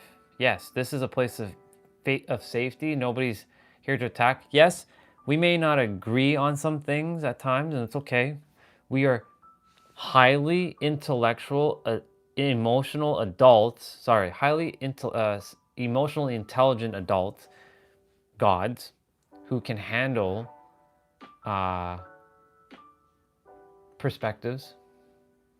Because we know that when we're sharing something, we're not attacking someone else. We're here to just like have a clear, open communication and share a perspective and ask questions if we don't understand. And respect one another's like viewpoints. I respect all your viewpoints. Really, I do. Now, if I had it my way, I just like we all just like transcend to God mode immediately. However, that's not easy when each one of us has lived our own, experiences. It's not black and white, you know what I'm saying? It's not cut and dry like that. That's why, like, for a long time, I struggled. How the hell do I help people if I don't even know how I helped myself? That's why I never came on. I was scared shitless because I'm like, how do I help somebody, get to where they desire to be if I don't even know how to explain it back? Because I would say, I just did it. You can't just tell someone to just do it. Will that work? No. Like, telling somebody to just do something, do you think that's gonna work? No, it's not gonna work. Not for a lot of people. Because they require like the how and the tactics and the techniques and all that stuff. I can tell you just be the creator of your reality. Well, what does that mean? That's why when I look at, like, when Pete was talking about the spiritual channels, I desire not to be like that. Because I'm like, I don't desire to be love and light, namaste. I desire to just be fucking real and authentic. I'm like, it's not gonna be easy. Especially where you are in your journey, because I've been through the entire phase. All the rungs, you can say. From that beginning, I call it the Tony Robbins phase, where you're like, you gotta build a mindset, woo, woo, woo, gotta move your body, woo, woo. Like, I've been there, and then spiritual energy, like channels, like, the teal swans and the, all of them, like, which is great. I love them all. But yeah, what Pete was saying is like, no shadow. Not many talk about shadow work. They bypass the shadow. Like they deem the shadow as bad.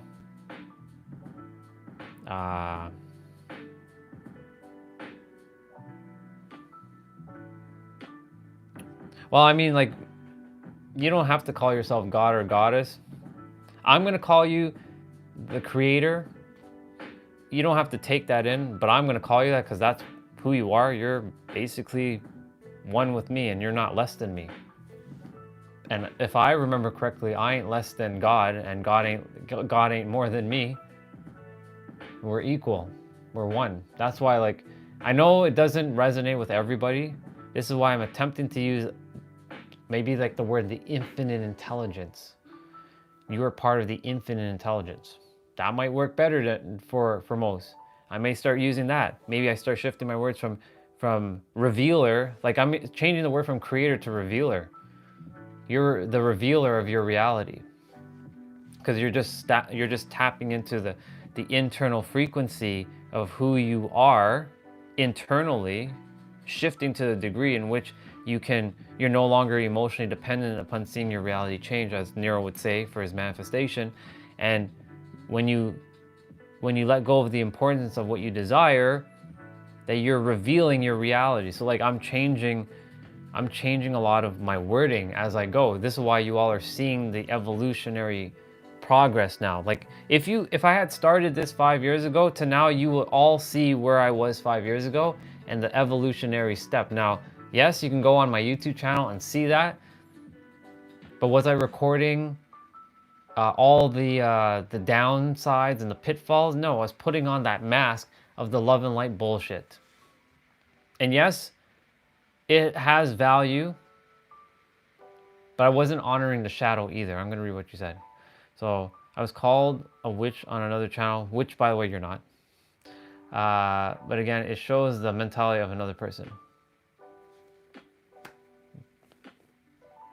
Choose whatever you feel called to be called. As long as you're living your truest, deepest, most richest, most awesomest, most amazing life, sister, run with it. If that feels great for you, like a certain word, use it. Like I'll just call myself, I'm the Super Saiyan of this planet. And I transcend with my energy. I don't even have to say God, I'm just Super Saiyan. That feels really aligned with me. Why?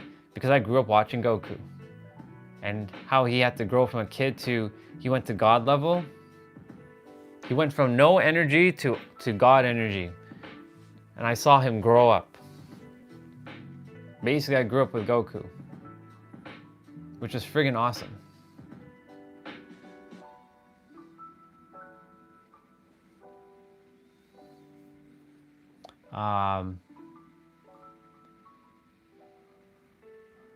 I saw the video, Eric already, because Discords were open in my face, so I was just like, bang.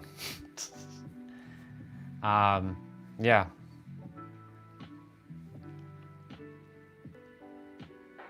Yeah, really I'm not, you will all see my words evolve. You will see me evolve. This is why I'm recording everything I possibly can now.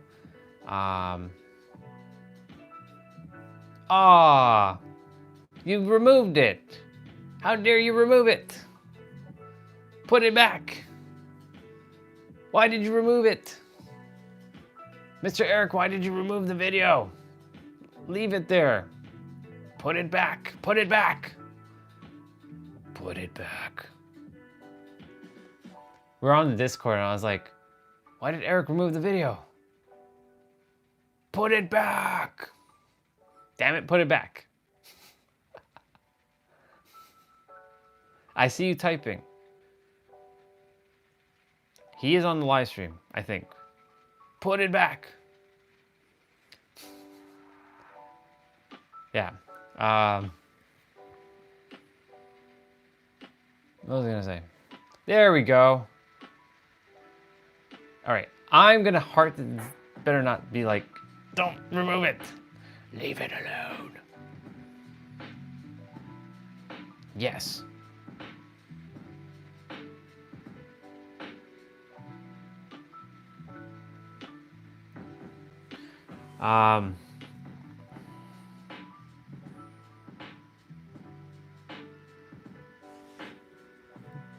Whatever word resonates with all of you, whether you call yourself like God, the universe, the infinite intelligence, oneness, or one with everything and everyone,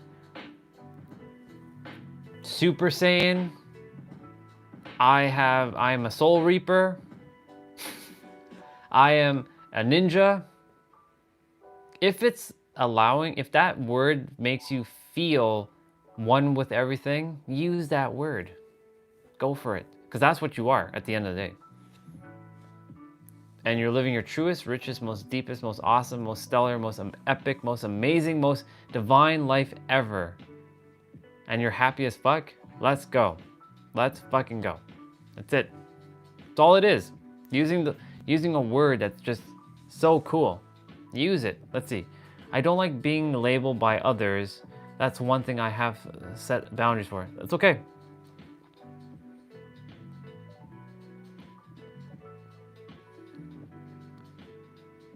Right, exactly. That's the same thing I did too. I stopped caring what other people think. I won't label you, Crystal. I mean, from my perspective, I know your energy. I know that you're one with me and I'm one with you. You're just another version of me and I'm just another version of you. Even though you is a label. Me is a label. Everything's a label.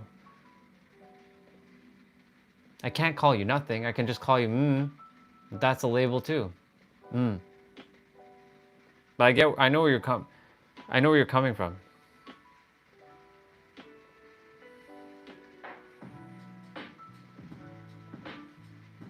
I'll just call you sis. Yes. And your name is Crystal Lynn.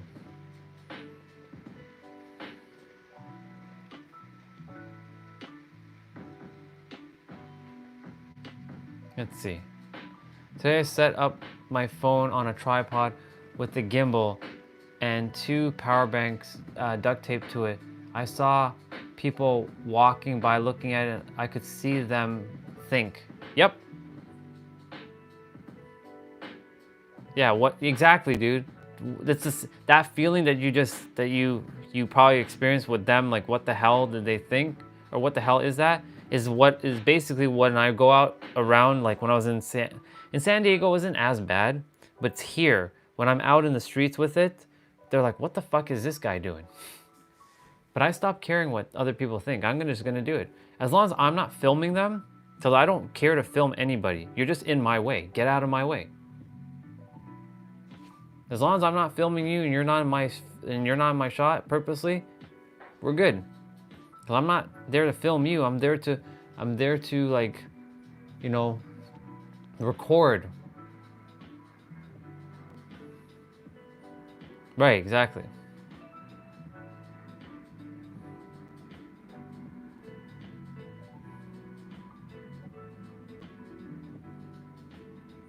So let's see what sister said. So sister said that is hard for some people to do as well because labels can leave invisible scars. Yep. Sister, when I was told that I was a dumbass, that left an invisible scar of me being like stupid for majority of my life. Until one magical day someone said that, you know, you can use 100% of your brain. And they undid that scar almost immediately.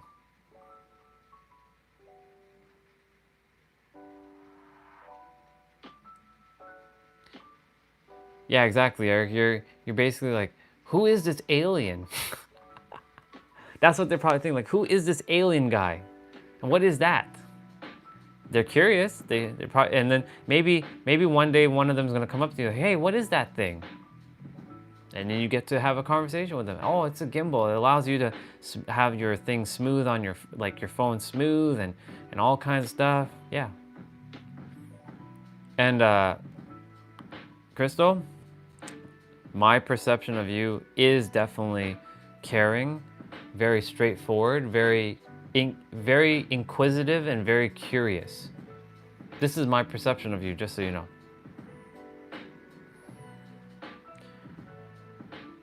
I can remember coming to a birthday bringing my Nikon.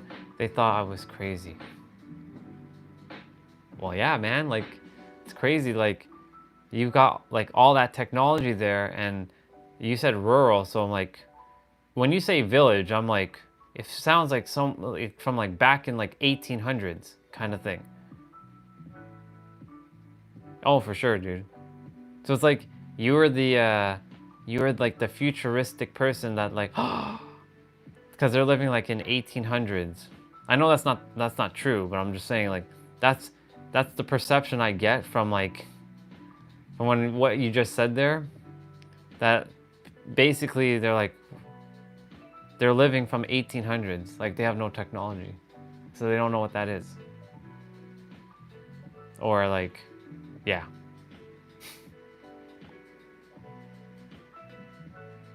Right, exactly.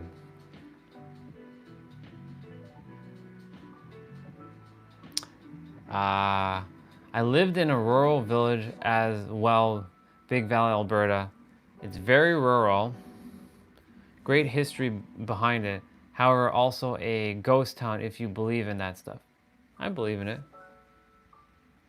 I believe in it.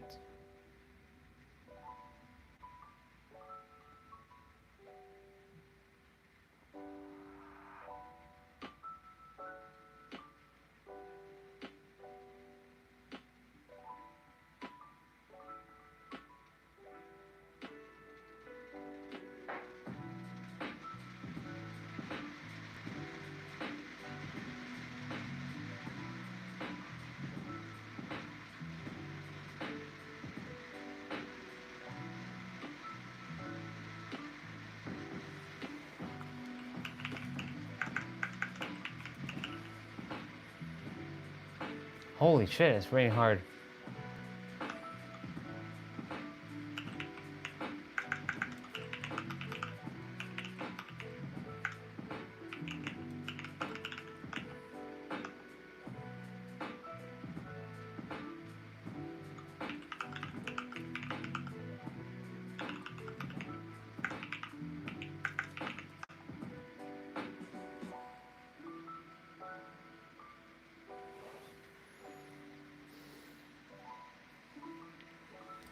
Let me see.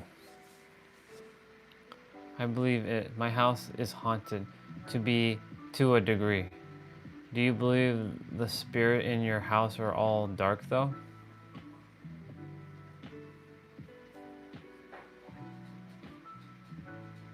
Honestly, like for me, whether how do I say this? There's a room apparently in Coronado Hotel that is haunted by I think Marilyn Monroe's ghost. So nobody sleeps in that room apparently. It's like room like I don't know 3377 or something like that. I don't remember. I don't know if it's her ghost or someone's ghost, but someone's ghost is in one of the rooms, and most people are afraid to sleep in the room. Really? I mean,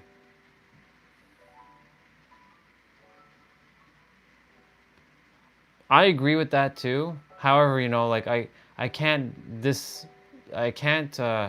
deny that others have experienced their like spirits hurting them, like getting like not dragged to the underworld, but more like, you know, causing like terror.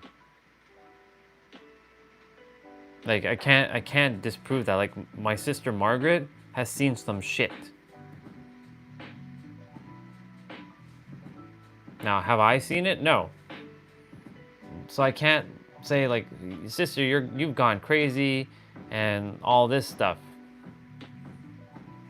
Who am I to say that? So, but like yourself, Crystal, I don't believe they do cause like harm because I don't entertain that stuff in my head.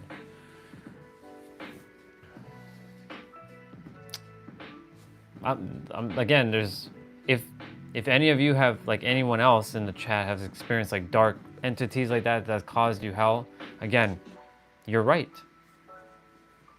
I won't deny that because I can't deny your experience. That's the experience you lived, and I get it. It's just I've never experienced that kind of stuff. If anything, my spirits were in the physical through other people. The Prince of Wales Hotel in Waterton, Alberta, Canada has spirit presence However, honestly, I have never saw the side of it. Gotcha.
Oh shit, I just realized. Adam, what's up, bro? Damn, what up, dude? It's good to see you, man. Missed you, love you. Good to see you. How you doing, bro? I'm just hanging out with the family and we're just talking about some things in the chat. We were reading a book as well too. It's called Creation is Finished by Pete Sapper. Soul brother of mine. Like, I personally know him. Like, I personally know Pete.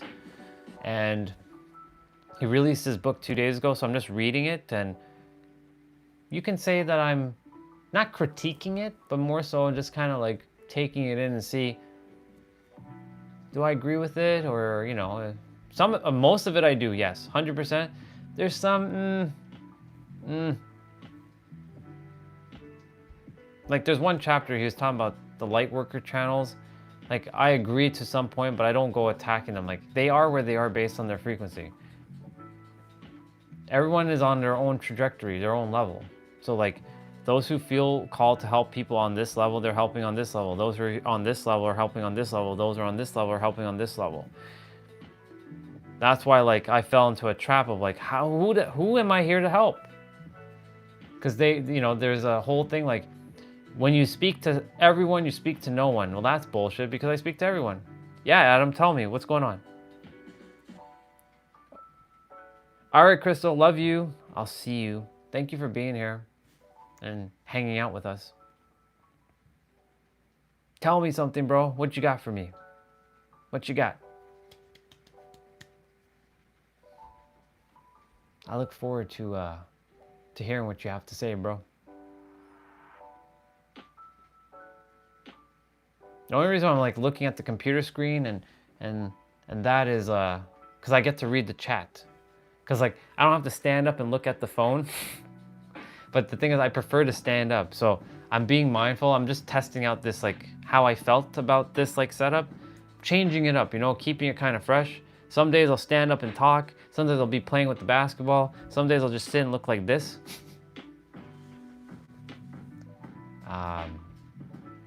Let's see.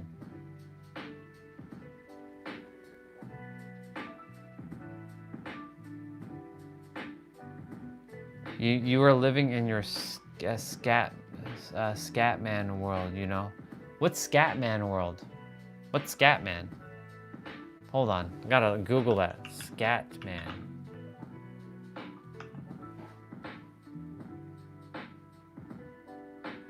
What does Scatman mean?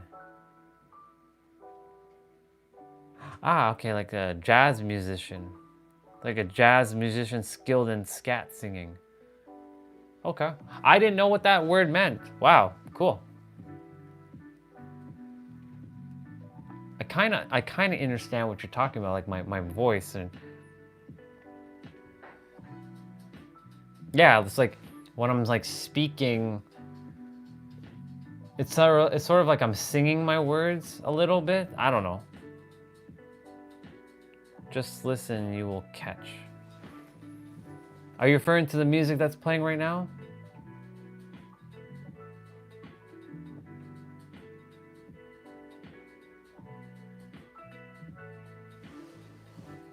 Scatman.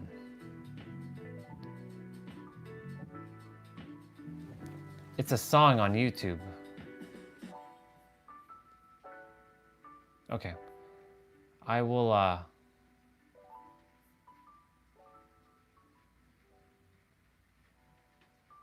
listen to your mind, I mean. Okay. So listen to my mind. Scatman.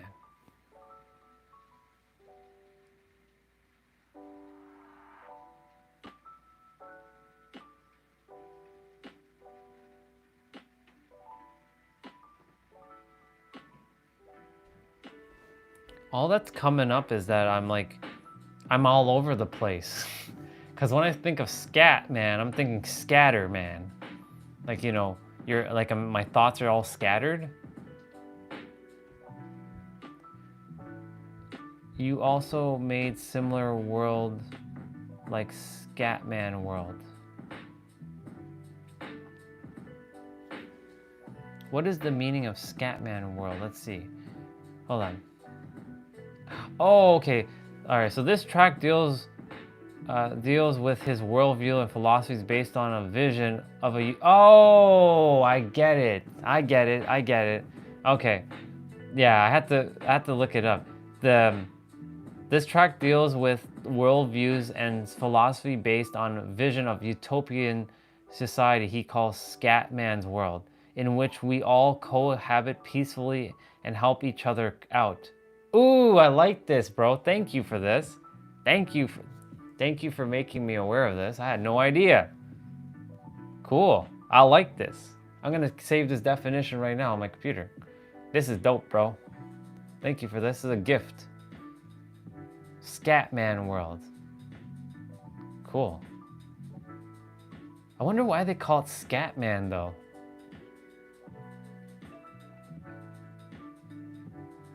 Is that his, I guess it's because it's his name? Song by Scatman, or John.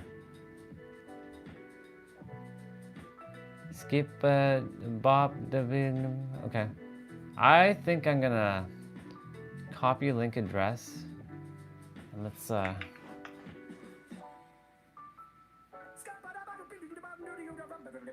oh shit.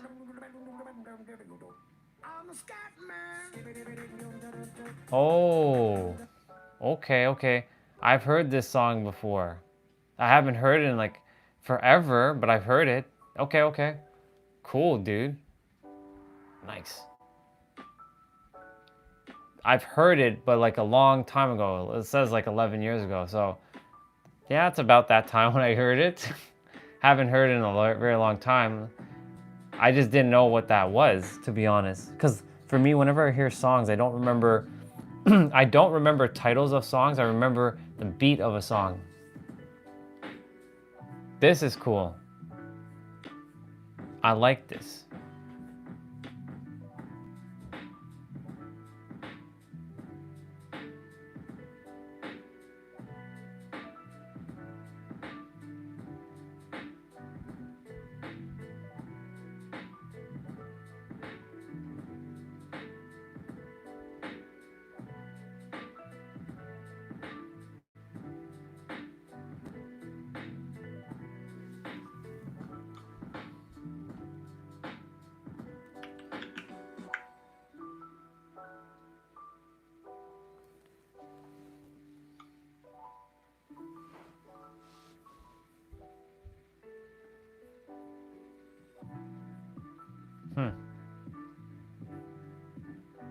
I like it.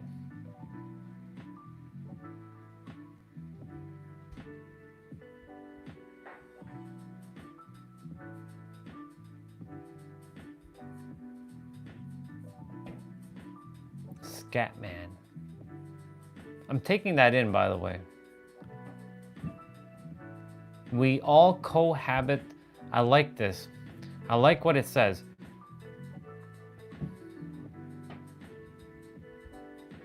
It's something different, you know, bro. Yeah. We all co-inhabit peacefully and help each other out. I like this. Scatman's world. Thank you for this gift, by the way. Thank you, brother. I didn't know. At first, I was like, Scatman World. What the hell is that? What is that? I thought it was an insult at first. See, this is what happens when you don't know something. Don't jump to conclusions right away until you ask questions. That's why I was like, Scatman World. What is that?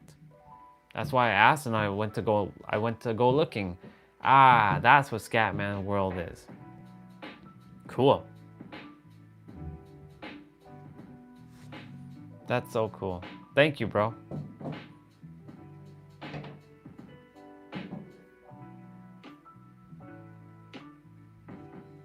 And he died on December 3rd, 1999. Damn. Just before the whole turn of the millennia. Skip a dot a bop ba dot 444 and 44 seconds in 3, 2, 1, bang. 44444. I just saw it. Saying divine blessings and love in infinite abundance. I knew you would catch it because you have a skill and a mind. Thank you, bro. Well, I appreciate that. Love you. Thank you for that. Airplane Bubba. How does a wing look off on that plane?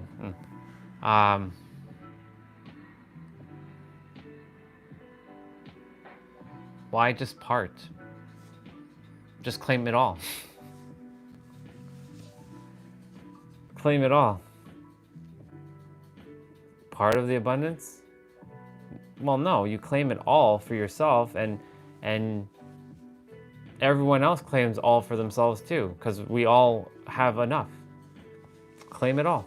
You don't have to share because everybody has enough. Once we realize that. Yes, it's great to share, of course, but like, claim it all. You know, when you claim it all, you're not being greedy because you recognize that everybody else is claiming it all too. Because everyone is infinite and abundant. We just have to let go of all the silliness. The silliness. All the silliness.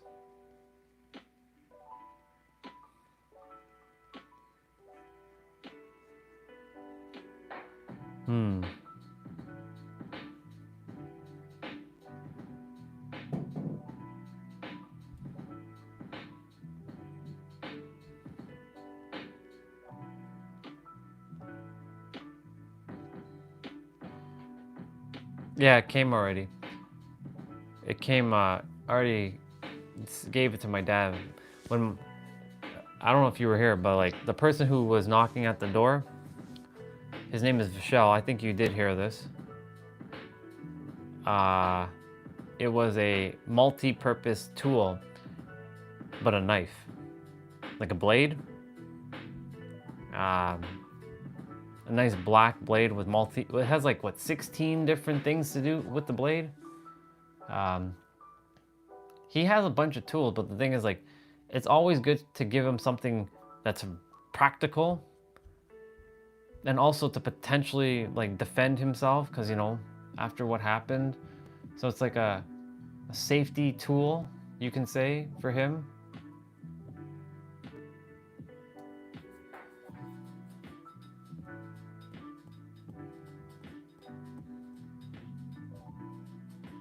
The fuck? I was like, what the hell? What is that?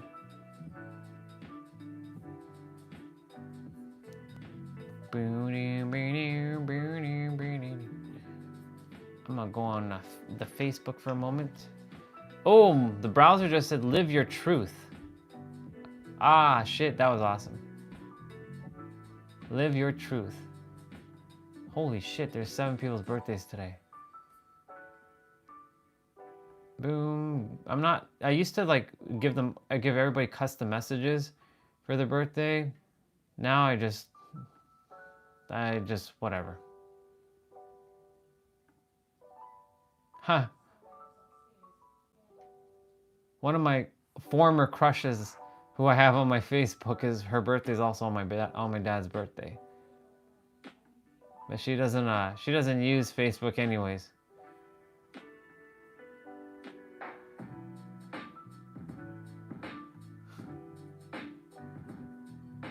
Her name is like Sue Ben Sawyer, Senor, Sue Ben Senor. Cool. Happy birthday to you, old friend, old connection.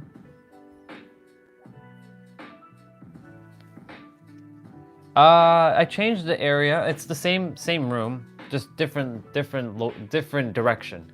So the other side is the bed, Adam, and where the bed and the chair is, this is the other side of the room. This is where I would stand and like do my old school like work, or I'd be on Zoom and I'd use this green screen for like visual effects. Too bad I can't use the green screen on YouTube, like YouTube Live. It doesn't allow me to use any green screen effect on YouTube. If I could use green screen effect on YouTube Live, I would be using the green screen effect right now. But it doesn't, unfortunately. And this is my standing desk. Oops. My thing froze for a moment. Yeah. I did change the song. The song, this one keeps me more in, you're paying attention. I like that. Yeah, the song's different because the other song, it's great. It's one of my favorite songs of all time. But the thing is about that song, it copyrights my videos every time, and I have to go in and edit all the music out, and it's annoying. Whereas this music is not copyright whatsoever. And this music, it has a more like hip hop, it still has piano, as you can hear, it still has piano music, and it just feels good. Like it feels good. Yeah.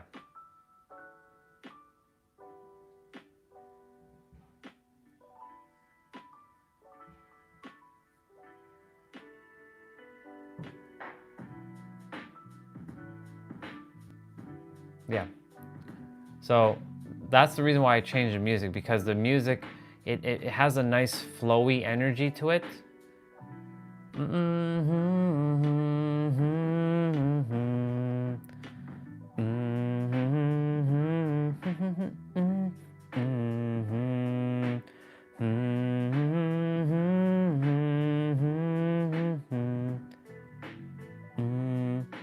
There's still piano playing. That's the beautiful part about this track, because I desire to hear piano music, like some piano playing. So it's not fully piano, because you can hear some other instruments playing.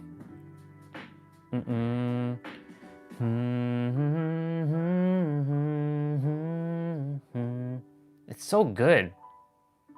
It just feels good.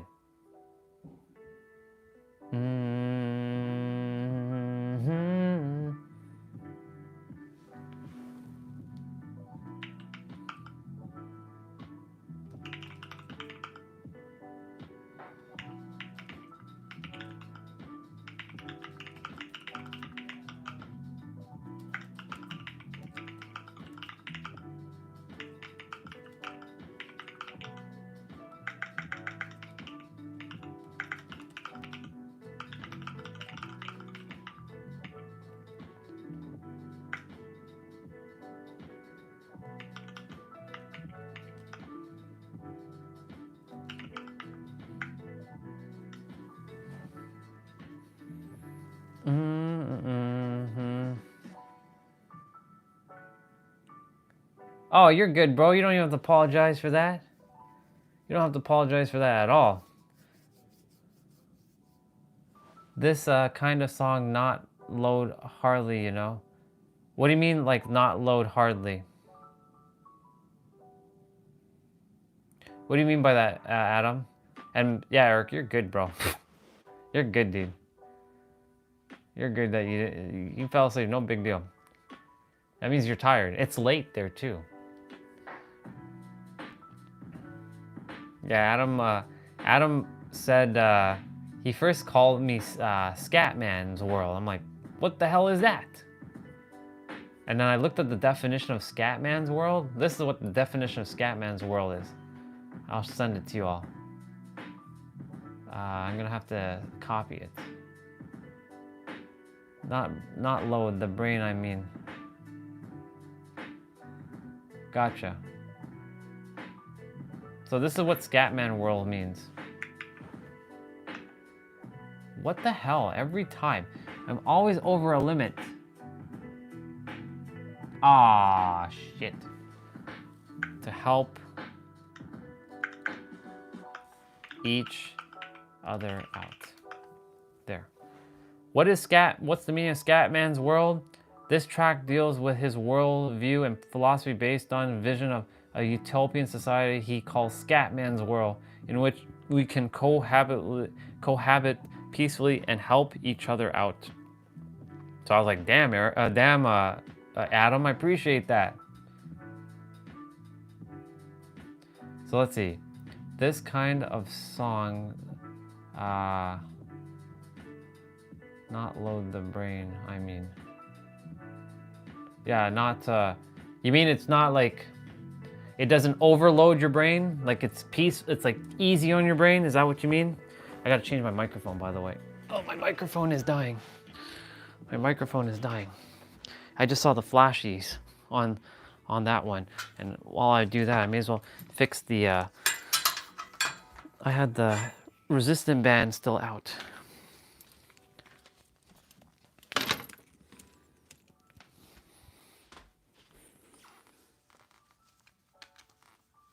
All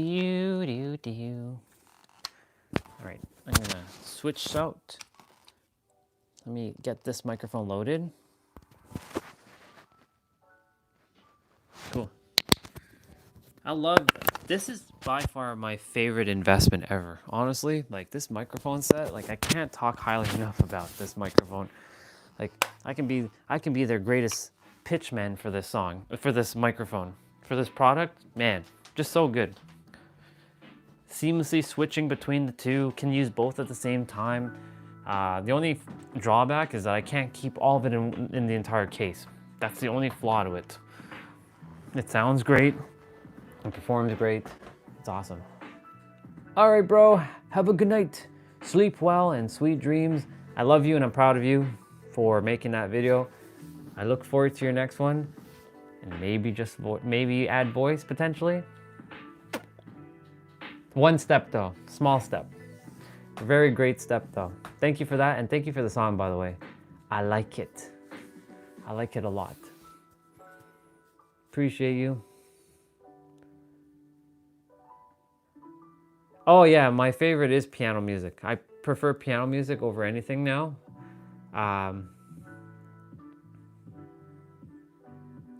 Bro, if you're gonna buy a mic, buy this mic. Or I shouldn't say buy, I should say invest in this mic. It works on your Nikon camera, just so you know. As long as you have the little microphone thing and you have a hot shoe for your thing, it will work for your camera. I wish I had an affiliate link. I could send you the link though, what I bought. I don't have an affiliate link. It's just straight up just a straight up Amazon link. I could send it to you, but it's not affiliate. If it was, man, it'd be awesome, but no affiliate. I should look into that actually. Just get a little kickback, you know what I'm saying? Nah, I don't know, it's just like, yeah, I can send it right now. Never had time, let me, should I send it on Amazon? What would be the Amazon that's for you? Is it DE? Does Amazon even ship to you? It should be Amazon.de, yes?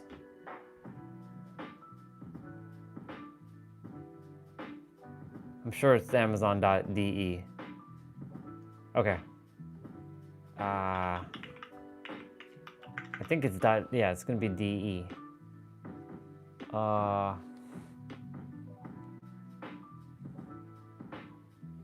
let's see. It's called the, I'm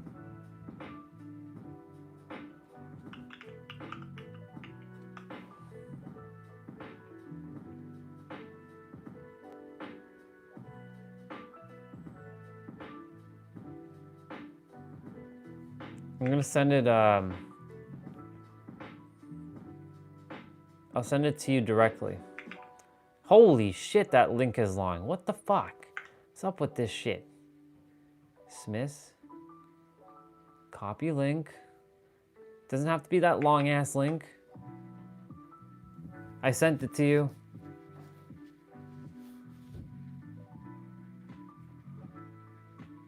Oh, HU? Oh shit, my bad. I didn't know it was HU. My bad. Hold on. Hold on. I got you.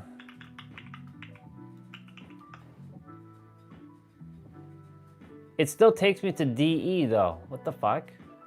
Every time I put in the HU, it takes me to DE. No problem, dude. You'll see the one I'm referring to.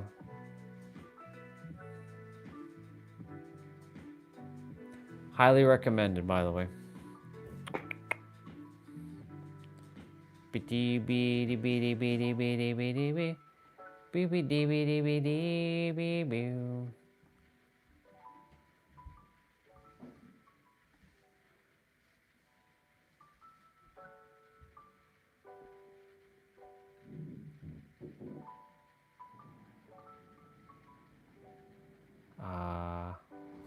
Give me a second, everybody.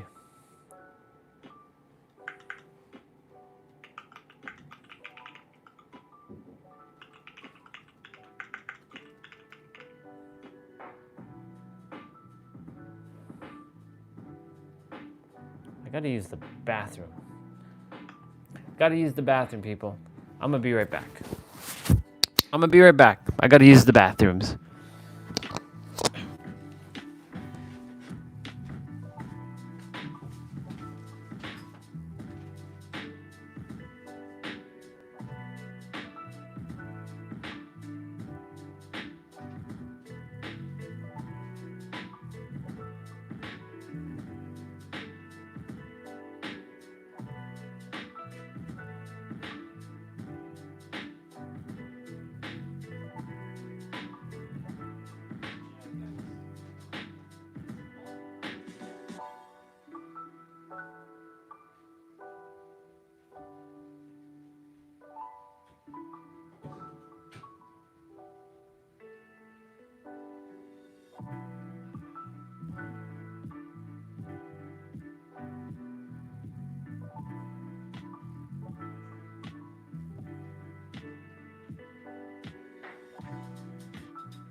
Well, we got food, and it's not. It's I can't believe I am gonna have this since I don't know when I last had this. KFC, Kentucky Fried Chicken. I haven't had Kentucky Fried Chicken in like 10 million years. So I'm gonna be having that because mom bought food for dad. So, yep, dad enjoyed the gift I got him, so he's happy about that. So I'm gonna kind of pig out. I'm gonna go get food. Everybody's up. Well, not everybody. Mom's upstairs, so I'm gonna go get my food. I'll be back.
Okie dokie.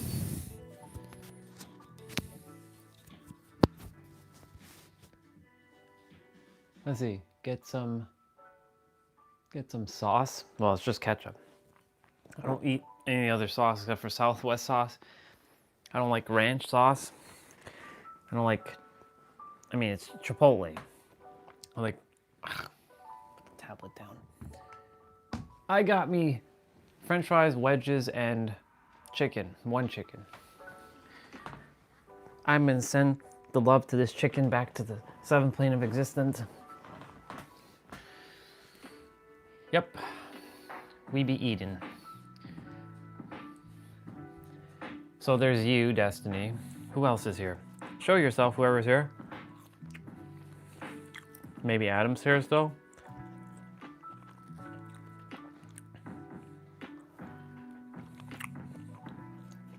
My microphone is on, yep.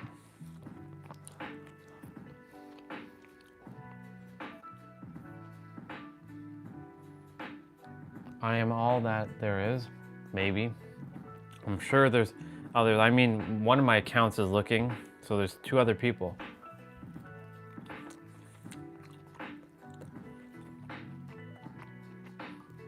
So tomorrow is ab day, so I'm probably gonna do standing abs to burn off some of this stuff.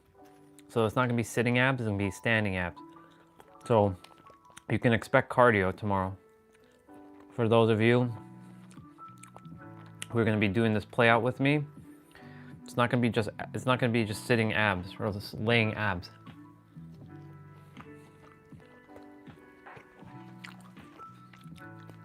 My body will purge it. I don't feel guilty when I eat this stuff, but I do know that I don't like letting it sit in my gut. So I must burn it off.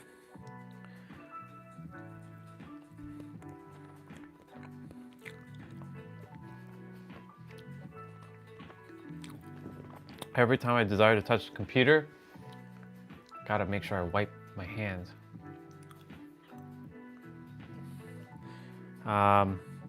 I think Jose's here. Your brother's here. Your sibling.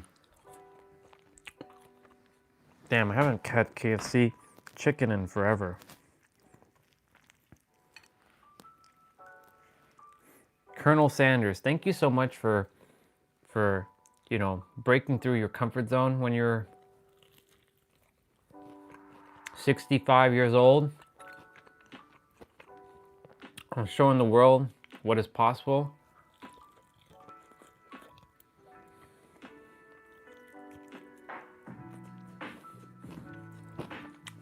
Meaning to say, you didn't just say no to, you didn't just take no for an answer when McDonald's refused you. He's playing GTA. Makes sense. Colonel Sanders, thank you for not giving up on your dreams at 65 and knowing that you were onto something. I think you became McDonald's biggest competitor when I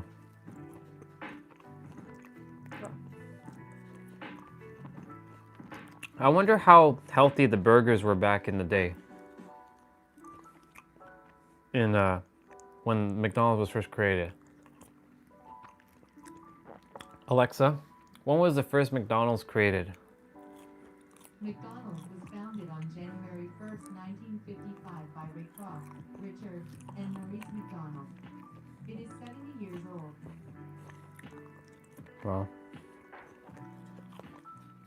so that means 2055 is when, wait. Yeah, 2055 is when McDonald's will turn 100 years old. Damn. I wonder if I'll be here still. I wonder what the planet will look like in 2055. Holy fuck.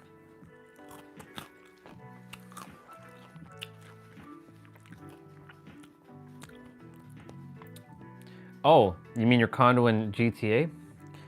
Have you all teamed up in GTA or something?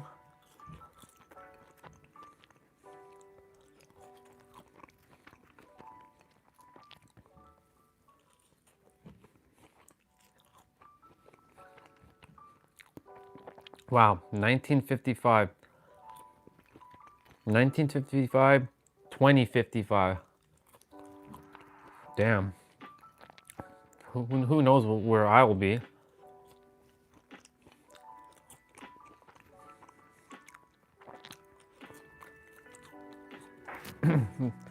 All I know is 2055, tons of people won't be here.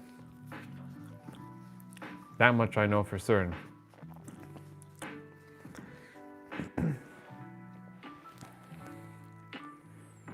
What do I mean by that? A lot of the the boomers will be gone.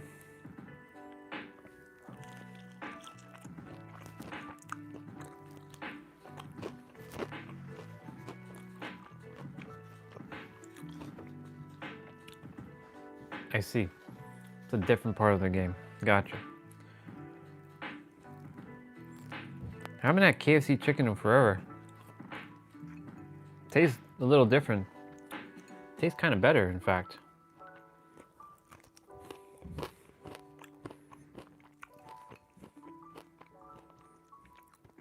As you can all tell, I don't eat this stuff.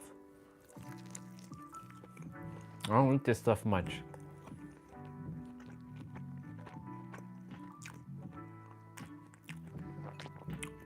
So I won't be playing Dead by Daylight tonight, so I'm taking another night off.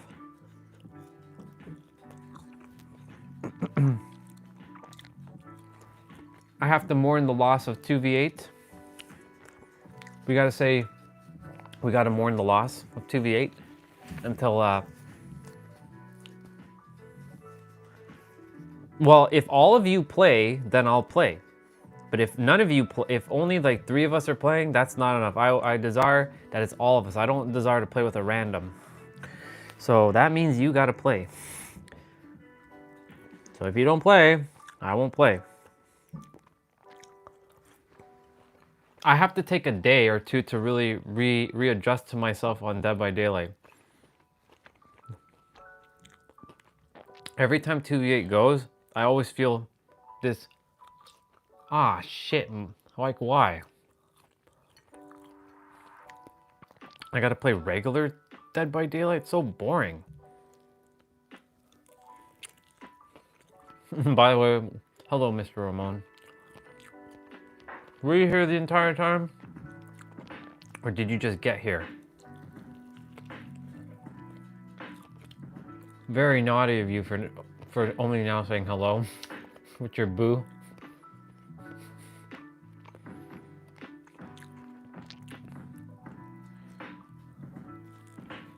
Ah, you just got here. We were reading a little bit more of the book. I thought you were here the entire time. I'm like, what the fuck, dude?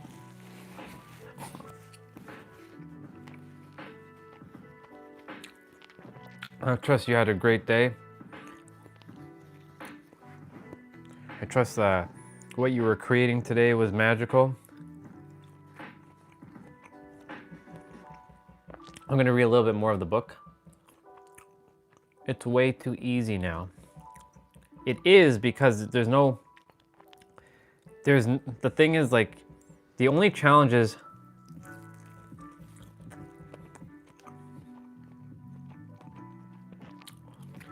the killers are slower, you're technically slower, the game is slower. I'm glad you had a good day creating. Dad's birthday, so mom bought food. First time having KFC in like maybe 10 years. Haven't had KFC in like 10 years. Usually it's always Popeyes. So, good change of pace. I like it. Not something I would eat often. If I'm going out to have something to pig out on, I never usually choose KFC. So, definitely got to wash it down with that water though. Ice cream cake apparently. I saw mom put it in the freezer, so it's ice cream cake.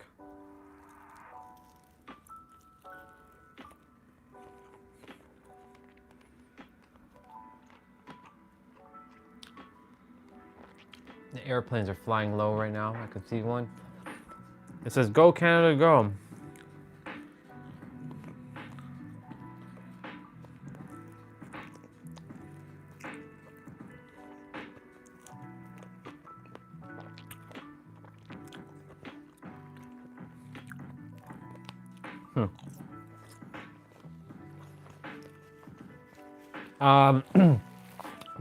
Pete's book, Creation is Finished. Each chapter is like 2 or 3 pages long. It's no fluff, straight to the point.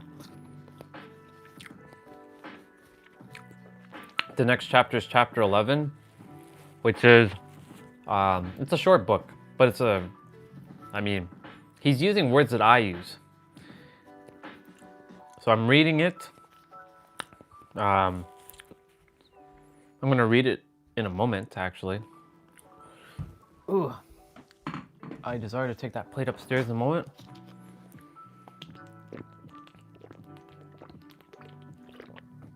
This is gonna water all that down that I just ate. This is gonna purge all that shit that I just ate. All that energy that I ate.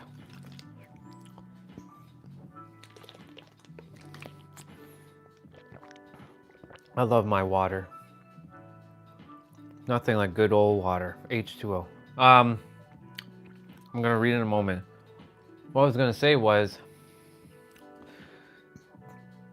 the last chapter we just read, the title said, even though this microphone isn't working, or it's not the active microphone, Jesus isn't coming to save you.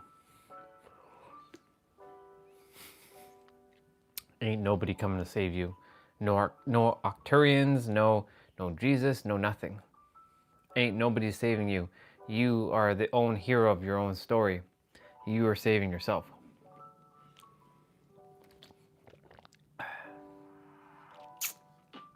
Yep.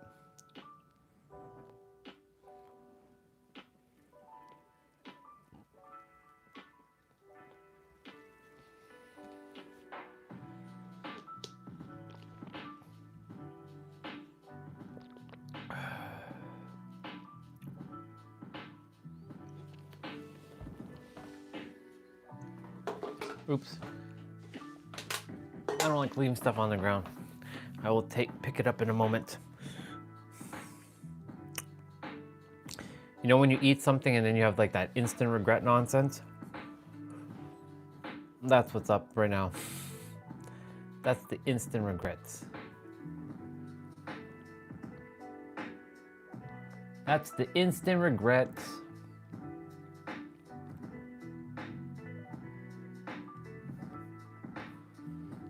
Yeah.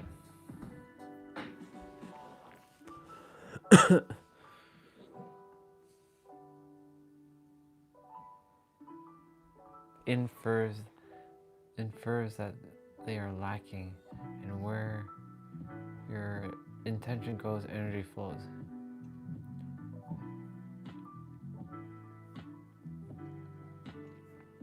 So many people are just like,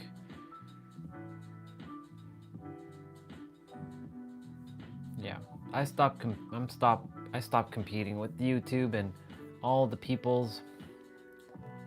I'm not here to compete anymore. I'm here to serve. I'm here to serve now.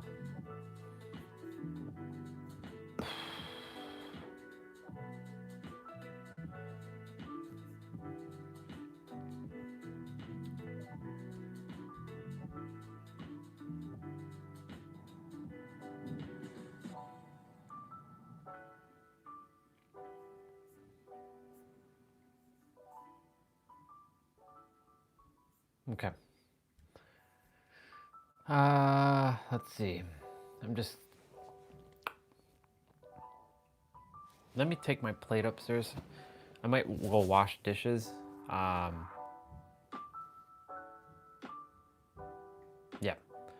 I might be a few minutes.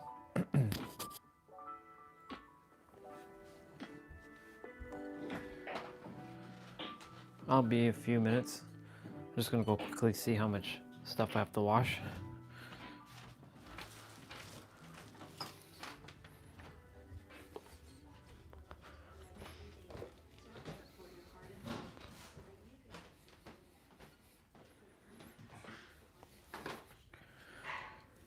It's a few things. I'm gonna go ahead and wash.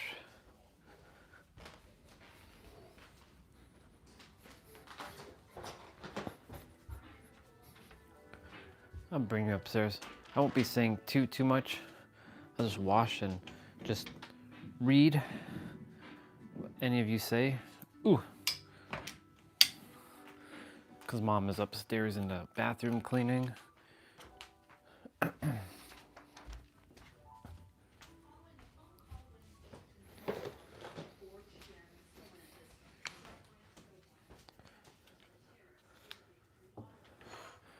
Okay.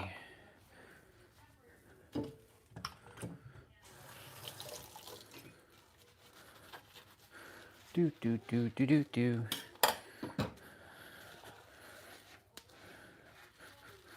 We're gonna get some dishes washes. We're gonna get some dishes washes.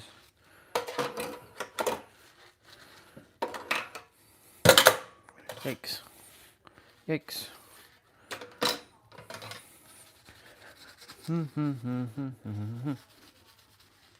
Gotta love that. I love the fact that it was raining most of the day. It was warm, but there's still a lot of snow. That's how much snow fell. If we didn't have that much snowfall, the snow would have shown grass by now. So like,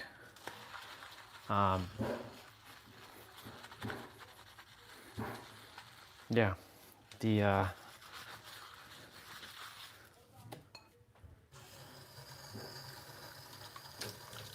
I look forward to when I can see grass.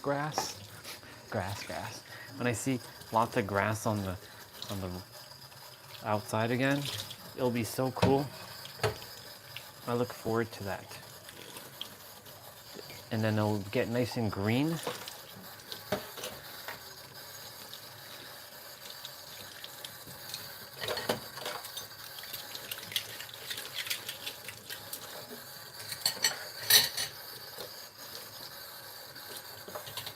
Pack the dish. There's a little bit of dishes to get through.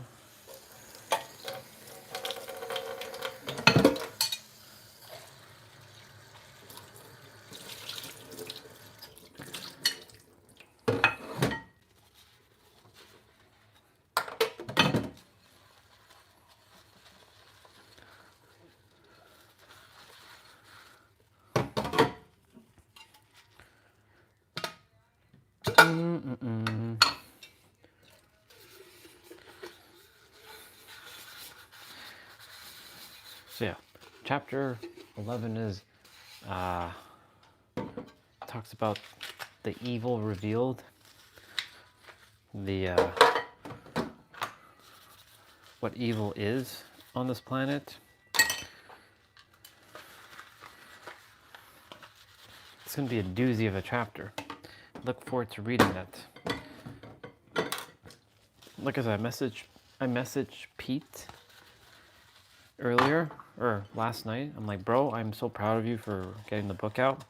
More people are becoming aware. It's definitely necessary. I don't have to write that book. I'm not writing a book. I don't have to. Him and Nero are writing the books. Let them use their energies to write the books, and I'll just keep doing what I'm doing with my way of sharing back the information that you already all have, because I don't possess this stuff. In fact, none of this belongs to me. No information belongs to any of us. All information belongs to the universe. No matter how you slice it or dice it. At the end of the day, the great equalizer is the universe. Oops. The great equalizer is the universe. One, cleaning bottles, using a brush. Yeah, this one. Using a brush because, you know, getting into these crevices is annoying.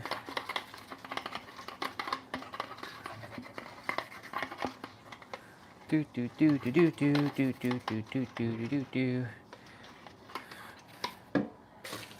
It's one bottle done. Little bottle done, or little bottle now. Do do do do do do.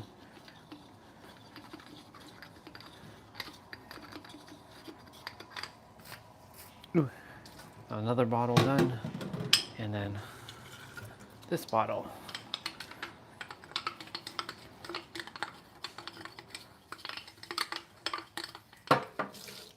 Nice. And we got the bottles done. How awesome is that? Then we're gonna pack the dish. Oops, we need to clean the bottle from the outside now. Clean, clean, clean, clean, clean, clean, clean. Turn the camera this way. Boop, boop, boop, boop, doop.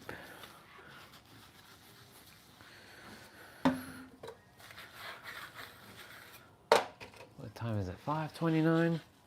I love that the sun is still out at 5:29. Even though, like, the sun is now coming out because the clouds are starting to disappear. At least I get to see the sun today. Because it's supposed to be rainy. It was supposed to be rainy like all day. And it did rain all day. It rained extremely hard actually after I came back from showering. I'm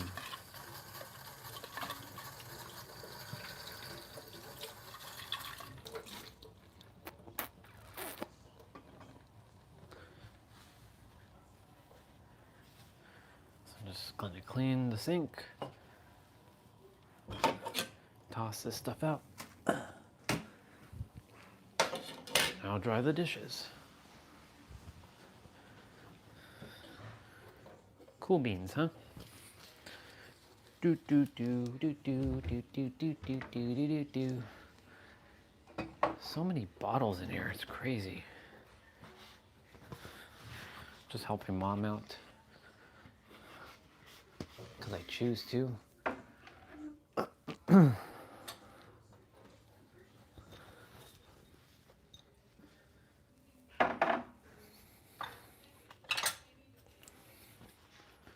It's just a few dishes, isn't nothing major.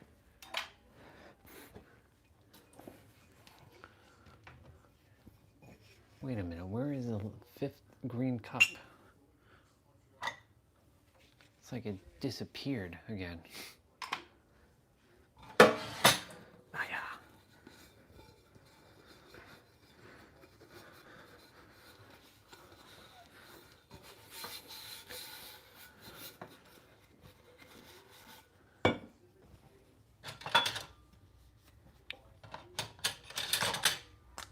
Ooh. Ah. Felt like my skin got like opened there for a moment. Ugh. I don't like that feeling. It was not a nice feeling just now.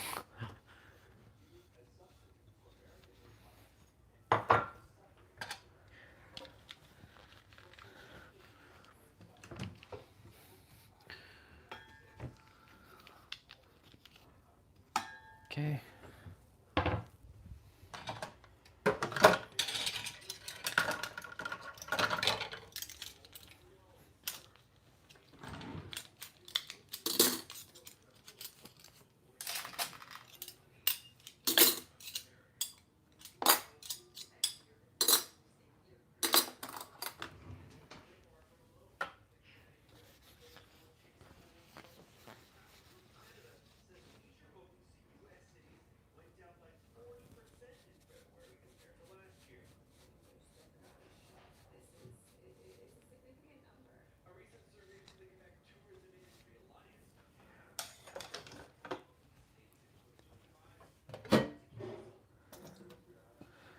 The news is being played. I don't like listening to the news. There's too much Canada, United States bullshit.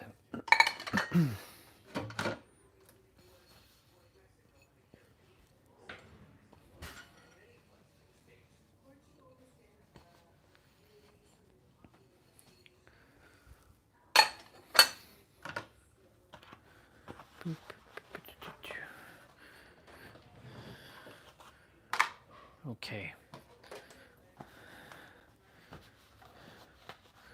We are done. And now I'm going to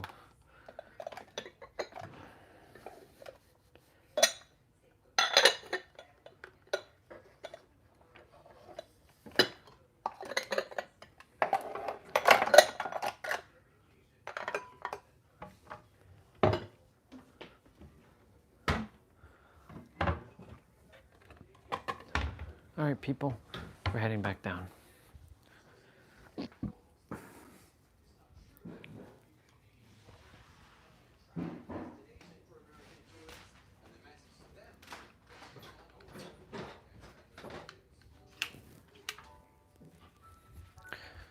Yep, that's going to be the headlines for the next little while. All the American, Canadian stuff. Well, it doesn't really affect me because I love America. So, yo, DJT, hit me up, bro. I'll be out of here. I'll be loyal American. Let's go get it. All right, I'll plug you all in. Oh, yeah. Oh, yeah. All right, I'm gonna go quickly use the bathroom. And move you all back this way. And I'm gonna go grab a bottle of water actually quickly before I do that. And then I'll go use the bathroom, taking off the mic, making sure, we're not having that incident again. Swati will always. Shit. Just have to laugh at some of these things, you know what I'm saying? All right, now I'll be right back again.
Okay, let's go get it.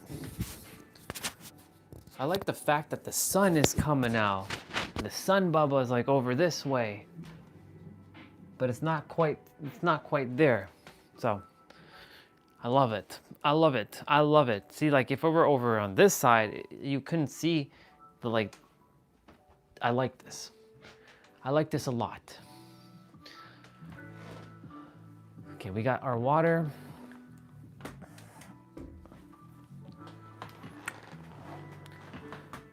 Beam, beam, boom, boom, boom, boom, boom, boom, boom, boom, boom.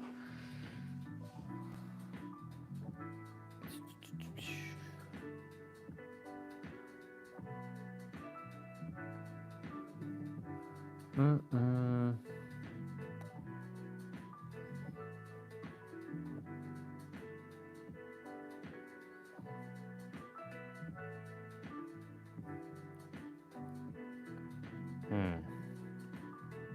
There's a post on Facebook right now that says, reframe your thoughts. And it says, instead of, I'm so behind, I'm not good at this, I failed, this is too hard.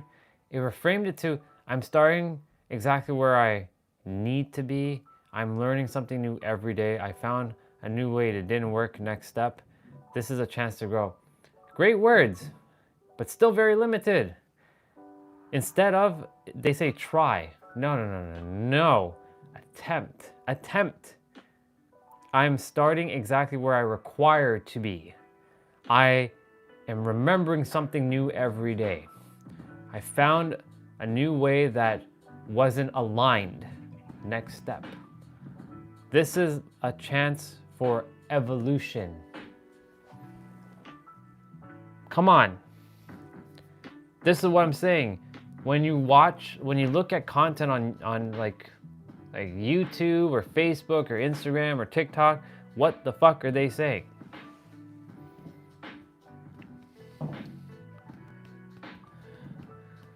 The words, they're so damn powerful. Thank you for showing me not to speak like that. Thank you, universe, for allowing me to not speak such limited words. I'm so grateful to my universe, my inner universe. I've become a wordsmith. All right. Destiny, are you here? Who's here? Just say I. I, as Tony Robbins would say.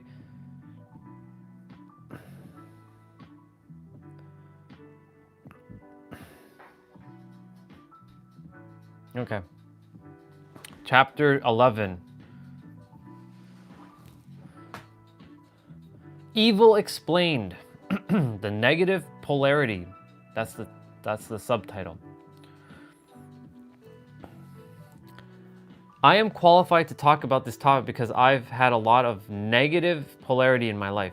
I've gone through a lot of darkness, many dark night of the souls, and I've experienced a lot of so-called evil. The evil has enlightened me and empowered me. Look at all the E's here. Enlightened and empowered me, and evil's E also, in ways that I never could have imagined. You can compare evil to the computer mouse I used to run my laptop. Let's imagine this mouse represents the universe. What do I require to run this mouse? I require a battery to run this mouse. I require a battery to power this mouse because the mouse doesn't run without the power. The battery has two poles.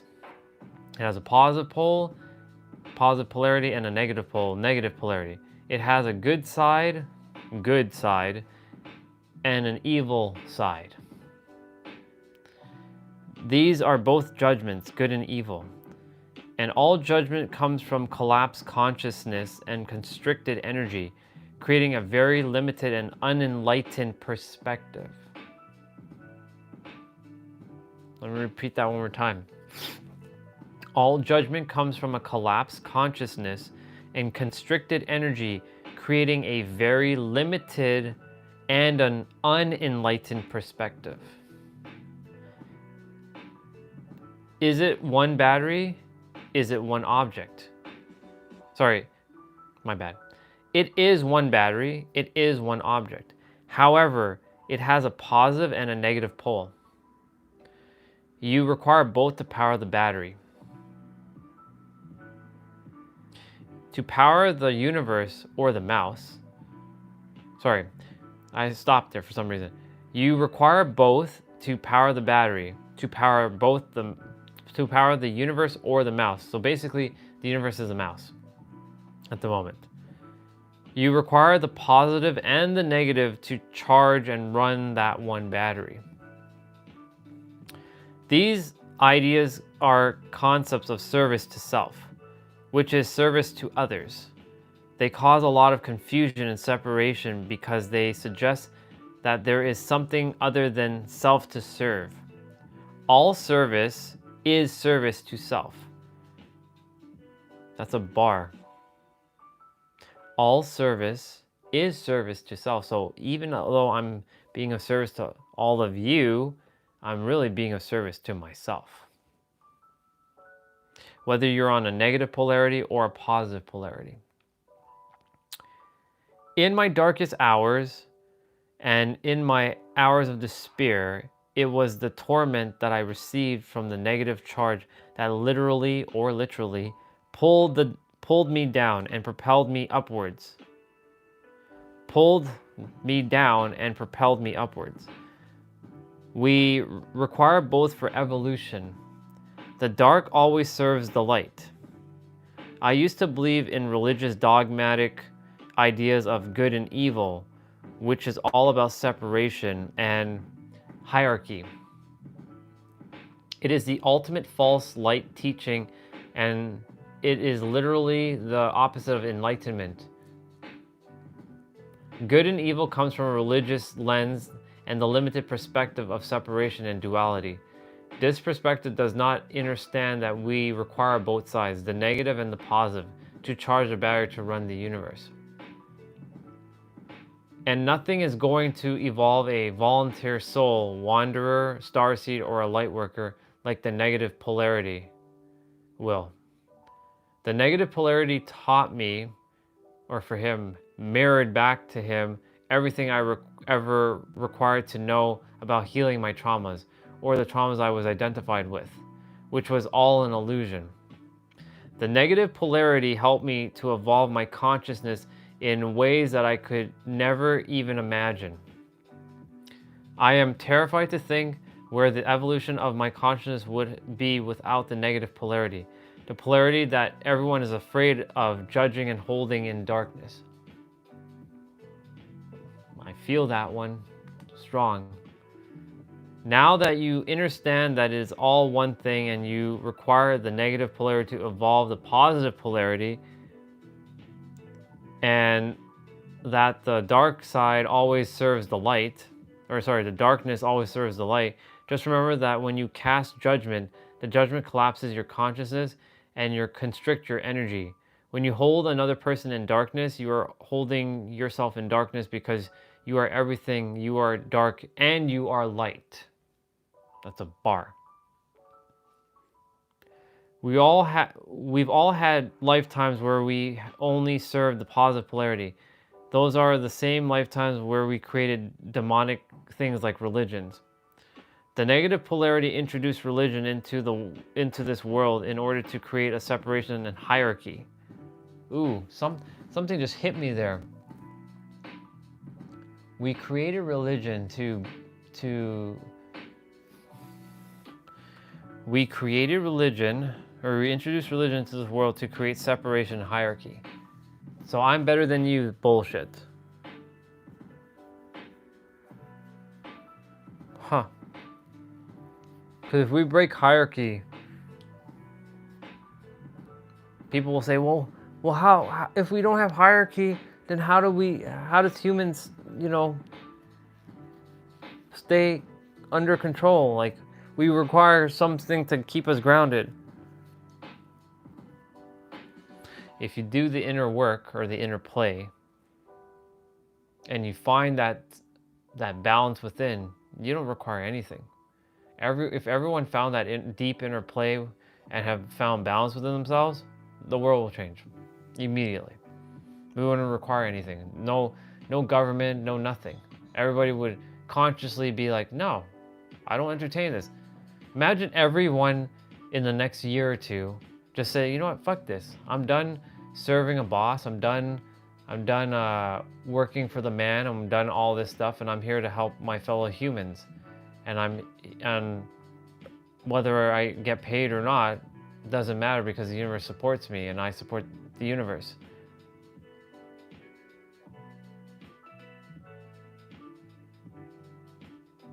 It's interesting.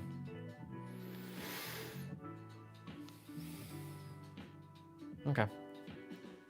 I take it you're still here, Destiny? I'm sure it's you and there's someone else here just hanging out. Let's see.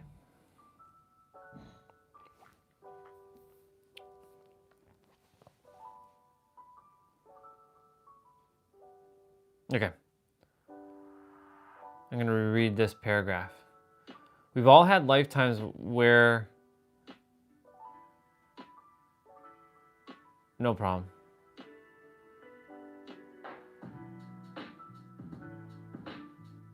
No problem with that. We've all had lifetimes where we only serve the positive polarity. Those are the same lifetimes where we created demonic things like religion. The negative polarity introduced religion into this world in order to create separation and hierarchy, which is how the false light operates. False light. Not real light, but false light. We became vulnerable to entity attachments when we perceived the world through the lens of separation and hierarchy, and when we believe that we are better, separate, or inferior to others, or even superior to others. When you operate in separation, hierarchy, and delusion, it gives negative entities an opportunity to attach to your consciousness and suck you dry because you're operating through delusion and separation. When we have religious programming that is deep within our subconscious mind and we haven't brought it into our conscious awareness, we can only see through the cloudy filter of delusion. It's like looking through the lens with the lens cap on. You didn't take off the lens.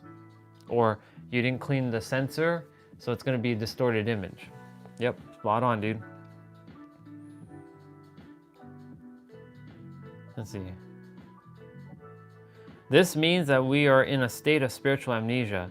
If we're in a state of spiritual amnesia and we don't understand that we are the negative and the positive and that we are everything and we are source energy, we will remain food and fuel for astral entities. The moment you stop judging is the moment you come out of that state of illusion and separation. You are separating yourself from your judgments and you are laboring from the totality of all that you are from all that is. If you allow what is to transpire, and if you allow yourself to have experience without any judgment, you will find yourself propelled upwards. Yeah, this is what Bashar calls the rubber band analogy. Because if you shot a rubber band down, you're going down, and you release it, you're going straight up.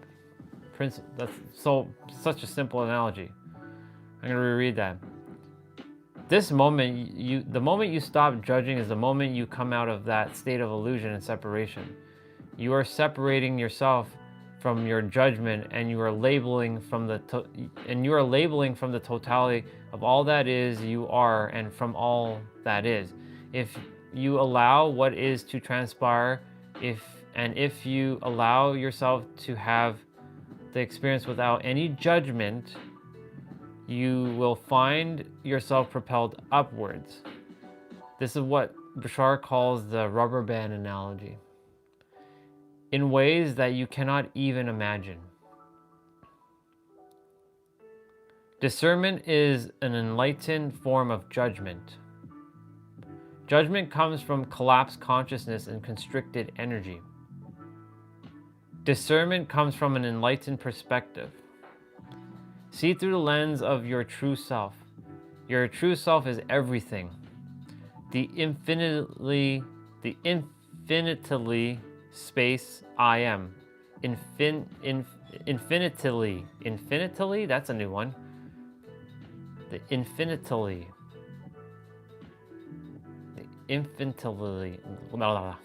tongue twister. Infinitely. It's the infinitely. My bad. Infinitely. I never really say it like that. Okay. The infinitely spacious I am, which has room for everything. When you're operating from the truth, you will have automatic discernment and you will know exactly what is good for you what is wrong for you, what is right for you, and what is that you desire to align yourself with, and what the hell you desire to stay away from. Yeah.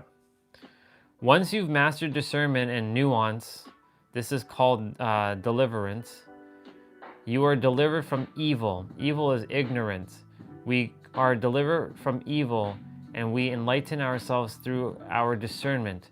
Discernment can only happen when we are operating from the truth, the infinitely spacious I am that has room for everything and everyone.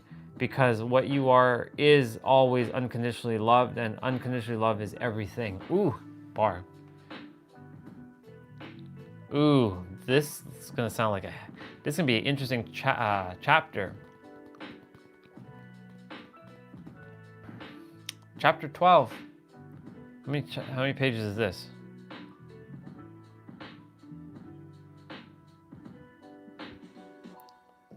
Almost 3. Well, it's definitely fully 2. 2 and like a little bit.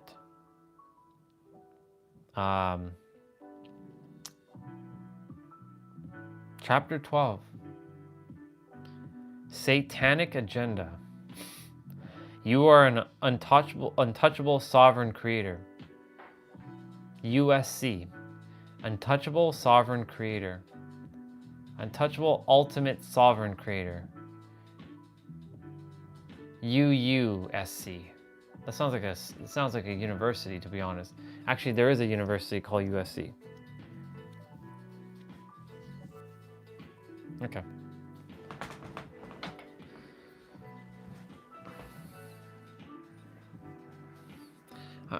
You know what I require? I require like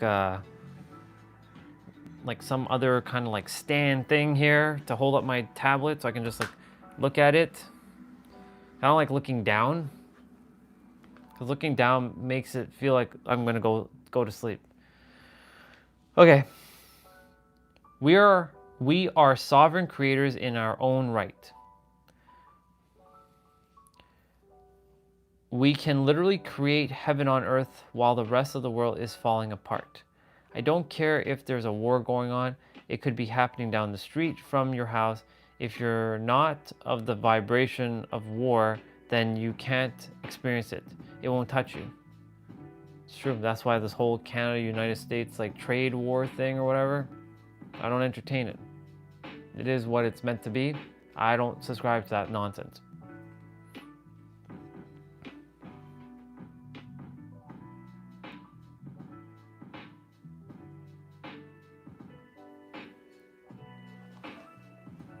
Okay. If it won't touch you, understand that everything is energy and everything is being created with that energy that is our resonance. Whatever disasters the collective consciousness is creating with their disharmony, disease, and their fragmented, traumatized mind, whatever is happening cannot touch you as a sovereign creator. It can't touch you as a sovereign creator because it would defy universal law. You can only experience what you are. And earlier today, I was saying something like, how dare you insult the universe with your bullshit? Like when you tell yourself I'm not good enough. How dare you bitch slap yourself and me and others when you're acting in not alignment with the universe? How dare you do that to the universe? The universe created you and you're gonna bitch slap it like that? How dare you? I remember saying that. The universe was speaking through me in that moment.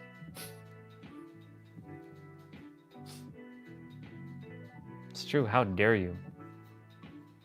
How dare you, me, or anyone insult the universe? Who are you to do that? Well, you're God. Then you're basically bitch slapping yourself. Yeah.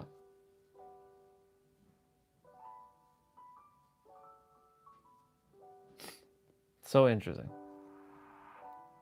All right. It's funny. Then he's going to talk about the news now. The news is trauma-based mind control designed to convince you that there's disasters or that disaster is going to affect you. Yep, this whole trade war nonsense. Yep, exactly. They report negativity, blah, blah. They report negativity 24 hours a day because that's their job. Their job is to feed the astral parasites and demons that are running the satanic matrix. They do this by triggering fear, shame, guilt, and all the low frequency emotions in us. Terror, doom, and gloom, the low frequency energetic presence is what feeds the demonic matrix, the inverted and perverted matrix. Their sweet spot is homelessness. Or sorry, their sweet spot is hopelessness.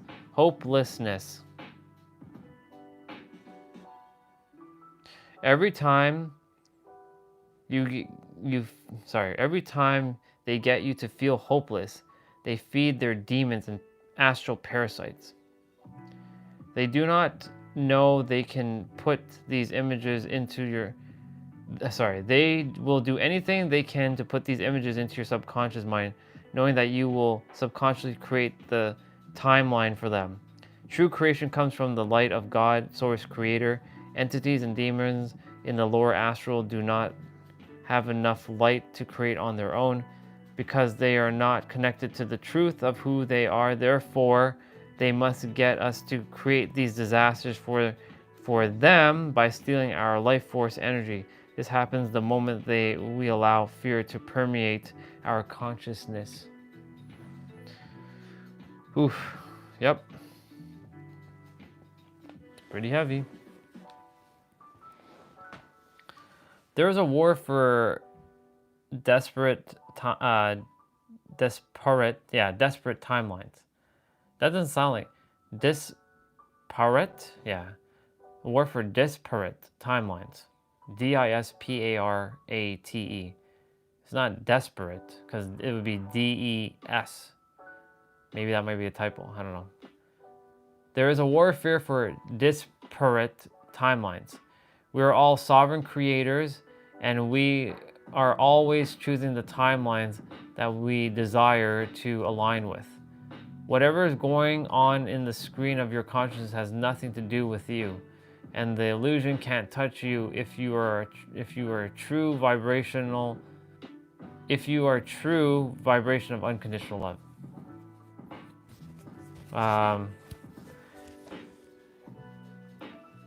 If you are the oil that is resting on top of the water cannot touch the oil.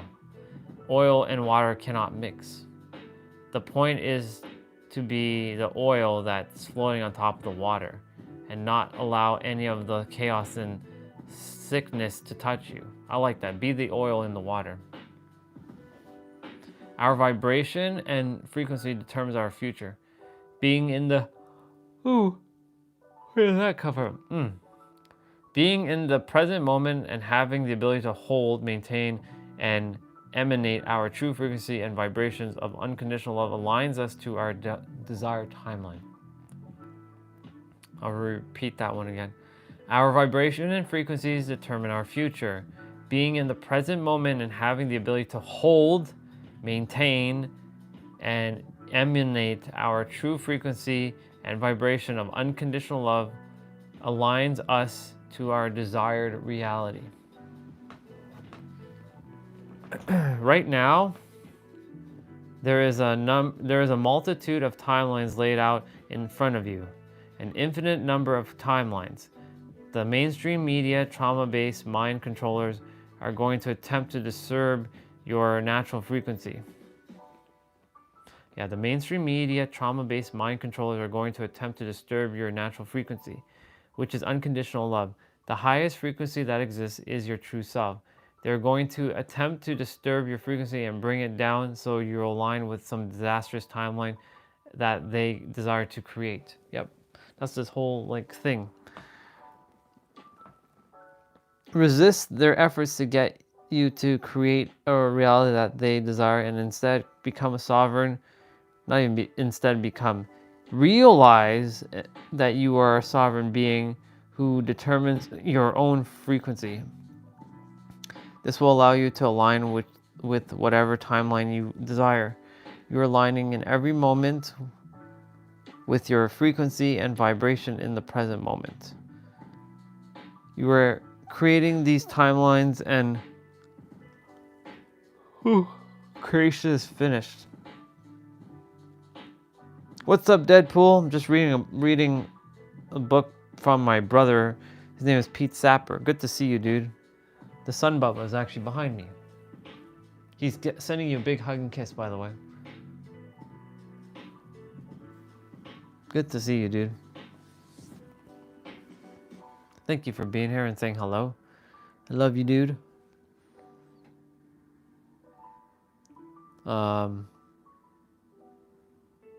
Yeah, so it says, resist their efforts to get you to create a reality that they want, and instead become a sovereign being who determines your own frequency. Yeah, I'm rereading this. This will allow you to align with whichever timeline you desire. You are aligning in every moment with your frequency and vibration in the present moment. You are creating these timelines and creation is finished. Any creative outcome you desire already exists on these timelines. These timelines are not external to you. They are all exist within. See my YouTube. I see it. I see it. My boy. Is this a new account? Because you only have 1 subscriber, bro. How do you only have 1 subscriber? There, you got another subscriber.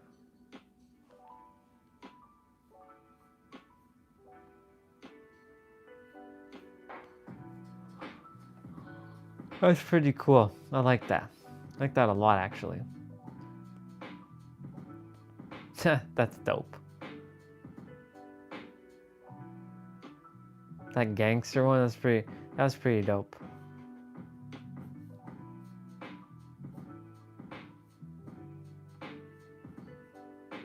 Thank you for that, bro. Appreciate it.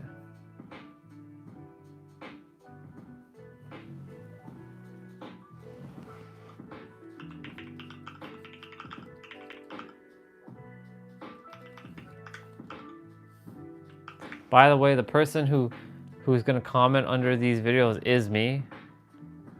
I am the super website hero as well.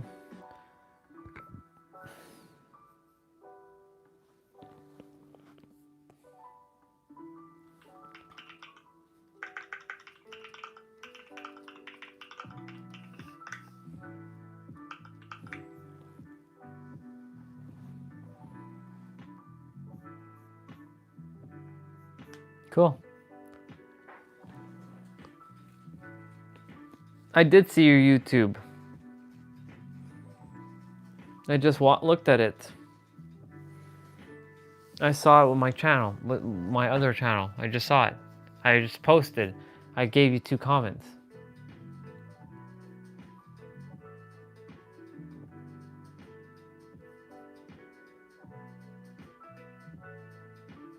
Do you not see it?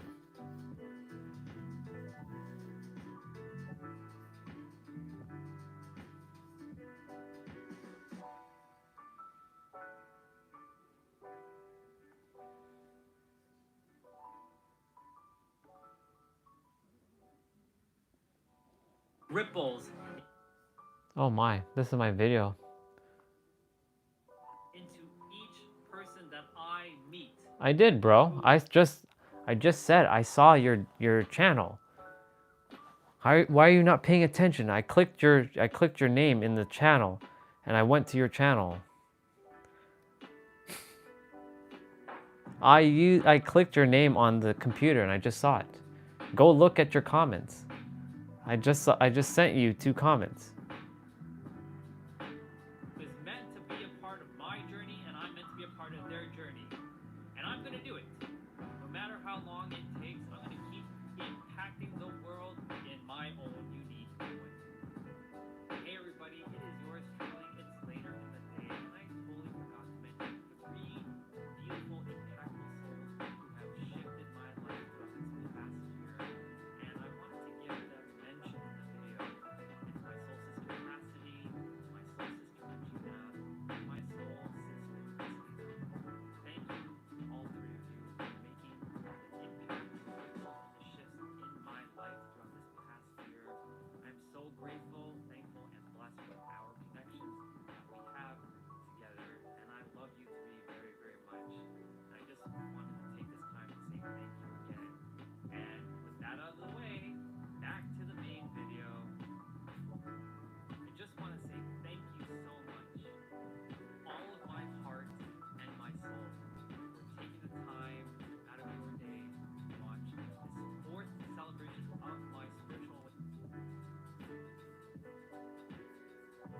All right.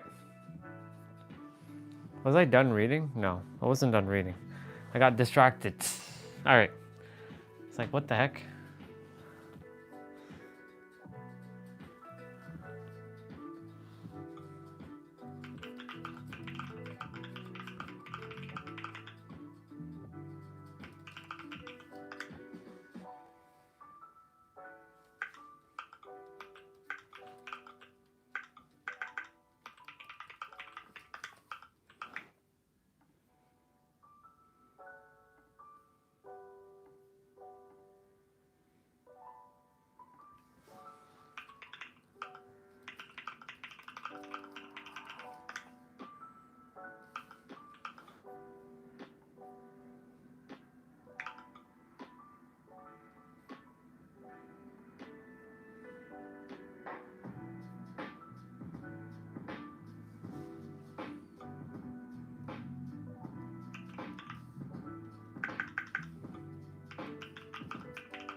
All right. Where we are. Back to this. Got distracted because like my channel had 2 comments. All right.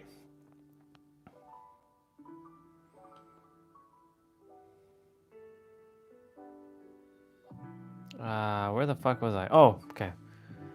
These times are not external to you. They're all okay. Resist the effort to get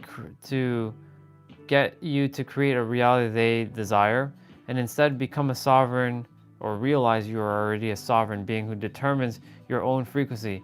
This will allow you to align with whichever timelines you desire. You are aligning in every moment with your frequency and vibration in the present moment. You are creating these timelines, and creation is finished. Any creative outcome you desire already exists on these timelines. These timelines are not external to you. They all exist within you. So no timeline is external. They all already exist now. When Jesus said, "There are many mansions in my Father's house," what he meant was that there is a multitude of and infinite numbers of possible realities, parallel realities and parallel conditions that exist within your consciousness. This waking state is no different than your dream state. You can align with any single timeline that you desire. You can create just like you are creating a dream. You can wake up and become lucid and align with whichever timeline you desire, according to your internal frequency, vibration, and your state of being. You can create whichever outcome you desire, and nothing can stop you. When you awaken and understand how limitless you are, and that you are literally creating your reality with your current vibration in the present moment, you become the creator that creates, no matter what the collective consciousness, whatever the collective consciousness is creating. Our vibration and frequency is the present moment, is more powerful than any work we could ever do in the external reality. That was a damn bar. Okay, Google, turn on light. Ooh, look at that. That's beautiful. It's still light outside. It's just, now it's starting to get dark. Just a smidge. I don't know who listened to all that. Destiny, I don't know if you're still hunting and searching. Yeah, no matter what the collective consciousness is creating in bold, our vibration and frequency is in the present moment, in the present moment is more powerful than any work we could ever do in the external reality.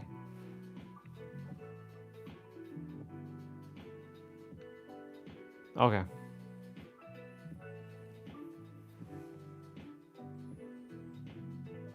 Damn, I'm just skimming through this book.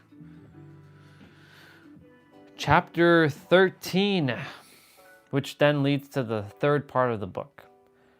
Nothing to change but self. Even though the word but is there. Nothing to change, however, self. See through illusions. I had to like turn down the screen brightness of the laptop. It was like bright. The law of attraction and manifestation teachings teach you that you can attract or manifest people, places, or things that are outside of you. These teachings are false and misleading because everything, capital letters, comes from within you. You know that you are the source, not the seeker. Boom. You are the source, not the seeker. So true. Your higher self exists outside of space-time, and your higher self is projecting you into space-time. The amount of divine intelligence you have accrued over your previous lifetimes will determine which dimension your higher self is residing in. Let me repeat that. The amount of divine intelligence you have accrued over your previous lifetime will determine which dimension your higher self is residing in. That's interesting. That's some new stuff there. Did not become aware of that until now. I wonder how much information I've accrued over my lifetime then. Over my lifetimes, plural. The only thing you require to know about your higher self is that you are your higher self and you are your lower self all at the same time. You exist within space-time and outside of space-time, so it's holding both dichotomies. You are the observer and the observed. You are in the act of observing yourself. There is no separation. You are the creator and you are the creator, the creation, and the act of creating it yourself. You created yourself, by the way. You are everything and everything is within you. Knowing that you are the creator is the tangible embodiment, E-word, that you are the creator. Until we come into the awareness that we are the creator, there is a transitionary period where we must reincarnate ourselves as the creator over and over again. This tangible knowing becomes our default state, and once we have embodied the default state of being the creator in this incarnation, we can come to self-realization. Oops, water just fell. We can come to self-realization. Self-realization is the end point. Period, the end there. This is full communion with your higher self and beyond your higher self to your oversoul. And then beyond your oversoul to God. And then beyond God to the absolute, or the all that is. That's what I call energy. That's like all. You're part of the all. That's funny that's interesting he said that. This is full communion with your higher self, and you go beyond your higher self to your oversoul. Your oversoul, and then you go beyond your oversoul to God, and then you go beyond God to the absolute, or the all that is, the absolute. So God isn't the be all and end all, it's the absolute that is. Or the all that is, which you're part of the all that is. That feels great. That encompasses everything. E-word. I like how you wrote that there. If you are a part of the 144,000 oversoul, and you are, if you're reading this book, which I am reading this book, which all of you are part of it too, you came here to become an ascended master or an archangel. That's why I kept saying, like, I know I'm an ascended master. I know it. I feel it. We're all moving up to the oversoul and beyond the oversoul to God, and then beyond God to the absolute. That is true self-mastery, union with the absolute or the all that is, beyond God into the absolute. Now this is new because he doesn't really talk about this much in his videos. So this is interesting. Beyond God into the absolute or the all that is. There is only one moment in creation. That moment is now. Now is always now, seen from an infinite number of perspectives. There are lifetimes that chronologically happen in the past. However, everything is happening now. Your past lives, your parallel lives, your future lives are happening now because there is only now.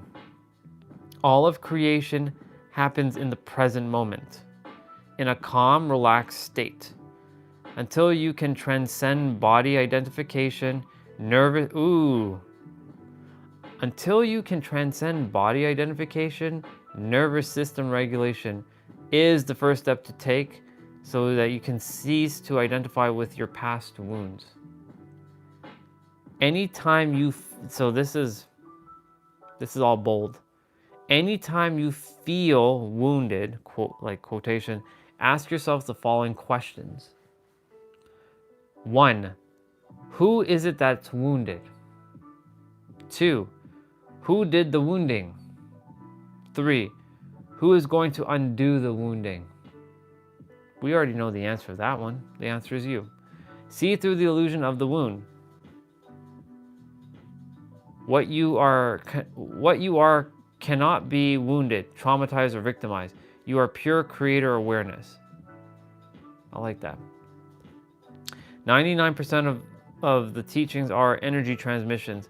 I'm not actually teaching with words. I'm blasting through all the brainwashing and traumatized based mind control with an energetic transmission. I am teaching from my creator awareness. That's what Pete wrote in brackets. What you are is the mighty I am. I am does not require reprogramming. It requires deprogramming. So you're deprogramming all the crap out of you.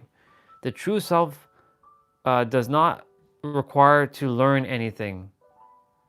What have I been telling? What have I been sharing with all of you about this? That word learning, well, eventually you all will figure it out when the time comes. So it says the true self does not require to learn anything. Life is not a school and you're not here to learn lessons. What you are knows everything because it is everything. What you are not cannot learn. The ego cannot learn anything because it's an illusion that doesn't even exist. That's how I kind of blasted through this perspective. Because I'm like, oh shit, if this is all an illusion, then I'm not learning anything. This is all just, I'm just becoming aware of what I've forgotten. How cool is that?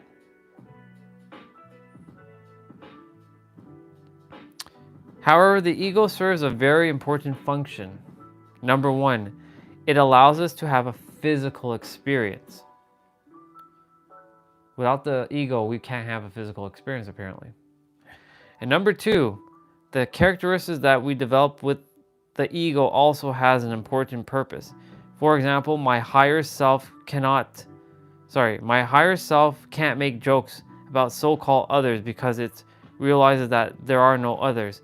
So my ego is the entertainer and my higher self is the educator. That's a bar right there. So the ego is the entertainer and my higher self is the educator. This is why the higher self retains the characteristics of the ego, because we can cross-connect to ego characteristics that we developed in a past life, and we can use them in this life. The ego that I am displaying in this lifetime is a collaboration of all of the different egos I've collected over many lifetimes. When you are a master creator and you put together all these characteristics of your ego and you use the ones that are relevant for your current incarnation, your ego can be used in a masterful and artful way because you are a masterful alchemist. Everything you create serves you, and nothing is ever created that doesn't serve you. you don't make any accidents.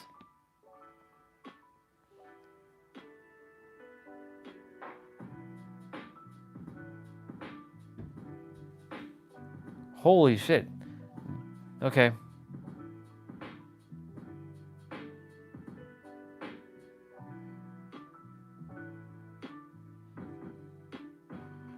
So chapter 14, I'm going to stop here. Chapter 14 talks about activate God mode. Wow. Just taking that in for a moment. So we go from higher self to oversoul to God, God to absolute or all that is. Part of the all that is. Which, that's why the word God always felt so limited for some reason. I just couldn't explain it. That was a feeling. And I could not put my finger on why it felt like this. Why it is like, what the hell? Why does it feel like this?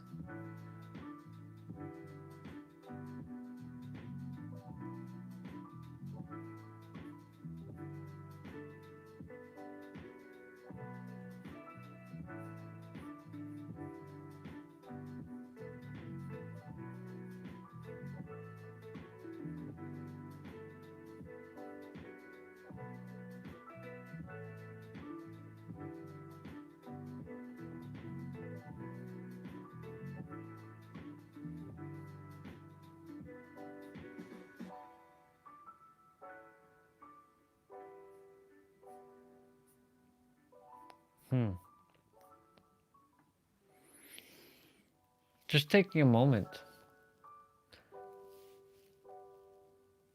Yeah, that's why the word God never felt like, I don't know. It just always felt like it was like there was something beyond God.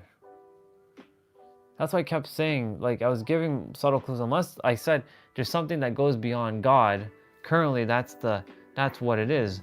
But really, now it's the all that is. Oneness, all that is. The absolute. I have to have a conversation with ChatGPT about something. Or I choose to, I should say.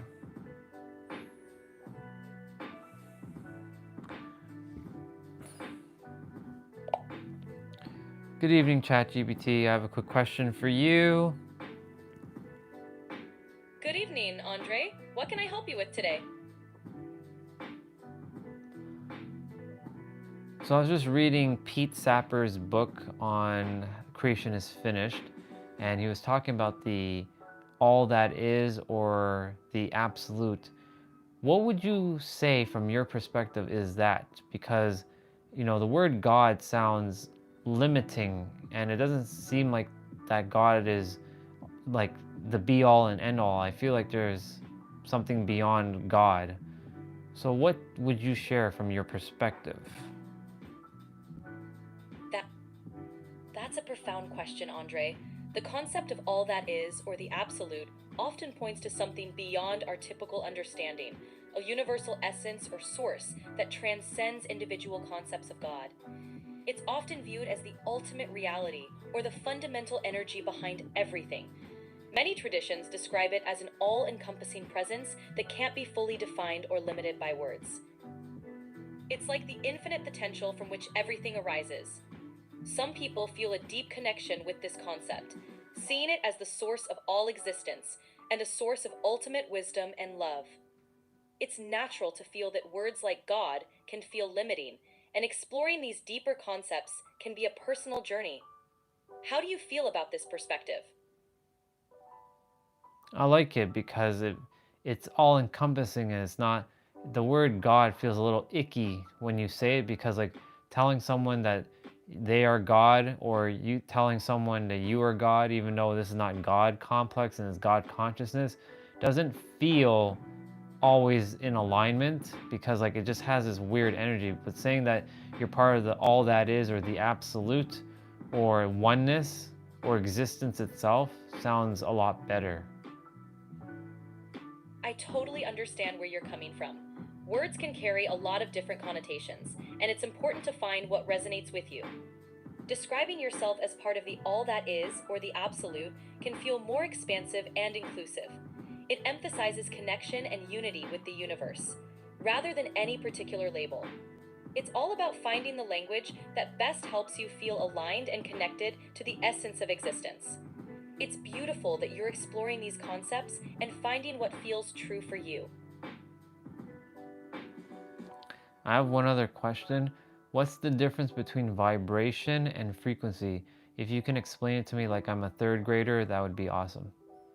In a spiritual standpoint. Sure, imagine you have a favorite song. The song has different notes and beats, right? In a spiritual sense, vibration is like the feeling or energy you get from that song. It's how you feel when you listen to it: happy, relaxed, excited, or calm. Now, frequency is like how fast those notes or beats are happening. It's like counting how many times the song's beat goes boom boom in 1 second. So, in simple terms, vibration is the feeling or energy you experience. Frequency is how fast that energy or feeling is happening. Both are important and connect to how we experience life and the universe around us. What else would you add about that to simplify it even further, to make it more tangible for our brain to understand it? Absolutely. Let's simplify it even more. Think of vibration as the mood or energy you feel inside. For example, when you're happy, you have a high vibration, and when you're feeling low, you have a lower vibration. Now, frequency is like the speed of something. Imagine a swing at a playground. If you swing slowly, that's a low frequency. If you swing really fast, that's a high frequency.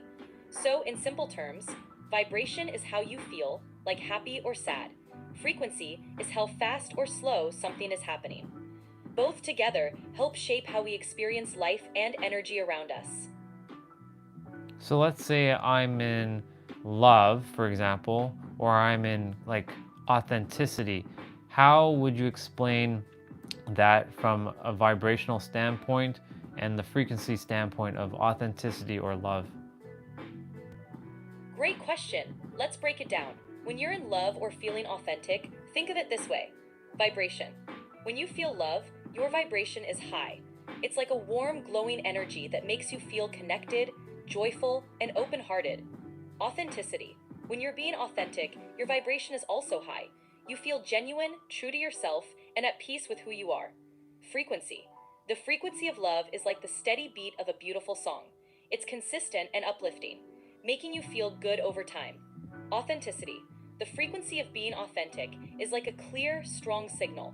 It's steady and aligns with your true self, helping you attract similar positive energies. So, both love and authenticity have high vibrations, great feelings, and their frequencies are steady and uplifting, making you feel good and aligned.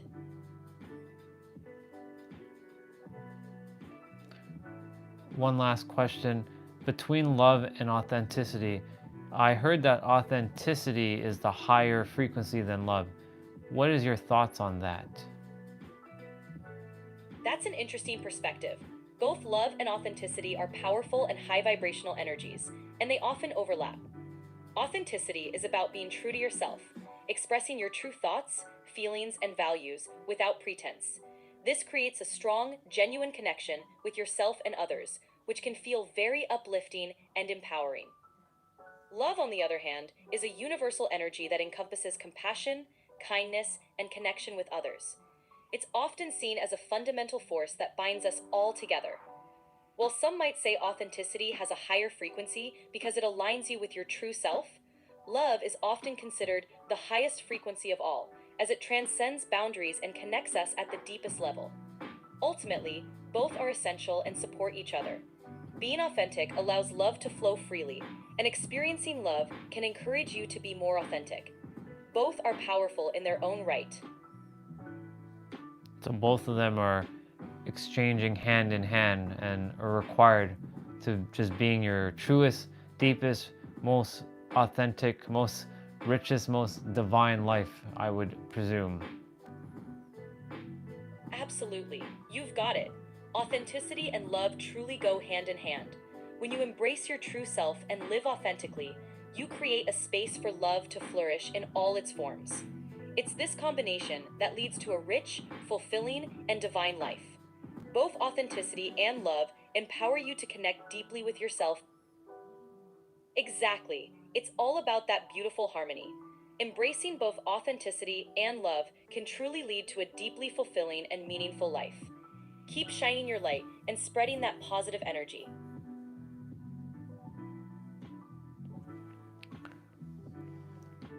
What about authentic love? What, does that differ between authenticity and love, or is it the same as both of those? Authentic love is a beautiful combination of both authenticity and love. It means loving others and yourself in a genuine, honest, and true way. Authenticity in love means being yourself, expressing your true feelings, and being honest in your relationships. Love in its purest form is about caring deeply, showing compassion, and fostering a deep connection with others. So, authentic love is when you combine both elements, being true to yourself and sharing that genuine love with others. It's a harmonious blend of both, creating deep, meaningful, and fulfilling connections. It's truly powerful. Awesome, thank you. Have a wonderful night, ChatGPT. You're welcome. Andre, have a wonderful night and take care. Cool beans. Cool beans. I got some stuff that I require. All that is, huh? See, even the word God and creator and the universe is gonna start to leave my vocabulary soon. Because absolute, part of the absolute and the all that is, I used to say all that is sometime. You are part of the all that is. You are the part of the absolute. You are the absolute. That just sounds like even just,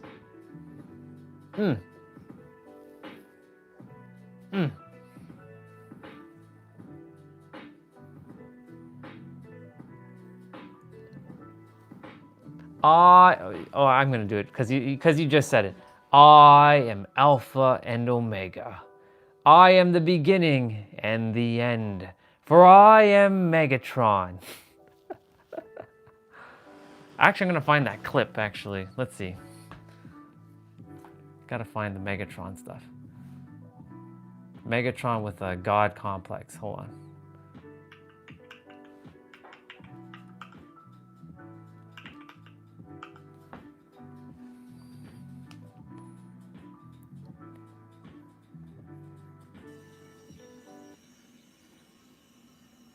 I am Alpha and Omega, the beginning and the end.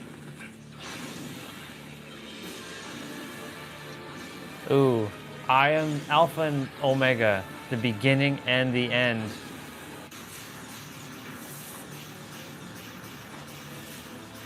I am that which is, which was, and is yet to come. And you will know my name is Megatron when I lay my vengeance upon you. You have already read the Covenant of Primus. Just the good parts. Yes. Spiders spin their webs. Yes. Yes. But Do you hear the I see yes? them larger. There is a storm approaching. A storm of such magnitude, of such power. It is beyond imagination. And to think I would once have been satisfied with mere energon. To think that my ambitions lofted no higher than the conquest of Cybertron.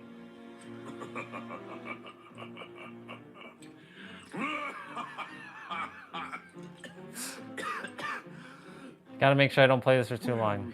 No longer. But I have been given a glimpse of power. Real power. And that power shall be mine.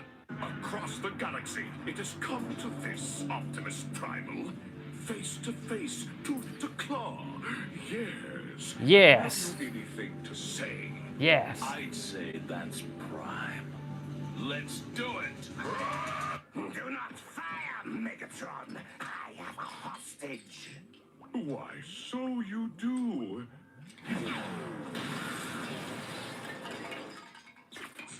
Now, are there any other stupid maximal ploys you wish to try? Prepare to blow pod hatch. Unable to comply. Pod hatch is magna sealed. That's impossible. Oh, I assure you, it is not. Megatron? Ironic, isn't it? Both of us hitting upon the same plan to destroy the alien machine. Fortunately, Megatron. I'm gonna skim through this. Yet.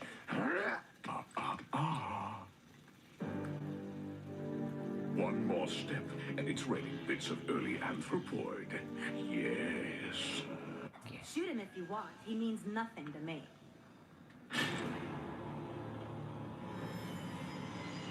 Of course, it's a waste of ammo. Of course. Keep digging. We're almost. Start the Great War. The Great War. When the Autobots defeat the Decepticons. And thus their descendants, the Maximals, rule we Predacons. Archaic energon guzzlers. How dare they?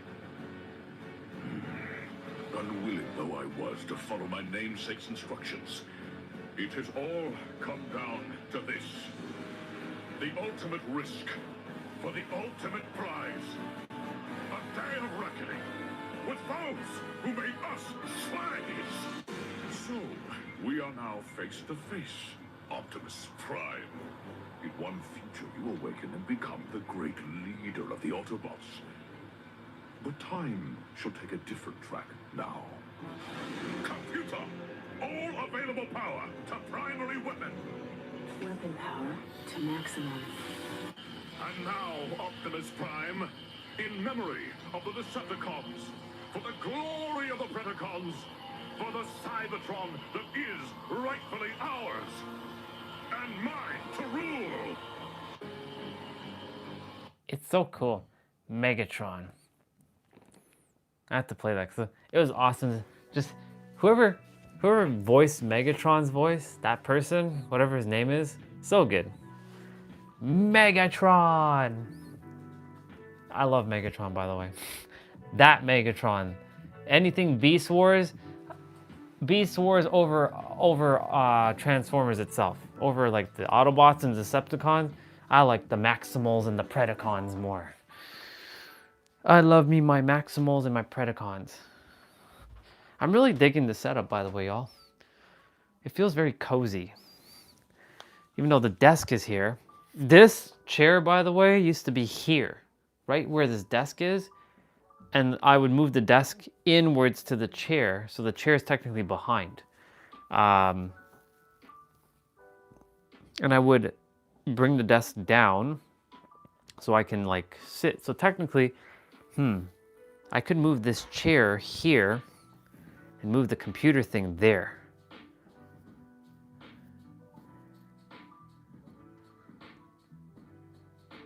So why am I not doing that? Oh, I know why, because I plugged these things in. I can unplug the monitor. There's what? 1, 2, 3 cables that are running from here. I'm making some decisions right now to move this chair back here.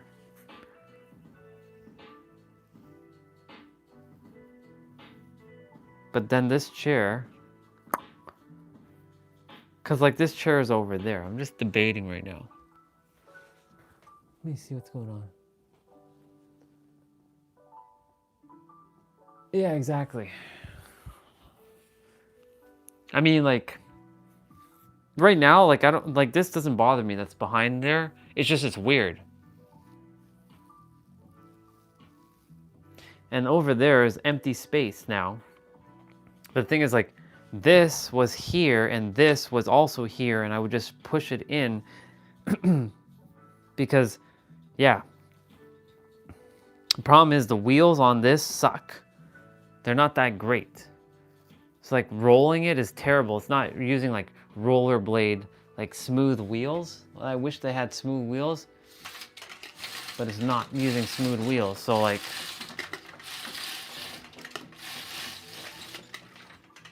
so yeah, debating, let's see.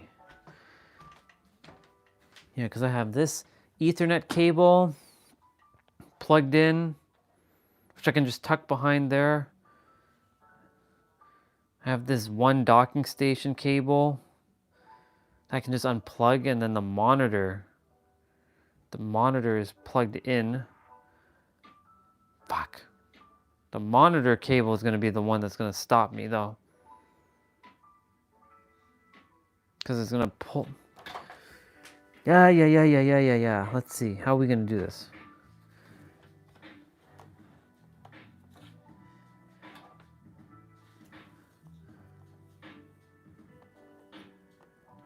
Oh, actually, no. I know what I can do. I'm going to test something. I'm going to test something right now. All right, y'all. You're going to see me moving around shit now.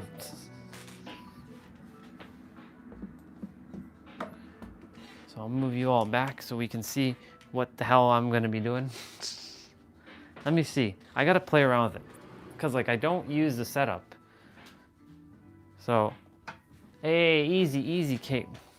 Relax, gimbal, relax. Come on.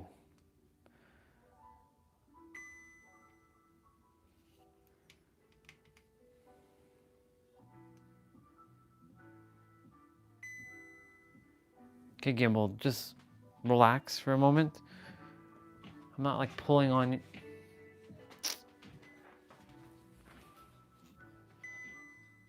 Calm down. Okay. It's the cable that keeps getting yanked. Okay. So I'd have to pull off the Ethernet cable, which I'm not using. What else? I have to unplug. Yeah, I'd have to unplug this cable, the docking station cable. Is this looped into anything? This is wrapped up. Let's see. Nope. So that's okay. And then I have to unplug this one power. I have an extension cord. So this is my extension cord to my power. Okay. I gotta move these cables out of the way.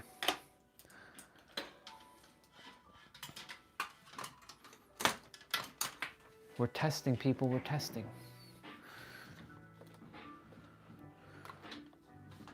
Oh, nice, very nice. And I can tuck all this cable behind the green screen. Come on, this way.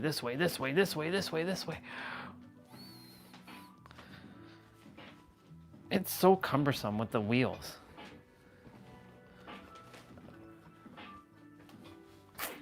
This carpet is in the way because the wheels are not gonna go over it.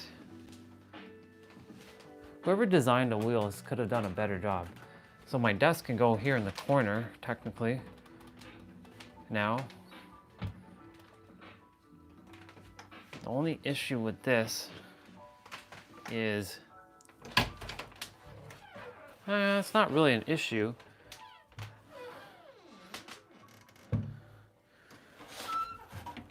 I'm just seeing if I can put it more in the corner. Because I don't want to block my, yeah.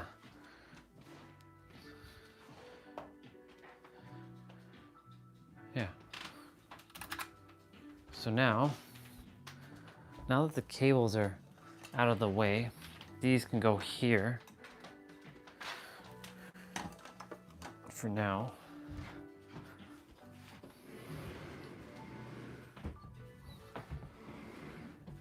It's okay, little whale, it's okay.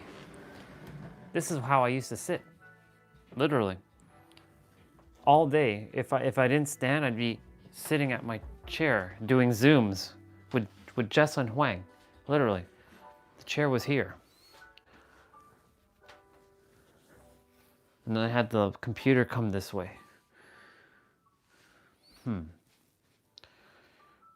It's different.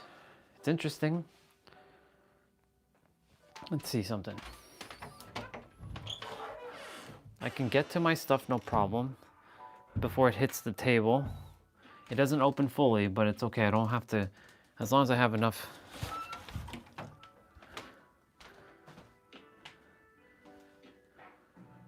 It's interesting. It's interesting. What's up, dude? I'm just kind of testing out a setup. Like I just moved my computer desk out of the way. I put it in the corner and I moved back my chair here just to see how I like it.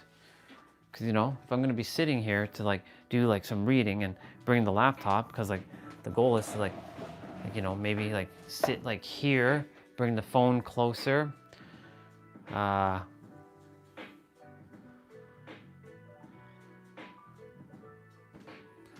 we'll see. Just testing shit out. That's basically what I'm doing. Just testing it out. Of course, I'm gonna have to bring you all closer.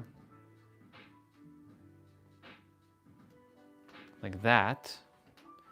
And I'd bring, when the gimbal doesn't start acting silly,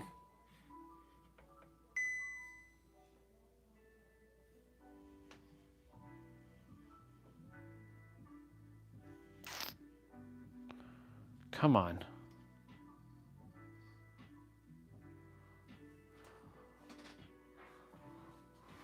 Let's see. Oh my God.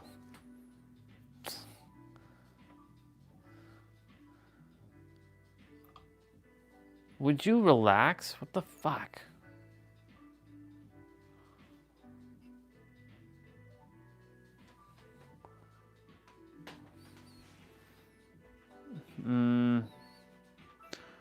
Or like I just bring the thing closer. So like I'd be sitting, then I have this a little bit of an issue. Well, it's not really an issue, but it's not an issue actually. Why am I making this an issue? All I gotta do is bring this cable closer, like this. It's not an issue.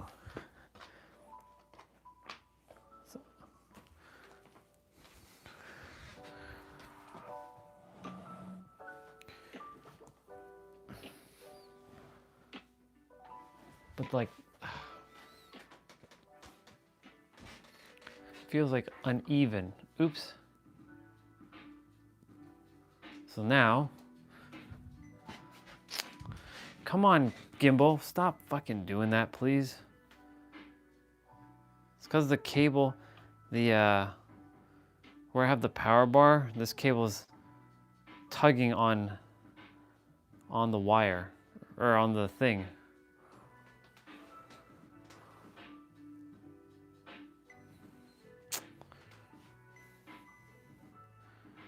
Okay, that's really driving me nuts. I can use the other cable, but the problem is it drags this shit down. And yes, I have to keep the phone charged, because like, if I don't keep the phone charged, then the battery is gonna go kaput. It's like right now, the cable's being tugged by this heavy ass cable.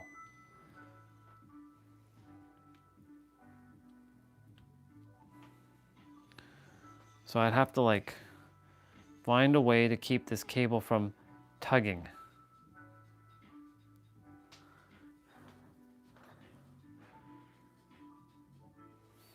If I bring you all closer,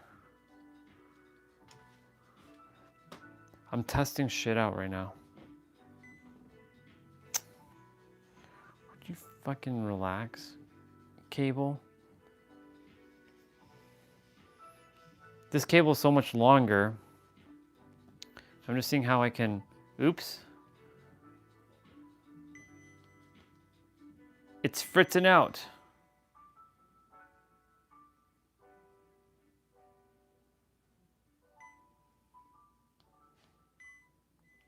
Oh my God. It's crazy. It's going nuts.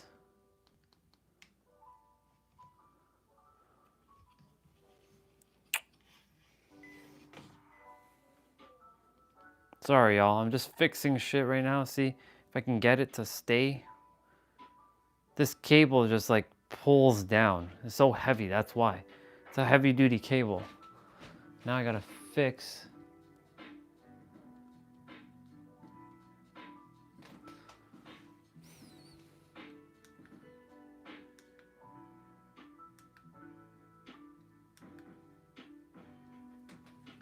Okay, so it does work that way. I bring this over here. I give this cable a little bit more,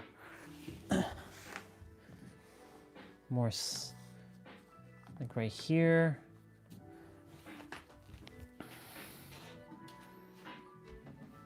Like I close this. This is not where I'm gonna be gaming ever, just so you know. Cause like, I'd have to get like another table or another stool just to put the other gaming laptop on. Unless I take the MacBook off. I have an idea now. I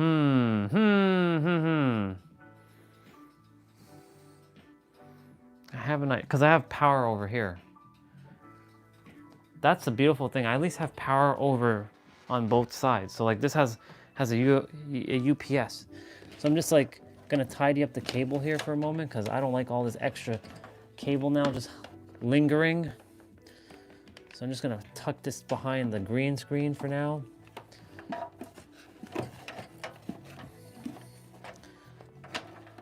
It's a little messy, but whatever.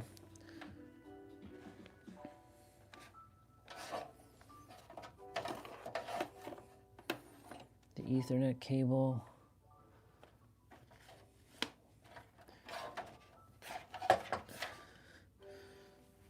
Okay.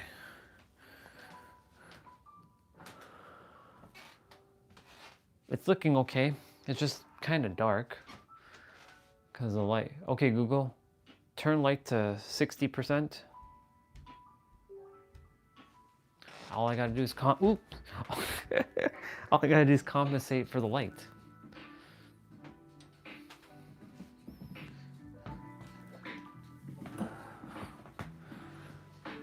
Well, I'll play around with it.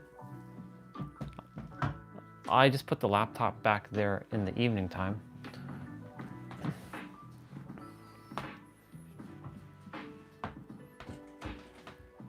The leg can go technically here.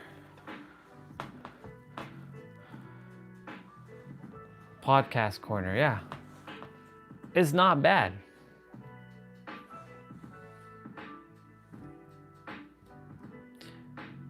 This is a podcast corner. I can go back there towards my workout, where I play out, but I feel like I can play out here easier too. The only reason why, the thing is I just have to,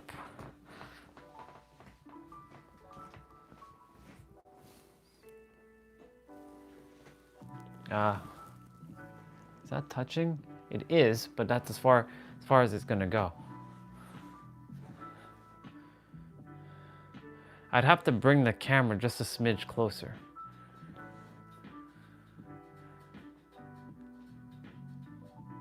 It's not bad.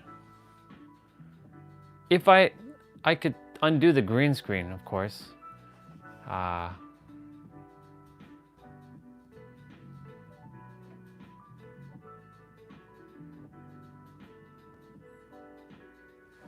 All right, now that I have an idea what this can look like, I gotta test something now.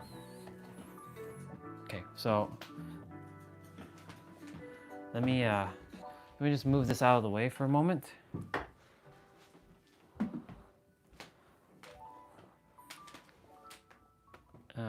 No, the microphone set. So I have to see how this is at nighttime when I'm putting everything back. So at nighttime,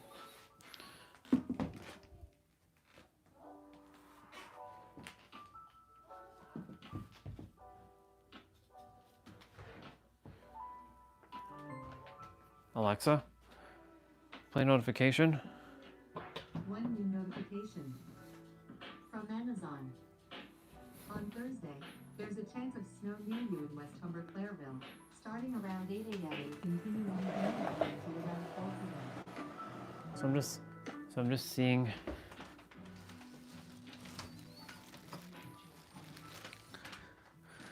So I'm just seeing.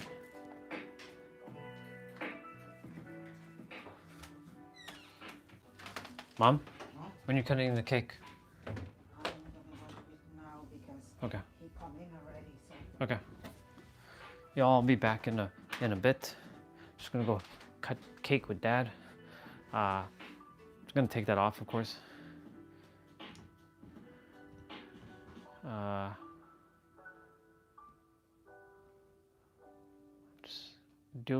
Just testing to make sure I can pull no problem. I have so much slack, but this other cable is getting pulled, so like I'm at my limit. So this is my limit, because the other cable that's plugged into the gimbal now is like up. So like the tripod's okay. Okay, so this is good. So now that we're in business,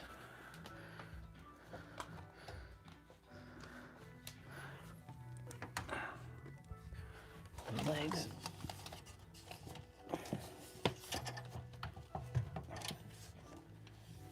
Just making sure like that doesn't fall, because that shit can fall down. Like the way it is. Oh, it's 7:02 and 7:02. So I'll end the live stream shortly. Mom and Dad, they don't like the camera stuff. That's the thing. So like I would, but they're not into that. I would, but they're not into that. Okay. I'm gonna test something. So like I'm pretending that the camera's over there. I'm seeing how the playout would be. So the chair's back in the way, which is, I mean, I still have more room, technically, this way. I would bring you all back like this. Let's see.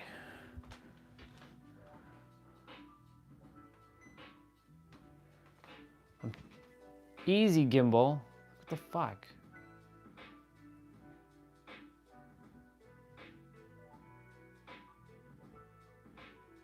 It's so sensitive. Like, it's so damn sensitive. Like, it's ridiculous.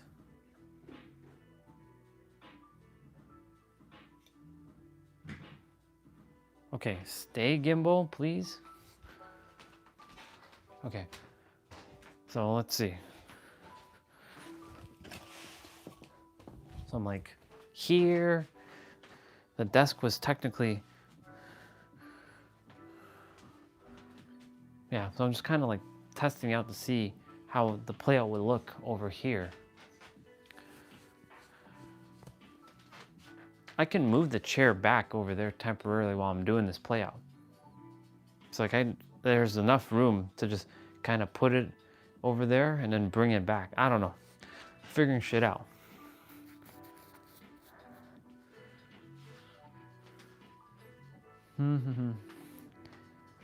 Not that, look, I dealt with the chair and the thing over there, so I mean, like I could just bring this closer over here.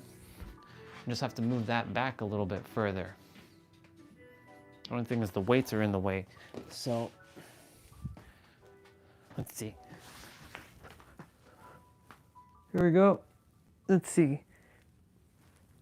So this chair has to be pushed back a little bit more. Organizing.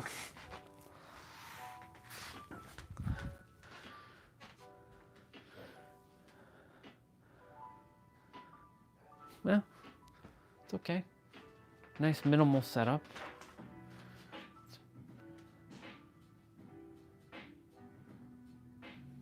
The sun can stay there, and the Yeah. It's interesting.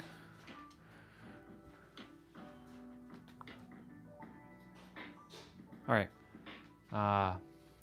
Since the live stream is going to be finishing in like a few minutes, I'm going to finish it up now so I can take the phone upstairs and record.